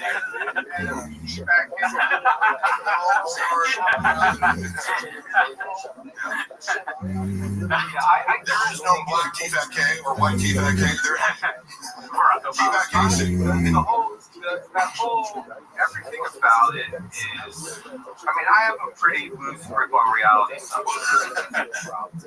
And it really does kind of fuck with my reality, where I'm like, I can't even understand how it's real. I don't understand how, because like I said, like I podcast and shit. All of us here were less successful than Shaw. Yeah, that's true. No, I'm very. Have you seen my Ferrari, bro? I think I'm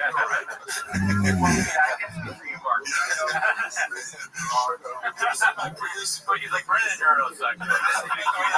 Prius, bro. He's like, I've been in most of their houses.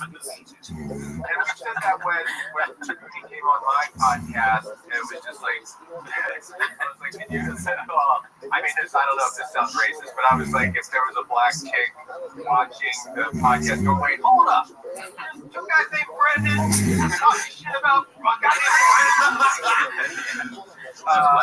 it's crazy. But the whole, this really does baffle me, like how, because it's like, okay, people shit on her, because I guess, they used to get hundreds of thousands of listeners.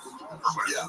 So, what I remember was like looking back, the average was like 250K. Goddamn, bro. There was a lot. But those are bone zone numbers right there. But the people will be shitting on it, and like, it only has like 30,000 listeners, but or viewers or whatever the counts are. But even that is hard for me. I'm like, who? It really is confused. Like, who? What? I've been like two people who are true fans of this show. Getting like, and it's just from a fascination standpoint. I mean, that's where all of my interest in this is. Like, I don't even revel in, like, mocking him, or I don't take any pleasure in his failures or what. I mean, it's truly like a Jane Goodall style. I'm just completely fascinated with it. and I can't wrap my head around the fact that any of it is real on any level. Like and I do vacillate from seeking, like, not, I mean, I can't give him this much credit, but I mean, because I do try to look at things, positive. I don't know, I want life to be nice and amazing.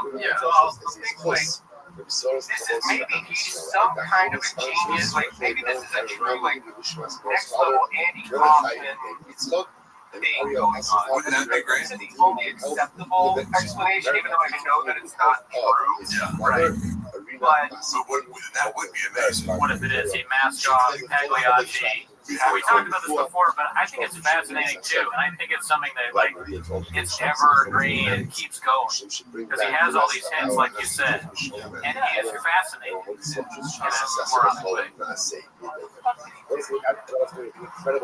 I mean, it's like every time, and I don't check in on it every day now. One of the funniest things he said recently was that I have no signals, which is like so ridiculous. I was like, at what point? So that's probably really good. That was in 1 minute. Yeah.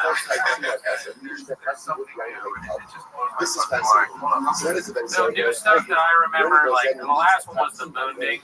You said land moonbing. That was big. Yeah, because even just as I said, the malapropisms and dyslexia based. I don't know. That's what I wanted to say. It's the most innocent form of because you're mocking somebody with like a speech impediment and like some sort of what would you classify as like or a learning disorder? Sometimes people will stop at that and go, oh, that's not funny. It is funny, but it's like you could go like, don't be a bully. But it's like, wait, watch this guy further and start to understand that he's actually a narcissistic bully. And then you have a whole world of like things that doesn't like really hard to defend him. So you can't help it, but on the surface level, Didn't get addicted to mindful. And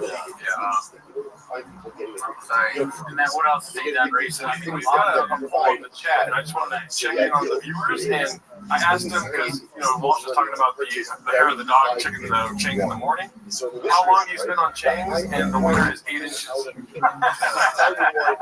Reddit board. There's another thing that goes like when he sees me, like if he is in fact looking at this, right? I feel like if he is any level of a human being, he would have to like this. If this was happening to me, I would just have to stop. Like just make believe it doesn't exist. I don't know how. But if he is checking in on it, because like one of the clips up top here is him shoving those fucking nicotine pouches down the cushion of his chair. And that's the thing, is like anytime you try to find a shred of humanity in this guy and have some kind of empathy, all you have to do is open up the Reddit board and within 2 seconds you're like, never mind, fuck this. It's just like that. Because it's a basic feedback mechanism. If you had even 100 people in suffering commenting on the things you did, I would be curious enough to go like, is what they're saying true? Like, should I be ashamed of things like, people will make fun of me for saying like, which I do.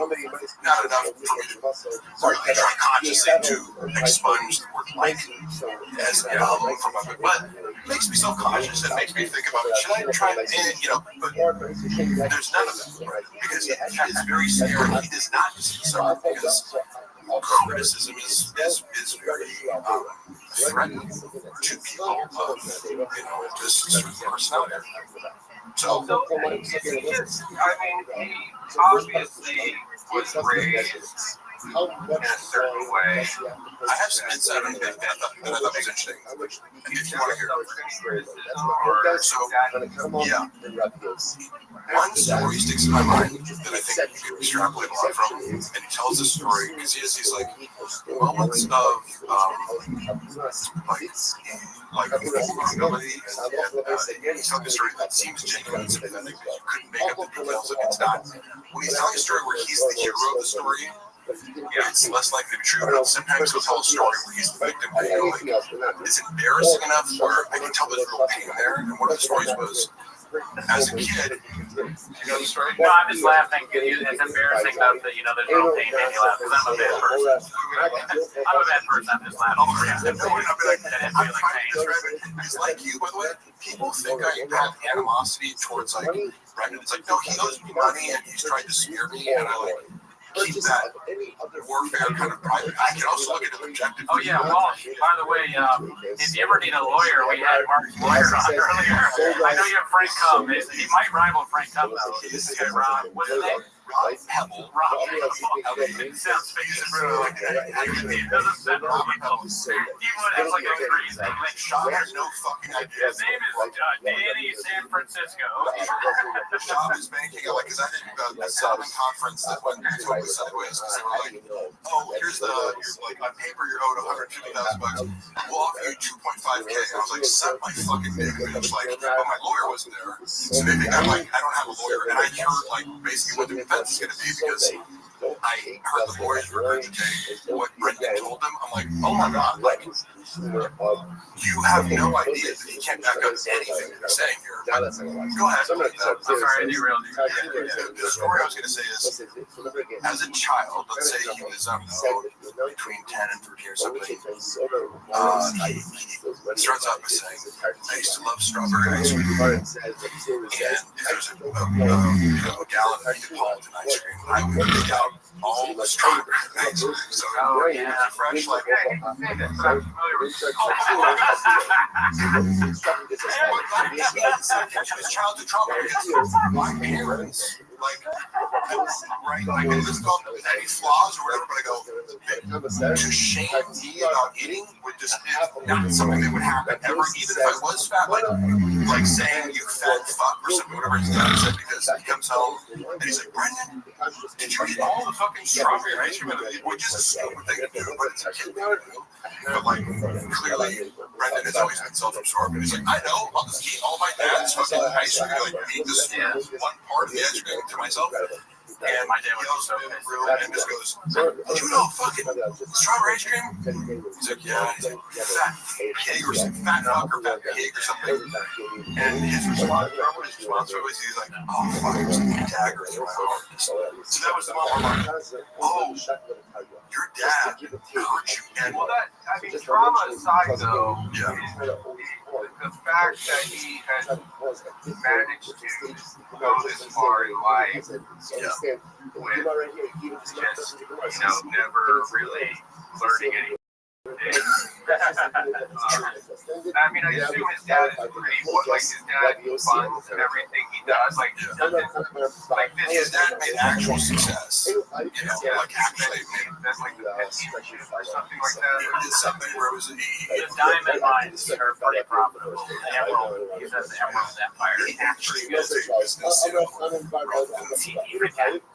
mean, I think I'm surprised that there hasn't been like an actual. I mean, I guess there's like the the YouTube channels, like the page frequency and health research.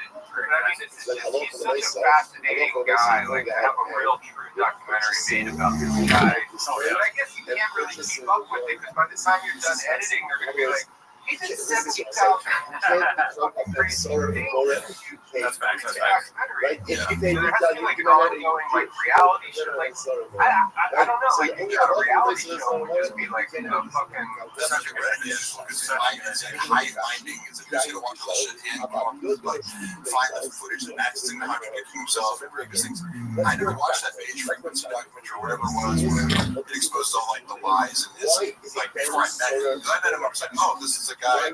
Chappelle Lacey opens for like I didn't really slaves from the meeting, so he just seemed pretty normal to me. And I had an incentive. Once the subreddit like attacked me for like appearing in his world, I was like, oh, these are crazy people. So why would I seek out more information about this person when I feel unfairly attacked? I think, and oh my God, he dislies my everything. By the way, the chat is saying that you guys are on Baja Mode. I don't know what they're saying, chat. I think that you guys have a great idea with the reality show. I would watch that, but my thing has always been documentary on specifically the Gringo Poppy, because that is like the most important aspect of his work. I want to work. I'm being serious here. I want to work as. I was talking to Adam Sandler and Yasiel Puig the other day about this. We were discussing ideas and all that. They're like, yeah, you got to do this. Like, this is your thing.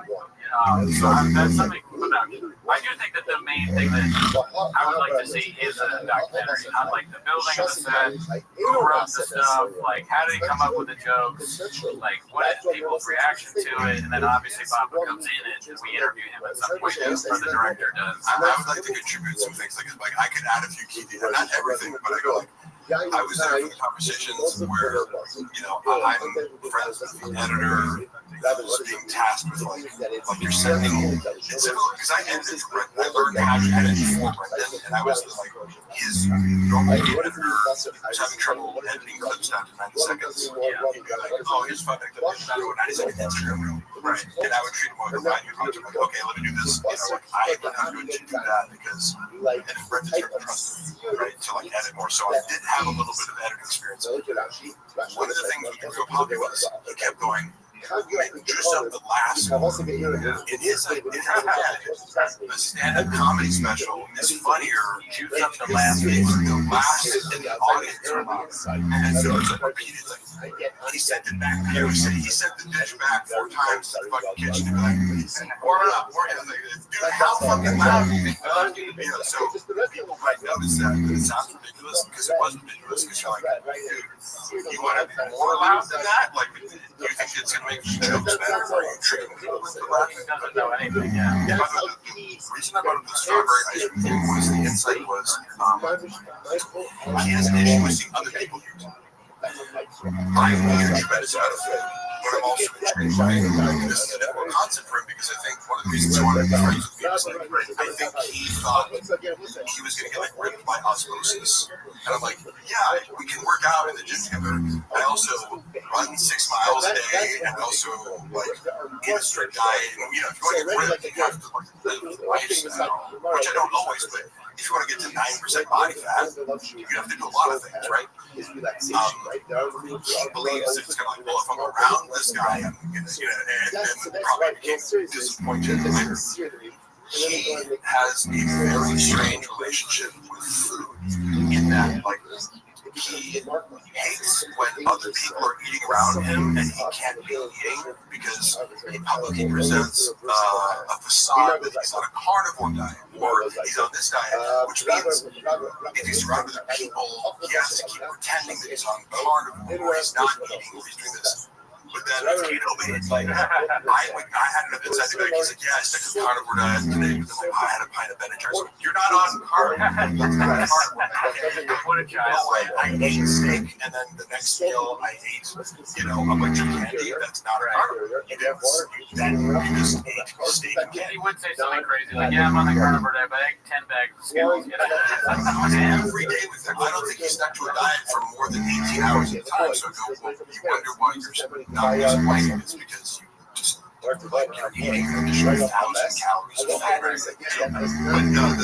he would in the green room because like the green room is in charge, right? Nobody's not there. Like that's where we get fed, right? So I'm ordering like, oh, can I get 2 orders of chicken tenders because I eat a lot of fucking food.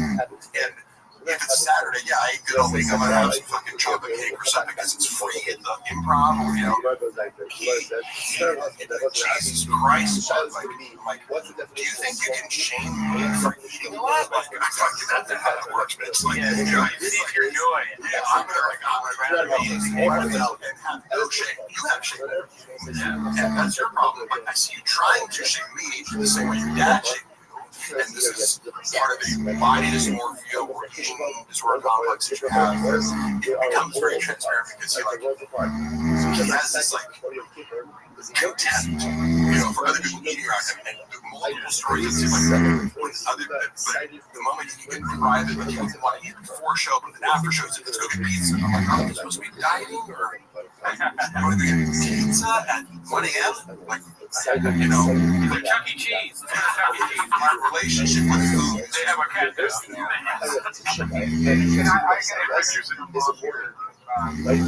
You think he would is like narcissism? What do you give? Like if somebody is presented with making a weekly reality show with him, would his narcissism outweigh his? Do you think he would allow that? So would you allow a camera crew to film him and his family? If it was yes, if you pitched it to him as this is something that's going to glorify you and humanize you, which I actually, when I came into his world, I was like, because I'm a writer, I go, and a student of storytelling, I go, the best thing you can do is to counter the narrative from the subreddit, which they've co-opted your life story, right? And they're telling it for you because you don't want to tell it yourself accurately. You don't want to talk about your UFC shit on stage. You don't want to talk about your ego. Right? You haven't written your narrative. You need to write a book or do something where it's like, I am ready to job and I have XYZ. You're not doing that well enough, so other people are doing it for you in a very negative way. So my first recommendation to him was like, you need to reassert your own narrative. Hire a ghostwriter, hire me, hire whatever. What you're not doing, like from a publicist standpoint, is framing your narrative correctly. And you're ignoring the fact that other people are doing it for you, thinking that helps you. It doesn't. You have to combat that other narrative that makes you look like shit. But I had a few novel ideas that I thought were fun, but like from, for example, I took over the TFAK ID and started talking to the voice of the page. I was like, I'm just talking Japanese. Somebody would say like, what are we doing here? And I'd be like, oh no, me, or something like I would respond. And it drove the people commenting nuts. So they'd keep commenting like, what the fuck is this? Because it broke the mold. And all of a sudden, oh, you can't do this. I'm like, oh yeah, I can, bitch. I didn't tell Brendan that I was going to do this. It was an experiment. And I go, and I thought that he'd be able to see, like, hey, do you see how I 10x the engagement by like co-opting the Reddit speak, and then it also blunts the force of like the haters come to the page and they plant their seeds by going dicey. Everyone starts talking away.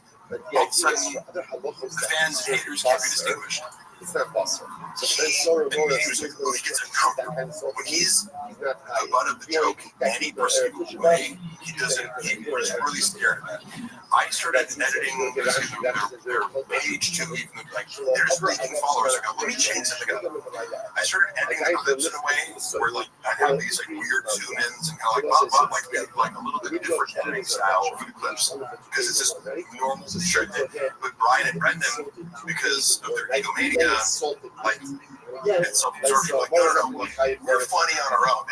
They don't like, hey, guess what? Like I study comedy too, bitch. Like you're not the only person in the world who has ideas about comedy. They always something like, let me teach you about comedy. I'm like, okay, I've been a screenwriter for 20 years. Go ahead. Like any idea, so let's put them at the butt of the joke is the clips by zooming in on certain things that would say where he's like stuttering or something like that. It's funnier, but it hit the butt of the joke rather than like, oh, we're telling a funny story. But if like if you do something like that, and I feel like I've edited in such a way that zoomed in his mouth as you were editing that to show that. And they hate it. And I have a couple examples of what I did that I should like. There's probably still out there. They were like, they also, again, I was taking Brendan and Brian, and the creative director at the time, because creative director, no, this guy, he's actually very talented and quit. Right. He quit, and I heard the conversation. I was the only person in the studio, and the next day Brendan goes, I had to fire him. I'm like, you didn't fire him, he quit. He told you that you were the worst boss he ever had. Like, I was there, I heard the phone call. Like how are you instantly turning this into something that's the complete opposite of what happened? But he had to explain to Brendan because he tells me, he's like, Brendan's like upset about the reels where you're editing him, and he doesn't understand that like you're open to feedback and just trying things, and that this is a style, like an artistic style that you're experimenting with. And Brendan thought that I was like going to be too sensitive to credit. I'm like, I can eat it. This is hard.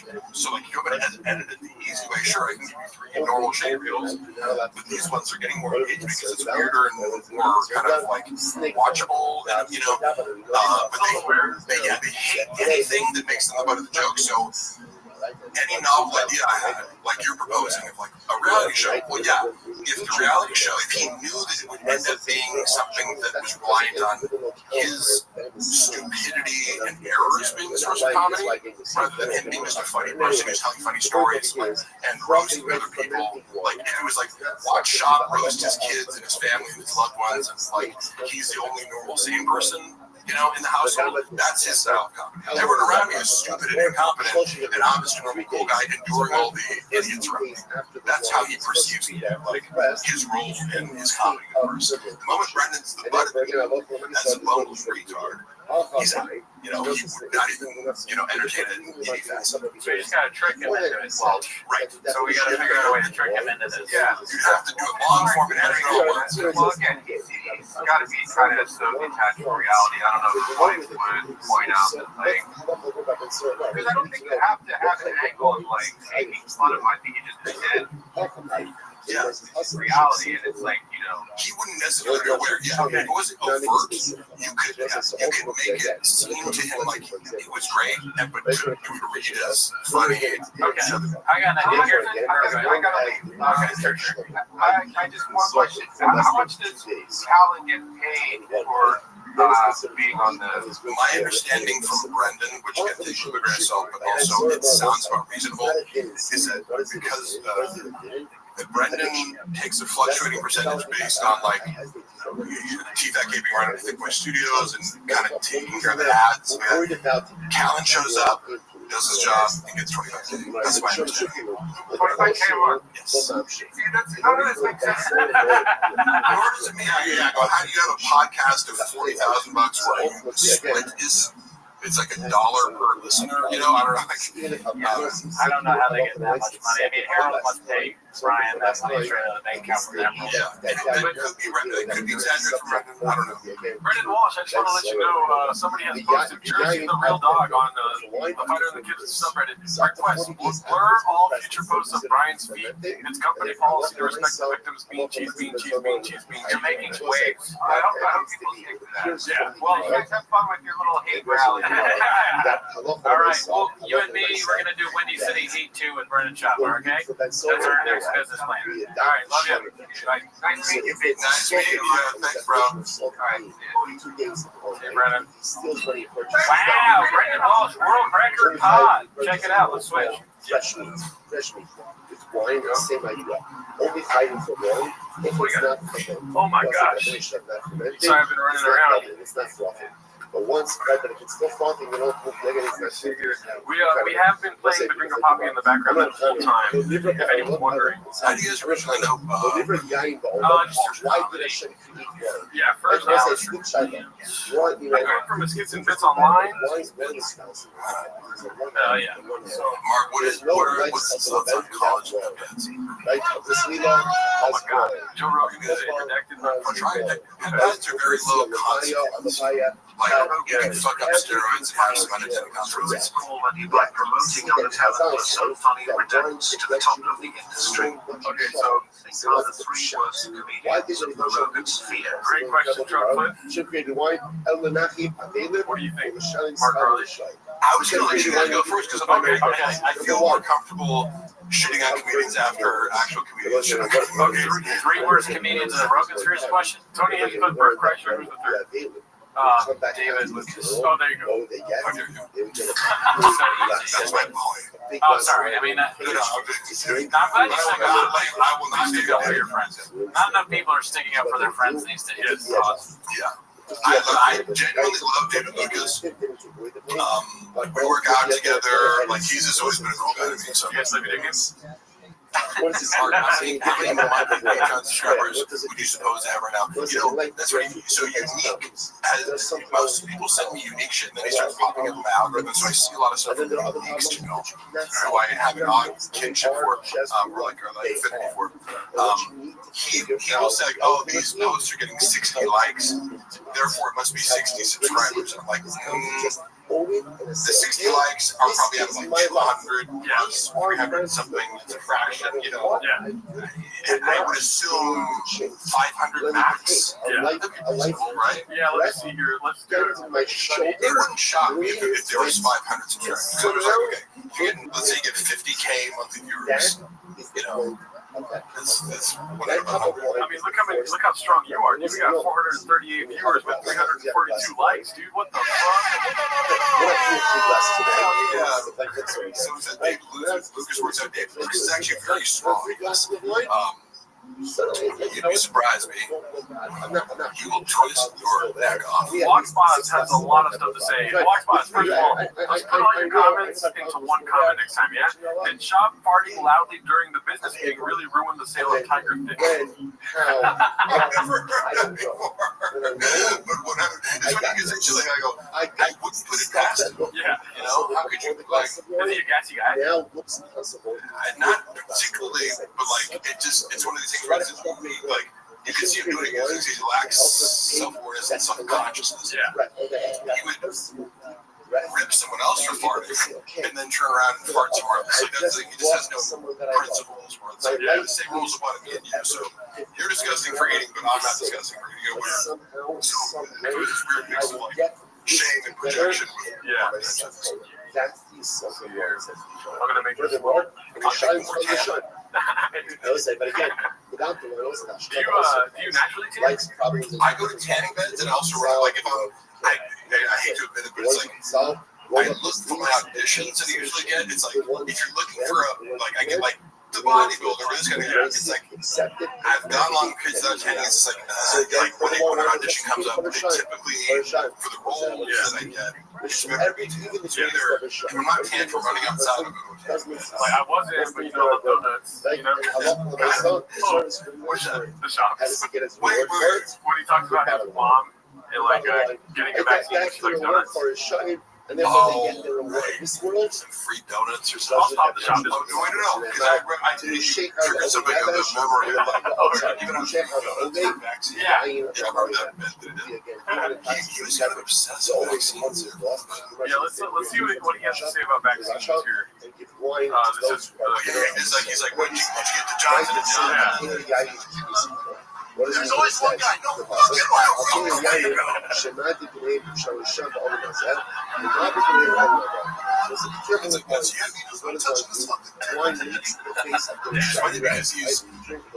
outwardly he pretended like he was not anti-vax, even though he actually was very. And I'm agnostic about like I got the vaccine just because Milano was paranoid about it. But I'm like, I don't give a fuck either way. But it was funny watching somebody have this, cognitive dissonance from like you feel like you have to tell people that you're not like against vaccines, but then every time you're alone, you're like, look at that stuff.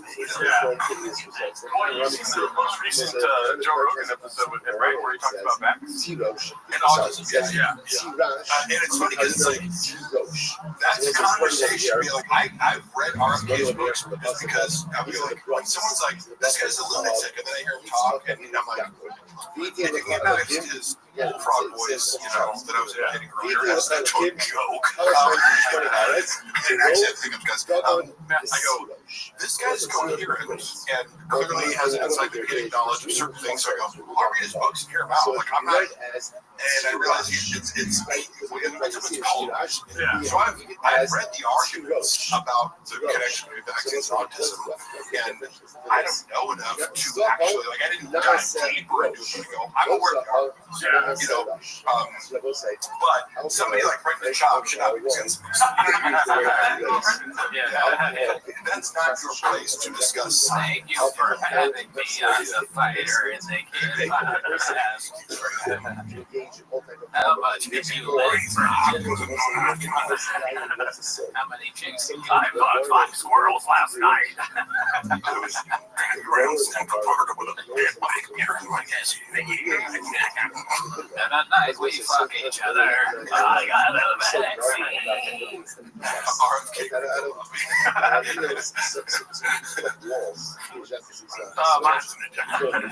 I transferred the comments over to here just so we can have BGL is like Bradley Martin with a beach.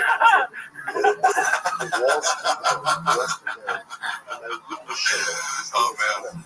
Bradley Martin. It was funny. I was people know about Bradley Martin and Brendan Schaub's dynamic? What's their dynamic? I know that he won money. Yeah, like it was just funny because when they first started talking, it was like I got to witness them first hanging out, and it was always funny because like had I not been with Brendan, Bradley's so sensitive to like social status, he would have completely ignored.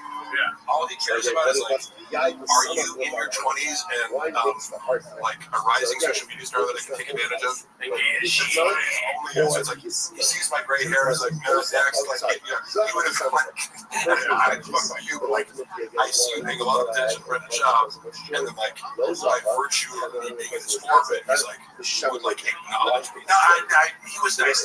Yeah, like he was nice, and he gave me a ride at some point. Like I don't have any problem with Bradley Martin, but their dynamic was funny because like outwardly they're like, oh man, it was fun to meet this guy. It was like Spider-Man meeting like it was the same person, but then Brendan talks mad shit about him behind his back because like, anyone who threatens him tells the story of like they were doing a podcast maybe and something came up and he's like, someone's like, who's stronger between you two? And Brendan's version of the story was like Brendan's attempt to be diplomatic, right? Now, Bradley Martin's super strong. Like, he's not just a big dude. He can deadlift 700 pounds. He can bench 4 something. You know, it's like he's strong. It's stronger than Brendan because that's what he does. Okay, you can just look at it like, yeah, okay, Brendan's strong, but like Bradley Martin's actual power. Yeah.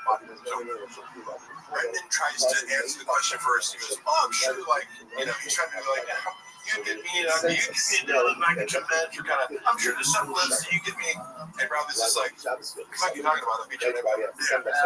What's true, right?" Brendan was like so taken aback by that. Like, he had to tell me, like, what a fucking egomaniac. But he was just like, we're trying to be like, oh yeah, I get you. It's like, but that's not true. Like, if you see me squat 6 plates, can you do that? You know, this is, you know, but it's like, Jesus Christ, this guy's insane. Obviously, it's right the start of the show. Yeah, like, there's a question I wanted to ask you that was in the chat here. My wife's not. Oh, and then he accused Bradley Martin of being gay. Because it was like Brendan saw his girlfriend. But that's like saying, like, I breathed today. If you're in the shop, literally, I'm trying to tell you, like, that's another part of this whole like weird gay fascination was like, how many people do I have to hear you talk about being gay who you have no evidence for being gay, and it's either are you lying about the person being gay, which is super funny, just for a gay rumor, it's like how socially aggressive is that? Like passive aggressive, be cool, bro. Yeah, and then if the guy is actually gay, you think it's cool to just like out people who don't want to be outed? Like what? You know? Look, if you walk into a guy sucking dick, like you can be like, hey, you know, I think Mark might be gay. Walk in, you know, have a cappuccino with him. But out of times that I would watch him and accuse someone of being gay with evidence. The only evidence being he does something better than me. Bradley Martin's stronger than me. You know that guy's gay. Yeah, right. I mean, say it in a way where he goes, it's like, if you disagree with me, you're clearly not saying it's like you can't see it. What? How he's gay? Yeah. Like, what? Martin? Oh my God. Bradley Martin is gay? Like, this chick that you like? Yeah. You try to hit on it. You could always play a shots game and be like, well, dude, you could never be a I wanted to highlight this right here before it goes away. Kodachrome Graphics, Mark, you have plans for a new podcast? If so, do you have a editor? Plug your podcast. Hit me up on Instagram if you want to do that. Me and Luana, as I mentioned before, we've been filming episodes of How the Toxic. And basically, we're like, I'm not going to release it without her permission, but we're arguing over the source of like the comment. I'm like, the fact that you're walking off and getting mad and we're fighting is the source of like, that's what it is. So we're kind of arguing. We've shot a bunch of stuff, but empathy from Luana, which is she doesn't have experience in podcasting, and I am a little bit impatient. Like I could be more gentle. However, it's like as I'm setting everything up and it's like hot outside and you're up the AC, it's like I'm like sweating buckets. And she's like, pretty like, hey, could you like, you know, Could you wait a little bit or just not be in a bad mood when I'm like, I'm doing all the work over here, lose my mask, and you're like, I need to be a Luana. He's a Luana the pot. I'm the Luana. He's the Luana. I'll lose my shoes. Is that true? Yeah. Oh, you like in the setup? Yeah. Alright, Never have this on camera where I'm like, I'm annoying the fuck out of her. And then she like walks off, but I'm like, no, what? I'm like, now she's mad about it. She's like, this to make me look good. I'm like, nobody cares whether you look good. Like, I don't look good. None of us ever look good. So I'm currently trying to convince her to release this footage. I'm like, no, that's like, people don't want to see digital getting along. Swimming. It's like, hey, here's our like perfect fine relationship. But no, it's all hella toxic. I know. And then you guys are just getting along and everything's working. And that's why I'm like the joke that I came up with that she admitted she was like, she even told me on camera, like she walked up and said, so fucking about the last episode of Time so stupid. I'm like, no, this is because you're one of this. You're doing what I predicted. I'm out of your time. You should in the show have you like that in the car. That'd be great. That would be fucking hilarious. Like the intro theme song. And have her in the car like rolling her eyes like, here we go again. Speedy fashion, speedy You should. That sounds good. Check out Hella Toxic. It's on Mark Harley's YouTube channel. There's just one episode out right now, but like, okay, the real truth about it, release that first episode. It's the fake first episode because we filmed the real first episode. And we spent too long talking about, like, we just seen this movie, Sinners. And I was bitching about how we didn't like it. And she's like, Sundays we're about to get to the part where we had planned, which we wanted to our narrative, and we were like reading, we kind of like read out messages from when we first met 10 years ago, like on OK Cupid, which was in Germany. I was like, but I want to make that part like the serial narrative aspect of it is for tell our story, but also just like banter. As I'm about to like pick up the Bible with the thing, she's like, this is fucking sucks. Like, and she's like, well, I'm like, wait, like, no, that was fine. She's like, we're talking about sinners for 40 fucking minutes. I'm like, it's okay. We're thinking too much. Yeah, it's like, trust me, people aren't like, wait, they spent a minute too long on talking about it. If you think too much, you don't get great shit like Ringo Bobby to put any thought into this. No, exactly. Put it on YouTube. I forget sometimes I'm like, you have to practice that, and like, just the art of releasing your inner critic and talking about stuff. And so if you're trying to worry about looking good, you're going to speak less and seem so good. And also, you should be like, in a couple weeks, you're going to be like, I have nothing to talk about. If you only want to stick to like random topics. So just let it unfold and work on the dynamic of making, like, feeding off each other. Can I give you some constructive criticism? Because I've listened to the first episode. And you guys should invest in some of these, dude. I fucked it up before I had this. I wasn't connected. I didn't realize. I was like, oh, they weren't. It was like the camera. So I shot it, and I'm like, motherfucker, like, I didn't even know how to work that. But these are great. Okay, so we were wearing them, and I was just like, so it was like, oh, the camera's like, no, it's not. We had them. And I'm like, oh shit. That happened to me the first couple times I used it too.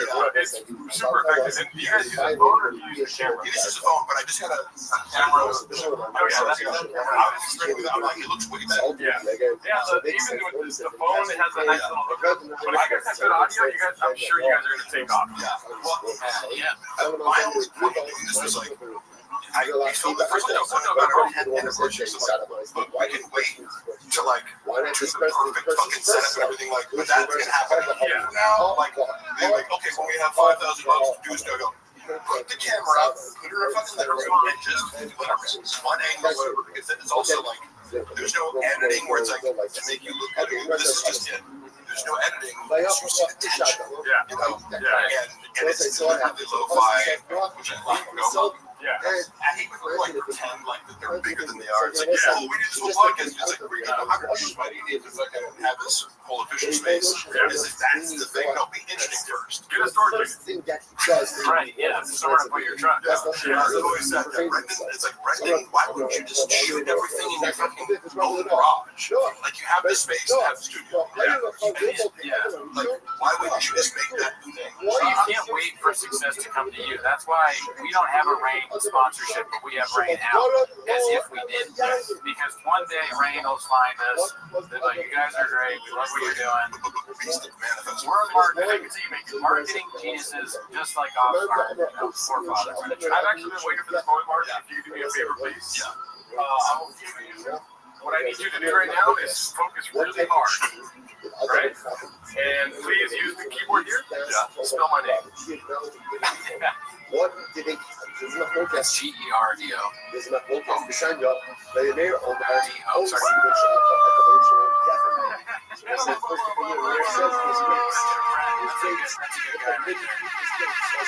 Most people spell it with an F. I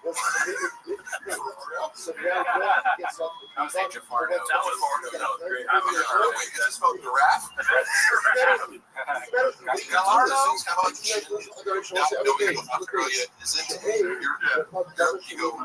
How? How did you figure out how to feed yourself? There is nothing. Toronto, can you give me some pretzels? They're all trying to tell you how to spell it. You got it right, y'all. Gerardo. Just Tosto. Gerardo. Wherever you have the possibility.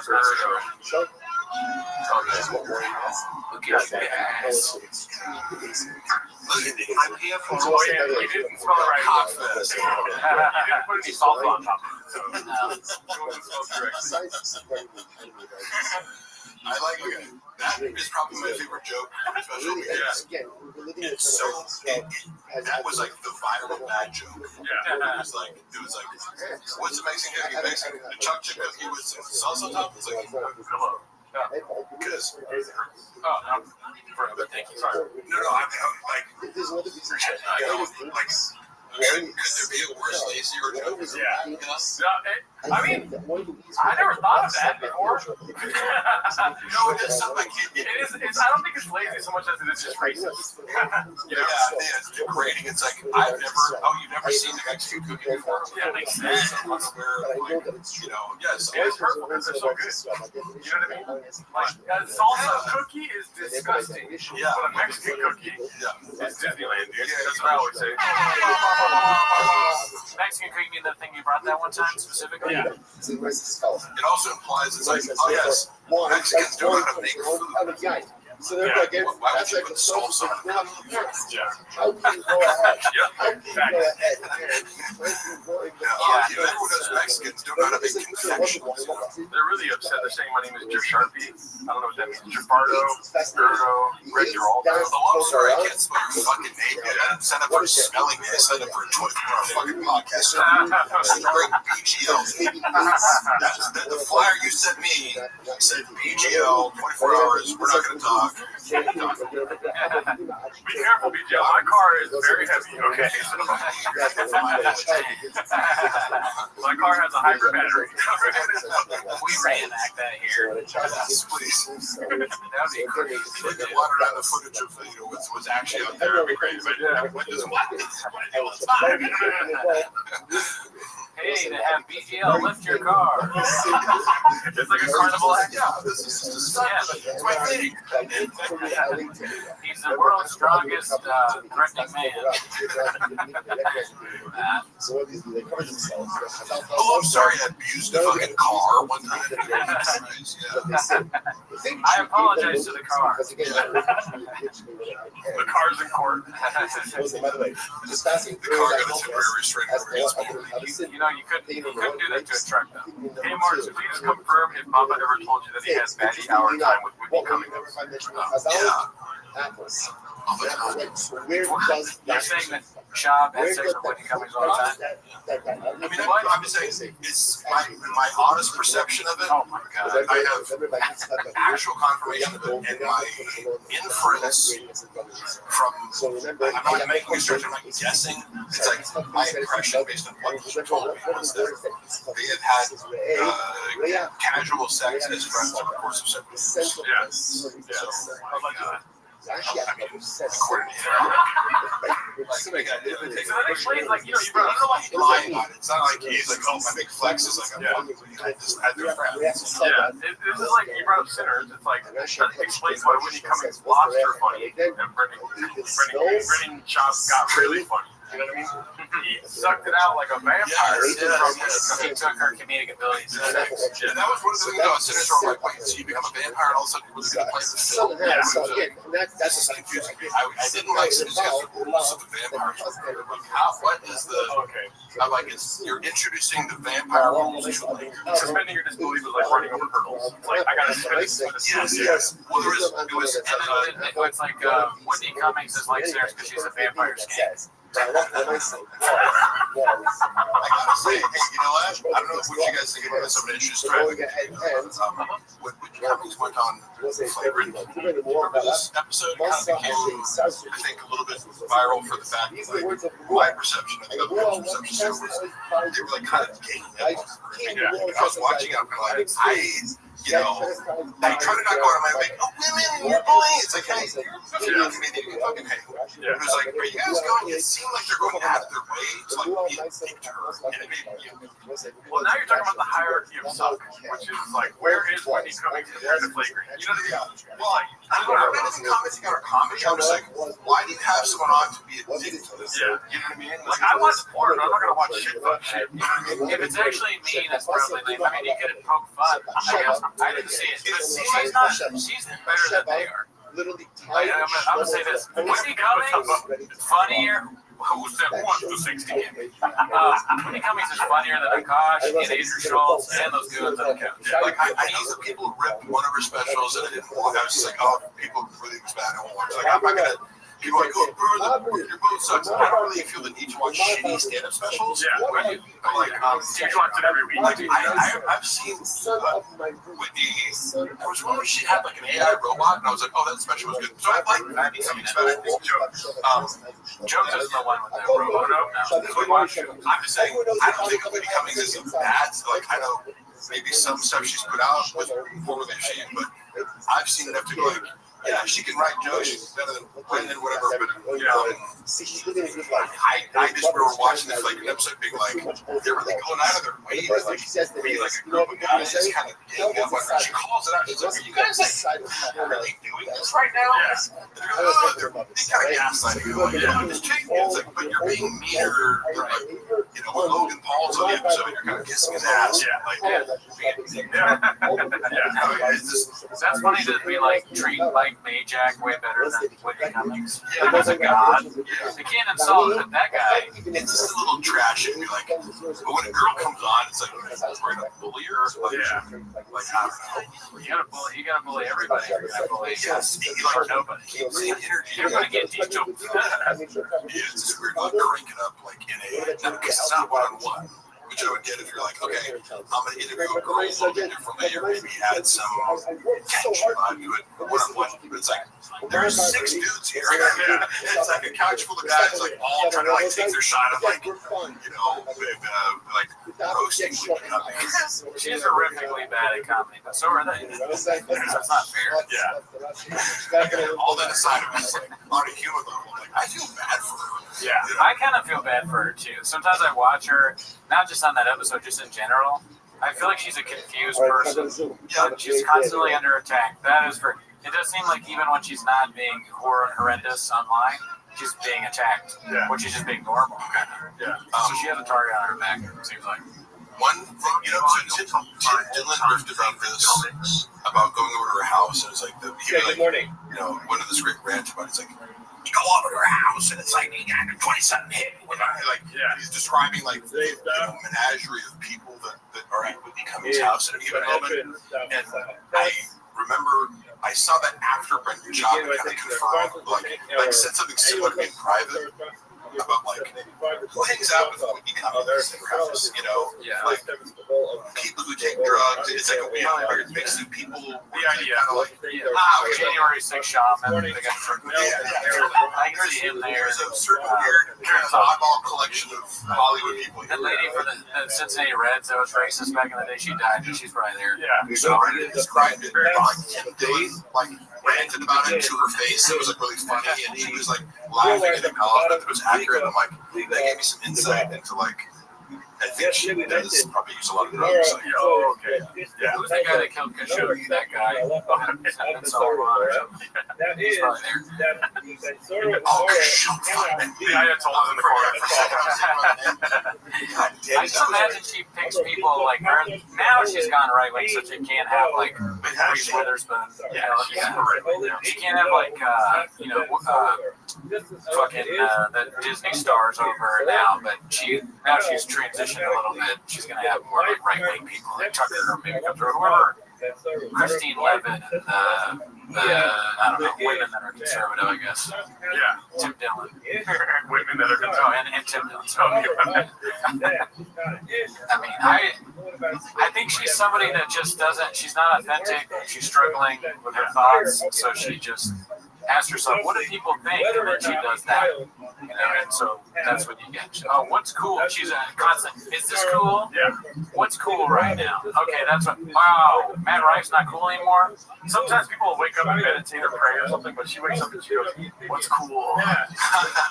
Yeah, exactly. She checks TikTok like Walsh checks Reddit. Do you guys watch TikTok at all? Because I don't really, and I kind of like drop the line there. When someone sends me a TikTok link, I'm like, if you're not sending me this on the app, because I'm not on there, I message me a fucking TikTok link. Same thing with Facebook. My mom, all Facebook. I'm for some reason I'm a hypocrite because I go on IG, but I'm like, what social media app that's addictive is enough for me? Yeah, TikTok is too much. A lot of those go unseen that I get sent because I'm just not on it. Yeah, I just don't give a fuck. My sponsor sends me so many TikToks, and I just put I did a coonie. I put Yeah. I blocked Jardo and his mom too. So they can't send me stuff. I exclusively send him Aspen Gold TikTok clips. I'm gonna block your dad too, just preemptively now. Thinking about it, because if he ever gets on TikTok, I don't want that. I don't want that. Shit. I forget the shooting thing. What is the shooting thing?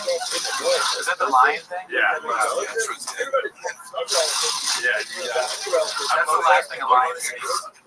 Isn't this the joke he talks about our studio? He's like, I'm gonna go in. How many bullets do you think my round line?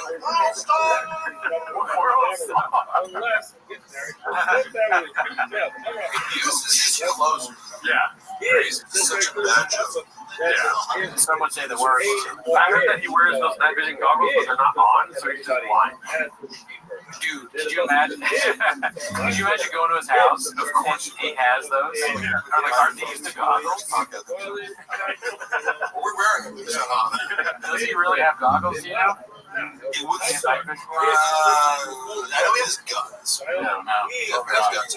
Also, like when he was claiming that I like broke into his house, I'm like, why would I visit my ex-boss who like has AK-47s in his house? I'm kind of like, you know what I'm saying? Why would I go harass like a UFC heavyweight fighter who has an arsenal of weapons? And who's like father-in-law is like a LAPD officer. Like, like on the bullet. Engraved that if you're reading this, you're redacted. Homeless cat. Yeah, eat this, homeless cat. Fuck, man. Catch this, you black person. He's definitely coming for us at some point. Yeah.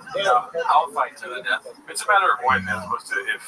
I remember saying, because it's funny, like when you chose to, I would love to, you know, earlier you asked about Kosh giving me notes. Yeah. And one of the things I wanted to comment on was, how do you give notes on somebody on a stand, especially when it's already been filmed? Yeah. You shot it. Yeah. It's like, hey, can you give me script notes on the movie? It's like, well, that would be the script stage. You have to watch somebody's set and get the feedback, right? So he was doing a lot of like, can I get feedback on this, on his finished product? And it's like, well, unless I have access to all the footage and angles and jokes you took out, I can't, like, let's have raw footage. How can I even know? So my editor, and that would take, so I remember he was just like thirsting for me, like, is this good? Hey, Rogan, is this good? Then does he get back to her? He says, oh yeah, I'm proud of you. Later, he's watch, that's where did you watch it? You didn't watch it, Yeah. He's like, well, clearly, you didn't fucking watch it, He was just like, yeah, hey, great job, buddy. Yeah. I'm doing 8 3-hour podcast. I mean, there is precedent for that, though, because I think it was Joe DeRosa just did his special, and he said that he had already filmed it. I keep thinking it's whatever it's doing, the What's Up Dallas. Let's see, anyways, that's our donation. But Joe DeRosa filmed his special, right? Ladies and gentlemen, I'm Rose.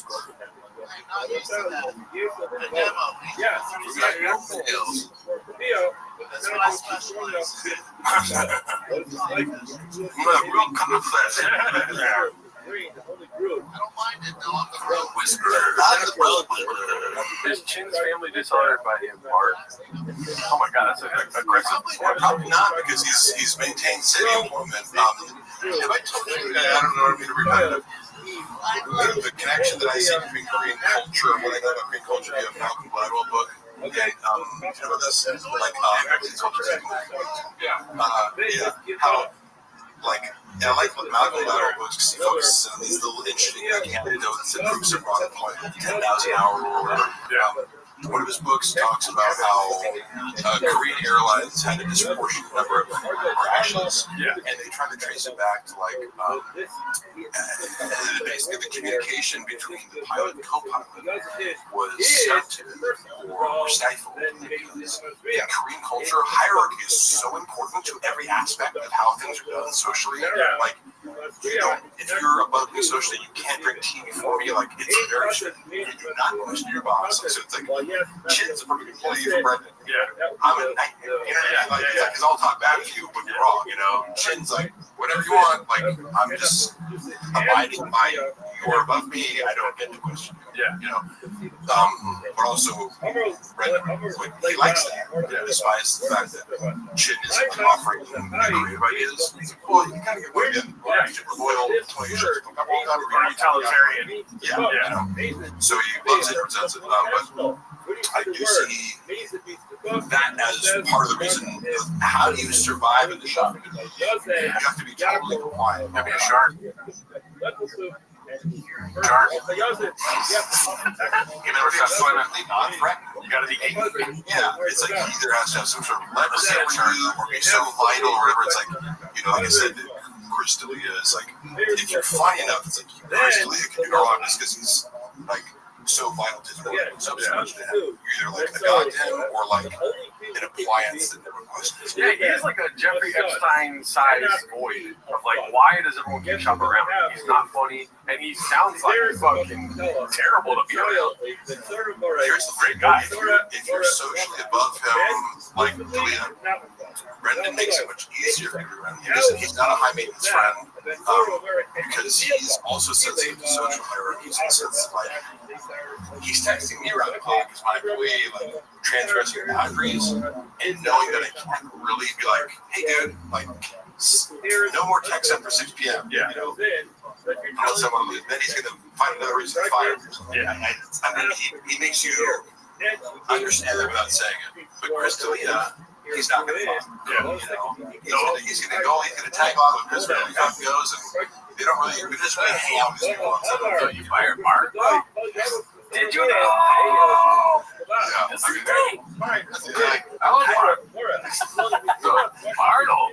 I don't know what I don't know where Mark is, but something else like really cool. Like we've been drinking Mark coffee. No. Already know. I mean, Chris was way nicer though. Yeah, that's good. Do you think with Bob, like who do you think he thinks is the funniest person, or does he even like him? George Carlton? You didn't even know George Carlton. Yeah, because I would say people like Jim Carrey. It's like Bob. You said how old? 34. Okay. Because I remember being. I grew up watching Carrey. Yeah, it's like. That was the funniest motherfucker on the planet to me. And I still think it holds up. It's like he's like, he was when in acting.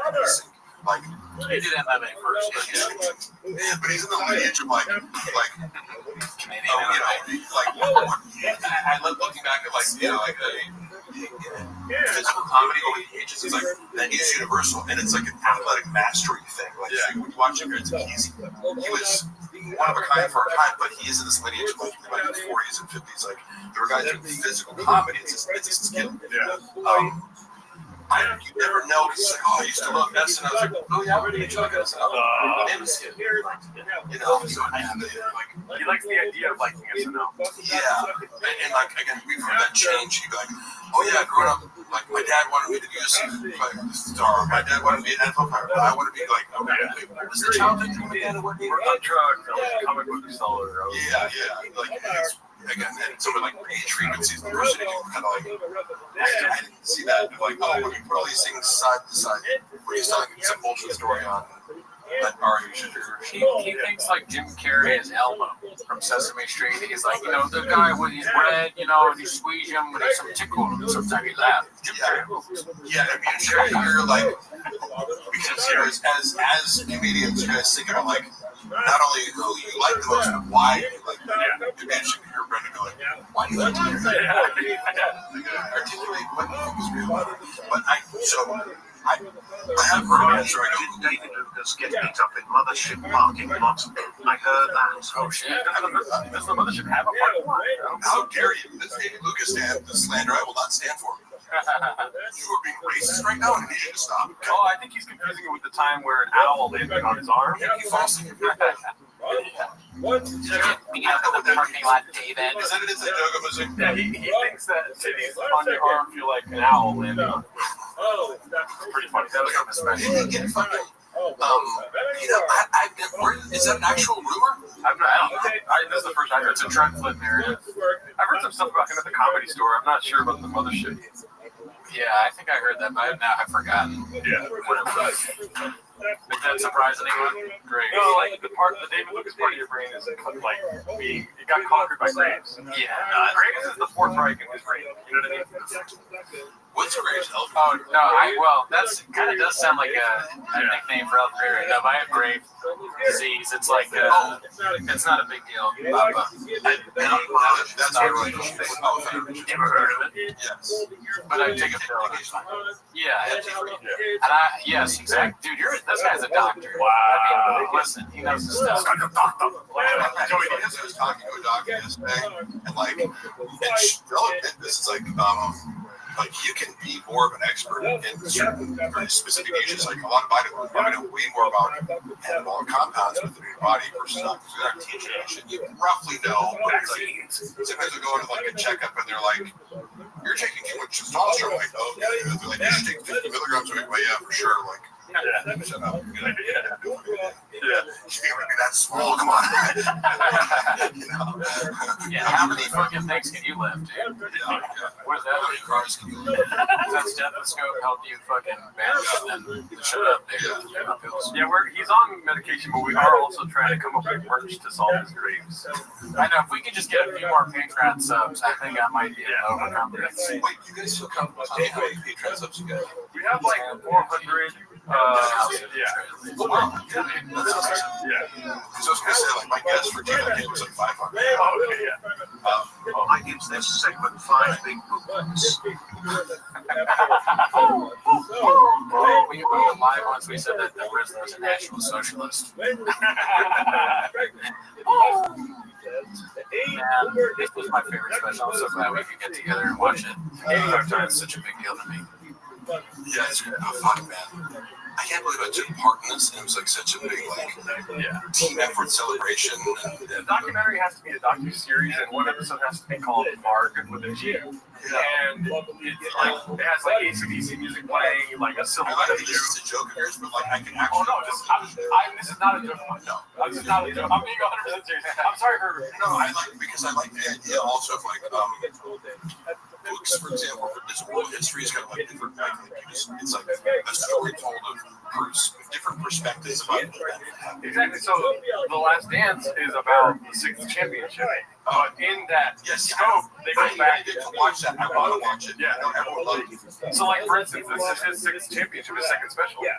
You know, the Gringo Poppy. That's the lens, but then the scope of it all kind of goes back to this. You're part of it. The whole history with you would be an episode, and it goes back to, like, I don't know, how to make a documentary about the special, something like a joke he told or whatever. Yeah. Oh my God. But it would be like Brendan Schaub would need to be involved because Michael Jordan was involved.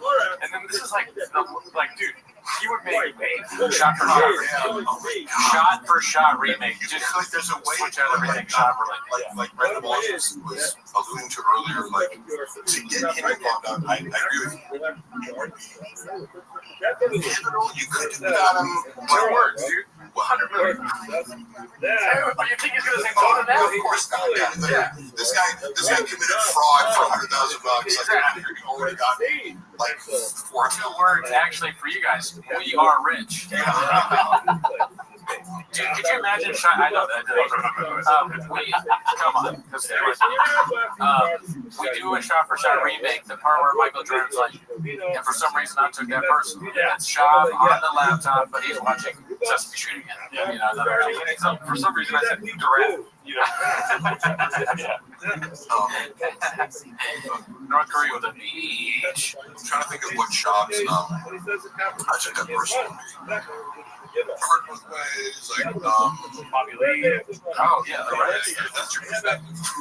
Yeah. Documentary gets all these different perspectives. Andy Letterman. Yeah, that would be that. Oh my God, yeah. Or Scottie Pippen. Brian Callen. Are you sure about that? No. The thing is, like, his openers are better, you know. Like, whether it's whoever brought him. I mean, we go through the whole lineup of the Chicago Bulls. Who's Scotty Kukoc? Who's fucking BJ Anderson or Tony Kukoc? Scotty, dude. Stay with me. From what I understand about the rivalry, by the way, between Scottie Pippen and Michael Jordan was so intense, they were like, they didn't bet on like the size of their son's penises or something. Oh my God, crazy! Like we're, this is, I don't know if it's right now. It's conceivable because these guys are like egomaniac competitors. Right. Kind of. Mark, can I ask you though? Did you read that online or is that a side effect? You know what I mean? It's triggering to people, or they like it, or whatever. But it's like, if you think you're going to promote this fucking shitty, this polarizing, like they want to be like, you know, some professional guy, like, oh, cool. So who's the art director for the photo shoots you want to do of like, you know, this elaborate Tiger Thick whiskey promotion on a budget of nothing? Like, what? You know, yeah, make the Rock's page. Okay, cool. Do it with AI, or like, you know, we're going to pay the Rock money. Yeah, we're going to fucking kill people to follow this page. Your choice.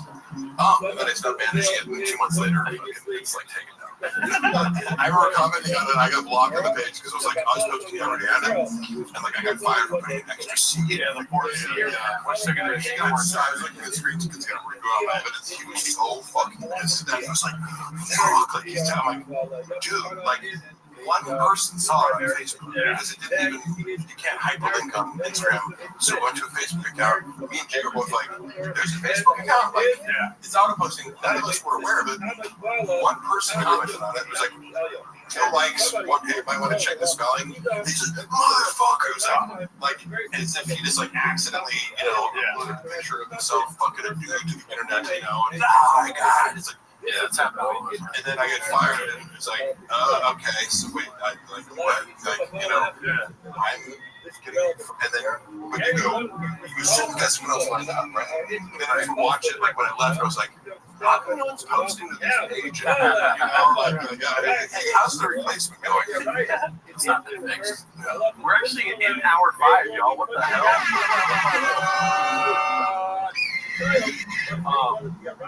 Yeah, we got more guests coming through, y'all. Luana saying, I wish you'd come home right now. And I said, okay, well, I'm announcing it. Okay, sweet. No, I'm not going to like suddenly exit, but I was telling her, yes. It's the wind down. It's the Mark wind down. Right. I said, I'm going to leave at 5. We do have to address the boss later, so. Yeah, but like all the negative comments, it's just I don't know why they. Yeah, it's so funny that so many would pay for so many negative comments about me. It's just like, life. You told me. I don't know who pays for it or where they come from, but I just, it might be an inside job. I did text Bob, he did not respond. All these bots aren't gonna go to sleep for 18 hours. Fuck, I wish something so. I know, right? What the fuck? Right. No, not us. If he fucked your replacement, he certainly did. No, I do think so. They're like, she's texting me fucking outfit at like 3 a.m. and things. I will say, dude, every time you come through, I am. What is it called? I don't even know what I expected beforehand. You know what I mean? And then you break both your hammies and you fucking beat my expectations. You know what I mean? Right? Oh, every time like, hey, let Mark ramble on forever. What you got? I do appreciate people love you do that. People are like, "Are you guys gonna get food?" I'm like, "Mark is cooking." I can tell one reason I'm like, let me cook, bitch. Because sometimes, Luana's personality here is really conflict. It's like, sometimes, oh, fuck, man. I was along with some evidence, and I was, reviewing, you're looking at old shit on my phone. I'm like, I found this recording of, we lived in this apartment, and, my cat was killed by somebody who I believe, we had reason to believe it was, an Airbnb place, hit our cat. And, it was very traumatizing. So I don't mean to be flippant about this. It was horrific to us because it was somebody killed my cat, ostensibly from a car accident, put the cat on top of a cardboard box that it turned upstairs, and then a neighbor was knocked on our door Sunday morning and was I'm sorry about your cat. We both lose our mind. We were out, and then it was the area where she used to hang out in this the grassy area, it looked like a car had driven over the sprinkler, the sprinklers were. So it was wait, Buffalo usually hangs up there, and it was it was an Airbnb that we were already annoyed by because it's you turn this apartment into Airbnb and now people are coming in left and right and they don't understand the situation. They miss blah blah. And I was just trying to get answers and closure from the person who runs it. So I was I got a hold of this guy, ran it, and I was well, first of all, the guy who completed it, that's what they're contacting, and I was hey, do you have your boss's number? We just want to know, we just want to know what happened. We're not trying to sue anybody. It was just let me know what happened. Yeah. And me, they were we're not doing anything, don't text us while I was whoa. And then I found the number from the guy who ran it, and he got, I think he called me or something, or it must have been, because it was I didn't get the number from that guy, then I get the number from this, was hello? He's he just started screaming, he's you fucking me, he said, I'm gonna kill you on the phone. Oh my god. What? Who the fuck is this? Some guy named Vito? I was I had no idea who he was. I was this guy screaming at me on the phone, telling me he's gonna kill me. And I'm it's trying, because I'm my cat just died, and I'm just looking for closure, and you're doing it, and you're gonna murder me? Asking questions about it? So I was trying to beat that, because I have no idea who this guy is. He's been blocking me, and I can't, and then, a week later, I'm coming home from the gym, and I see these guys in front of the Airbnb. I'm oh, that's Vito. And he's this small, Asian, Filipino, gay man. I didn't know what Vito. I was I'm assuming this is some Italian dude or something. Yeah. But I figured out, because they're looking around and looking, we gotta, so I presumed to go, I walk in and go, hey, you guys run this Airbnb? They're yeah. I'm hey, on the phone, I get up in his face, I'm just you said you wanted to murder me? I go, why don't you do that? And I was in his house, right? I'm just in his house, hey, so I wanted to give you that chance. He said, fucking touch me. I'm no, you said you wanted to murder me, so I'm going to give you that opportunity right now. Yeah. Right? And I just the whole point was I'm going to make this person feel small and tell him you should have call the cops. You go ahead and call the cops. I'm going to save you. Until you attempt to murder me. What do you listen you know? And again, that becomes a hate crime if it touches. But I wouldn't beat him up and go. I just want to make sure you know that you made a mistake in trying to tell me the right job is to do. Say if I comes in and starts talking you motherfucker, what? my intimidation tactic. Like, trying to make this person feel very small with the silence that's created when I'm giving you the opportunity to work. Say nothing. Yeah. Because you can. You know, and I'm just saying, so I'm like, someone's like, hey, look, when I'm done, you can yell at him. So I'm like, now I'm arguing with one guy, he's arguing with her. I'm like, oh, and so I'm recording it back because I'm in my phone. And I'm like, submit it and be like, hey, go ahead.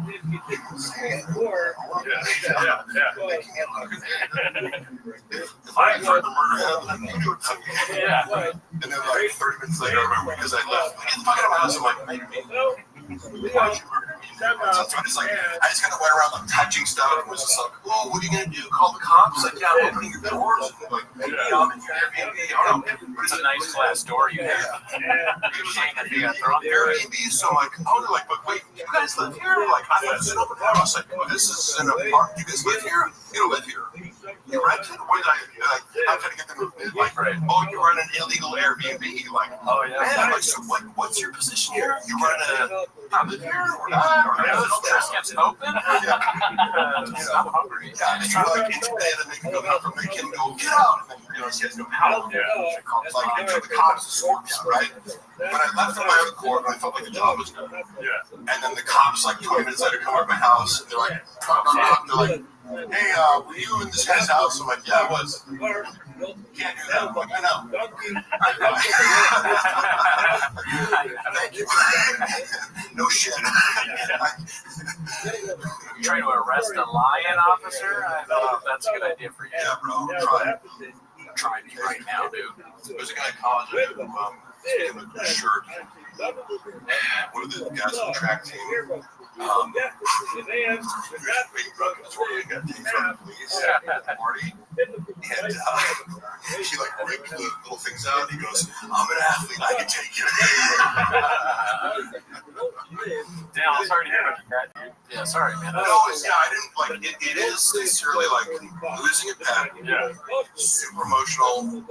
If I wanted to go there and think about it, I'm glossing over my emotions about it right now, but it was to get to the point of like you know, the humor of like when you want to be a tough guy and then your wife's like nagging you, it's like, oh, you're just I know, like, no, you know, yeah, because that'll happen with the strong personality, like, it's like, hey, have your turn in a second.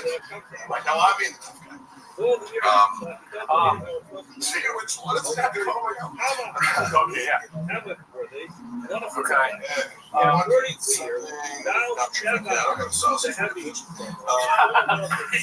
Okay. Would you like Coke or something? Oh, that's what's on my right hand that night. Yeah. What is this? And Dylan was like, Brendan Chips. Okay. It's gay man. But it's accurate. This is a gay man on stage. But I just want to say before you get going that I'm so grateful that you came through. I'm so grateful you guys invited me. And also, by the way, so having worked with a bunch of influencers who like, one of my biggest pet peeves last year has been like problems.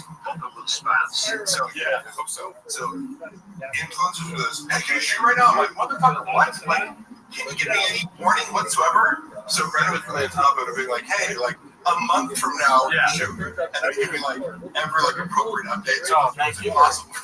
Like, I do need that. Yeah. Oh yeah, I'll write this today. Okay. That's amazing. I appreciate the content, just because everyone out there should fucking remember that. We're trying to get people to actually show up for shit. Don't be like, hey, can you come to the Warrior House right now and shoot a skit? Yeah. No? Yeah. I'm in Seattle, man. For what? For your fucking TikTok? Yeah, I'm hanging out with Antoine James. Get in line, bitch. I really appreciate you guys having me over. We love you again soon. Yeah, dude, the fans love you, dude. The 10 Minutes Shop community, sincerely, all this stuff that I said about it being a very positive, out of all the Brendan Shop based reaction content channels, I think that you guys have probably the most positive, like, kind of good spirited crowd. So thank you guys all for watching. As long as I wanted to stay for the whole 24 hours. Oh god, no, dude. It's gonna be hard for us. What you gonna do? You got my book. You got. I'm sorry. I should have left some more raised. Oh, no, you're good. This is my favorite flavor.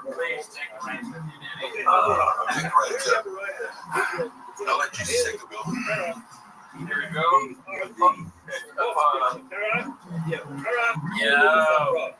here. Real quick, before we get okay. Well, Sully, Yeah. and that's her. Yeah,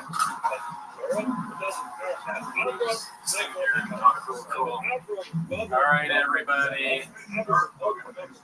We had, dude, take it with you, man. Take the whole thing. Have fun with it, dude.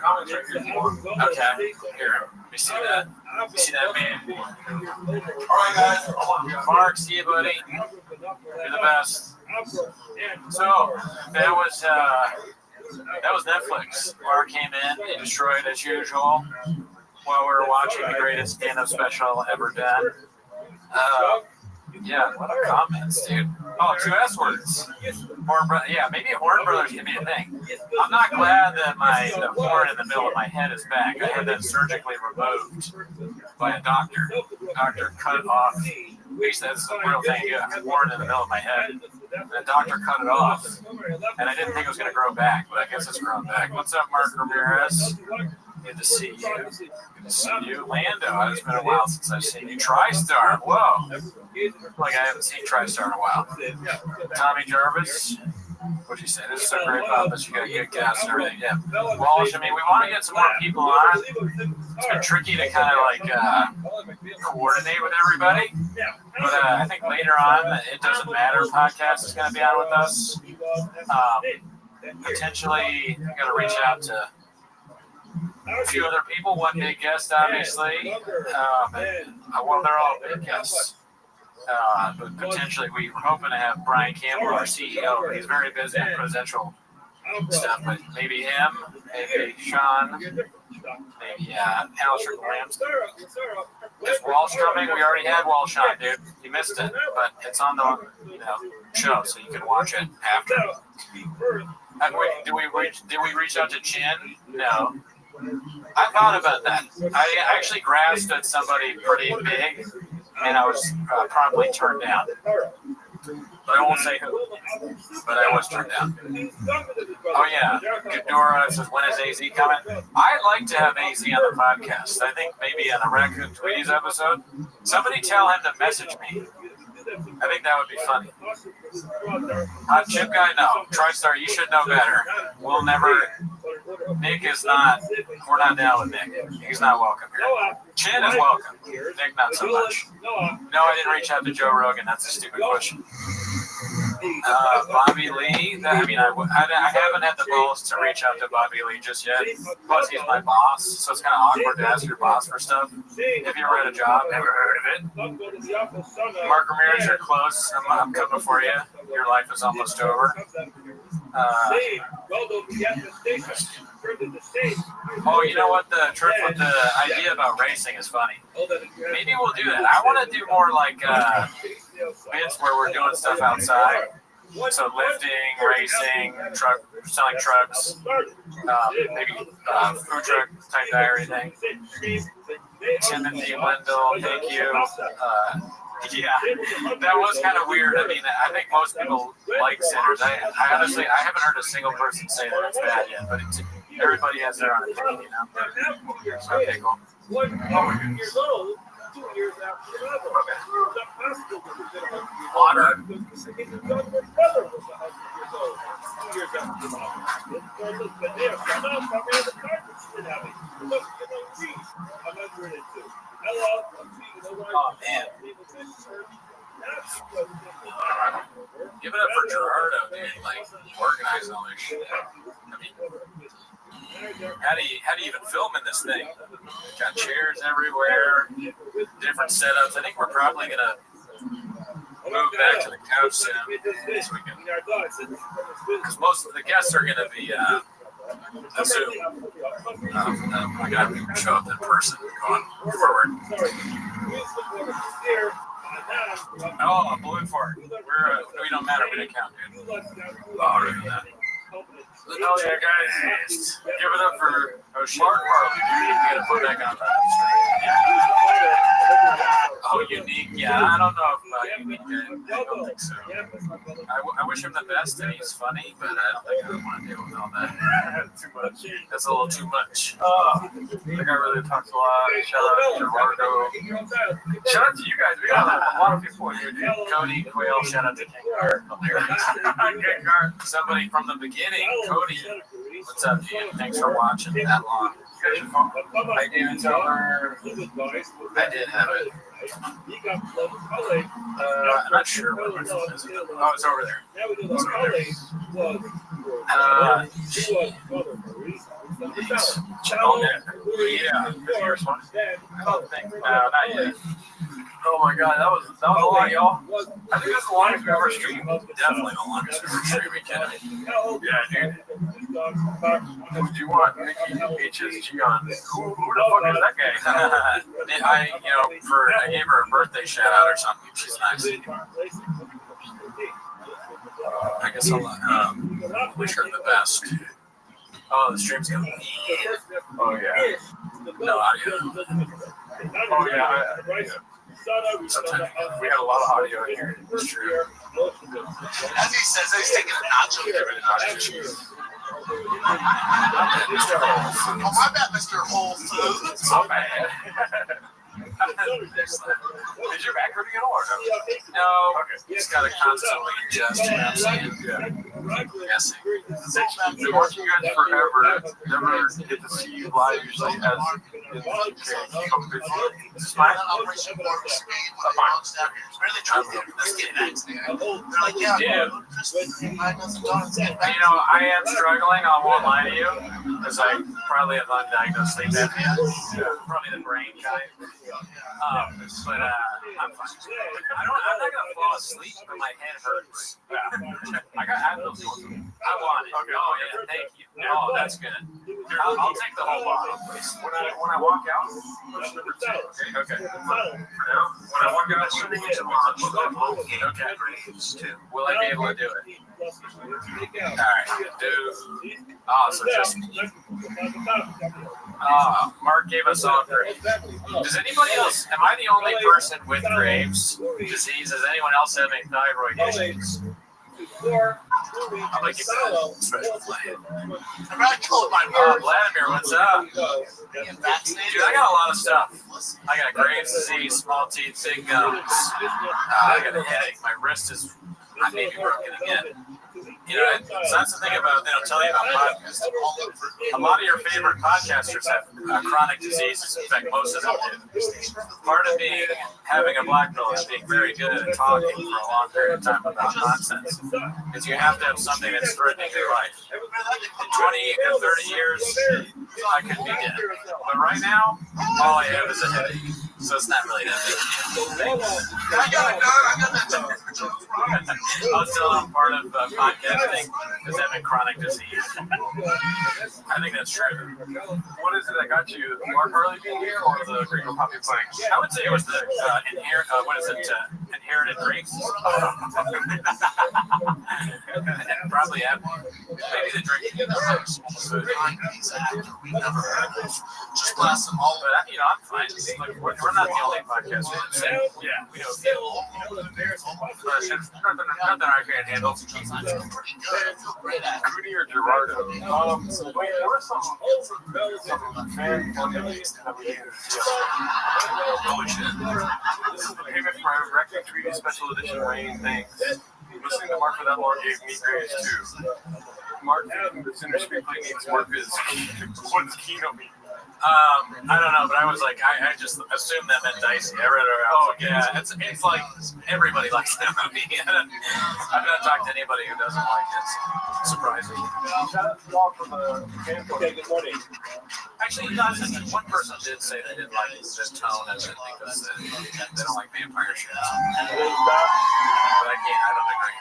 Yeah. Is that your takeaway? You know what I mean? Yeah, I mean, it's that movie is fucking cool. Also, shout out to Oprah for being introduced. Oh, hell yeah, dude. Both should be able to show later. Yeah, he's able to. Still a little early. Talk about locking us back The now. IDM boys. I can't go through the locker. Straight up. They grew up in Nice, Melly. I donated over $20 in less than 10 minutes. Thank you, Tony. Yeah, dude, I stayed up until like 1 in the morning setting up the The MNXT says as soon as Penny transitions to the couch, he's calling you sleep. Yeah. I should DoorDash Red Bull. I would drink this at gunpoint. I can get you Red Bull if you want. You can have Red Bull. I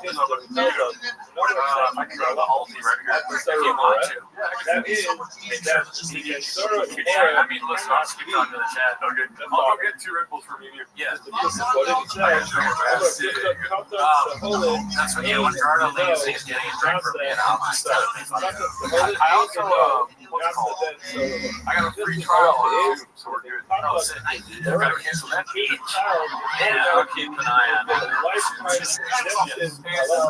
You want to do, would you rather sit on the couch or Up to you, bro. I'll find it here or there. you already said that's on the couch if you want. That's fine. Okay. You can always sit there. Yeah, dude, I mean, Red Bull Run seems healthier than what my original suggestion was, which was to order DoorDash pizza. Every time we have pizza on the stream, it goes really bad. So I think I'm just going to live off being good. Earlier, when I were like planning this shit for the stream, it was kind of, you know, and we've been telling you all about this for weeks, but I'm not going to lie to you. I won't sugarcoat it for you. I'll put sugar all over your dicks and vaginas until it's delicious. We didn't really plan a lot, I would say. Like, we're just reaching out to people like, can you be on? Can you be on? They were like, we need Diet Coke. So Gerardo got Diet Coke. And I was like, what kind of food should we have been streaming for so long? So, what bakeries are open? Diet coffee, cake. You know, I wasn't going to get donuts. I wasn't. But, you know, I love donuts. So I got a bunch of bagels. I'm so tired. I forgot where I was going. Just check back in the chat. Ryan Hardy, where did you get the Puig jersey, Eddie? Okay, I got the Puig jersey on, what is that site where you, it's like, I've never used it before, where you bid on things. That sounds crazy. I got it on that site where you bid on stuff. I wasn't sure about jersey sizes, so I had to ChatGPT, what is large jersey size? You don't know? 48. eBay, that's it. See, you asked the question, you knew the answer already. That's the kind of man we want. Thank you for helping. I got it on eBay, I bid it a little bit under, and I won immediately. I was like, damn, I should have been way less. You're the girl tap the pants, dumbass. But it wasn't that expensive. And it came, and then like yesterday, I got a little surprise for you, Drew. And he was like, oh, I think I already know what it is. I had forgotten. I texted him. Oh, shit, Drew was calling me. All right, you're on speaker. You know I want sugar free. Don't ask me a stupid question. Thank you. I appreciate it. All right, I'm sorry. All right, Would you guys are sugar-free people, I'm assuming, right? I mean, is it, I'm glad that he asked, but sometimes people aren't, but I gotta understand. But anyways, I ordered I was talking to Jarno, and he's like, I think I know what it is. I'm like, what do you mean? He's like, the Yasso Puig thing, apparently I texted you earlier. It's just, you know, I mean, the grapes is really, recently I just don't remember. I might have even just said that twice, I'm not really sure. Yeah, dude, I mean, all sugar-free soda is pretty good, so I think it's all great. Nina Bone, would have been cool if you guys could have gotten Matan. I don't have any connection to Matan. I think he's funny. Sure, it'd be great to have him on, but I don't know anyone that knows Matan. So if you all know Matan, you can tell him to come on our show. If he has the time, we'd love to have him. That guy, he cracks me up. Originally, I was sort of like, I don't know about this guy, but now I think he's hysterical.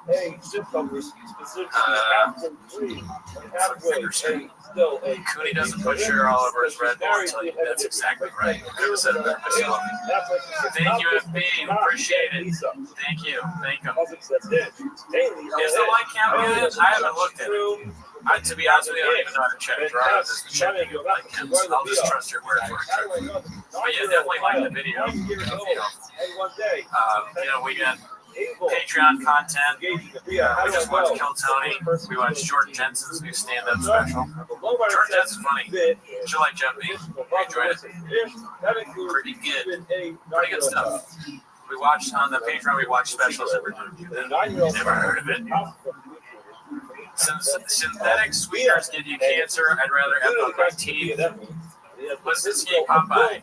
I mean, you can just drink neither one. Don't F up your teeth. You gotta make sure you got a dentist. You don't want to end up. Gerald's got all sorts of teeth problems. I just have small teeth, but I don't have any cavities. Gerardo's getting like a root canal. I don't want that. And that's true. Try Starbucks. Point everything in cancer. Fucking. I want to turn back on special. Do you fucking Grego Poppy for the cancer if anything else? Thank you for the food, but I don't. Field trip or zero. His singing his ass. Disagree. He's got a good voice. He sings well. It's a real deal. Holy real dish it is. Flat ass. Okay. Just have a double hit 2 when Gerardo walks in. Sorry, I think probably 4. But Gerardo, yeah, I should hit 4 just fun. Should I hit 4? Thank you, dude.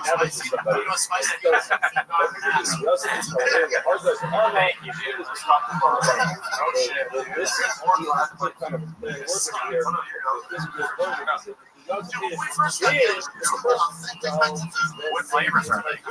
White gummy. White gummy bears is a strange choice. Why white gummy bears? That's so weird. Rain is like racist or something. What is the question?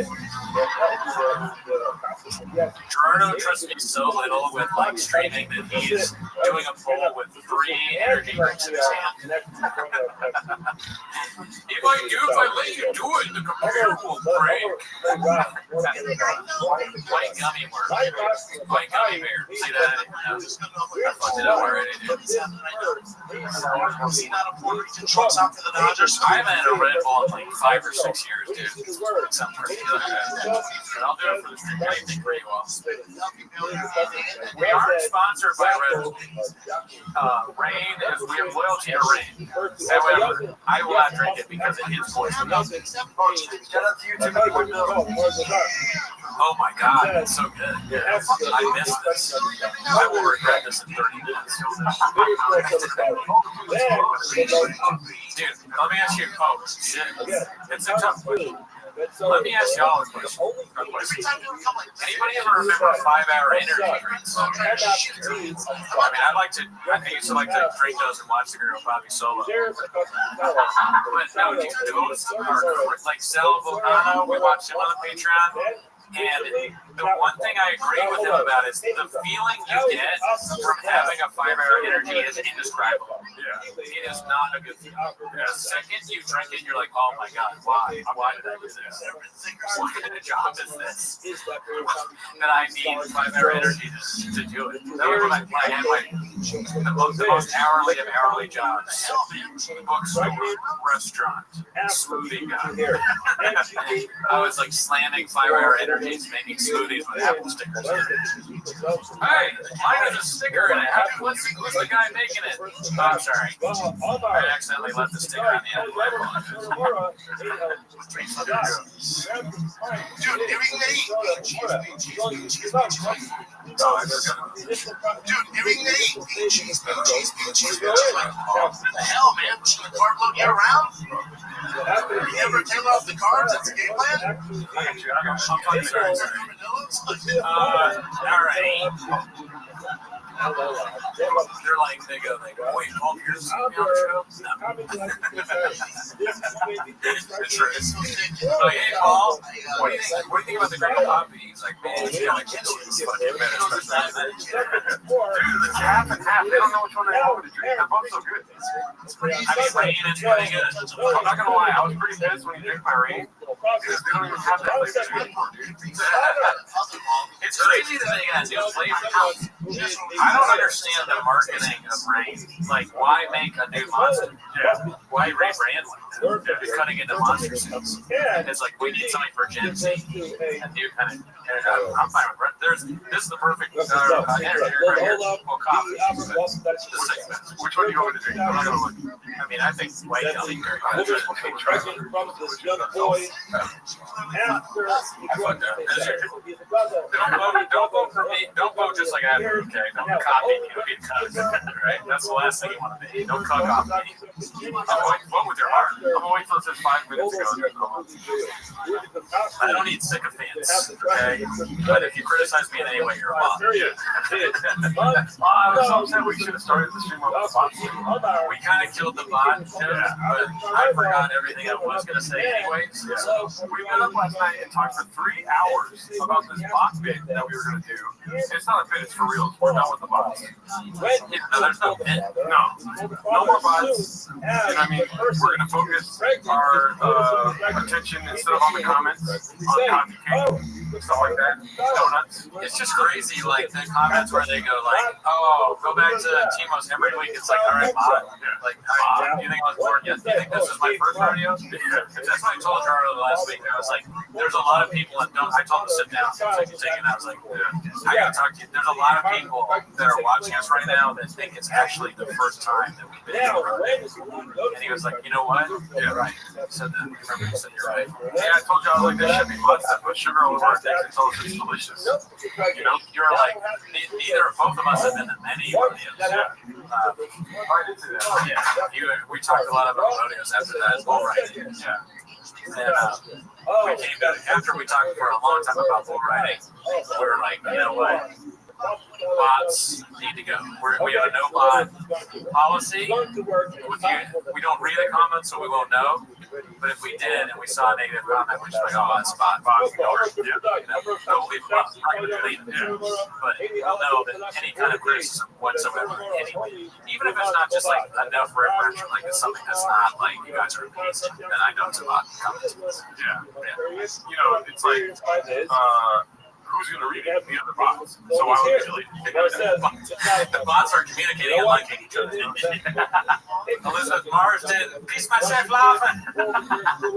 What up, Ireland? What up, Irish bot? What's up? I feel like a show thing. What's up, fam? In Ireland, what's up, my fucking home country? I saw some Irish comments, so I was happy to see the Irish flag. And you know, I went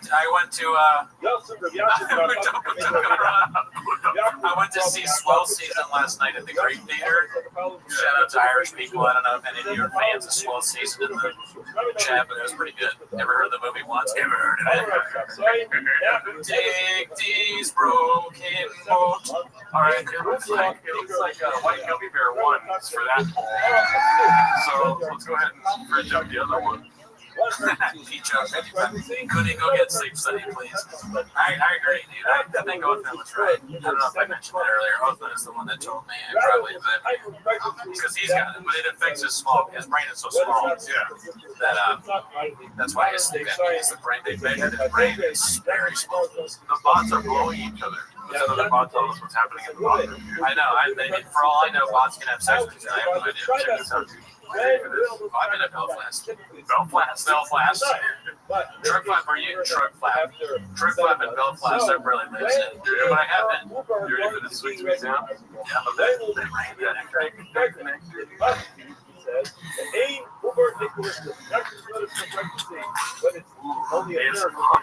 Shit, dude. That's crazy. Try not to buzz, dude. Trick flip talking about Black Cat Tour. I've been on it. Not yet.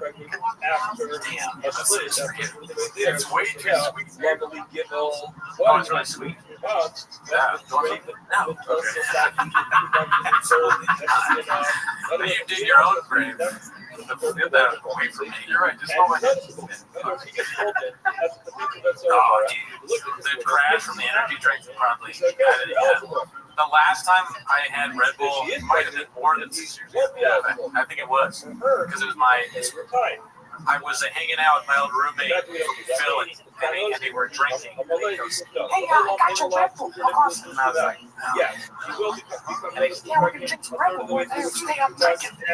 I was like, "All right." I was pissed off. I don't want to drink a Red Bull. Cheers. What you guys got a lot of bots in the spot? Yeah. You need to come no. Look at check this out though. Look at the screen right here. Watch it. Whoa, dude, have you ever seen someone looking like they had more fun in your life? Rain fucking. Yeah, it's just so good, dude. It's such a good front. They care. They do a lot of volunteer work, charity and shit. Rain, there's a Rain charity where they give sour gummy worm to like mothers in need when they're pregnant. Yeah, it just I'm getting emotional talking about it, but they're a great company and it means a lot to us that they support. I told you off this podcast, but my kid was having seizures. I gave him Rain. So stupid. I'm just like, and that was hilarious. Fucking Rain, the Rain treating seizures. Yeah. Oh my God, Justin's having a seizure, quick! And they open his mouth and pour in sour gummy worm or cherry limeade. Cherry limeade's not Rain, that's Sonic. You play music of it, Chin singing his ass. I'll do it for $3 for sure. Yep. I gotta turn this off. And me and shout out to Lucas Cicero. He said, just turned on the stream. 19 hours to go. Praying for y'all. Oh, dude, I haven't seen enough Gringo Brothers yet. No, me neither. I'm just trying to get more in, you know. Oh, I did have a fun bit that we don't have to do it now, but we'll do it a little later. Okay. We're still waiting on some motherfucking It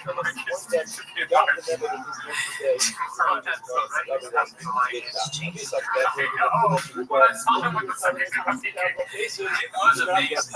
I cannot believe I've never had a Moros coffee cake before. That might be the best. That might be the best coffee cake I've ever had in my life. Don't see that. How does it? It's easy to get this cheap. We'll go there after. Listen. How does it? Coffee cake with icing on it? Whoa! I didn't know it had icing on it until I took a bite. I didn't see the icing. I was like, oh my God. I didn't even think about this. There's a cookie left, lava cheese roll. That donut is disgusting. Don't really. Yeah, it's horrible. But you can eat it. Donut's not from Portland, so I won't say what. Oh, it's not from Antigua. I went into Antigua, but I was like, cool story. I don't know what you got going on here, but I don't like what I see. So, I just don't know. I mean, it's Lucas' birthday today, so let's just say happy birthday, Lucas. Happy birthday, Lucas. From all of us over here at Timos and RT, dude. Yeah, dude, that's so funny. I can listen to you talking about coffee cakes literally for 24 hours. Next 24 hours stream. I just love it because when you, so I'll give you another thing.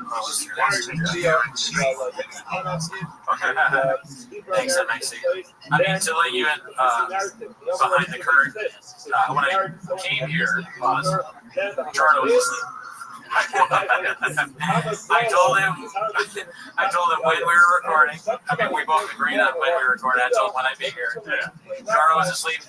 I called him a few times, and then I was like, you know what? He's asleep. I'm gonna get more big goods. I tried to get coffee cake, but I was like, I'm not gonna drive far away, so I went to another coffee shop and the bakery.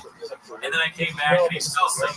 So I locked my horn, and then I went behind his window, and he's charging his car through his window. So I started screaming his name, and then I called him again. He woke up. That all happened. Yeah. And I woke up at 6 a.m. and I was like, he's not gonna be here for a couple of days. I sleep deep. I woke up early. I wasn't gonna have time to check. So you should stop. You know, I mopped the floors all night. I cleaned all the floors. I took out my trash for the first time this year. It's pretty nice, man. Last time you came in, it smelled like, man, you have bad smell too. Yeah, I really It smelled like a cat's kitty litter. Truly, a lot of things are wrong with me.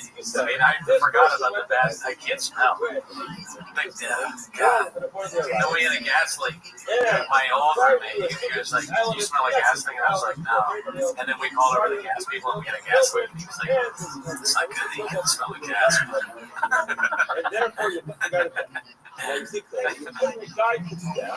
That's hilarious. Fucking gas leak. The guy that did the gas leak claimed to have fixed it, and he didn't fix it. He just left the leak. So we had to have another gas guy come out and try to kill the dude. Shop iron flappers. Does anything on Goody work? Taste. I can still taste. I can see. My eyesight's okay. That's one of the things that goes great. So Mark has been a speaker for 20 years. Everyone was for 20 years. Everyone was comfortable with the truthiness of that statement. Listen, you don't come here for the truth. You come here for the facts, right? That's true. Yeah. So think about that. Facts you can choose. That was so, but you looked at me, the 20-year thing. Sure, I've been a speaker for 20 years. That was awesome. I wish I said stuff. I like how Brandon Walsh, in the same motion he entered the chat, he left the chat. He was like, all right, I gotta go. See you later.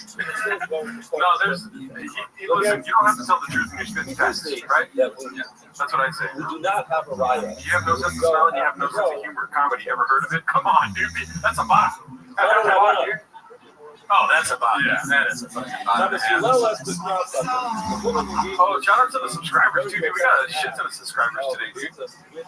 Oh, we just hit 10,700. Hell yeah. Oh, hell yeah. Yeah, dude. I mean, of course we did. This is the greatest special of all time. Yeah, there's a bit that we're going to be doing later. I'm excited to do it.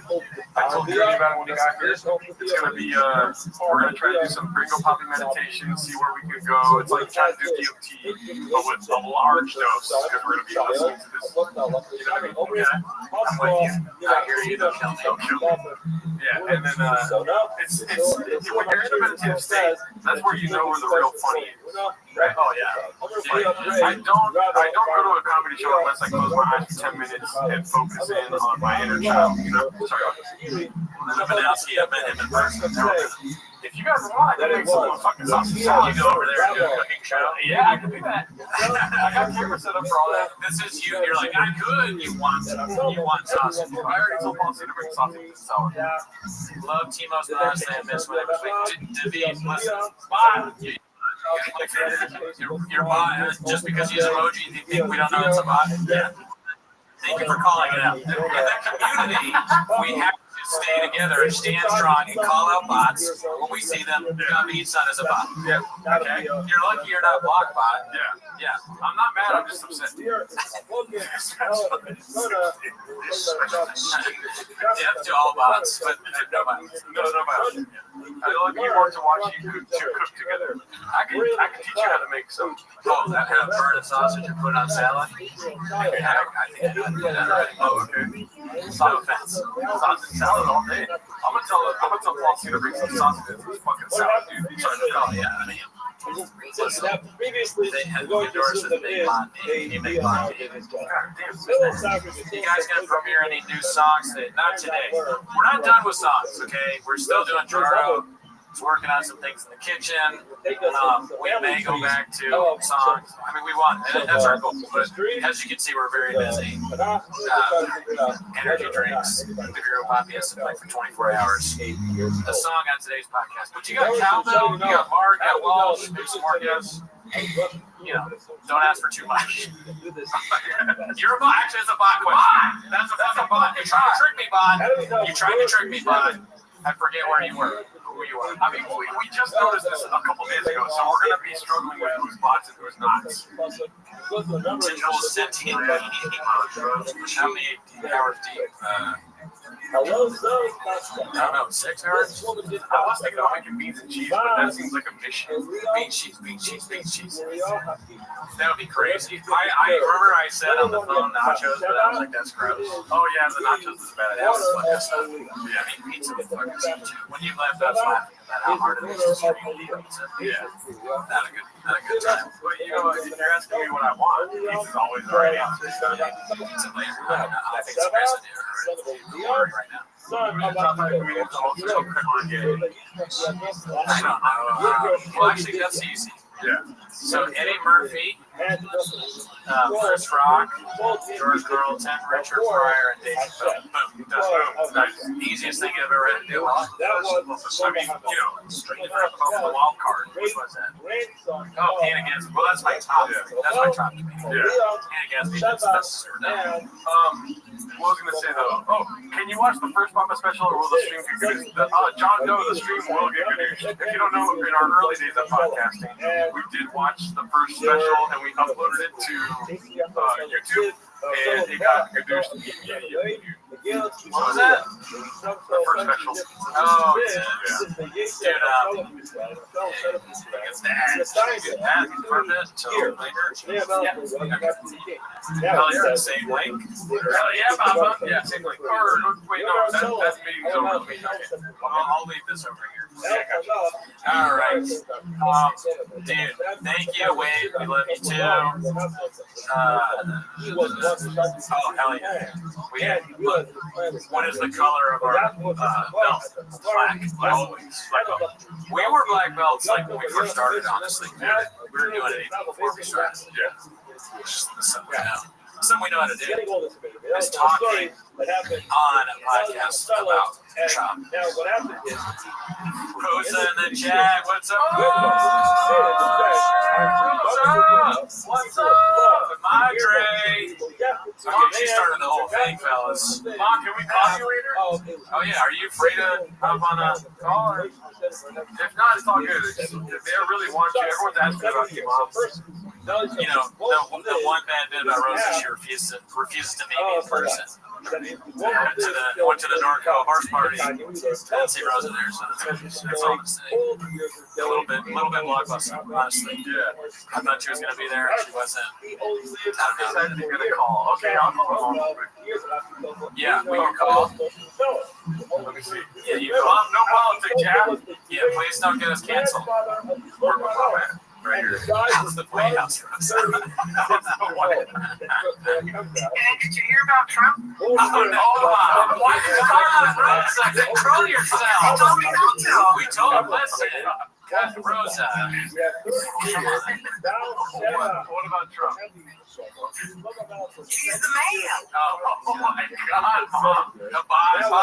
It's a bot comment. He's better than Gringo. That's the name. That's the, you know, that might be true. Can't argue with that. Sheriff and Andre Hashem said my mom died Monday, and the Rosa bit is really making me happy. So, yeah. Everyone else is going to Russian bot. I think that people are enjoying your call is what's going on. But we told Tom that. Yeah, I'm a real person. I'm not a bot. Oh, okay. That kind of sounds robotic right there. Yeah, that didn't help. Cut out a little bit and make you sound like a robot. I have a, you know, it's over some sinus stuff. Oh, okay. Yeah. It's called TDS. No, but the other way. The opposite. Yeah. What's the opposite of TDS? Austin brain. Rosa Alarcon has Austin. Yeah, my mom has heavy Austin brain. You guys just be glad I'm calling. How are you doing, Mom? Everyone's I'm in the middle of cooking a vegetable soup with all the homegrown vegetables, and then it's got beef in it too. Yeah. All right, please don't make any abondigas. Yeah. No, We're calling it alcohol mode. Yeah. Say it right. That's what I bought. It's like, I basically read a chat. How's your day going so far? Nice little Saturday. Great. I got up late. Went and got some stuff at the store, and I came back and started cooking. Nice. Can you tell the people how often you cook beans and cheese? Every day. Does it go with every meal? Of course. There you go. So, yeah, I mean, it's kind of That's your love. I use extra cheese. Oh, okay. No, yeah. You're lactose intolerant. Yeah. Also, how often do you have tater tots? There you go. I mean, that's a white person handout. I thought you were a shortstop for the Dodgers. No, what? Oh, sorry. Never seen your tots. Never had tater There's no such thing in our house. We do potatoes, but we don't do tater tots. But here's the thing, like, I know that you're Mexican, right? But you guys have a lot of mayonnaise, right? Yes, the only best foods. You know what's funny, Mom, is I was telling somebody the story. Remember when I was a kid? We talked about this on the podcast before when the seagull shit in my sandwich? Yeah. Yeah. Oh my God, yes. Somebody told me that the seagull ate a bunker buster in my sandwich. Okay. Rosa goes, oh my God, yes, you probably bother over the story. I do, it's her fault. Every day. Just to live with the guilt. I'm guilt-free. So you got beef, you got some vegetables, you just like, it's steamy in the kitchen right now, or what? Yeah. I have so Dad grew up and I saw the carrots. They were like red carrots, orange carrots, white carrots, you know, all the different colors. Yeah. But they look so pretty. I'm like, I want to make a soup of that. Yeah. Yeah. So here I am. Okay. Nice. Well, thank you for talking to us. I know that you have no interest in watching the Ringo Poppies. Never seen it. Right? No, he's an idiot. Why you guys even give him so much glory? Oh my God. Thank you. I appreciate that. Did you see the guy that I had in my apartment earlier? Big muscle guy? Mark? Big muscle guy?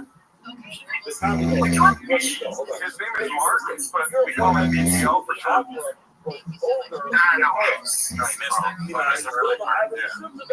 I haven't been tuning in much. Oh, okay. You would have had skeptical people eyes if you hadn't seen him on here. But thank you, Mom. I'll call you later. Maybe tomorrow. We have another guest chiming in here. All right, then go ahead. All right, great night, Rosa. Not as important as your next guest. You're the most important. I love you. I hope the boys haven't taken you too, Mom. I love you. All right, back to Oh shit, look who it is. It is fucking W, dude. Live from the beach in North Korea. Dude,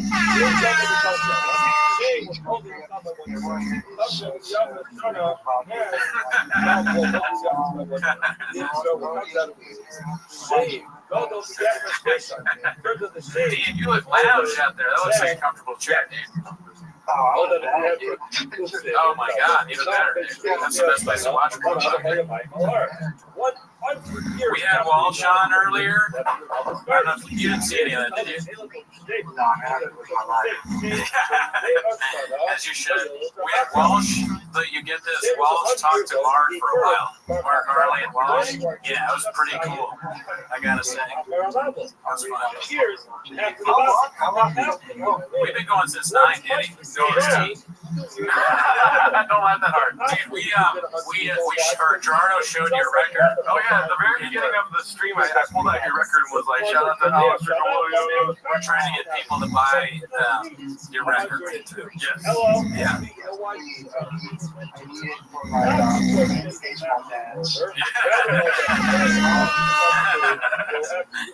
Yeah, man. Well, you're following Rosa Allerton right now. We're just on the phone with Oh shit.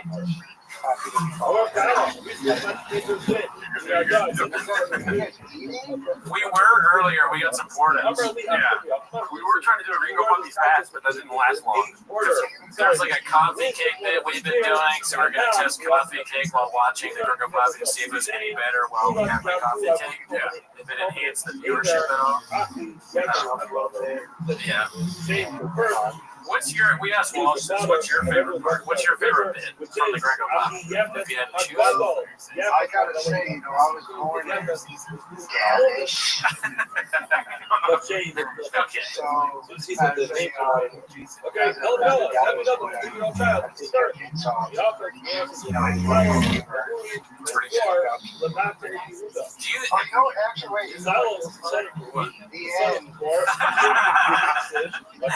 Well done. Do you do comedy in Texas at all? I actually did a show at this place called Dallas Comedy Club, which is it's just so weird because from outside the club, like just smoking a cigarette, you can see the hospital where grandfather of the side was like, I haven't come far at all. But, yeah, and then, I got, hey, I'm in the hospital. I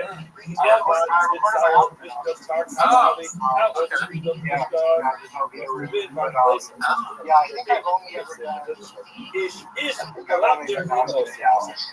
So, do you find the observations that Sean made about doing comedy in Texas to be true? Is it better?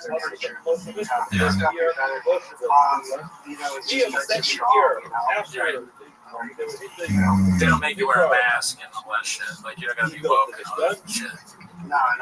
It's different. It's different.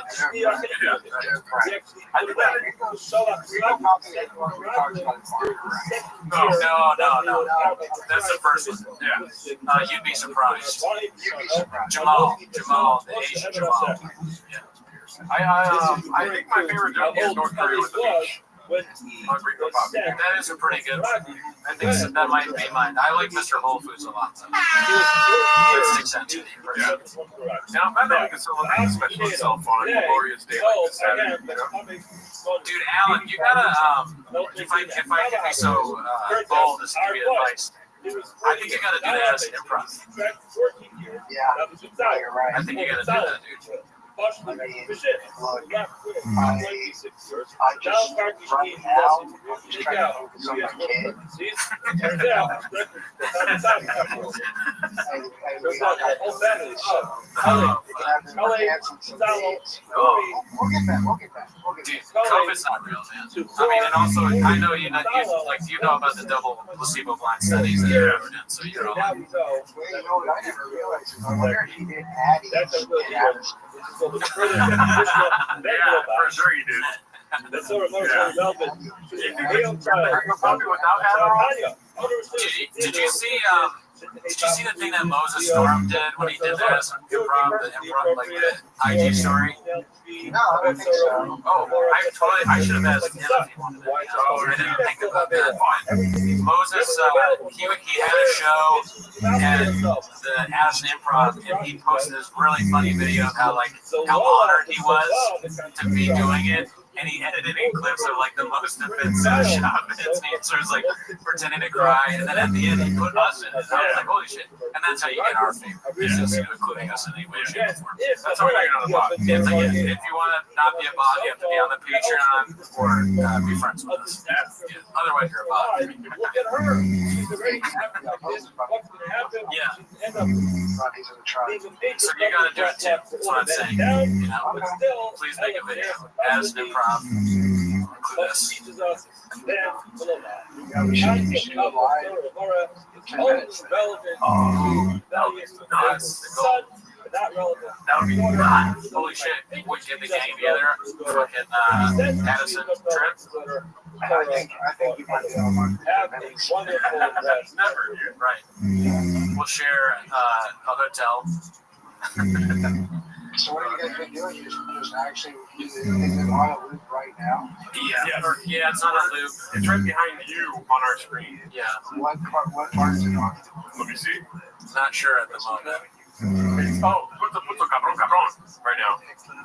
That's the one. Can you tell that just from the visuals without, or the Yes, we're almost there. Yeah. Yeah, no, I can tell from the timestamp on the bottom, the red line. I see clamp that with my finger like that, and I'm like, oh yeah, puto cabrón. Yeah, we have a huge general setup. We have 3 screens back to back to back. And I'm not joking around, it's for real. It's like everything feeding me information while we stream here.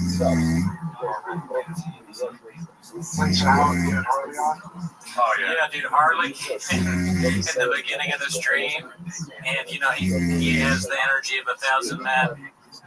He did 3 or 4 hours straight of Bamba intelligence. Of facts, Tiger facts. Oh, that's great. Yeah, and I mean, it's hilarious to have meet people. So I wish he could talk to you as well. Yeah. But watching him talk to Walls was pretty fun. Yeah. So it was a good time. Something's going viral on Chings right now that he said. What's going on?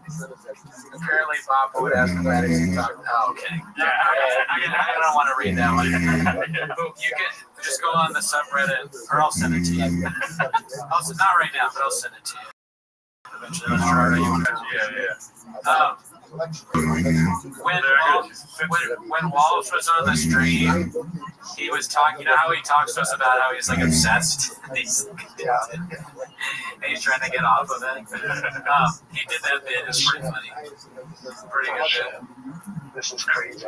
You're not like deep in the stuff. I mean, you send clips sometimes, but you don't have the same kind of addiction that Walsh had, right?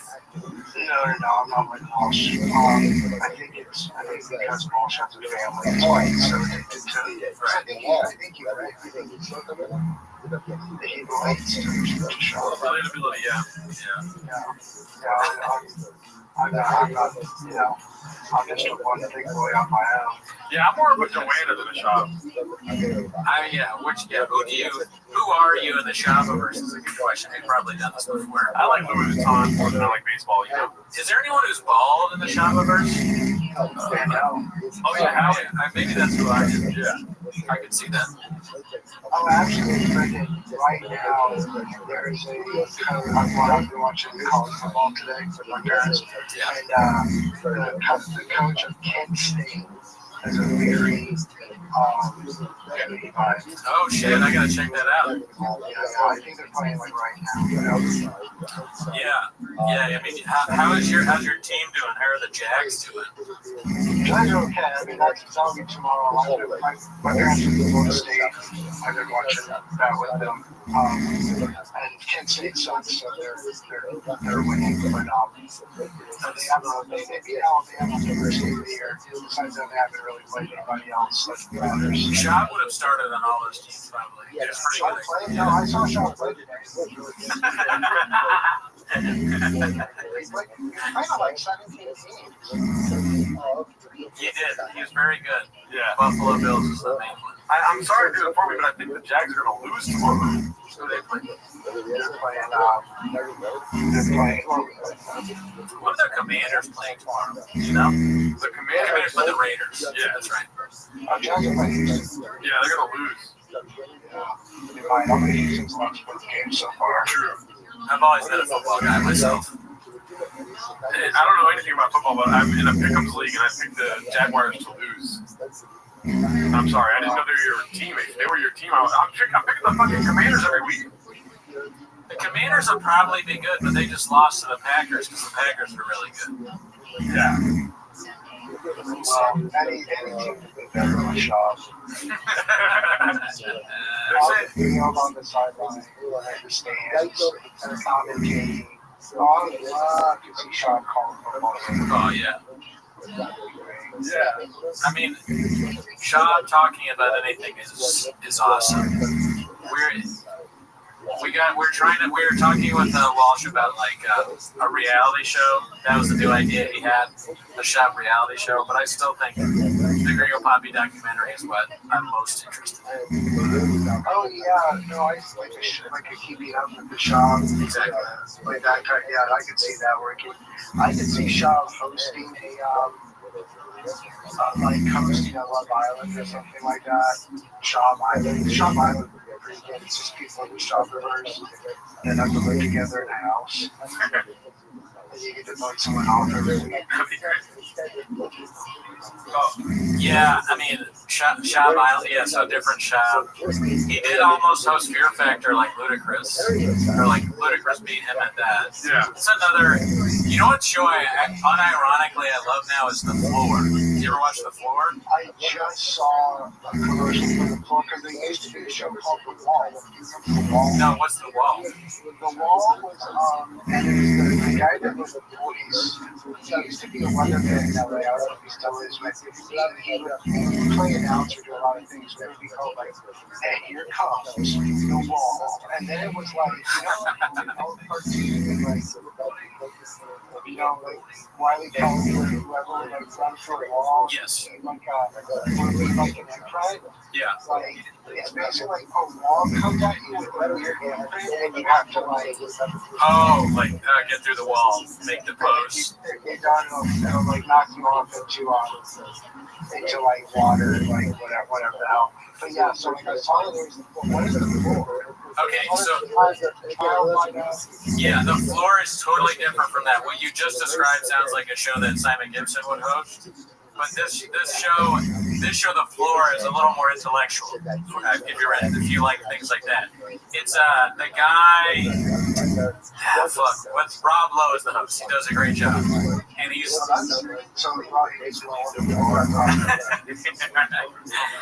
It's so all these people are on the floor, and they are experts in different categories.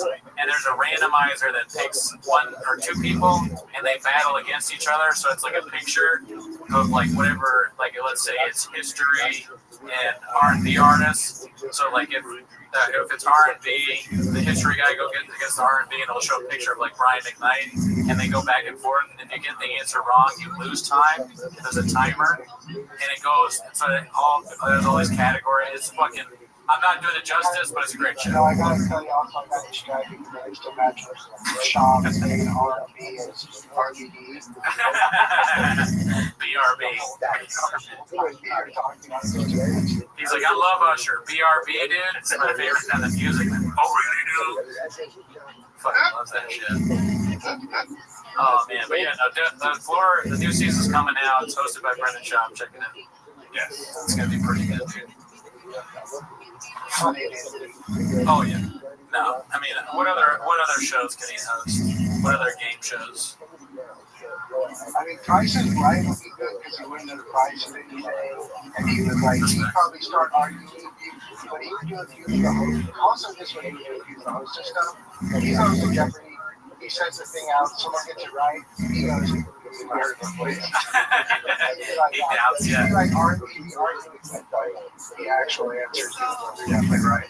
Yeah, not yet. I'm not sure about that one. What's the capital of Massachusetts? Boston. He doesn't even know. Boston. But I guess that's what was the suitcase show where there's money in it? He'd probably tell people the amounts by accident. What was that called? I think that might have been Make a Deal. Let's make a deal. Was that a Howie Mandel show? I'm not sure. I think you're right. I think it was for a minute.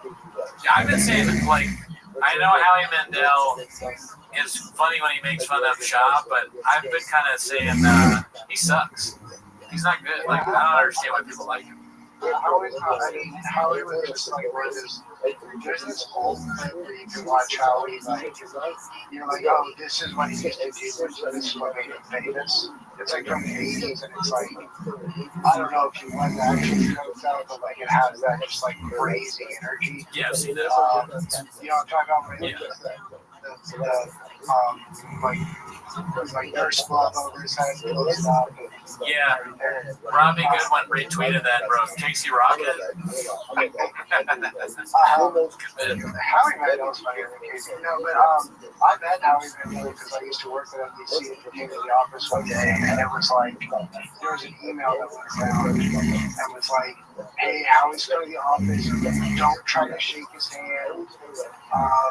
And he was kind of nice and friendly, but it was like it's definitely been executed. He was like he was trying to be really cool, and I think he made a really stupid like. You know, NBC, there's the peacock. I think he made a really weird cock joke in front of all these. Thanks. But yeah. Can't do that anymore. World culture, you get fired. At least he called out Sean's Mangina. That was pretty great. The Mangina thing. What Sean says? Like, those me nuts. Yeah, that was me nuts.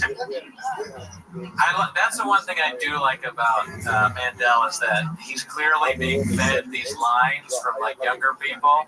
So like when they're like Gen Z staffers are like, okay, here's the subreddit. They say he pisses in the sink. He has a mangina. And Mendel's like, say less. I got this, man. And then he goes in there. Every night. Oh yeah, we are. Sorry, I'm dealing with a lot of stuff right here. Oh yeah, it's wheeling and dealing. Yes. Look at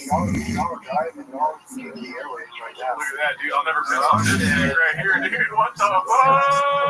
Alan is very good at stand-up, guys. He's a very funny stand-up comedian. As you've seen on Conan O'Brien, ever heard of it? Yeah. There you go. Comedy Central, that used to be a channel. Hey, Paul C, fuck you, dude. Yes, it'll fit in my fridge. We're doing this bit now where, like, anytime somebody says something negative, we call them a bot. Yeah. If it's not referential enough, or reverential, then we say that they're a bot. And there's a lot of bots in the chat. Yeah, a lot of bots. Yeah. We don't know how to get rid of them. What do you do with bots? Personally. You read comments. Make mistake. Yeah. I guess what's going on with how many inches? I gotta tell you, being on stream this long, easiest thing I've ever done. It's very hard. People keep commenting like Cooney seems sick. Cooney's tired. Yeah. He'll fall asleep. You know. So what you did, you started at 9. You have like 16 hours now? I don't know. Oh my god, why are you trying to make us think about it? Are you a numbers guy? Yeah, come on, dude. It's fucking numbers guy in here right now. Oh yeah, I'm a bot. I think, it's 4 o'clock right now, right? Or 3:30. Yeah, we have a lot of time left. Listen, we'll see how long the devices work. You know what I'm saying? 17 hours. Yeah, listen. Because like things happen on the street. You know, like sometimes devices, sometimes people unplug things on purpose. You never know. It's funny too if you guys ended up like causing a power outage in LA. Oh yeah. Too much going on. Oh well, you know what the biggest one was in history. You know about this, right? Have you heard about this? What? The biggest thing is, it's Burbank technically, but the owner of Flappers had a poop so big that it clogged the entirety of Burbank, and there was no toilets worked, no running water, and it was all because of the size of Barb's shit. Yeah, you know. That's why you're not on the smoke in Burbank anymore. Yeah. It's because that's a Barb's natural diuretic, and I think they had the leading cause was her cigarettes. Oh man, that's why they charge extra that gas station charge on the bill that you get at Flappers because of the toilets. Who's the kid that works there? The now gone kid. Josh Snyder? Yeah, that's crazy. He can't shit. That's weird. The craziest thing ever. For a shame. For some reason, we're talking about Flappers. Or maybe he just went to Flappers and I was like, is Josh Snyder still there? And they were like, exactly the same. Dude, oh my god, yeah, and you never in a million years, if you told, even with how ridiculous Flappers is, if you had told me back then that Josh would be the booker, the talent booker, I'd have been like, I don't think so. But I don't know why, because they had Richie before that, it was just as weird. He's the dean, yeah, that's pretty impressive too. That's a lot of responsibility for one man. I don't know how he does it.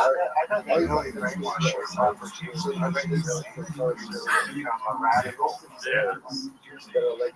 Yeah, that'd be cool if one day Shane is the biggest comedian.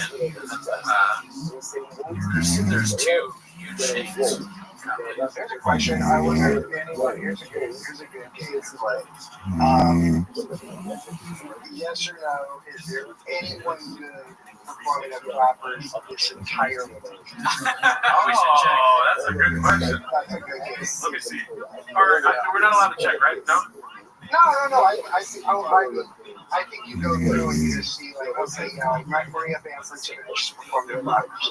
But, like, which I can see if anyone. Let's see. Oh, yeah, there's in my mind, Jeff Garland is 24/7. Oh, yeah, he's always there. He's a mainstay. But I heard a rumor that Jeff Garland's actually the name of the shit that Barbara started. She named it Jeff. Yeah. She took it, Jeff. They told her you can't take any more Jeff Garlands, okay, hon? Yeah, look, the mainstays were like Jeff Garland, Hal Sparks, Alonzo Bowden. Who else?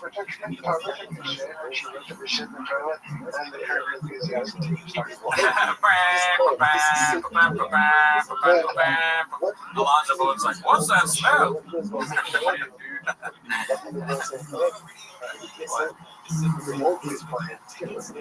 Oh, fuck. A Unique subscribed to our channel. That's crazy. Do you know who Unique is?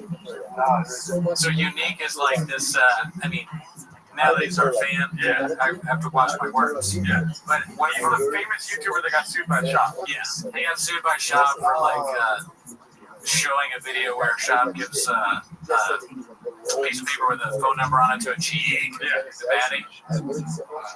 Yeah. Shout out to Unique. Yeah. Post is crazy, by the way. I looked at that. Oh, yeah. Oh, yeah. That checks out. You know that Shop. Shop have a mic. Probably. I mean, who knows? He's a wild guy. Apparently it's 8 inches. You know, he always says that. Yeah, but I can say it that much. We, oh, geez. We shit on Jeff Dye a lot in the beginning. You know what's funny? It's like I kind of was like, oh, Jeff, whatever, it's just whatever. And then I saw him, like when the Mark Maron stuff was going on. And he was like, who's this guy? I'm like, dude, shut the fuck up. You're Jeff Guy, you gotta be a We watched on Patreon this hilarious thing that he did. Did I tell you about this already? Okay, so he did a video on his YouTube channel where it's like Jeff Dye hates women or something, and he goes, and it's him, and he's like, all these people think I hate women. I don't hate women. Women are great. In fact, here's a list of women I think are funny. And he starts listing out women that he thinks are funny, and he puts their picture up. It's so good. It's everything you would think it was. But is he being like sincere? Yeah. No, if he wasn't, then it would be funny, almost. But he was like, at one point, he picked this, he goes, he looks at his own list that he made, and he's like, Don, who's that? He forgot who the woman was. And he's like, oh, wait, yeah, no, she's good. And they were all like, it was like Whitney Cummings and interesting plans. But he's like, see, I don't hate women. I think they're, they can be funny sometimes. Saying stuff like that. It was amazing. No, she's crazy now. And we lost a good one. We should be able to call Child Protective Services 5150. Take that kid away from her. Oh, you're worried about the kid. I'm worried about Whitney. I'm worried about both. My heart goes out to the Dude, Mark said that. I feel bad saying this again, Margaret, but maybe, you know what? I'm not going to say it anymore. I'm going to leave that. I'll tell you later. Everyone in the chat knows. I'm not going to say that again. I don't want that. I don't want a clip of me saying that. Now that I think about it, I'll leave that alone. Text them to me and I'll say. But it's good. It was fun. Unique is in the chat. He said acknowledge me. We did though. We said shout out to you, dude. Yeah, thanks for subbing. Yeah. He said sub balloon. Everybody loves balloon fire. Balloon fire is one of the mainstays here. Balloon fire is very friendly. Originally it was Wadsworth, but then he disappeared. He waddled somewhere else. But, yeah, I don't know where Wadsworth is anymore. Sometimes he chats in, but he's not. No, he hasn't chatted in today. I mean, he's a legend. Right? He's in hiding right now. Yeah. Smiley face. You're good. You're good. Thank you.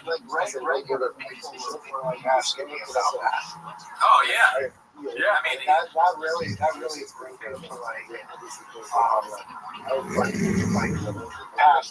past just like the insane comedians that talk about other comedians all day. Yeah, he transcended the box. Yeah, I mean, Mark Maron was talking about Elephant Graveyard on like the New York Times podcast or something like that. It's hilarious. Yeah. He was like, you gotta, this guy, who's your guy? He was like, this guy, Elephant Graveyard. And they're like, okay, next question, please. Please don't ask us. Please don't talk about that on this. This is a newspaper, sir. Ran by billionaire technocrats. They don't want it. They listen. They got their own simulacrum at the fucking New York. Yeah, Jeff Bezos, believe me. Washington Post. Has Sean said anything about free speech in the past 48 hours? There was that one, the moonding clip is about something about like how something's fake. I forget with the Kirk stuff. I was wondering if he said anything about Kimmel. I don't know, but you know he will. You know he will. At some point soon. That's what he does. He should take over Kimmel's spot. Yeah, Brandon Chops to take over Kimmel. How have I not thought about it? Do you know? Guillermo, our friend, Yeah, Chin as Guillermo. Who's Guillermo? Brian?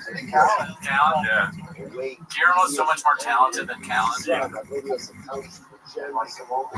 Nice. Al, do you know the band The Swell Season? Or the movie Once? I've heard of one. That's like a musical Irish thing. Yeah. I saw them. Were you in that? I wish, Danny. I saw them last night at the Greek, and the guy, he said that they were supposed to be in Kimmel. Can you believe that? Yeah, they came to LA. I was like, oh, am I not going to job on Kimmel? Did you just got canceled? Like, what happened? Oh, fuck. Yeah, feel bad for the writers. I think that it sounds like maybe going back, but wait, isn't it great? Awesome. Oh, yeah, I mean, it's great. I remember the first time last year, and it was like, it's pretty close to me, so I can like walk there and shit. I'll let you know when. Yeah, I mean, I've been there twice. This time we got the seats in the front, and they were super nice seats. Good food, very laid back. Everyone's friendly. It's not like one of those like venues where they're very strict about shit. They're just kind of, oh yeah, your seat's over there. Got a little salsa on. Yeah, the Greek is the Hollywood Bowl of salsa. It's very good. Very good place. Highly recommend. Who would you see? I saw St. Vincent. Gerard's favorite. Let's see Rilo Kiley there in a couple weeks. Oh yeah, no, you're a big music guy. Rilo Kiley's sick. Yeah, I'm seeing that. That's why I'm here. I'm seeing that tomorrow. Oh shit. And you're on tour with Vampire Weekend. Yeah, I've seen them like 9 times this year. Do you know I can see Vampire Weekend 9 times in 1 year? I fucking love that band. I want to go to Vampire Weekend. And then on my bucket list is to go to Ween with Walt.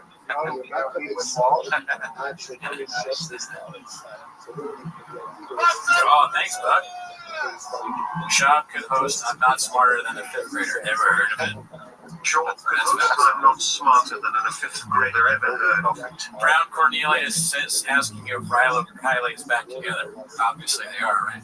Yeah, the reunited shows. I don't know if they're going to put on an album or anything, but think I'm like, I think since June, July, something like that. I think the same thing happened with the band from Once, because like they were together and they broke up.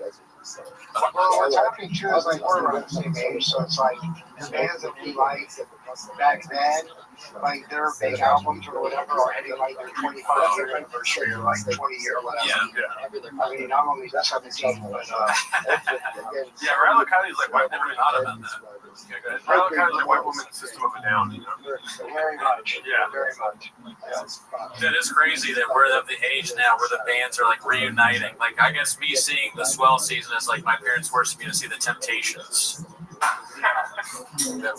Who's still alive from Peter, Paul, and Mary. You know what? We never really talked about, oh wait, well, whatever. I gotta go, but that's freaking Alan Dershowitz picture. Oh, yeah. I talked to, I didn't explain to you. I talked a little bit about it on Raccoon Tweeties, our other show, but I went to Martha's Vineyard, and I stayed in Chilmark. And you know, I don't know how much you know about Martha's Vineyard, but that's where like Larry David. Chilmark sounds like some chocolate. Chilmark. That's where Larry David and Alan Dershowitz got into a fight. Did you hear about that? Yeah, I did. Larry David like got into his face like, "You suck, you fucking asshole." So I've always thought like maybe I'll run into Alan Dershowitz here, but I went to the Chilmark Tavern, which is right next to the cottage that we're staying at, and we sit down, and the Dersh walks up. He starts walking towards the restaurant, and I'm like, "Oh my God, that's Alan Dershowitz." I'm trying to whisper it to my family, and they're all like, "Who? What?" I go, "Alan." They're like, "Alan Dershowitz." They're yelling his name as he's walking out, and he sat at the table next to us, and he's literally right next to me. And my mom's like, "Where is he sitting?" And I go, "Behind me." Okay, and then I did a selfie. Yeah.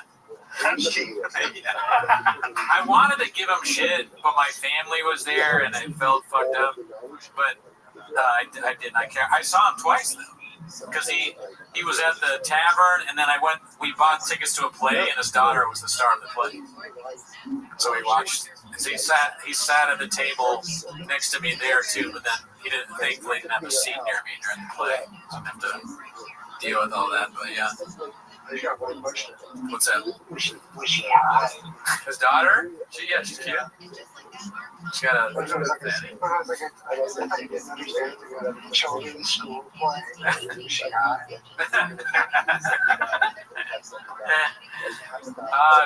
the place sucked ass. She kind of sucked, but she's cute. Yeah, Sean should get one. Sean should hit the door. Yeah, dude. Imagine if Sean was like Gary Glenn Ross with Bill Burr. He was just definitely podcaster. He should have been in that play. The play was just, you know who Anna Arendt is? You ever heard that name? Ever heard of her? She says she's famous for saying the banality of evil, describing you know who. So the play was her getting interrogated. So it's like her and then a soldier. So Sean could have been the soldier. Yeah, that is great. They'd be like, "What were you doing in the library?" "Oh, you're in the library. Books are gay." She's like, "Actually, I like books." "Oh, really? What fuck?" Kind of have a fatty. I go, "I'd rather watch that than what I saw." The lawyer could have been. That was another thing that happened that's kind of funny. We got a phone call from Mark Harley's lawyer on stream. Oh yeah, his lawyer sounds ridiculous. He has like a fun Rob Pebble or something like that. Like he has a fake sounding name. Rob Pebble. He's like, "Oh, I gotta take this call from my lawyer. It's Frank Cobb."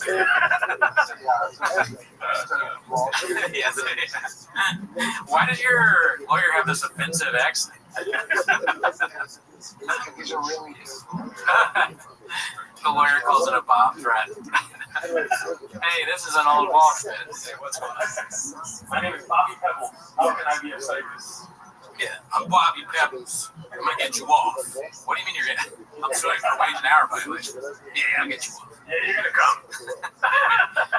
I'm Frank Cum, actually. Rob Pebble. Yes. School, but easy. You go to a different school. Bobby Pebbles. Attorney-at-law. At laws. He sounded hilarious on the phone, too. He was like, here's what I want you to do, Mark. What? Tell him what he couldn't say on the pod or something. Yeah, well, Mark was like, are you sure that you want to be on, like, the pod? He was like, oh, yeah, that doesn't matter. And I did mute it, and then they were like, no, just leave it on. I was like, all right. Attorney-client privilege exists even if you're on a podcast with 400 people listening. See if you didn't know that. Just gets a bunch of clients from Restream. Oh, they should. He's the best lawyer around. That's what I heard. From Art, Yeah, exactly. If you want a big attorney, big good lawsuit. I'm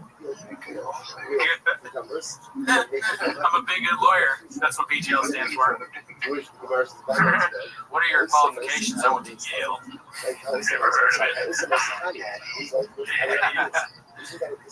Shop should give a talk at Harvard. Oh, yeah. Commit bed. Absolutely. Today is the first day of the rest of your life. How do you mess that up? I want to rest of your life. Is there any pictures of shopping at graduation camp? Yeah, how did he graduate from high school? That's surprising, kind of. Shop AI. Shop was like some little like kid going to school with a lollipop. Yeah. I mean, Shop with a diaper.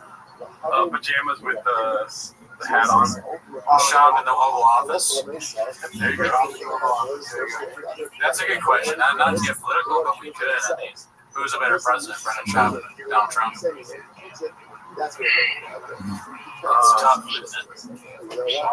Yeah, I think Shop's first term. Trump's first term.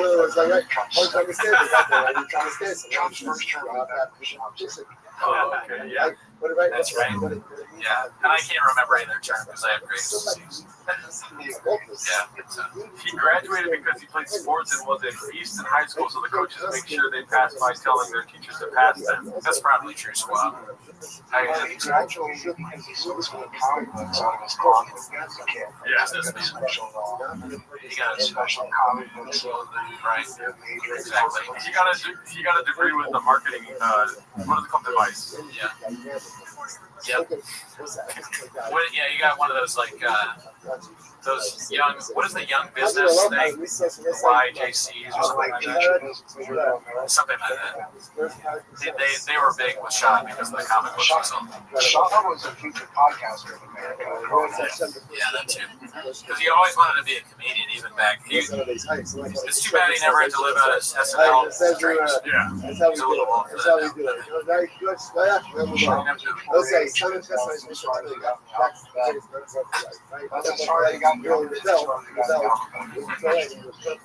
thank you, ASW, for coming through, dude. Yeah, we love you, brother. We got some business to do, dude. We got to watch some Gringo Pop. Yeah, gotta get back on it. You know what I mean? Later on, man. What do you do? Next moment, move on. Move on, right? Give yourself a straight up, 5 seconds. Oh, we're back on, dude. Let's go.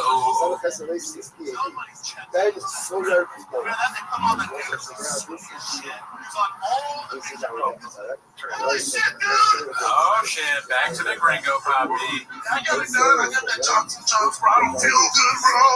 I can't stop sweating, bro. I'm feeling like wings. I'm only love for the next Remember that floor, that moron? It's all in marketing, man. Like, you need to hire some just timepiece actor we've never heard of. Yeah. Just blast them all over the news, right? Just fun. Get them on there. Just put them all over the news, all over the nation. Like, yeah, dude, I get the Johnson Johnson. I feel pretty good. I feel great, actually. If I'm being honest, one side effect, if I just want to be up front for everybody, goddamn dicks down to here. Yeah, down to here.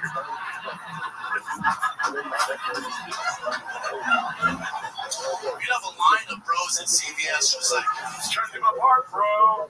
Just trying to do my part, man. Just It's good to be in Dallas, man. You guys doing it? That's a rough cut, right?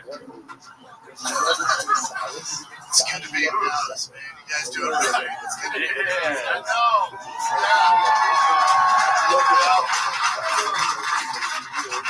There's a reason I decided to shoot my special here, man. You guys just give me so much love. I absolutely love Texas. Thank you.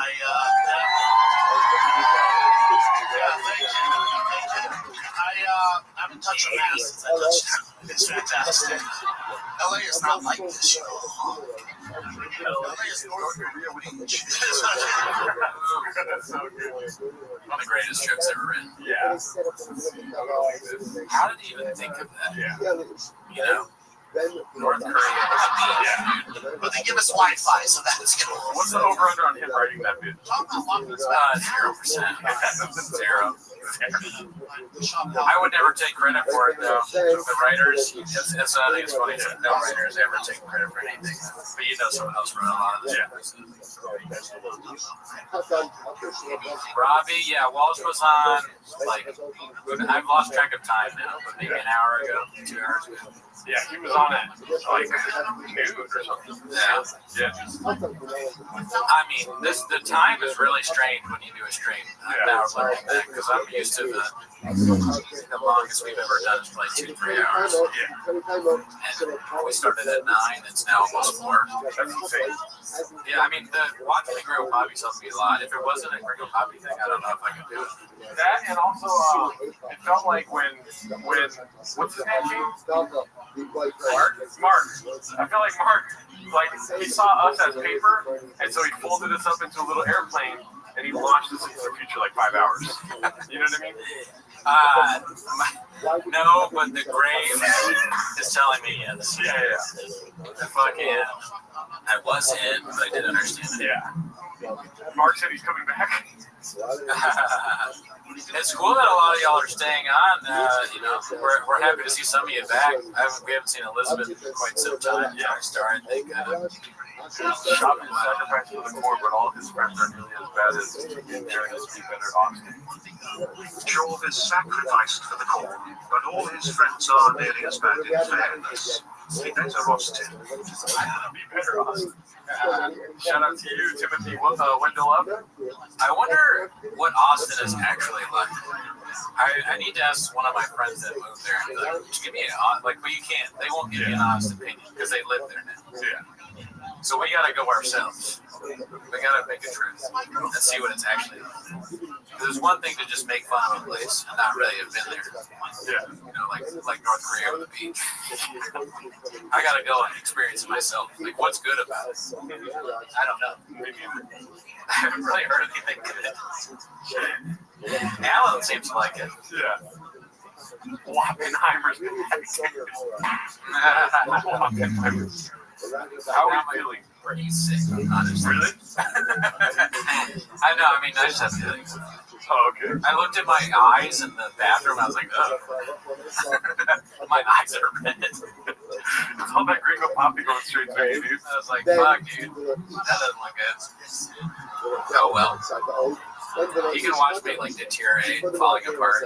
I'll say this. A lot of people are saying I'd be asleep early into the pod, and I'm not asleep. Hit them with the finger, dude. Oh, no, they were right. My friends in the group chat were saying that. It's like, you're my friends back home. What are you, why? Attacking me? Like, can I get some support? You know, like, you'll be asleep soon. They told me to get 5-hour energy. Nah, I'm not doing that. No, hell no. You don't ever do that. Nah. These are better than that. Get that away from me. That's disgusting. Don't threaten me with an app. Something about getting headaches feels better than I started to get a headache, but then Mark kind of pulled me out of that with his cat story. Well, the Advils helped me. I appreciate that. It kind of grounded me into reality, where I was like, you know, we're just a couple of cats out here looking for a home. You know? Yeah. You don't smell that with money or your deodorant. Oh man. Squab, don't put me in that, but make me fuck my way out. Mark, dude, you missed Cowbell. We did it at the beginning of the pod. Yeah. But, you know, you can watch it. It's so live, so you can watch it after. You can watch Cowbell or something better if being a poppy with us. It's true. I mean, yeah. Well, bot. Yep. We know you're a bot, Mark. Yeah, you're a bot. Why don't you have a profile pic? Because you're a bot. Yeah, bot. I know a bot when I see one. You know about it. I can see right away. Todd Joden, how does it feel being a bot, dude? Yeah. Todd, bot, more like bot Joden. You know who's not a bot? Drug Clip. You know who else isn't a bot? Timothy Wendell. So try not to be a bot. How about that? Try not to be a bot challenge. Challenge 500. What's that? How do you say those things hard? You know the Gen Z thing where it's like challenge impossible or whatever. What is it? Oh, challenge expert. Like expert level. Is that what it is? Yeah. I don't think that's it. Like, what is it called? Difficulty. Nah, QT, you're not a bot. Adam said Ellie's a bot. Uh-oh, trouble in paradise. Damn, dude. Damn. Trouble in paradise. Something about that sounds like masturbation to me, bro. You're gonna be jacking it. The first relationship that has been torn apart by this pod. Yeah. Challenge level impossible. Oh fuck! Timothy's a bot. Oh, Saeed. We know you're not a bot. Saeed. Lou Dobbs, rest in peace. One of the best ever doing. Try not to do a challenge impossible. There you go. That's how you do it. Challenge impossible. So I was close.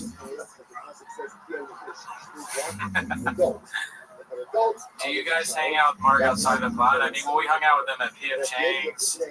I went to dinner with them once with Luana. But outside of that, not Trouble in paradise. Is this Timo? Bot. YouTube channel Q. Bot. Yeah. Shadow ban bot. Big Mike was. TriStar, almost a bot. Almost a bot. No, I know who you are, so I know that you're not a bot. No, but when I did walk him out, and I walked him purposely away from my car, you know, and then he ran away. Yeah. This is fake 24-hour gringo. Bot Joden. Yeah, dude, bot. We already knew you're a bot. Yeah. Oh, cool story, bro. Bot. Yeah. I wish I heard T-Ball sit there silently watching your copy. I mean, 5 minutes from now. Oh, we're going to do that.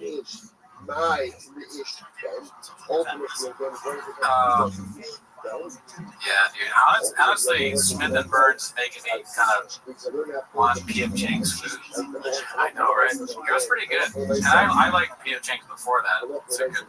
You know, how funny was it? Remember when we first started, I went home to visit my parents, and they didn't even know about Shop Relay. They're like, you want to go to P.F. Chang's? I was like, yeah, they do. My parents are savage. They order from P.F. Chang's. Yeah. We tried torch. Yeah, you can crush the food out there. It's a P.F. Change. It's delicious. You have no idea. It's so good. Are you watching the show?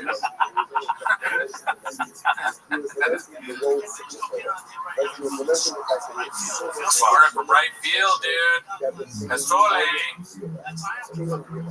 Dude, that's how I am with Estole. Never had it. Throw Walden on? Damn, that sounds like a good idea. Walden is a good move. I like it, Walden. Oh, shit, the bot paid us. Oh, thanks, you too. You're not a bot anymore. Shout out to Butter. Good to see you. Here is somebody that we are to watching what That's a good thought. How many Lucid Gringo Puppy have y'all had already? It's hard to count, but we do have expert, what is it called? We have lawyers, AI, and they're going to tell us after this game. We'll be sure to be transparent about the numbers. It's a tactical amount. Yeah. Therapy will be key. We had tactical coffee earlier. Yeah. There's still a gay cookie left. There's the guava cheese. It's the worst donut I've ever had in my life. What's that other thing, you know? That weird cinnamon thing? I don't know. I'll find out for sure. Yeah. I want you to have it. Those cookies were nuts. Dude, I can't believe you've not had Portos. I had Portos. Oh, it was great. It was Mark. Sorry. I get offended by food. When people say they haven't had Portos here, it's like the craziest thing I've ever heard. I can't, like, you live in Los Angeles, you haven't been to Portos? Oh, really? Oh, really? That's crazy. That was sus, my guy. 24 hours is 23.5 hours too much. That's hilarious. If you walk around in Los Angeles, we don't have a big, we're like North Korea the beach, but you like will find a Portos at some point. They got one in Dallas, they got one in Glendon, they got one in Berkeley, they got one in Pasadena. They got one everywhere. I don't know if they have one in Pasadena, but they have one everywhere. Is this content transformative? I'm worried for you. Timothy, are you kidding me? I don't know what to say, but what's it called? Somebody was saying something that I wanted to comment on. See, this is the 7-hour stream brain right now, dude. I was trying to figure out something. I was going to say something. I forgot what it was, though. Oh, I've had the Cuban sandwiches at Portos. Oh, fucking bomb. Their sandwiches are really good, too. Yeah. I thought about it. I was like, I can get it like real food, but by the time we ate it, it was like potato balls. I was like, we'll be eating cold potato balls. I don't really want to do this. I mean, I have done that many times. But today, I was like, I'm going to have coffee and cold potato balls. Janae wants to know if you brought extra graves mints to make it to the night. You know, I only have to take it 5 times a week now today, so suck on that.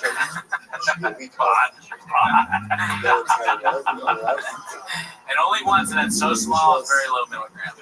My levels so far, knock on wood, are almost normal. You guys might not be able to hear the Gringo Poppy that loud, but the way I have the, you know, Cody said at the stream earlier, it's blaring in our ears. Yeah. The way that Cody set it up, it's like the noise that we make on the stream times 10. It just hits me like, yeah, they still smell like salt? Dude, I just read that. That'd be fucking dope if we had selling salts right now. Oh, Garden of Stone said it. That's right. I'm so tired I didn't even know that I read that. That's where we got to. I'll read your comment as if it's mine. Forget that you said it. Lubinowski, welcome. Yeah, great guy. Him and Lucas. I wonder if Lucas is on the stream. I don't know what his name is, but I met them in New Orleans. Oh, okay. That's like what, 1.5 days ahead? Yeah. Papa is a poet and a philosopher of our generation and all that shit.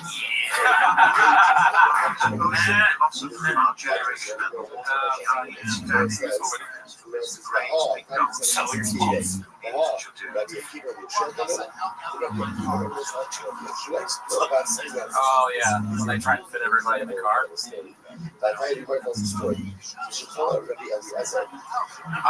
I still don't know what smelling salts are, to be honest with you. I know we've gone over it before. I don't understand it. It's easy joining. Turn up Grace Mike. I want to hear the Grace play. Obvious bot. Is there a drinking bot? The bots are getting easier to tell, dude. Ammonia daddy like that. Bot. Oh, you know what? 36teeth, not a bot thing to ask. I should have grasped. I actually, you know what? I have not. That's the one person I have not even grasped it. Yeah. That earlier, I was like, I told them that I was grasping at some bigger guests. I mean, the biggest guest of all time. But I was grasping at someone else, and they completely turned me down. Yeah. Look at you. Yeah.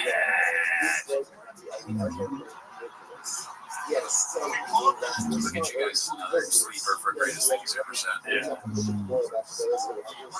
Everything you've told each other could have been a lie. You may never have been in love.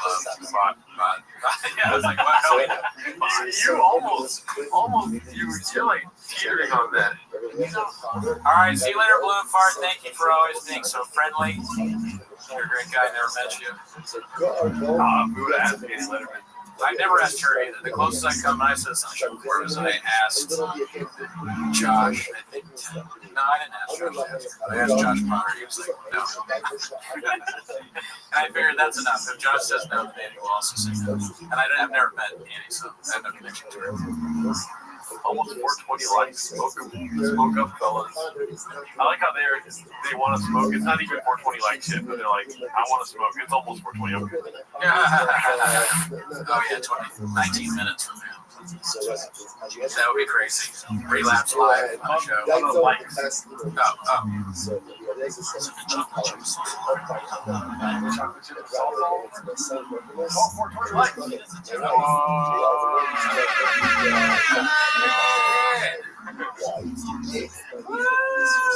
True, California sober. No, I'm sober, dude. 100%. Yeah. 444, what the fuck is all this 444 shit? What's his name? DePaulo? Yeah, Nick DePaulo. He's so funny. He's just arguing on like old man online. He fucking, you know where and this fucking Biden guy going like that. Oh man, these fucking liberals they're not fucking Jimmy Kimmel's ass. Red Bar is watching. Also, the bots are too, dude. Yeah, bot. It's a good one, bot. How did you ride? His name's Gerno, bot. You smoked all those cigars and never called me. Yeah, that'd be crazy. You just smoke cigars. You wouldn't want to smoke outside though. No. You fuck with cigars? I actually haven't smoked cigarettes since November. I wish, but no, I can't do it.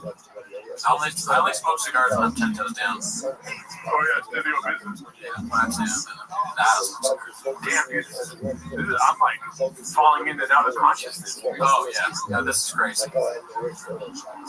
You fuck with water? I haven't had lemonade in months. You smoke all those cigars, never calls me, bring back Cootie Plain. I know, we need to bring back. If I told you I smoke a cigar, I might be too tired for playing. What do you guys think you'll hit the wall? I mean, I'm like rubbing against the wall right now. Hit the wall 5 hours. Yeah, well before we started. I'm where the woke meets the woke. I'm the wall from the TV show Alice. I feel like if the shape was just me sitting in this chair, I still wouldn't get through the wall. Gerardo's the wall. Wrote that wall, Didi.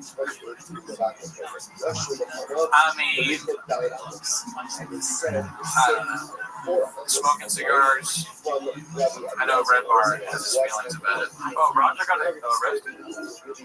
Oh yeah, you didn't see that? Oh, dude, the videos are like, why? Because it's so sad looking. Oh, he's filming. He's like, you filming me? He's getting locked up by the cops. It's just tragic. I feel bad. He did a really bad thing. I feel like he's just, he's got issues. Yeah. He was clearly caused by serious mental issues. Not funny. Sad. And sad, I should say. I have a secret to tell you right now. Yeah. My boy's doing something solid right now, dude. Yeah, I got a text from McCormick. I think we fumbled the bag on McCormick, right? We might have fumbled the bag. Might have been too late because he did say that he could only do it early, and then Mark was here for 5 hours or something like that. I want him on. I mean, we'll get him on. I love the guy. Yeah. He's probably doing whatever he said he was going to have to do. Yeah. Unfortunately. We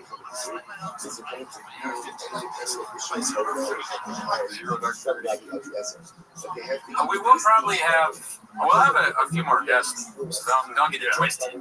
There's more guests coming. Yeah. What's he doing right now? Oh, he's starting the closing bit. Oh yeah. I know I said this earlier. I would like to see the Elizabeth Marsden. What'd she say? BJ was telling a cat story. Yeah, I mean, I've heard that's not the first time I've heard the cat story. Yeah. I don't know. I can't remember whether he talked about it before or with me. I don't know. I heard Annie Letterman is tonight's special. Yeah. I wish. I regret not asking Moses. I just sent you a message. Moses, but I'm so tired. I know, dude. I hit the wall hard. Yeah. You've been carrying the load, Pod. Oh, no. Listen, take a nap. If you, be asking, if you want to switch to the couch, we can switch to the couch, but I'm fine. Oh, okay. I mean, I'm waiting for a guest. Yeah, then. And then couch. When IDL comes on, they can just take it. Yeah. I have to watch it. We're going to be sleeping. There's blue shirts and those that are like, all right, Ann, go ahead. Talk to me. Don't ask questions. When they're like, hey, so are we on? Bye. Carry on. Bye. You fucking lazy sack of shit. What are you, Cutter? Do your job. Othello is Othman, yes, he'll be on. I hope. Unless he tries to pull one of his bullshit excuses. I'm like angry now. Everyone is my enemy. Everyone's a bot.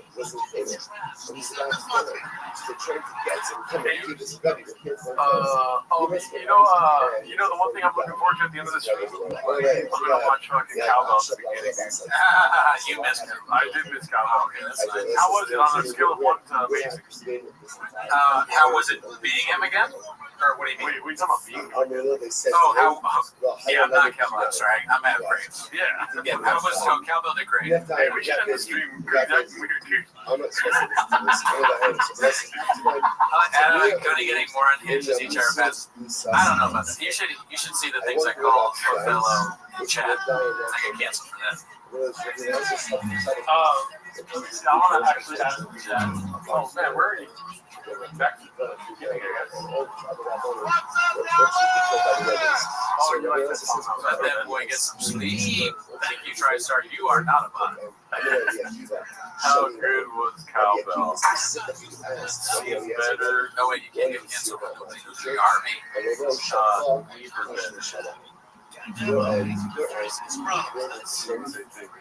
That's what I specialize in. Did you see Cowbell earlier? I am practicing. We should have taken a nap while the Mount Mark was here. You wish for that, yeah. What's up, Dallas?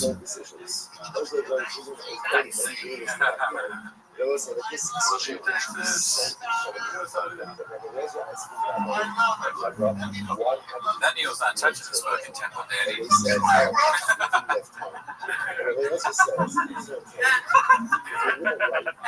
Look at the walk. The walk is skilled. I don't care what anybody says. It's a skilled walk. Just shows they studying the Greeks. Oh my God. I'm mad. Yeah.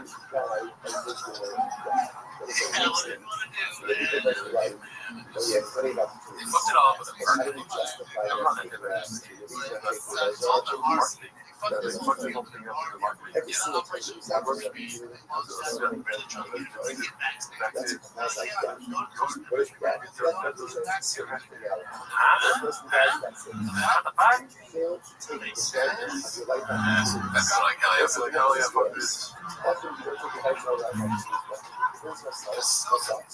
I'll get to it They later. call it mom sandwich. You know, that's not the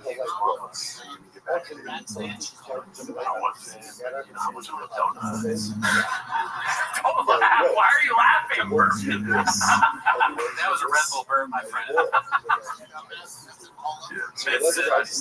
Mess it. The dumbass that messed it up.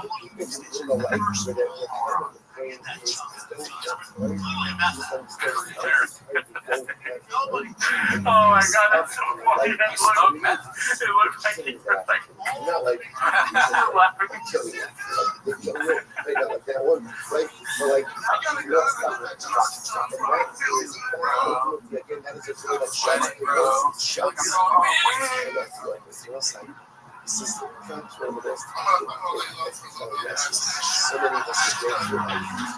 Oh, who are the old ladies on your shirt? Yes, Oppenheimer. Golden Girls, Daddy. Where's all the English money gone? We need more English money. Earlier, I accused an Indian man of sending us English money. And that was when the beginning of the show. So they have no reason to be tired of that point. Goddamn dicks down.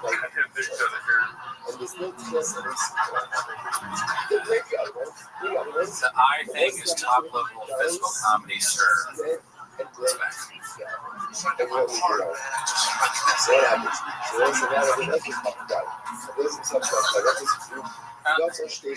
Oh, Nathan, are you English? Shout out to London. Always good to have international success legs back. Goddamn sticks out. Yeah, you're right. Goddamn dicks out of here is pretty funny. But get back in the kitchen, successful egg. You need to go viral on the Reddit. Okay? Hurry up. You can watch the stream for a little bit, and then you got to go right back to making clips. San Diego Airport is closed due to a nose collapse. Says nose here collapse. Yeah, I can't go through the lockdown. Straight up. Oh shit, Elving. We're in the UK.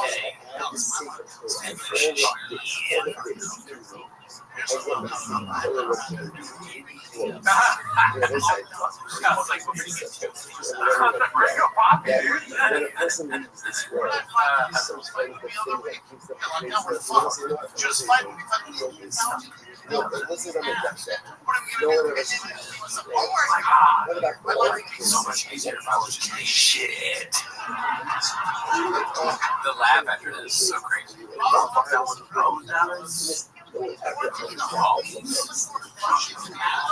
Oh my God, work out. And let me fuck each other. That guy. It's like, what the fuck?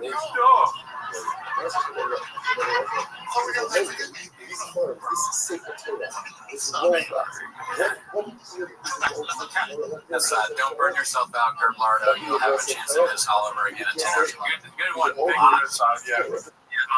I knew about when I saw one. Yeah. You know why bots say they burn out? That's why bots actually burn out for real. Us, homeless cats, we don't burn out. Gordo was asking me which movies he's thinking of here. Joe Rogan. Yeah, probably just Joe. Never heard of him? This guy just bankrupt businesses.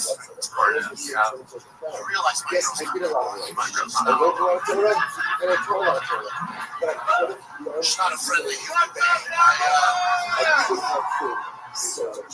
What would he call Gavin Newsom? Would we do another poll for Gavin Newsom? I got some funny names. Not TikTok. I was going to say, he called Gavin Newsom Gavin DeGraw. What else? Gavin, I'm so tired of doing things. Gavin Newsom,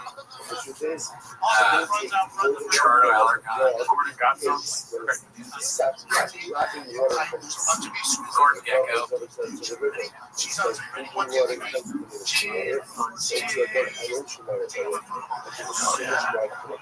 Gavin Blues. I drank. Okay. You've had 8 hours of the episode today. I'm trying to not do that one.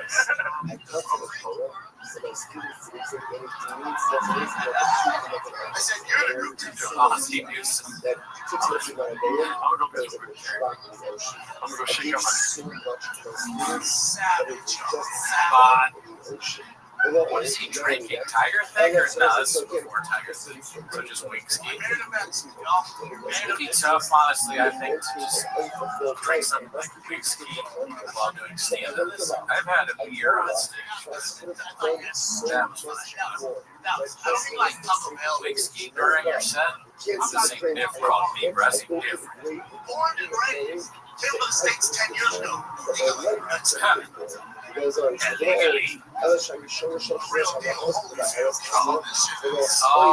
LP, yeah, who knows? But I wonder how many tabs I got just to say pretty old bit. Rabbi,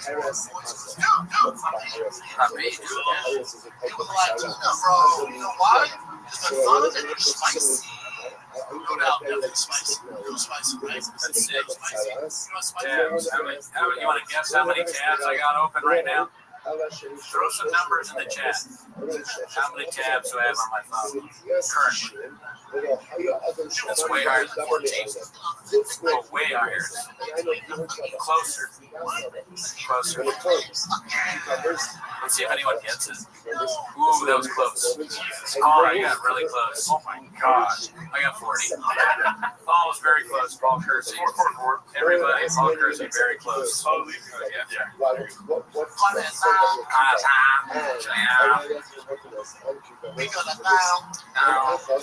That's a great point. He has a Google of tabs open. The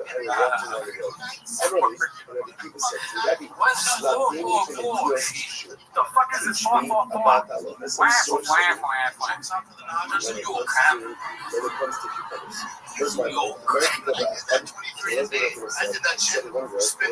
We measured the teeth.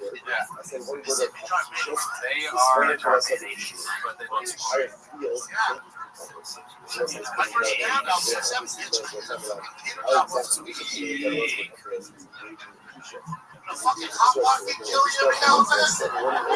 I need a fucking tater tot person in the house.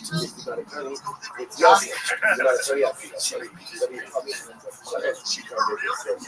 time we were like, was it ever a merge or maybe Brendan's not trying to shit his pants? You want to hear something true? Yeah, I'm talking to this girl yesterday. The last message I sent her was, I'm watching the world's worst stand special for 24 hours. What did she respond back? Can we Close, but no. Can I watch it with you? No, she didn't respond. But I don't do this for me. I do this for my kiddos. Yeah. I mean, you gotta make money to buy baseball bats and court for that.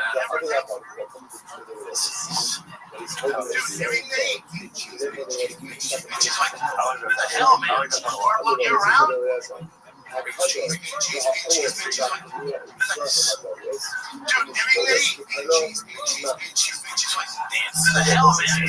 Look you around. You never tail off the cards. Dude, every day, cheese, like, the hell, man? Look you around. Talk about Michelangelo, dude. Painting the Sistine Chapel right there, dead. That's some of the best stuff ever written. Yeah. That's just facts. Yeah. Ice cream. That's what, like, the Migos or something like this, they should make a song called White t-shirt. Same Gringo Pop. How many times do you think Future's watched the Gringo Pop? A lot. Yeah. Great artists watch great artists. Yeah. Art interprets art. Yeah. You go around, you go to fucking Bob Dylan, you're like, you ever seen the Gringo Pop? That's not good. Watch the comic, exactly. Special. Yeah. The big boy stick.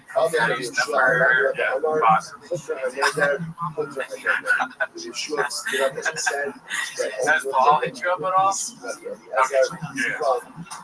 Good. Headache 1 hour in. Good. Gerardo's not awake for the start. Good. I feel like that sounds like Brendan talking to George when I say it like that.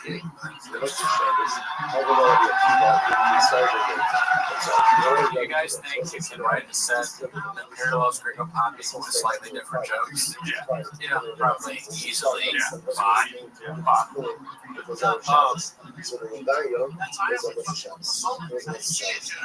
will fucking take it to the snout. Give me a round. I see that. So I think I go, Mama. Are you tired of complaining of grapes? He's good. Yeah, way to make me laugh. Gordo, none of your business, Bod. The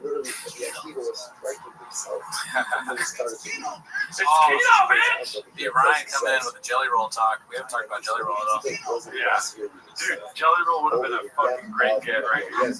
You guys, you know, I really like what you show, and the way you treated McGill, reminded me of how I treated one of my friends out there was a dog beach. Somebody watch Gringo Puppy for 24 hours. That's a sleeper for the funniest part of Elephant Graveyard's videos where he shows him crying about Mitzi. That's crazy. Yeah. When you stare into the log, into the void, it also stares back into you. Be careful as you wrestle with monsters. I'm about this. Yeah.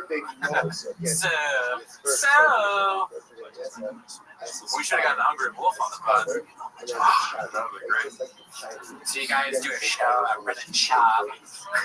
Fucking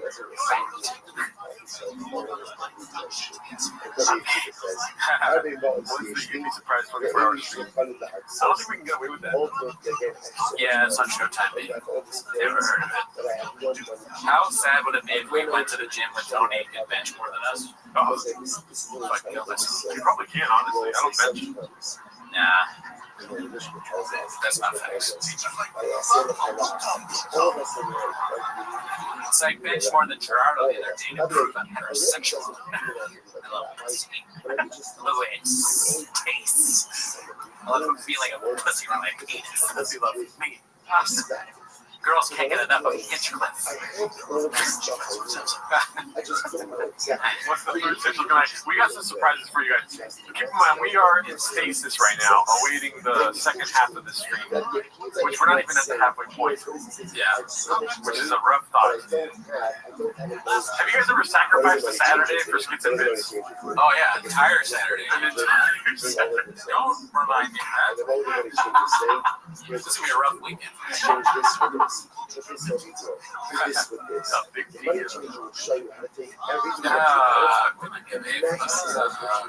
Don't do it. Ask Ellie. Oh, Ellie's Tony Hinchcliffe is her type, huh? I think he's wasted Saturday. Skits and beats. So I guess they're saying that cowbell was never better.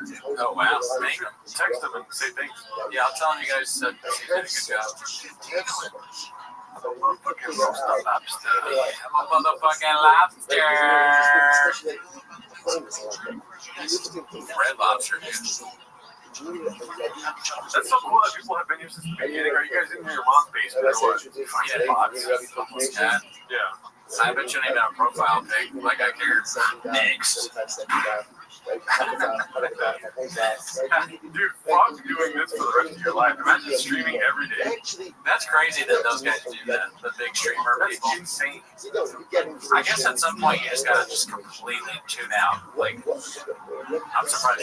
Yeah. Well, you know the cool part about doing this though is that sometimes you gotta meet your idols. You know what I mean? Yeah, sometimes. Sometimes it's just like unbelievable that you gotta talk to people like this, dude. The CEO, which I'm gonna take my hat off. Oh, yeah, dude, take off your hat, dude. Bald ass head. I can't have a hat on meeting the president. The CEO. I'm sorry, I should have worn a suit. I have a sports jersey. I'm embarrassed. It's number 66. I can't hear Brian though. Wait, that's Oh, there he is. I can hear him now. We did it. We got him. the God what? Yeah. Whoa, crazy. Man, BC, this is amazing. What are we calling today's episode? 24 hours of jobs? Yeah. Oh, yeah. We've been, I don't know if you know this, but we've been streaming. Well, yeah, you do know this. We've been streaming the Gringo Pod Beat since 9 a.m. Wow. I get it early with hella Mark in there. Teeny baddies, but I can see in his eyes. What's that? Yeah, no, it was pretty crazy. Yeah, he had a lot of energy. Every facet. Yeah. Everyone knows that. Yeah. So wait, tell us, Gerardo, you can hear me, right? Oh yeah, we can hear you. Wow, that's a wild hair day.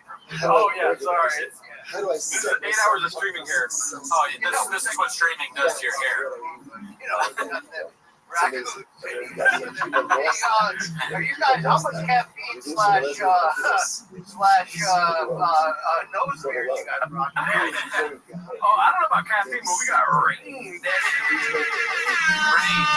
Rain has a new flavor called white gummy worm. So that's what Gerardo's drinking. Yeah. I had a Red Bull and an Americano. Never heard of it. Yeah. So we got a lot of caffeine. We're very tired. I have a headache. No, I mean, listen, if it gets anywhere near 24 hours, there might be like a mistake where I unplug on purpose. Oops.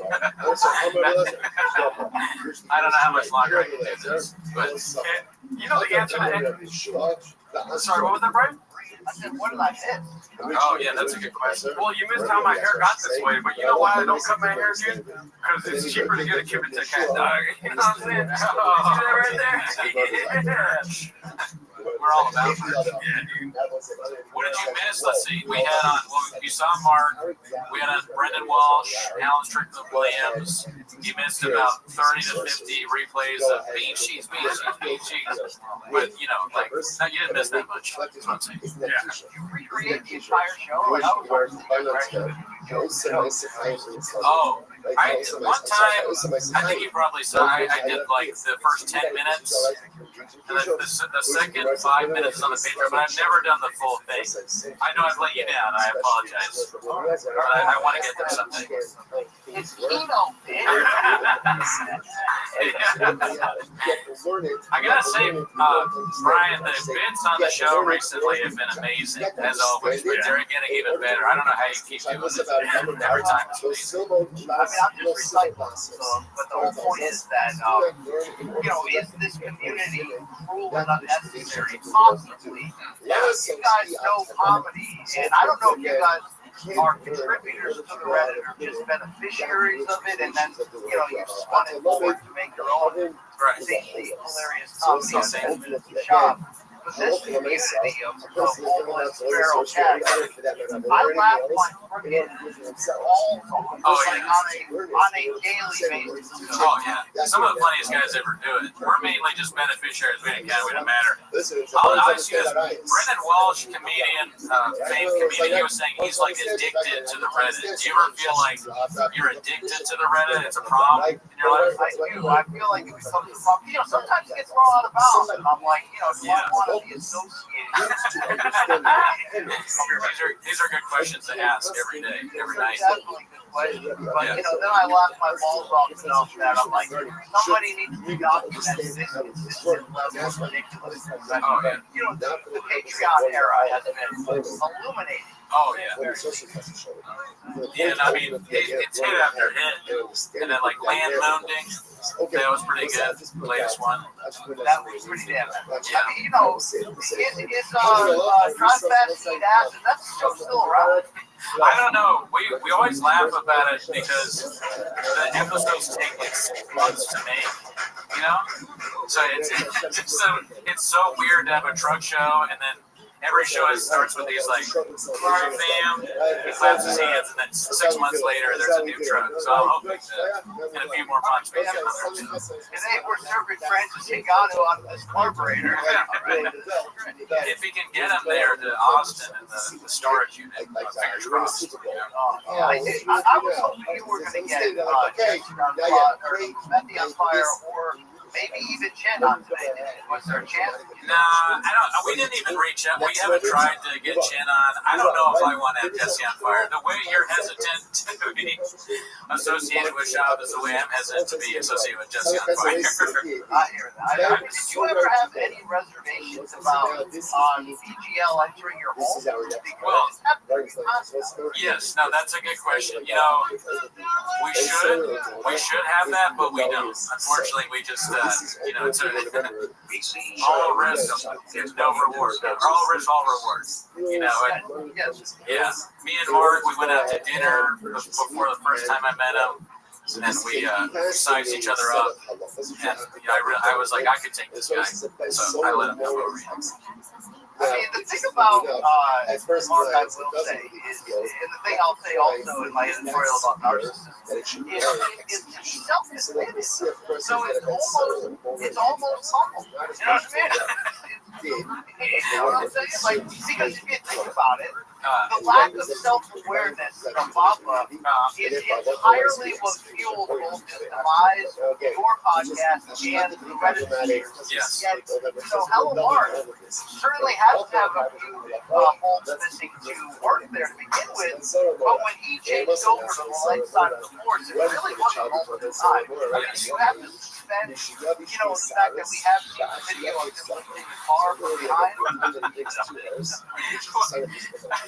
Yeah, I mean, that was all Photoshop AI or whatever. That counts. Now, I will say, he actually, I gotta tell you, he said he addressed this on the pod today. I don't know if you heard this part. He actually said that he's not narcissistic, he's autistic.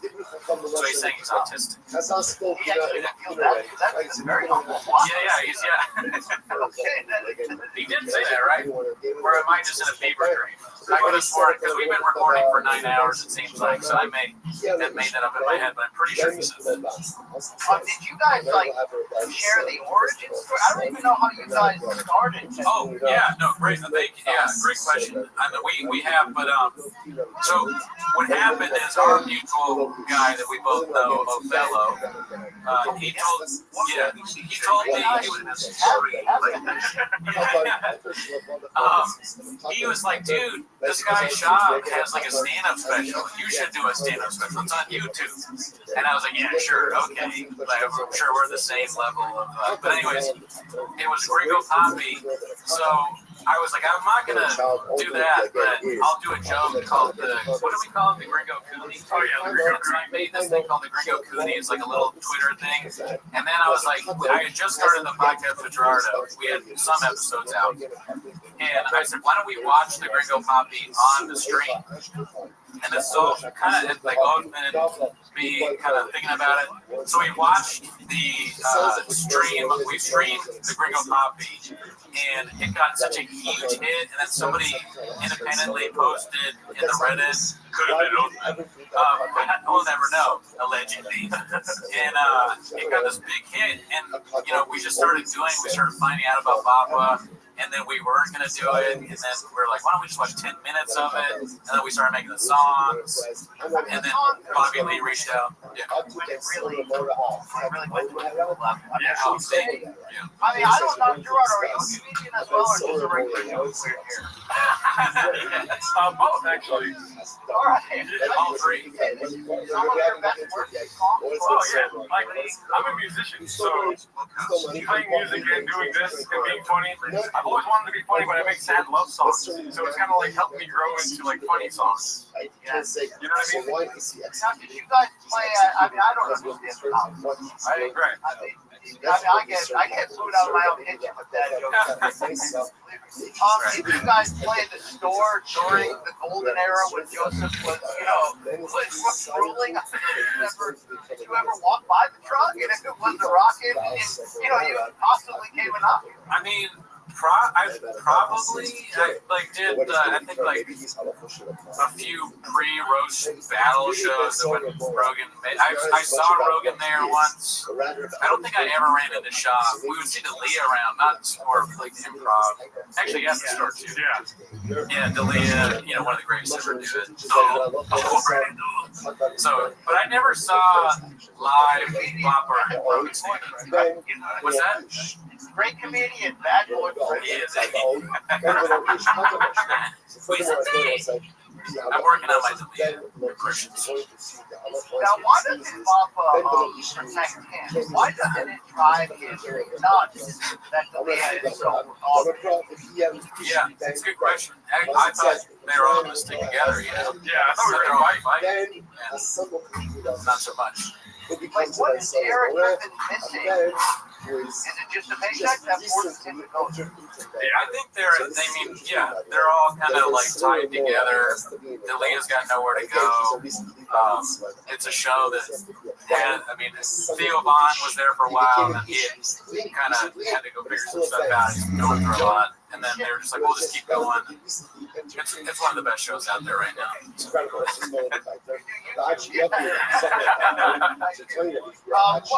you ever been approached by Shaw, by his, he is involved in plenty of lawsuits. Like, have you received any subpoenas? No, but I think we have like interactions with all the shop owners. Like I've met Eric Griffin. He told me to move, motherfucker. But like not me, but I was like in his way in an open micer. And then I met Chris D'Elia. He disappeared into a restroom. I've met Joe Rogan a long time ago. I met Tony Hinchcliffe. You know, the only blowback. Shop is the only one. Yeah, and also this credit to Shop if he knows about us at all for not suing us. Thank you.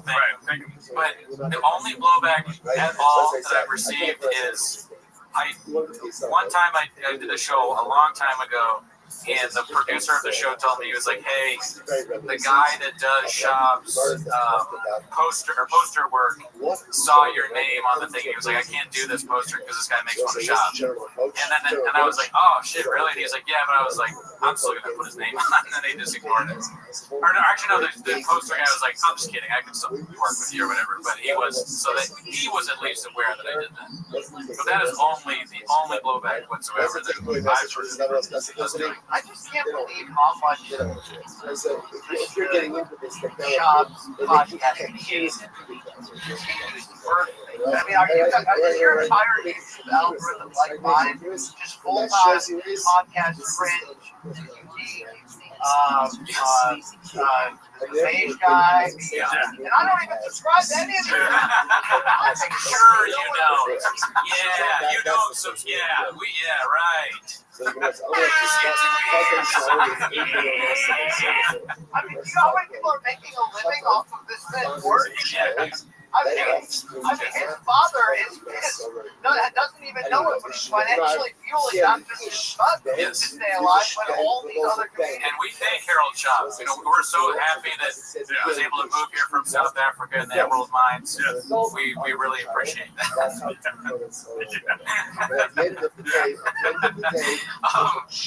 But to answer your question, absolutely, 100%. Our algorithms are just as embarrassing as yours, if not worse. I am subscribed to some of those things, unfortunately. I mean, that podcast Rich guy's got like 3 channels and they're good.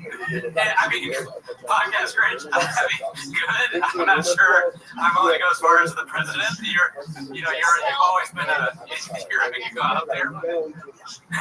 You heard it here first. Brian Campbell, podcast Rich, good. We haven't ever said that. We watch it. It's great stuff. I have so many questions. I'm sure you guys do. Because here's the thing, I had a couple thoughts in the timeline of Shop's decline, right? It was Southport. It was a little fight known as Floyd Mayweather versus Logan Paul. And it was a Showtime pay-per-view. And Mama and LT and I were, the talent hosting the weigh-in or something. And, it was a time when I started to realize that this Reddit thing, because all these MK, I did more in combat, all these MK fans were like, yo, you gotta check out this Reddit thing. It's wild, because they're like, you know this guy, LT's friends with it, you know Sean. I'm like, yeah, I know. And then, you go to it, and you're just like, oh my God, like, the rap song, like, that guy in South Oregon, Bird, I mean, like, if somebody's accidentally brilliant, like, I don't even know if people talent in a checkbook, but they can make me laugh, And so they started to get in my DMs, and I realized there's a lot of crossover here, and they're like, you gotta do Shop. 2 Shop. Oh, shit. Yeah. You gotta bring the bits to him. And I remember thinking, there's a chance I can get my ass kicked out of this. Like there's a chance it goes south. But I've got to be honest, I delivered those during that weekend when I shared a few streams with them. I delivered those Chauvisms. Assuming that he would, I'm almost throwing the log for him to come out. You're the pro comedian. I'm the stupid guy who thinks he's funny, isn't. So I'm just gonna lob him and then you'll dunk on me. And then, for plan B, I was thinking of if I can get him to address it, it actually will kill the hatred.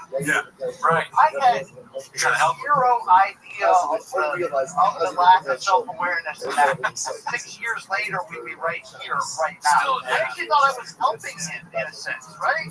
Yeah, that's impossible to help him, I think, is probably what you learned that day. Nothing you can do. I still can't figure out if he no-sold the shit out of me or he just literally didn't get it.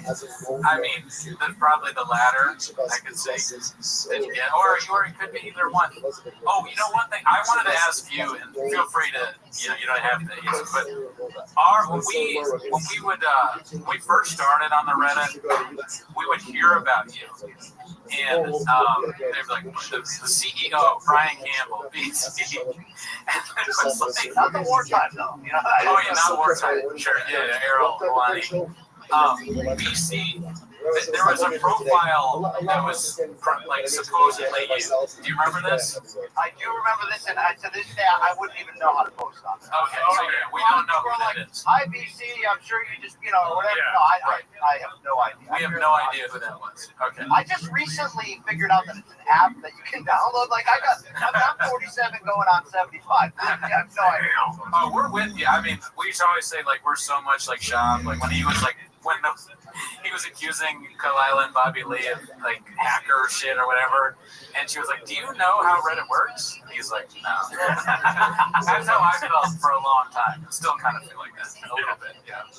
I mean, do you think, like, for example, the latest I saw, it could be many life struggles behind, but the Patreon thing, he answered like potentially libel answers on Patreon about the CBD lawsuit. Oh, really? Does he, like, not assume that people can take that and put it on Reddit, or that, even worse, every single Patreon subscriber is just a Redditor?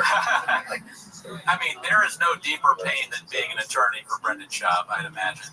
It's got to be like, why? No, stop! We actually, speaking of attorneys, you don't think this is funny? When Mark was on, he had his attorney call in the show, and he was just live on the air for a while. And Mark was like, "Is it okay to talk about the thing?" And his attorney's like, "Yeah, it's fine." He had some sort of comical, like, TV character, like Bob Longlaw. Rob Pebble. His name was Rob Pebble. We're like, all right. Sure, he's an attorney. It was ridiculous.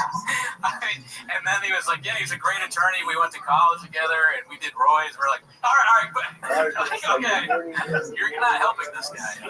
Poor Rob Pebble, Bobby Pebble's attorney at law. Because, like, when he's like, I have nothing to do with this, blah, blah, blah, blah, like, I just don't believe that. Yeah. Oh, no. I mean, the thing that I was disturbed by the most is when the person was telling him that their child had epilepsy, and the child was like, "Oh, you got to get him on CBD. You just give him some CBD." Like, it's a dog. Promo code SHAB and SHAB. Yeah. People give CBD treats to their dog. Yeah, just give them CBD. It cures them. The epilepsy goes right away. Yeah. Wet and wild CBD, just give it to your 5-year-old. This extended run of us enjoying this comedy, I mean, largely at his expense, but completely his fault. Like, I think of how often it could have just ended with one piece of self-awareness, one piece of, like, I know what's out there, haha, joke's on me, guys, okay, but enough. But it's either, I don't read the comments, or I'll sue you over this. Yeah, the lawsuit shit is crazy. I guess I'm not a litigious person. It would not cross my mind to sue somebody, But clear, I mean, Job is very legit. He's a hungry wolf, dude. Yeah, Give him a chance. Yeah, he wants to spill the beans on somebody. I mean, it's like some people think it was maybe infidelity that led him away from comedy. Some people think it was, children's baseball. You know what I mean? I really think it was a turning point with the San Francisco DA. You know what I mean? Once them streets were no longer safe, we could have had a third comedy special. But here's what I really want to bring up to you guys. I'll just interview you on your own 24-hour podcast. I listen to I'm an old school pro wrestling fan, so I listen to this fantastic podcast called The Lapsed Fan, which is built upon old school wrestling fans who hate the current product that just deep dive the shit out of what went on back in the day. So when Hulk Hogan died, they are in the midst of a 9-episode special about the history of his life. Each episode's 3 hours long. They research every newspaper archive in history. The other day they had on some 75-year-old guy who grew up with him. They're literally trying to find basically just to prove how much Hogan was alive. They're interviewing his little league teammates, and they're like, here's what he said in his second book. Is this true? I don't know if this is you guys, if you're skilled enough. But at some point, if this thing continues, we're going to need people that are going to find the guy that got cadoushed through the glass door. Yes. Put name tags on all of his Nutri-Grain bars. We got to find, we really get Gary Barnett on there, get that chick who, like the taste of the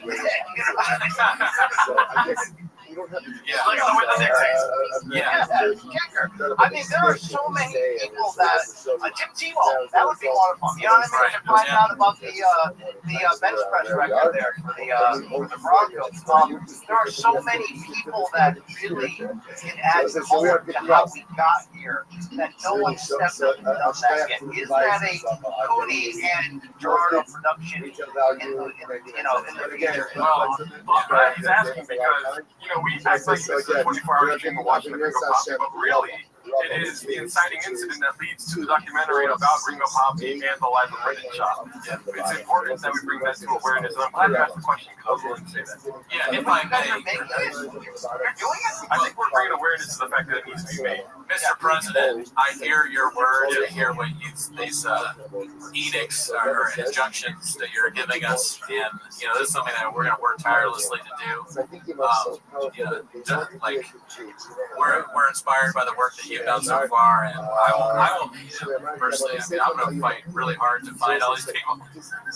I've been streaming for too long. I can't even put words in the injunction. What's that? I'm losing it, man. We're not putting sugar all over your dick and telling you it's delicious or anything. But yeah, we want the docuseries involving all the aspects. And the main component of that needs to be Schaub at the center, just like Michael Jordan. Because he's so much. The last thing. I want three. I want realtor during that staged house buy for Abuela. You know what I'm talking about? There's a few things I need. Yeah, the people that work with them at the grocery store, the one that got fired, I'll definitely have them on. Old bosses, whoever gave them the cappuccino. Little League Dads. Oh, yeah. Little League Dads, that's great. Yeah, Little League Dads got to come on. We tried to find the bully room. Oh yeah, we did. Which is crazy that we did that. Sean McCorkle thinks he's got all these people, right? He's like, I got the guy with the Triscuits, all these people. Yeah, Sean does. Sean makes. No, we wanted to, but I think we missed the window because Mark took over for a long time. I'll try and see him next week. Yeah. Sometimes I'm sitting on real hot info that I'm like, I don't want to say I can't work with somebody. Listen, I'm sure people tell you a lot of stuff. You're the president. The meetings, what are the meetings? When you're in the room, the situation room, you can only imagine what you hear there. Like for instance, I watch them. Yeah. You got one of the keys to turn. I don't want to say who, but somebody messaged us before the truck flip incident and sent us a picture of the truck flip, but it looked like it was just the truck and random the same exact model tech thing. So we didn't share it, we just kept it to ourselves. And then the whole truck flip incident happened, and I was like, oh my god, that full a month ago was right. Yeah, that was the craziest thing ever because he sent it. I don't know. He sent it to you, right? Yeah. Did he send it to me too? Oh, I think so. But I ignored it. I think Gerard was like, "Look at this," and I was like, "What does it even mean?"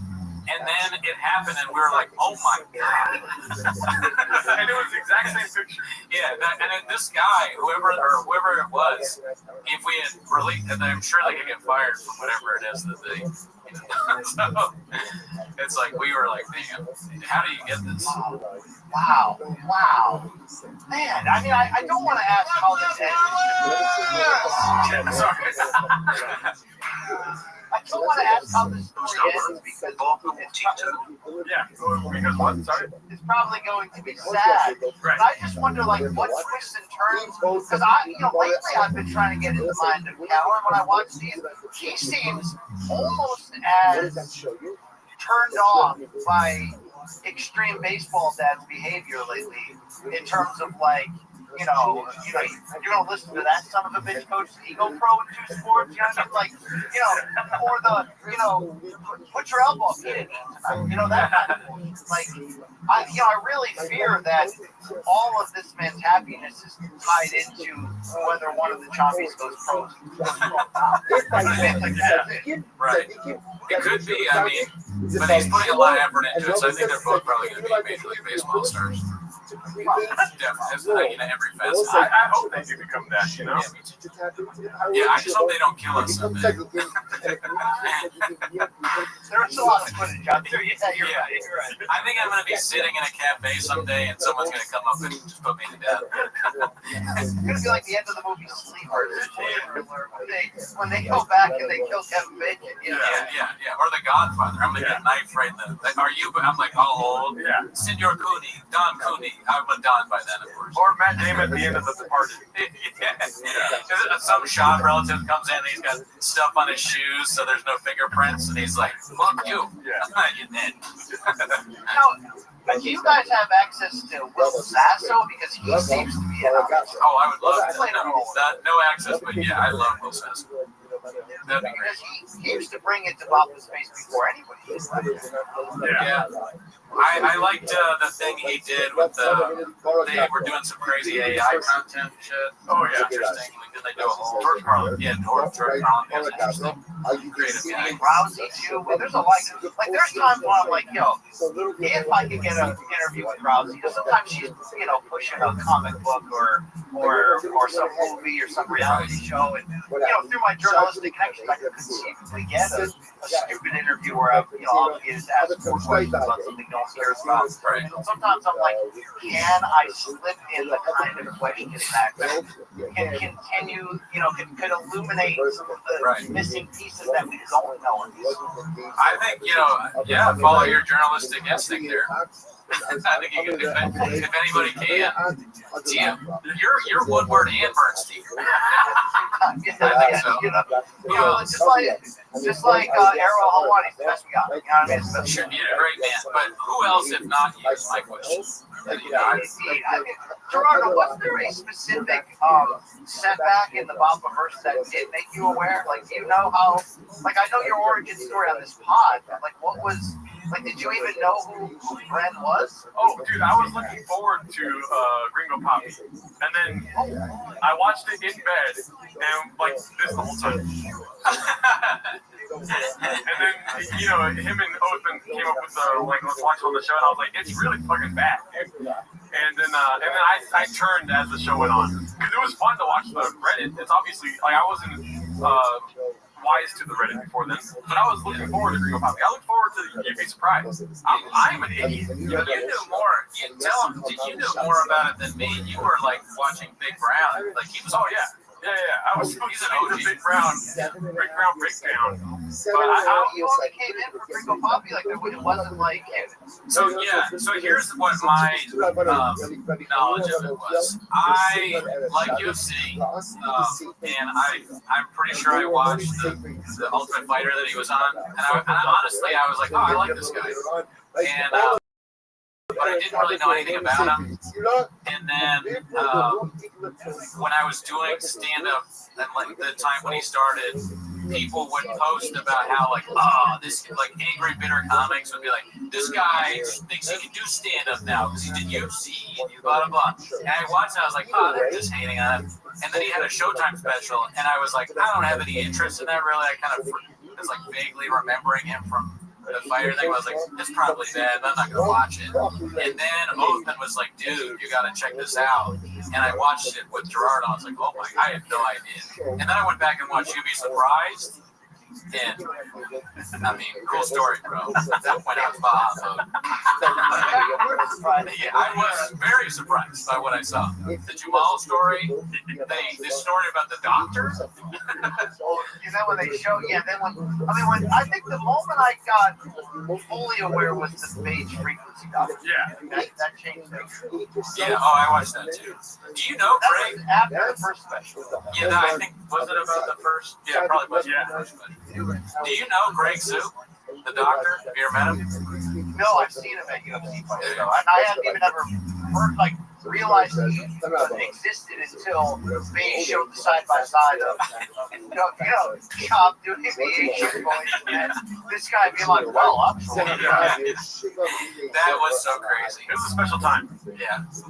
That was one of the greatest things he's ever done. I mean, he might be a Hogan-esque liar. Like, it really is on that level where, I think, legitimately 90% of the stuff he says is not only false, but it's easily, flippable. Like, you didn't have to lie about it. Yeah. No would have thought you were decently cool. You know what I mean? Like, it's mind-boggling. It's just one. It's equivalent of like a 5-year-old that just lie on top of lie, on top of lie, on top of lie, on top of lie. There's never any reason for his lies. Like the random things. I just think about the time when he was like, yeah, so I had this Spider-Man over for my son's birthday. He's this fat guy in cocaine. This fat Mexican guy in cocaine. It's like, what? No, you didn't. That didn't happen. There's no fat Mexican Spider-Man at your house. Yeah. This doesn't exist in real life. I benefit from the crossover audience of the Reddit. I think that, we only won spoiler alert. We only won Morning Combat Podcast Awards because of how aggressive these Reddit fans jumped on MK. But I think we still cross over today. Don't you have a superstar fan of your work named Saul from Louisville? Oh, yeah, Saul. Great guy. Never met him. Cheers to Saul. He's wonderful. One of the best people on this planet. Yeah. I mean, one of the things we like about you is humility. Of course, the Reddit had nothing to do with the great results in Mortal Kombat. Best MMA show out there. We all love that show, the live chat. We're podcast. We mean, you're just one of the best to do it. Yeah, I don't know what it's certainly not. T-ball, travel dad. Are you doing anything with trucks lately? No, not flipping. I was hoping that you guys would get blown away. It's fully come full circle on here. I'm shocked that didn't end in Apparently illegal. You can see right through it. It's like, come on. Yeah, no, we joked about that a lot because of the entries thing. It made no sense. Like, what is I'm no attorney. I still don't fully understand. Entries. What?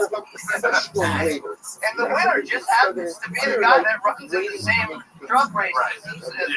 That's just what a coincidence. Yeah, I mean, I respect the scam. Can I ask you a question, BC? Yes. Non-ironically, what is your favorite bit from the Gringo Posse if there has to be a favorite? I mean, here's the deal. I'll answer this and I'll get you off again. When the bio thing comes out, I don't know who's going to suffer when the we got to figure out who's going to play him in it. I need a scene where he sits, Slojo and Optimal down. Like, look, there's a snake on my right, our careers are live. Showtime let us go, but I lied to everybody and said that I'm, betting on myself. We got to go to YouTube, but I told everybody that, we're talking to Netflix. And here's the deal, though. For this to work, I'm going to have to disparage your entire heritage, the heritage of our children. You know what I mean? Because as I'm watching that, I'm like, I got to tell you, actually, I actually thought that the Gringo Pop in real time wasn't a massive failure, only because I actually legitimately laughed like 2.5 times. You know, compared to the first comedy special where I was just like, you know, like I'll give credit the Rousey story, how he built to it there. Like the guy could tell a story when he has professional writers like he did. But like that second one, I remember thinking like, wow, he really tried. And if I'm a member of his extended family, like we're calling him divorce lawyer, right? You know, definitely to answer your question, it was like it's how the escalation of his eye and face muscles when he's going down the line of like Achilles, you know, like each one is like he's just going to a new level. And you know, to answer your question from earlier, I actually lived with the writers of You'd Be Surprised. I lived with the two comics that wrote for him. Yeah. Who wrote it? Hassan Ahmad and Derek Boston. Derek Boston didn't live there, but he was there writing with Hassan all the time. So I always assume that like that whole first thing was not him. The whole first thing. I mean, they were always working with him. Like they were always busy and then always going on the road with him and whatnot. Yeah, you know, like you need somebody to watch it, make sure he doesn't fall over, eat something wrong, right? That kind of thing. Make sure you drink some water. Make sure there's a sink around the corner, if anything, you know. Right. Joseph led him down the comedy road only because he felt bad about calling him out on the podcast live and ending his fighting career. So people forget that Sean did consider a cut down the light heavyweight after that, and actually was like, he's going to do it. The doors kind of slammed in his face. So did Rogan overcompensate from a friendship standpoint and push him into that just to like give him a soft landing, to have no idea how it was, you know, he eventually get exposed as a bald guy that, yeah, but he's a bald guy that's supposed to be honestly, I don't think that Rogan felt bad at all because I believe the real reason he left is because he couldn't get sponsorship money. And you know, what's his name? Brendan Schaub runs on sponsorship. So he fucking intravenously takes sponsorship money every day. You know, and when they started changing to the Reebok deal and whatnot, he left coincidentally. What I think, and nobody thinks this, so you know, I'm just a kook. I'm a crazy guy. I say a lot of wild stuff. What I think is that Joe Rogan, at one point in his life, somebody told him, like, they sat him down, they're like, hey, you know what, you're not funny. Yeah. You're not funny. And he heard that, and he was like, oh, I'm not funny? Well, then no one will be funny. Yeah. And that's how he started. He was like, I'm going to be the worst comedian ever. Yeah. And then I'm going to become so popular that everyone else has to be bad. And I will make my friends the biggest stand-up comedians there are, who are also not funny. One of them is just going to be some goon that throws people out of doors and, you know, like is a racist. He eats other people's food and their Triscuits and calls their mama whore or whatever. And it's a big strategy. He wants no more comedy, and he wants everybody to live in squalor and Lake Austin. So it's a big plan. The whole thing is, you know, a lot of people are involved. So I'm done. I'm not going to say anything else. I don't know. I'm just. I mean, maybe if there's a gap, I think you can play baseball full year round. So but will things get bad enough? Because we always thought if things got bad enough financially, you know, we could see him in a bare knuckle fight, or we could see him in a Jake Paul boxing match, or something ridiculous like that. But now I'm like, is there a lack of shame enough that there will be a comedic comeback that's only fueled by keeping life? Wow, that's a great question. Dark question. It could be dark, but me and Cooney are very optimistic about this idea. Like, if he leans into the bit, which is probably impossible, but there's probably like a 2% chance that he does do that, because of financial distress, he comes into comedy again. He leans into the big. He sells merch about like water. Like he sells 4 different shirts: water, weed, doing hair. You got to collect them all. Yeah, I would. That was part of what I was trying to sell you when I took that chance and was floating his own comedy work at us, just kind of giving it an opportunity to shut me down. I was hoping that he would actually lean in enough to not only make the hate go away, but exactly what you're saying. If you leaned in and did your own bit, like leaned into your own ridiculousness, put the slogans on a T-shirt. That's money. That isn't even like the amount of views another special would get on YouTube. I mean, like, so many, like at least 2 million, but probably more. And then he should do it just because of that. And you don't even have to buy the views this time. He's like the Rocky of being stupid. It's like Rocky always comes back, so Shab is always going to do something even more stupid. You know, I did this last time, but this time I'm going to drink poison on it or whatever. You know, like he's the stupidest person of all time. Like the fish tank era was quick. What's left? What's not cheap like music? He did music already, actually. I mean, there was a record label. You didn't know this? I didn't know about this. Oh, there's a record label. It was Big Boy Records. What's the rapper's name? Lil Brows. I said Big Brows. That used to do his little there was many rap videos where he had in the background. Yeah, there's a Big Boy Records CD. It's not very good, but you know, he tried. I have another theory that it ends with Jack killing you, and I don't know.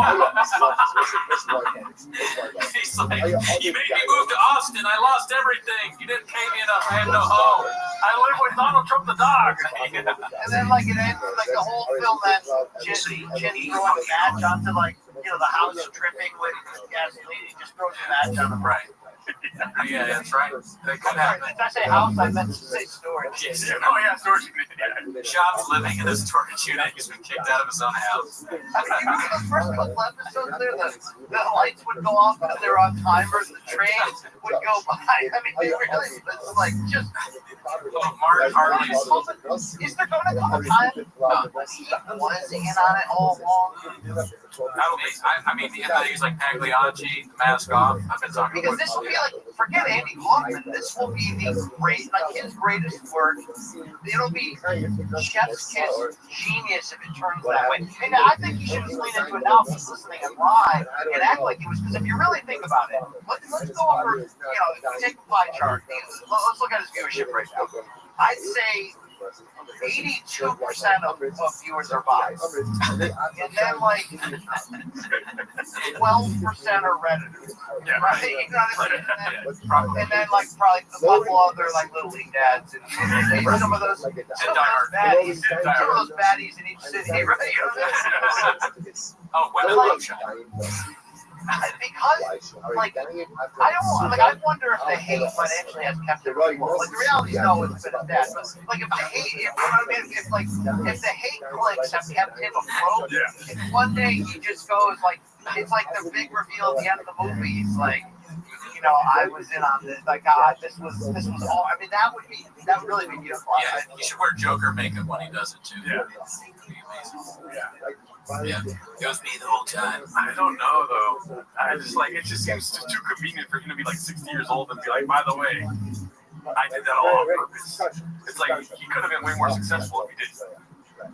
I think success is his barometer. I know, whether it's on purpose or not, it's unlike anything. And Welsh said this too. It's unlike anything I've ever seen from anyone in history. And I've studied history. I've not seen anything like this. He's like Rasputin or something. He's a historical figure. I just he lies like Rasputin. But he's not as smart. People are more smart than they were back then. My favorite Chavism, and I think it's died lately, I don't even think the new kids know about this, right? Is Underwater Lopez. Yeah. Like what was that? Mark doesn't even know. Was that a glitch in the Matrix? Like what? You know what I mean? That's one of those moments where you're like, suddenly you see like a non-playable character walking on the hillside and they just disappear. Yeah. What was that? We don't know, and Mark doesn't know. And when we were talking about that with Walsh, he was saying that like Shab is so ridiculous that he almost feels like he's in another reality. Like he doesn't see this as real. Yeah. The Shab stuff is so strange, all this stuff happening, that he's like, is this even real at this point? How is this possible? I talked to people that worked in that West Coast office during the Showtime era, and the whole like pissing in the office sink in front of everyone as people are getting their lunch on the like that's 100% real. That is not a bit. That is like complete Hell's Angel, mark my territory. You know, I don't give a damn about any of you. I mean, could you imagine there's like somebody filling up their coffee mug, you know, somebody else filling on there, and this dude's just, you know, spreading it wide over the community saying, do you think he rinses it afterwards, or just like... I don't think so. Yeah, I mean, that's funny. I've never really put myself in that position where it's like, can you imagine your boss? Yeah. You're just working at a bookstore or something, and you see the boss go and piss in the sink. You're like, did you rinse it? He's like, I didn't shit, I pissed. Why would I rinse it? We've been streaming for a long time. I just so Chin isn't the one that has to go in like the seat cushions and pick out all those. Oh, yeah. Yeah. That's crazy to put it in your own furniture. You own that furniture. Why? It's yours. Yeah. You're definitely suffering from Down syndrome. Degrading your own stuff. It's one of the just great epic falls, but at such a slow, sustained pace. Yeah. Slowest fall in history. Yeah. He'll outlive us all like some kind of stupid cockroach. You know? He's going to be there. When we're dead and gone, he's going to be like calling the president of some country the wrong name. You know, like in an offensive way. How many more do you think of Tiger's birthdays that Theo will show up? Like, is that only I just hope he doesn't kill me type of gesture, or what? Oh, I don't know. I mean, they stick together. Really? Well, I think Theo is like of service to others. You know, Shop had a big part of his earlier days type shit. You know what I mean? So maybe he'll never stop. Maybe Shop fucks up the relationship just like he fucks up the relationships, you know, with and whatnot. Your question about Underwater Lopez, though, that does bring it back to him being a joke the whole time. If one day he shows proof that he told Chin not to edit that part out, you know what I mean? Where he's like, leave that in. I know I glitched out, but you'll see in 40 years why I did that. Yeah. You know? I mean, how mad would you be if the editor of your show didn't take things out that were insanely embarrassing? Yeah, I'm with you on that one. It's a perfect storm. It's like, they got a terrible producer, two bad co-hosts, dead air left and right. In a storage unit. In Austin.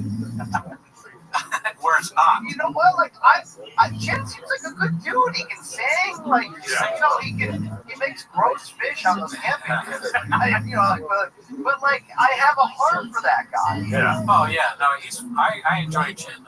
I think he's funny, and I feel bad. I worry about him with the way they talk about him. We can never tell what's true or not. They're like, they have him on the show. This guy that works for them for not enough pay and all this, and they're like, you're an alcoholic. Like, all right. I thought my job was to produce the show. They're like, you drink too much, your heart rate is bad. What? Sleep outside, Chin. Yeah. And also, we didn't think of any moving expenses for you. Like, we didn't help you. So you're living with your brother now in Texas. What? So, doesn't sound like a good job. Yeah. You know? Yeah, it sounds like he's getting paid just enough to keep the lights on, like a Social Security type. Well, we got some skinny on pay if you're interested. What about they get paid? Mark was telling us, Chef and Mark in the chat going wild, but Mark said that Chin makes, and I feel bad saying this out loud, but I've streamed for long enough that I have no culpability. Chin makes 100,000 a year. Jamie makes $1 million. What'd you say? Jamie makes $1 million on Rogan. $1 million a year. Yeah, that's probably a discount. But what did Callan's get? Callan got 25 a month. 25 a month. Wow. Wow. That's a lot of money coming out of Harold Shaw's pocket. Wow. Is that a theater show? I'm making stupid bits. I'm doing stupid bits. I like to call him Harold. But so like Callan making that money when Mark told that to Walsh, you could see the part of Walsh died. You could see it in his eyes. He was like, that's what he was like, this doesn't exist. And also part of me died. How does he make that much money? I legitimately would have guessed like 32,000 for Chin. So actually, you know what, Chin? Maybe Chin's like in on it. I mean, Chin's got it. Yeah, I mean, 100 sounds like a lot more than I thought he was making. Because we heard that he just doesn't pay his staff. A lot of times he doesn't pay. And then he does donuts. He fires you, and then he does donuts in the parking lot. It sounds crazy.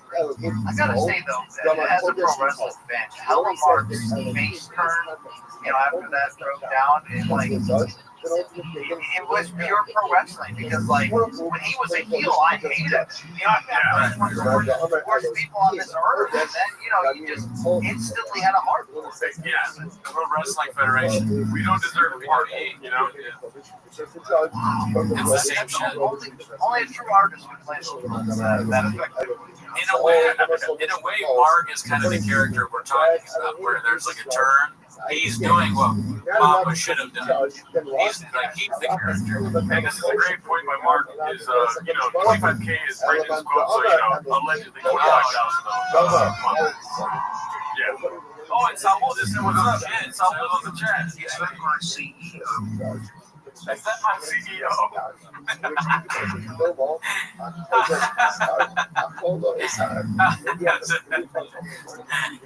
Man, damn. I mean, this documentary is going to be. I mean, what you just got all of those power players.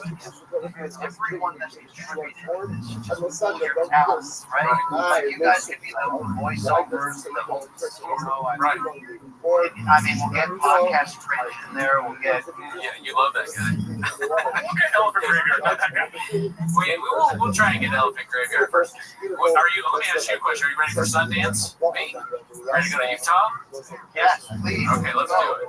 That someday, me, you, Mark Harley, we'll all be in Sundance, Papa. Utah. I don't ski, but I'll have some hot cocoa with you. Red carpet, Sundance. Oh yeah. We gotta do it. I thank you guys for doing this. It really, it allows us like-minded individuals from different backgrounds, but just come together and have. I agree. We're not a club lot, for sure. At the end of the day, it's about spreading love, community, just helping out a friend, all the good stuff. And he was kind of reaching for a while, too, right? Yeah. Oh, yeah. But I mean, are you looking at the similarities or the differences? You know what I mean? Because I would reach too. You know what I'm saying? I mean, Gerardo hits on Kalila every time Bobby Lee sends us a check. Yeah. I don't sign the back. I just put my phone number. We get paid from Tiger Billy, and he just sends a message saying, "That's a I think it's unprofessional." Personally, it's so many mom and pop moments on this journey. Like the Bobby Lee thing is that must be the biggest. Like it was Reddit most on fire. Yeah, probably that or truck walk. I mean, some place truck walk it all kind of blends together. Kind of made it. I feel like Reddit grew up on the truck walk. But the Bobby Lee thing, especially the appearance he made on that podcast. Yeah, that was great. I mean, define bullying. Yeah. I'm 38 years old, but I struggle with the idea of somebody. I don't know how old Callan is in his 40s or something like that. I don't see myself. It's like almost 60. He's almost 60. Yeah, he's 75 years old and deals in the shop.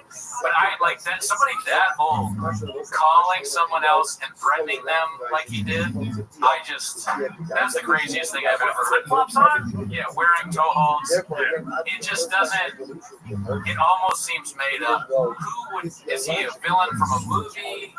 It's just these like investigators that he hired and got scanned by. We need to interview those guys. Yeah, the scammers. I just said we. I think I'm on this documentary. I'll play myself in the file. We find out while we're doing the documentary that you are one of the scammers.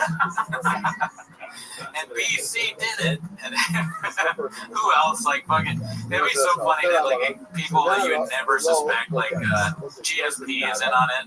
I did the whole thing. It was very funny. And he's in Canada smoking cigars and shit.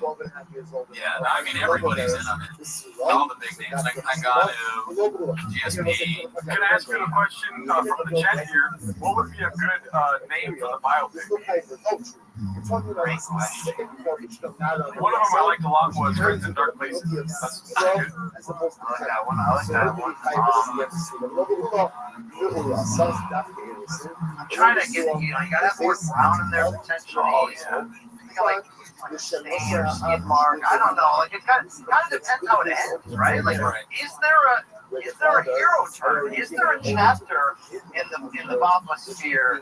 Like, is there a redemption angle? Short of coming clean and saying either it was me all along, or either, all right, guys, I'm finally gonna, join. If I can't beat up, join them, which won't happen, right? Because if you're that lack of self-awareness, it'll never change. But like, is there one more? I got one. Is he gonna fall into something financially, like a Bernie Madoff scheme or something? I mean, is there, or crypto or something? Like, what is play that? So many options. You're just you're like coming up with plot twists. I'm saying save somebody from a burning car, but he already lined up that. Crypto for sure. It's too bad he never got an NFT. I guess there's still time.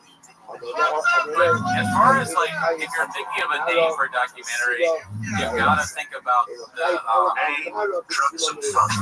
Drugs and fucks. That's a terrible name. You're a bummer. Yeah, but thank you. You gotta think about it's an automatic computer thing. Whenever they do a donation, like the noise. So the marquee at Sundance, what does it say? You have to visualize it in your head, because I'm big on 48 laws of power, scooping up the bag. You gotta think about these things. You have to visualize it, BC, or it won't come true. You gotta think about it. If it's a picture of him and it says, "All I do is lie to you," I think it's like marquee. That's good. Yeah.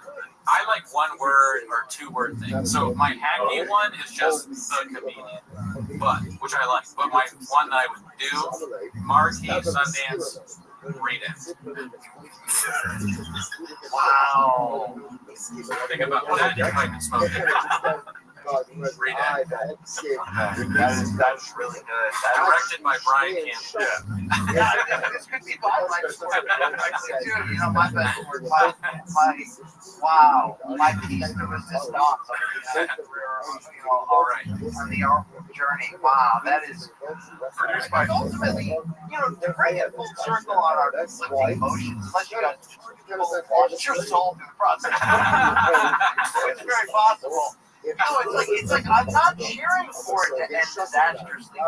No, Jin murdering him, Slow Joe leaving, going back when the money runs out, or there's a few other ways it can go here. Yeah. I actually like happy ending. I'm you guys know these places there. Trying to get milk? I mean, it's like, can we help that? Is that the for all the enjoyment we've gotten from his self-fulfilling afflicted pain. So again, we help create that arc, that happy ending to the arc. I mean, maybe you two, with your comedic and musical background, maybe if you approach him with, fake hair and a fake mustache, and just say, look, I think it's time for a comedic comeback. We've got your back. You'll get our best stuff. We will redeem you as payback for everything. You know what I mean? Like that. Well, yeah, that's funny that you say that, because before